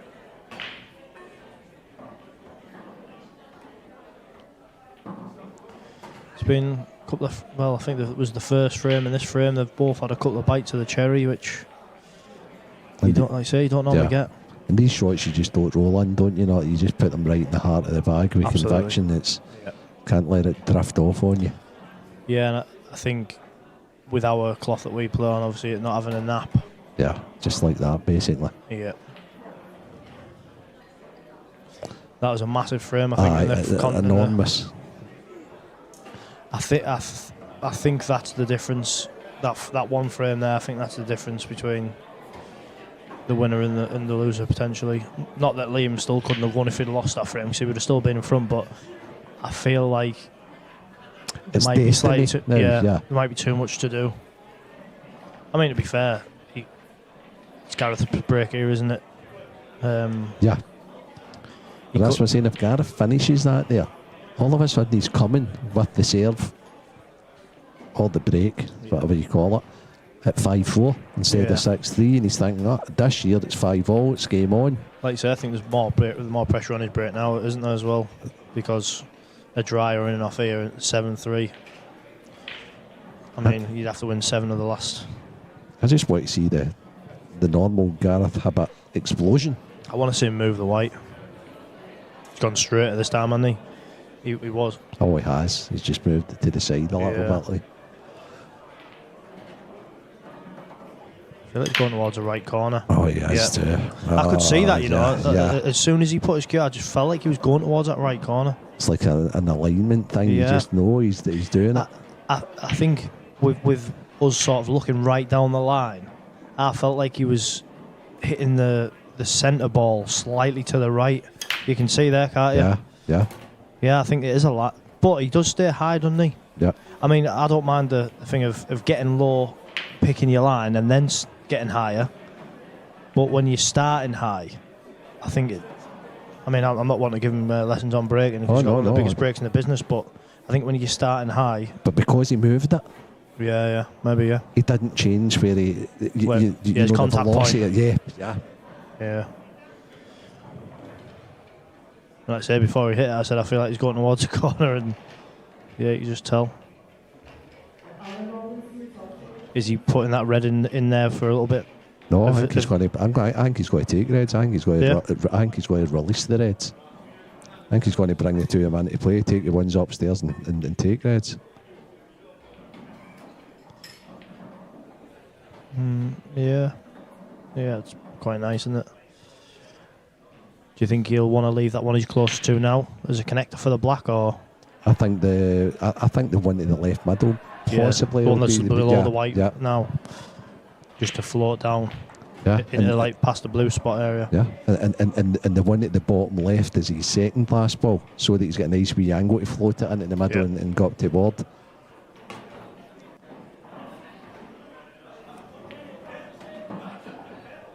I think he would have liked just another inch.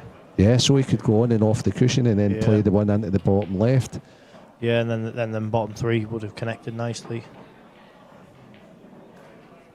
I wonder if he can manufacture an angle here. Yeah, I think he's got a bit.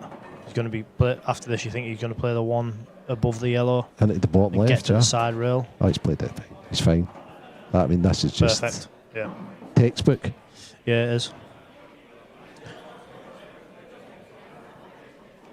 That's the angle he's wanting off his second last pot. Just take a little bit of care just to make sure you sort of don't leave the one on the right hand side. So you sort of straighten and can't get the white out yet. It's I'd be a perfect. happy guy if I had a £50 note for every time I've seen Liam just take these finishes away time after time, and Yep. he smells blood now as well. You can see it. I think both of them will probably feel like they haven't played to the top level, but there's still only been like 2 frames that have sort of been really scrappy, although there's been a couple of chances missed in both of them frames.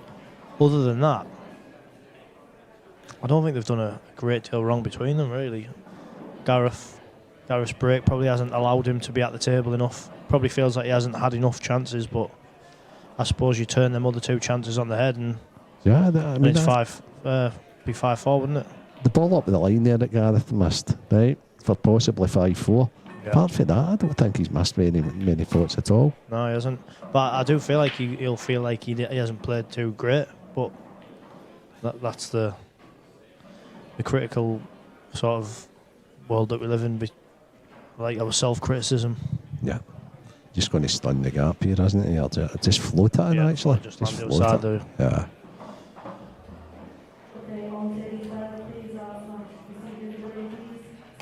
Yeah, perfect. 7-3 takes a commanding lead in the final. I think Gareth will realise that you can't. Well, he knows you can't be going off at this sort of at this level. I think he's had 2 in offs or 3. I said at least 2. At least 2.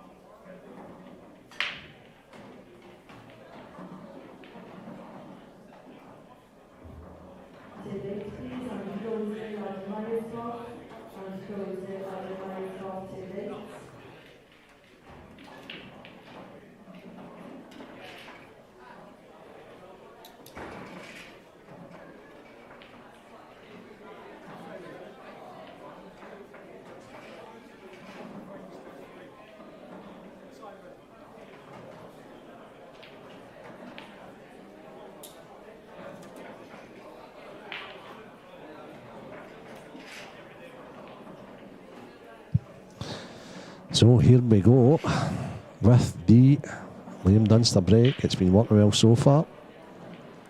Let's have a look to see if this ball goes close to the left middle.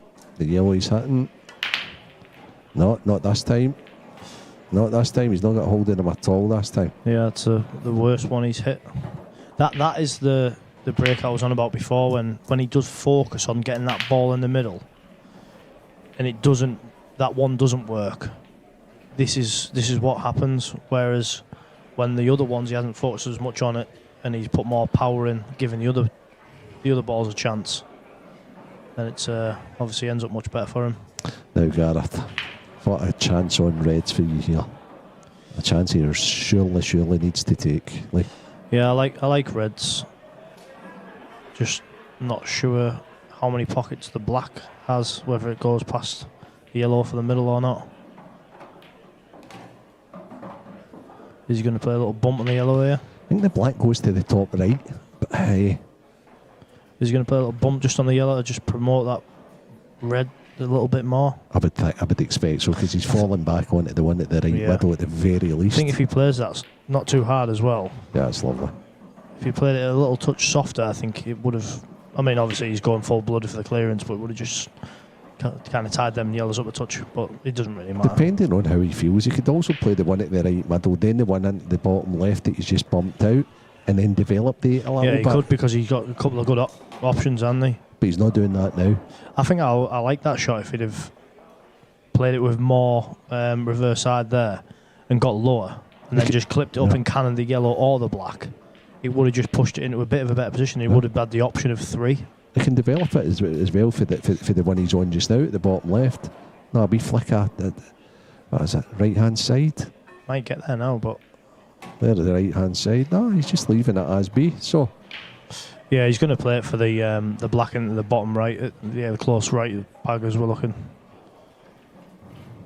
Which, to be fair, I don't fall out with. You don't always have to be moving balls. There's no need. But I agree. I think if he had landed lower and flicked it, I think it was a good calculated sort of risk. But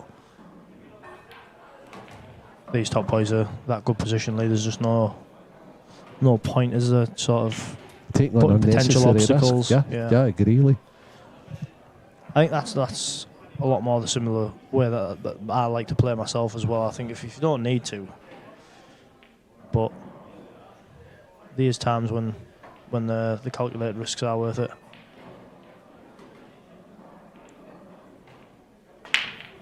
And I think also with the table playing a bit firmer and not sliding too much, these are much easier to judge.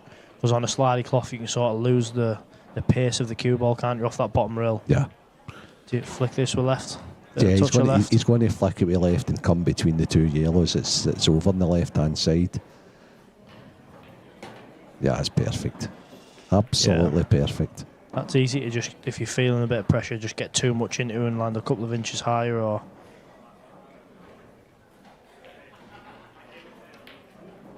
Okay, so just as you think Liam's stretching away, Gareth, that's back. And it's his break. And he ain't going away. No, he doesn't go away, does he? You wouldn't expect anything else. No, you wouldn't. And that's why he's a multiple world champion. And you'd be a brave man to say that he won't win it again at some point. Yeah. Because he's not slowing down, is he? No, it's remarkable. What was it? Was it last year he won the seniors and the masters? And he had to withdraw for one of the two others because he was in the last stages of everything. Yeah. Like, that's one thing what I find amazing about him is you hear the words a lot where people say, like, "Oh, I ran out of steam." Well, he enters everything and enters multiple events, and he has good runs in both events very often. I think he got to the final of the professional and the open at one of the first events this year. But like, how can you just keep doing it? And I know it's because he doesn't have too many highs, too many lows. He looks like he's going back towards there again. Just looks like he's Oh wow, he's went the opposite side. He's dry again though, isn't he? He's toiling. That little last roll on the red there, it just stopped the last. Yeah, I think the yellows were dollies, weren't they? Yeah. That might just come to his aid or benefit. I think he's going to take reds. I think reds are the ball. Take the bottom, if you can see the bottom right as we're looking now. Yeah. I mean, to be honest, he could go this way as well, because the red that's behind the yellow will go in the opposite corner, and if not, probably pot the red and cannon into the face of the yellow. But I think you'd rather land on it than be moving balls. I think I'd rather take the ball in the back end now and get on the one that's just to the left of the white as we're looking. That connects you to the side rail, and then you just take out the ones at this end of the table, so you're not going up and down. There you go. Doesn't go, does it? We'll have to play a soft swerve thing. Oh no, this goes. Yeah, I was saying the ball in the back end. Okay. Yeah, he wouldn't have been able to go that way. Is he playing the cannon or? Oh, I think it goes to the bottom left. I think is he the wrong side slightly, or can he nip a bit of the pocket to top it through? Yeah, I think he can nip a bit of the pocket. Looks like he's coming a little bit wider there. I think he's playing into the yellow.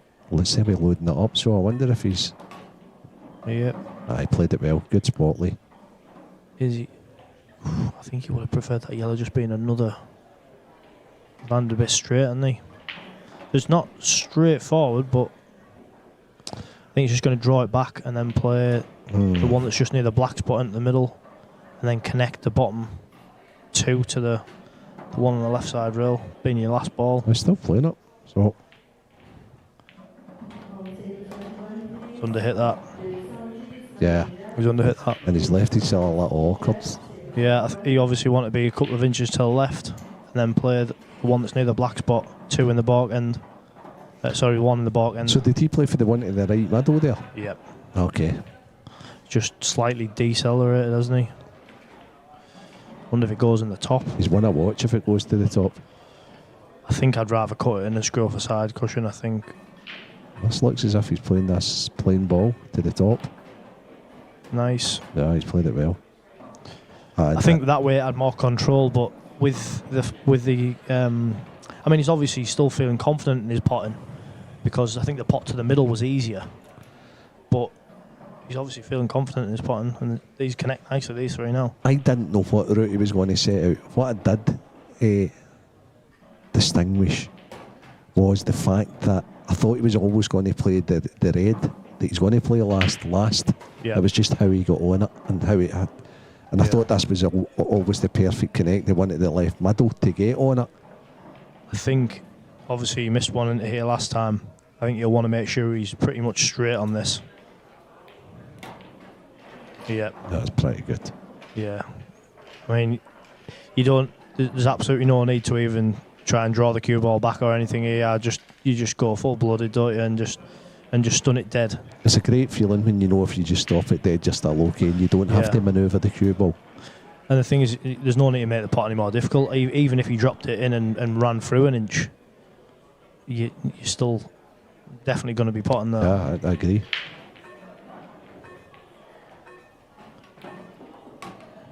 Yeah, he's playing nice. The shot clock was close there. He was only right on the buds. Yeah, it was. I didn't know he'd use his extension there or not. But he must have used it at the start. Yeah, I think he did. I think he used it at the first visit. Relentless.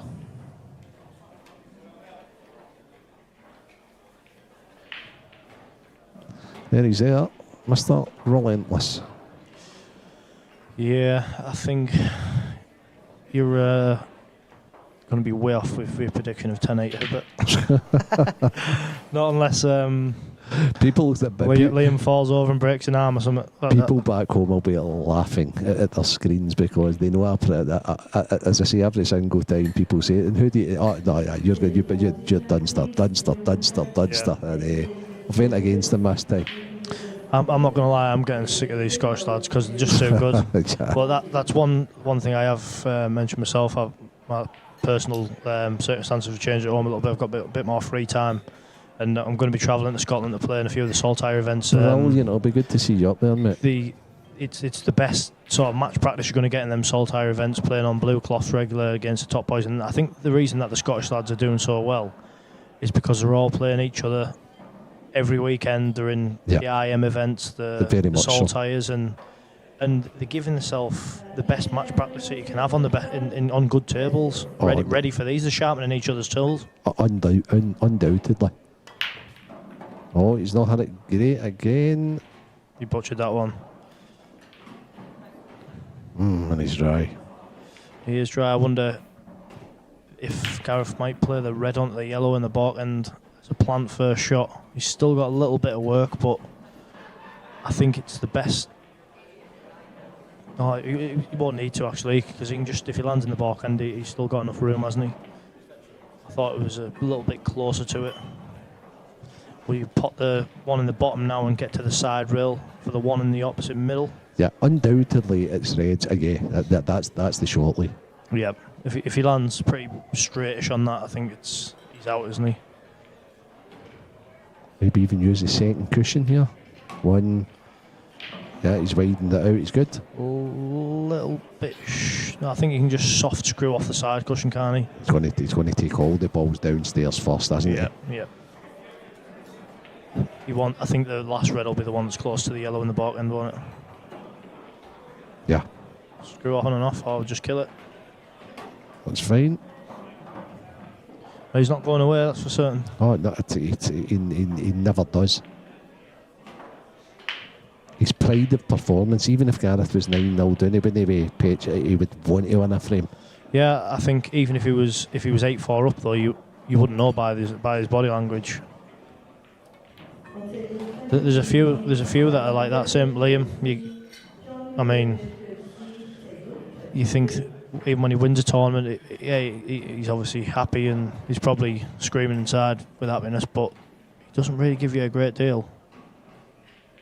I do think that's where people probably don't have as much of an emotional connection, let's say, because he's so solid and sort of doesn't give you anything. But it's definitely the way to be if you can be. He's also not a big kid. He's not a, I've done this or I've done that kind of a guy. Well, no, I mean, like I said, when I asked him how many he'd won, he didn't want to give me a number. I know he knows the number to the absolute. I know he can tell me a match that he won in Butlins when he was 6 and what the score was and how it went. But yeah, he's not arrogant at all. Yeah, I like that shot. Yeah, just anywhere near the rail now, aren't you? Anywhere near the back cushion. Oh yeah. You land to actually just physically just touch it and no more. Yeah.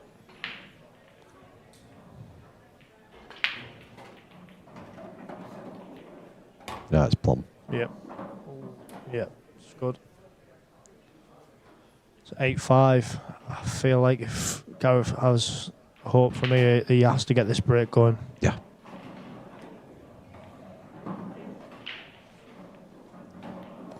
Okay. We've got ourselves a final. 8-5. Gareth to break. Like you say though, it seems like he's well adrift, but he breaks and clears here, and Liam's break in the last couple hasn't been what they were earlier in the match. So breaks and clears, reverse dashes, breaks and dashes, reverse dashes, breaks and dashes. My prediction's perfect. Yeah, we'll see about that one.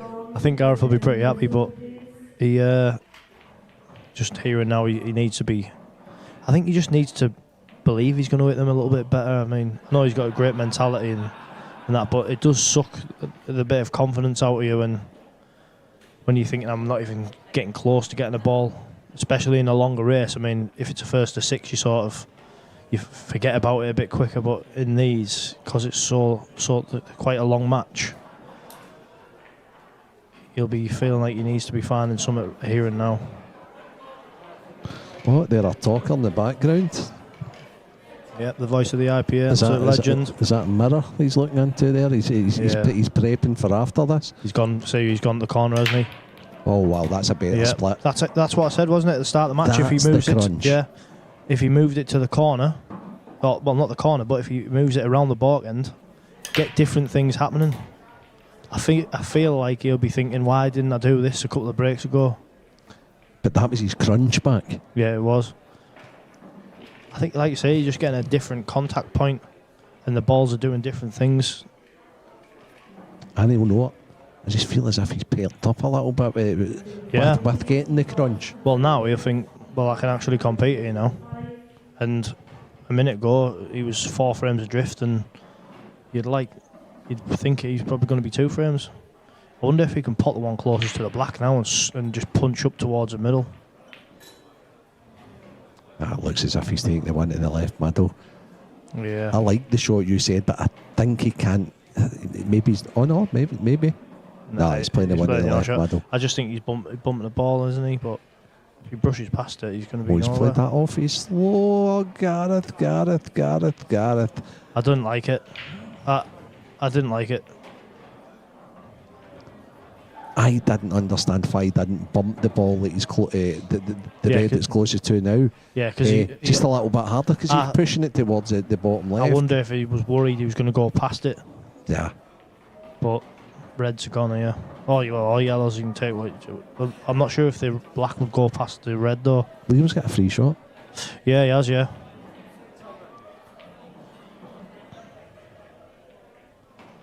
Got on reds, isn't he?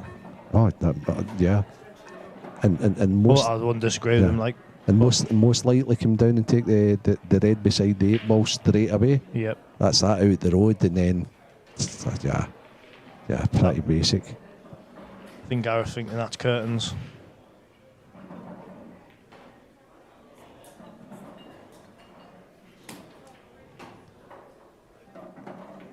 You know, if that black goes the yellows, no, it doesn't. It's definitely red. Yeah.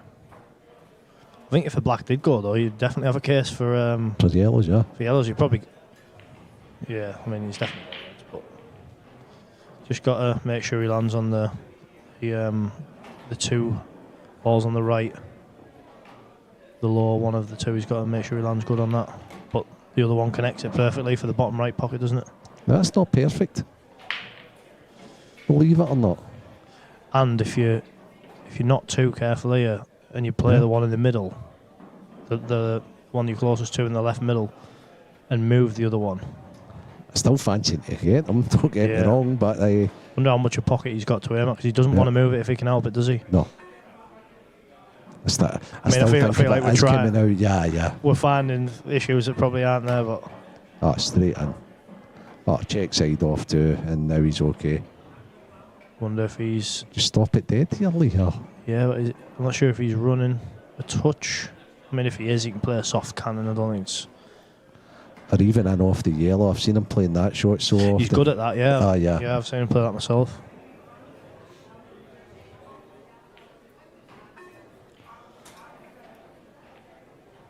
I do think Liam's been the stronger player in the match. Although, yeah, you called it. I do think he's been the stronger player. Obviously, he's definitely broke better. He's hating that outcome just now, though. Yeah. Because he can't take the red he's closest to. He wanted that red over that left middle to be the one that connected him to the 8 ball.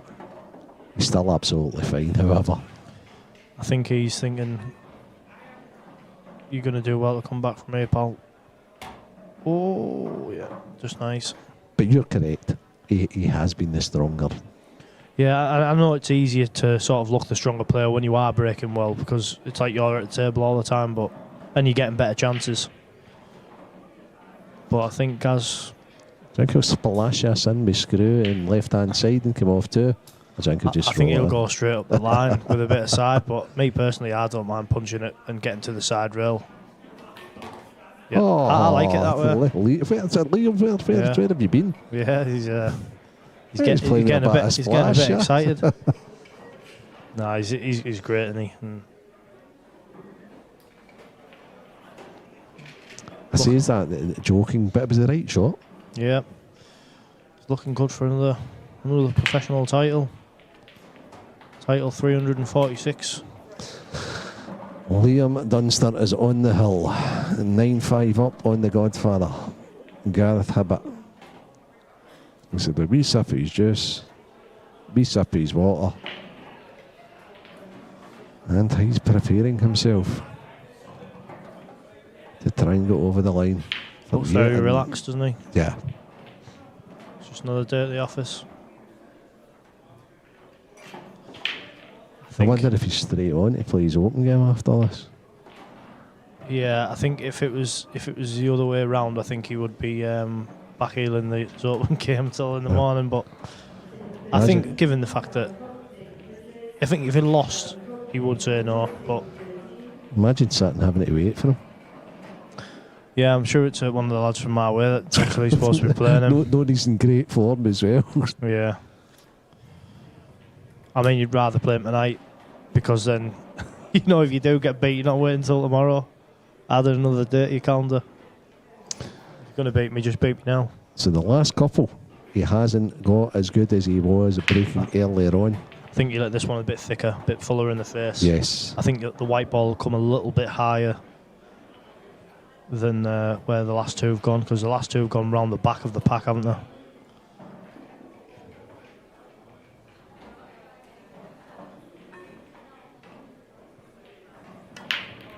And he has. Yeah, that's perfect. And To he be has. honest, that is as good as you can hit it. As soon, when that white comes off in a straight line, sort of where the black is, to the side rail and back in, that's when you've hit it as good as you can hit it. That's pretty much gone right to the black spot, isn't it? He's got one little obstacle, and that could be the red that's over the left-hand side. Could be. Yeah. This is where he's very, very good, because he finds like little clever shots, doesn't he? And I think he evaluates everything to the extreme, where a bit like a card player, a bit like a poker player, he knows all his outs and his percentages. I do like reds. I think I would put the one at the bottom of the two first.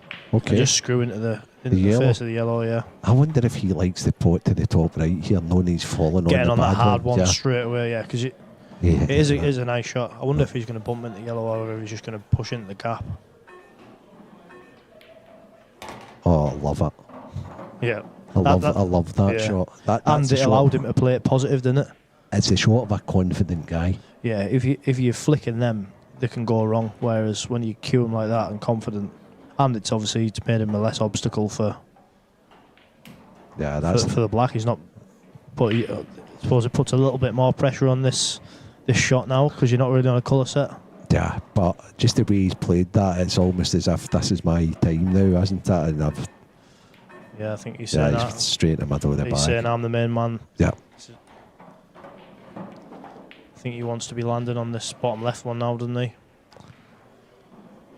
Yeah.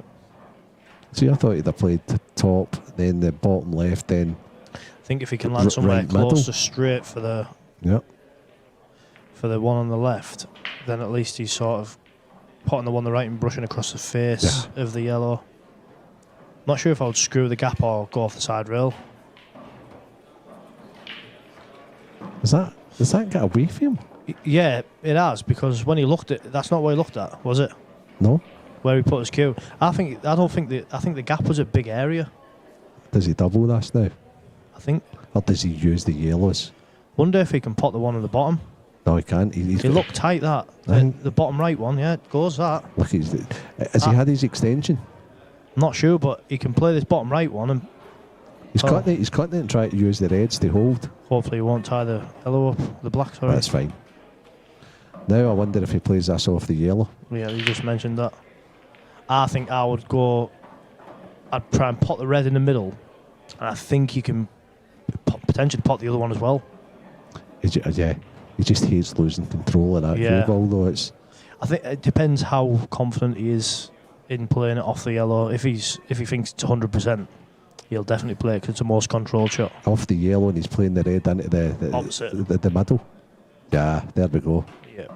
There we go. Well, he's just created those shots, Lee, hasn't he? He deserves his trophy. But for a bad contact here, I think it's all she wrote.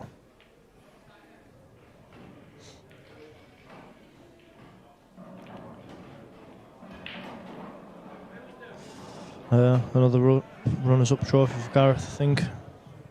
Another nice few quid though, another nice amount of ranking points. Yeah. Oh. He's missed it. Oh. I think he's thinking that rolled off, but I wouldn't have played it like that anyway. I'd just like soft stunned it, because then you could hit it a bit more positively. Came across it a little bit. Yeah, I think he's missed it. I don't think it's rolled off. Do you? No, I think he came across it a little bit and I just find it just misjudged the angle a lot, Oli. I don't know if that was necessary pressure or what, but they just don't seem to do this against other people at any other point. Again, that's down to Liam doesn't play that shot a heck of a lot. No, he doesn't. So it's not really in his muscle memory. And I think if Liam is playing here, I think he's locking him up to you. I don't mind putting this yellow and then putting the yellow on the right hand side and putting the... Yeah, if he'd just dropped that in though and pushed the yellow off the red, pushed the red safe, and then just locked him up. I don't think that's landed great, has it? Can he knock? Can he cut the one back in the big bag middle? Or is he losing the cue ball? Is he losing control of the cue ball here? I think if the the top one of the 3 goals. I think that's what I'll be playing. But Oh, he did lose the cue ball a wee bit, but he's wants a okay. little flick. If it does go, you have to play it now because you're never going to get better on it than that. No. And I think the two together go. Or the outside one of them it goes. No, it looks tight. What is Gareth going to play here? I think on the bright side, if he does just flick it over, he's going to go have some work to do. And it's a nice shot as well because he's got the free ball plant, hasn't he? I think Liam will be a bit frustrated here.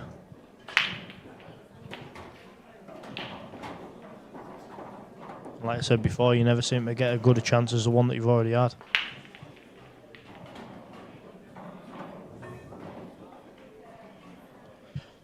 It's nice of Liam though to give the fans some more pull to watch for a bit longer. Right, so what is he thinking here?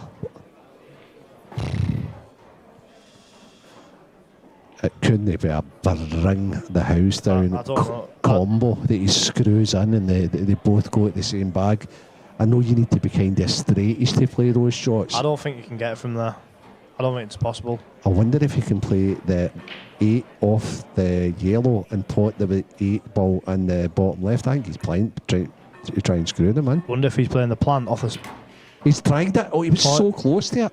He was ever so close to it because it did go forward. I thought he was going to play that, but with sort of check side and come off the bottom rail and go back up to clip it in.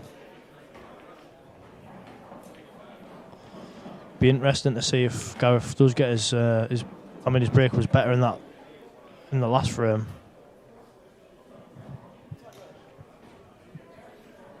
I think I'm just dumping the black area. Yeah, so we had this match wrote off. Yeah. All of a sudden. I think Gareth did. Yeah. I think he was thinking, well, I've had a good event, and he's probably thinking about what he's going to say in his post-match speech, but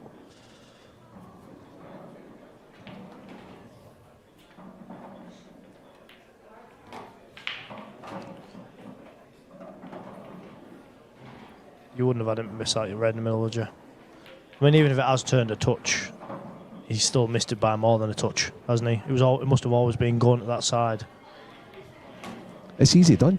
It is, but when you're that close, you're seeing a cut that's not there. Oh, so Gareth's taking a wee comfort break.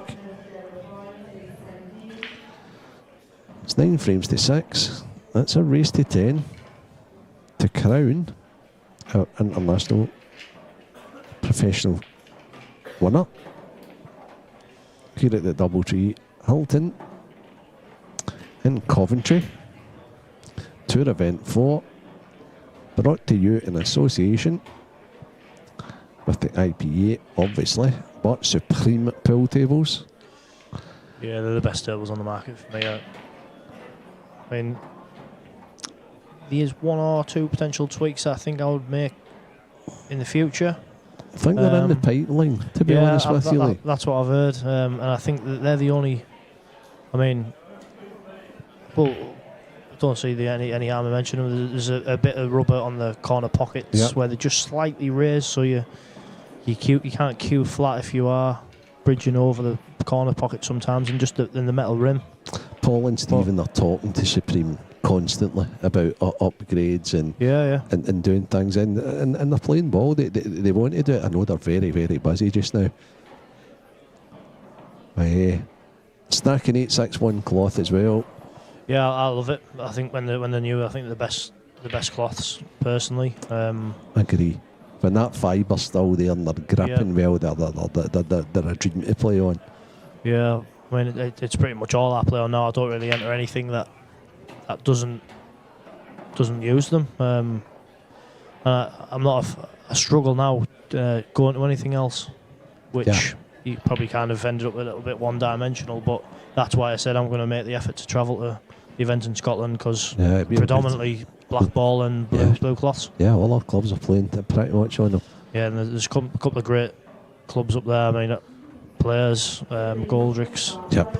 And even the ones many further more. north. Yeah. The shots, Mark Yeah, and Ryan that's Fleming right. who've got the shots. And Aramith Billiard Balls, the Belgian company. Aramith. But again, I don't see anything better. One of the top men from Aramith Balls at the tour event in Glasgow. So he's going again from that wider angle. I do think he's hitting it better. He hit it better from there, and the ball's going naturally towards pockets. Yeah, he's getting a much better split. That's my harsh. God, that's real harsh. Yep. But he's getting his crunch again. Yeah, I don't think his crunch is going to be crunchy enough for going forward. No, I think that's it. That's the most unfortunate of kicks on and off. That would drive you crazy. I think he just does something with the red that's next to the yellow. Yeah, he's going to just put this red down beside the other red safe, and he's just going to tidy up the yellows. You know, I know he'll obviously want to tie it up with the other one, but I don't even mind putting the white on the side cushion next to the yellow, and then putting the red on the opposite side. Just so you don't overhit it and get anywhere near that other yellow. But yeah, that's fine. And it's a bit of safety net, isn't it? Are you part of the presentation party, Lee? I believe we're going to have a little chat after the game, yeah. Start your engine then, because this is done. Yep, you're right. There's no mistakes from here, I don't think. And you don't often usually get an easier chance than the one you've had, but this is pretty close to it. This is it. See, after having missed his last red in the last frame, this is exactly what you want. Just exactly what the doctor ordered, isn't it? I know obviously he has missed that last chance, but I think no amount of pressure can make you not get these at this level. I think even if you feel like your arms don't belong to you, you can't do enough wrong to not sort of get these. I mean, I think Stevie Walker would get these, do you? I'm not so sure about that, but I hope he's listening. Stevie's an absolute legend. Oh, again, did he get a bit tight, tentative there? Yeah, I think though, because he doesn't even need to dig, he can just literally just pot it dead weight. So Liam's... I wouldn't even dig down. I would just drop it dead. I don't know. Or even on and off the cush. It's Liam feeling it. There's that kind of robot feel pressure. If he doesn't get these, he'll be... He played that magnificent knock back. Yep. And now he's 2 balls away from... Just a nice little soft screw. His umpteenth title. Solidifying his #1 spot. Yeah, he's definitely, like I said, we've definitely been the stronger player in this match. Perfect. Liam Dunster, the International Open Professional Champion. Again. Lee, thanks so much, as always. Been a pleasure. Fantastic having you guys in the commentary booth. It really, really is. That's the difference. Having the pros in, going through all the matches with us guys, educating us about the ways and the shots. Well done, Liam Dunster. Commiserations to Gareth Hibbett.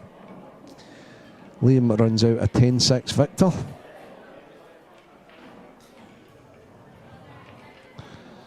Well done as well on his return to the IPA. Our match official, Ben Taylor Fuente. Flawless performance. Refereeing performance also. Now we're just waiting on Lee going and joining our very own talker, Stevie the Talker Walker. They two guys are our presentation party. And inside, Liam's going to be feeling really, really good and satisfied. No signs of emotion from him. Just looks a little tired, to be honest with you. Tired of winning, tired of making all that money. These are some of the highlights of his performance.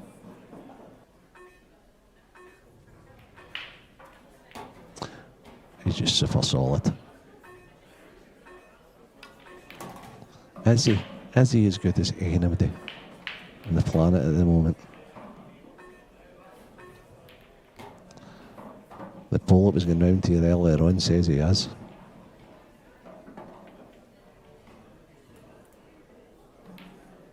It's absolute phenomenal. Great view there of Stevie and Lee having a brief chat with the runner-up Gareth.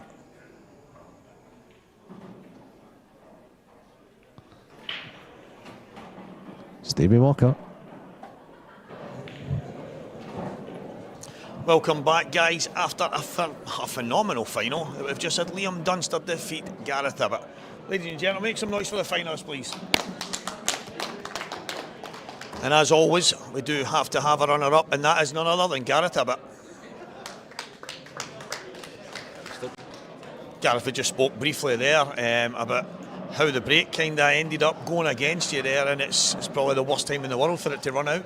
Yeah, it's been good all weekend, Steve, to be honest. Every match I've probably had like maybe 3 dry breaks till in the whole tournament till that match there. Just started losing the white to the sides, both sides, and a couple of times, at least one I got lucky not to go in off and I dished them, I think, but I think I gave myself 2 chances off the break, messed one up. Yeah, it was a bit loose. I just wasn't catching it right. Felt a bit, just feels a bit cold in here. It's not. Obviously the aircon's got to be on, but it just didn't feel like they were splitting that well, to be honest with you. It's funny you say that. A couple of the guys that were in here, in this part where the arena is, said it feels warmer out there, and then when you just kind of cross into this line, it gets a bit cooler, and it does make a difference. Yeah, you don't get the same grip on the balls, and they don't seem to explode the same. But every other table, they've just been going everywhere.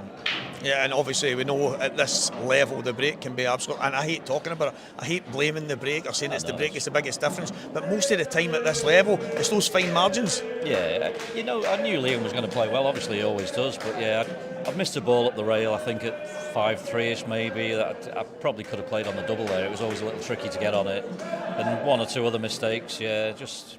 But he's took the chances when he needed to. So yeah, we've been actually sitting over there wondering, is there going to be a revival towards the end? And then, sure enough, the break again, and you end up kicked in off, and then that was kind of all she wrote. Yeah, because he missed the ball to win the match the previous frame. So sometimes if you get one more on the board, it starts playing on the mind a little bit. But yeah, so unfortunately, didn't get the chance on that one. Yeah, well, commiserations, Gareth. Another final. Unfortunately, just not the one for you, mate. Cheers, Unlucky, mate. Cheers, Gareth. Cheers. And where there is a runner-up, there has to be a victor, and that is once again Liam Dunster.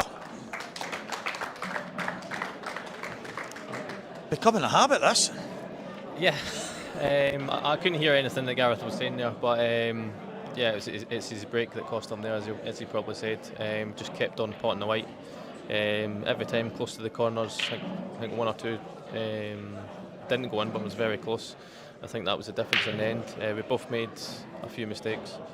It wasn't exactly the best of standards of finals, but yeah, I think the difference was his breaks. He did mention the break, and obviously we've spoken in the past and matches where it's maybe not gone for you. I think the Jake Dillon Newlove match stands out for me when I said to you, you just wouldn't go away even though your break was really letting you down, and it is the finest of margins at this level, but you were relentless at the same time. I certainly didn't feel it. Yeah, you certainly were. did not feel it anyway. Yeah. If that's you not feeling it, it, the complete opposite. Yeah, but yeah. Maybe that's obviously maybe another thing, but there's a lot of us watching there, and every time they look over and they look at the score and they're thinking, here he goes again. But obviously, if that's you not feeling it, then everybody should be worried. Like I say, he kind of helped me over the line, to be fair. I'm really hard on myself, I know, but he kind of helped me over the line by obviously constantly going in off for the breaks. If it wasn't for that, then the scoreline's probably the other way about. There was a bit of a consensus going on in here just before you were going on. Dave McNamara was all over the venue asking people if their life depended on it in a race to 50, who would you pick to play for you? And me and Lee were talking about it. I think your name came up probably 95% of the time, so then we see you win another title. Yeah, I don't know what to say. I just hope that our life doesn't depend on it. We need to get you in.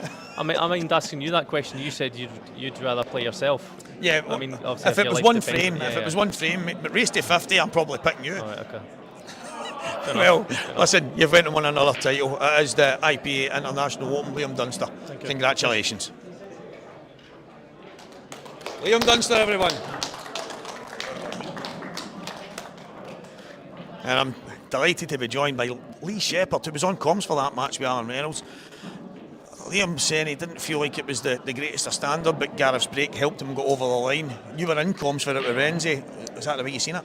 Yeah, I did. I felt like when Gareth started to move the white more to the left-hand side, I feel like the balls were sort of threatening the pockets a lot more. But I think Liam's break earlier in the match was as good as I've seen it. Did start to maybe not be as aggressive later in the match. But earlier in the match, I think it set the tone and it gave him that little safety net that he probably needed later on. Oh, I said that to him there. I said I thought you were actually relentless. I did go away and miss a couple of frames, and when I came back, obviously the score line was kind of similar as he was kicking on, but he didn't feel he was bang on it.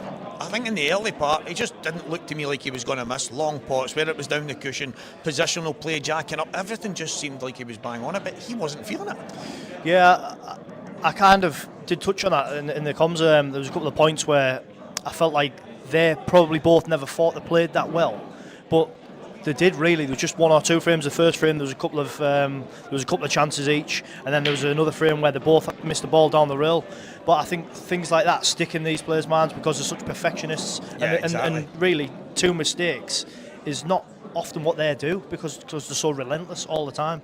I think that's probably the reason why they are serial winners, why they've always been at the top of the game, because those tiny details, that matters to them.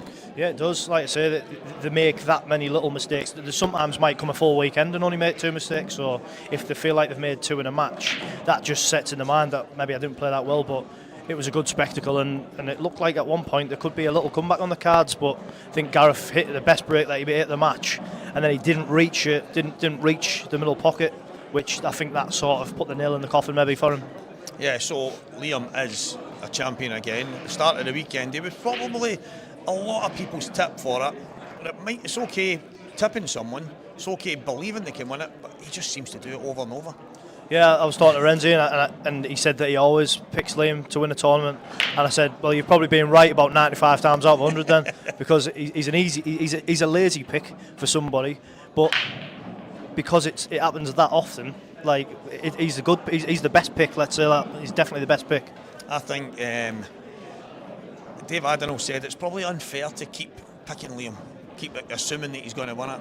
But I think he thrives on it. He might not show that, he might not say that, but I really do think he does. When he hears people mention his name, I think he feeds off it because he is relentless. Yeah, he is, and I think for him, when it's such a big shock, if he does go out, everyone's like, oh, like Dunster's being beat, because it doesn't happen very often. So when it does happen, it's like it's a big thing, and I think he doesn't give anyone that satisfaction. That's why he's always there at the business.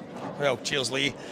Liam Dunster is relentless. Liam Dunster is our champion. Big shout out to Gareth Tibbett. He made a go of it in the end. It didn't quite get there, but the International Open final here in Coventry ends with Liam Dunster as our champion. From all of us at the IPA, good night.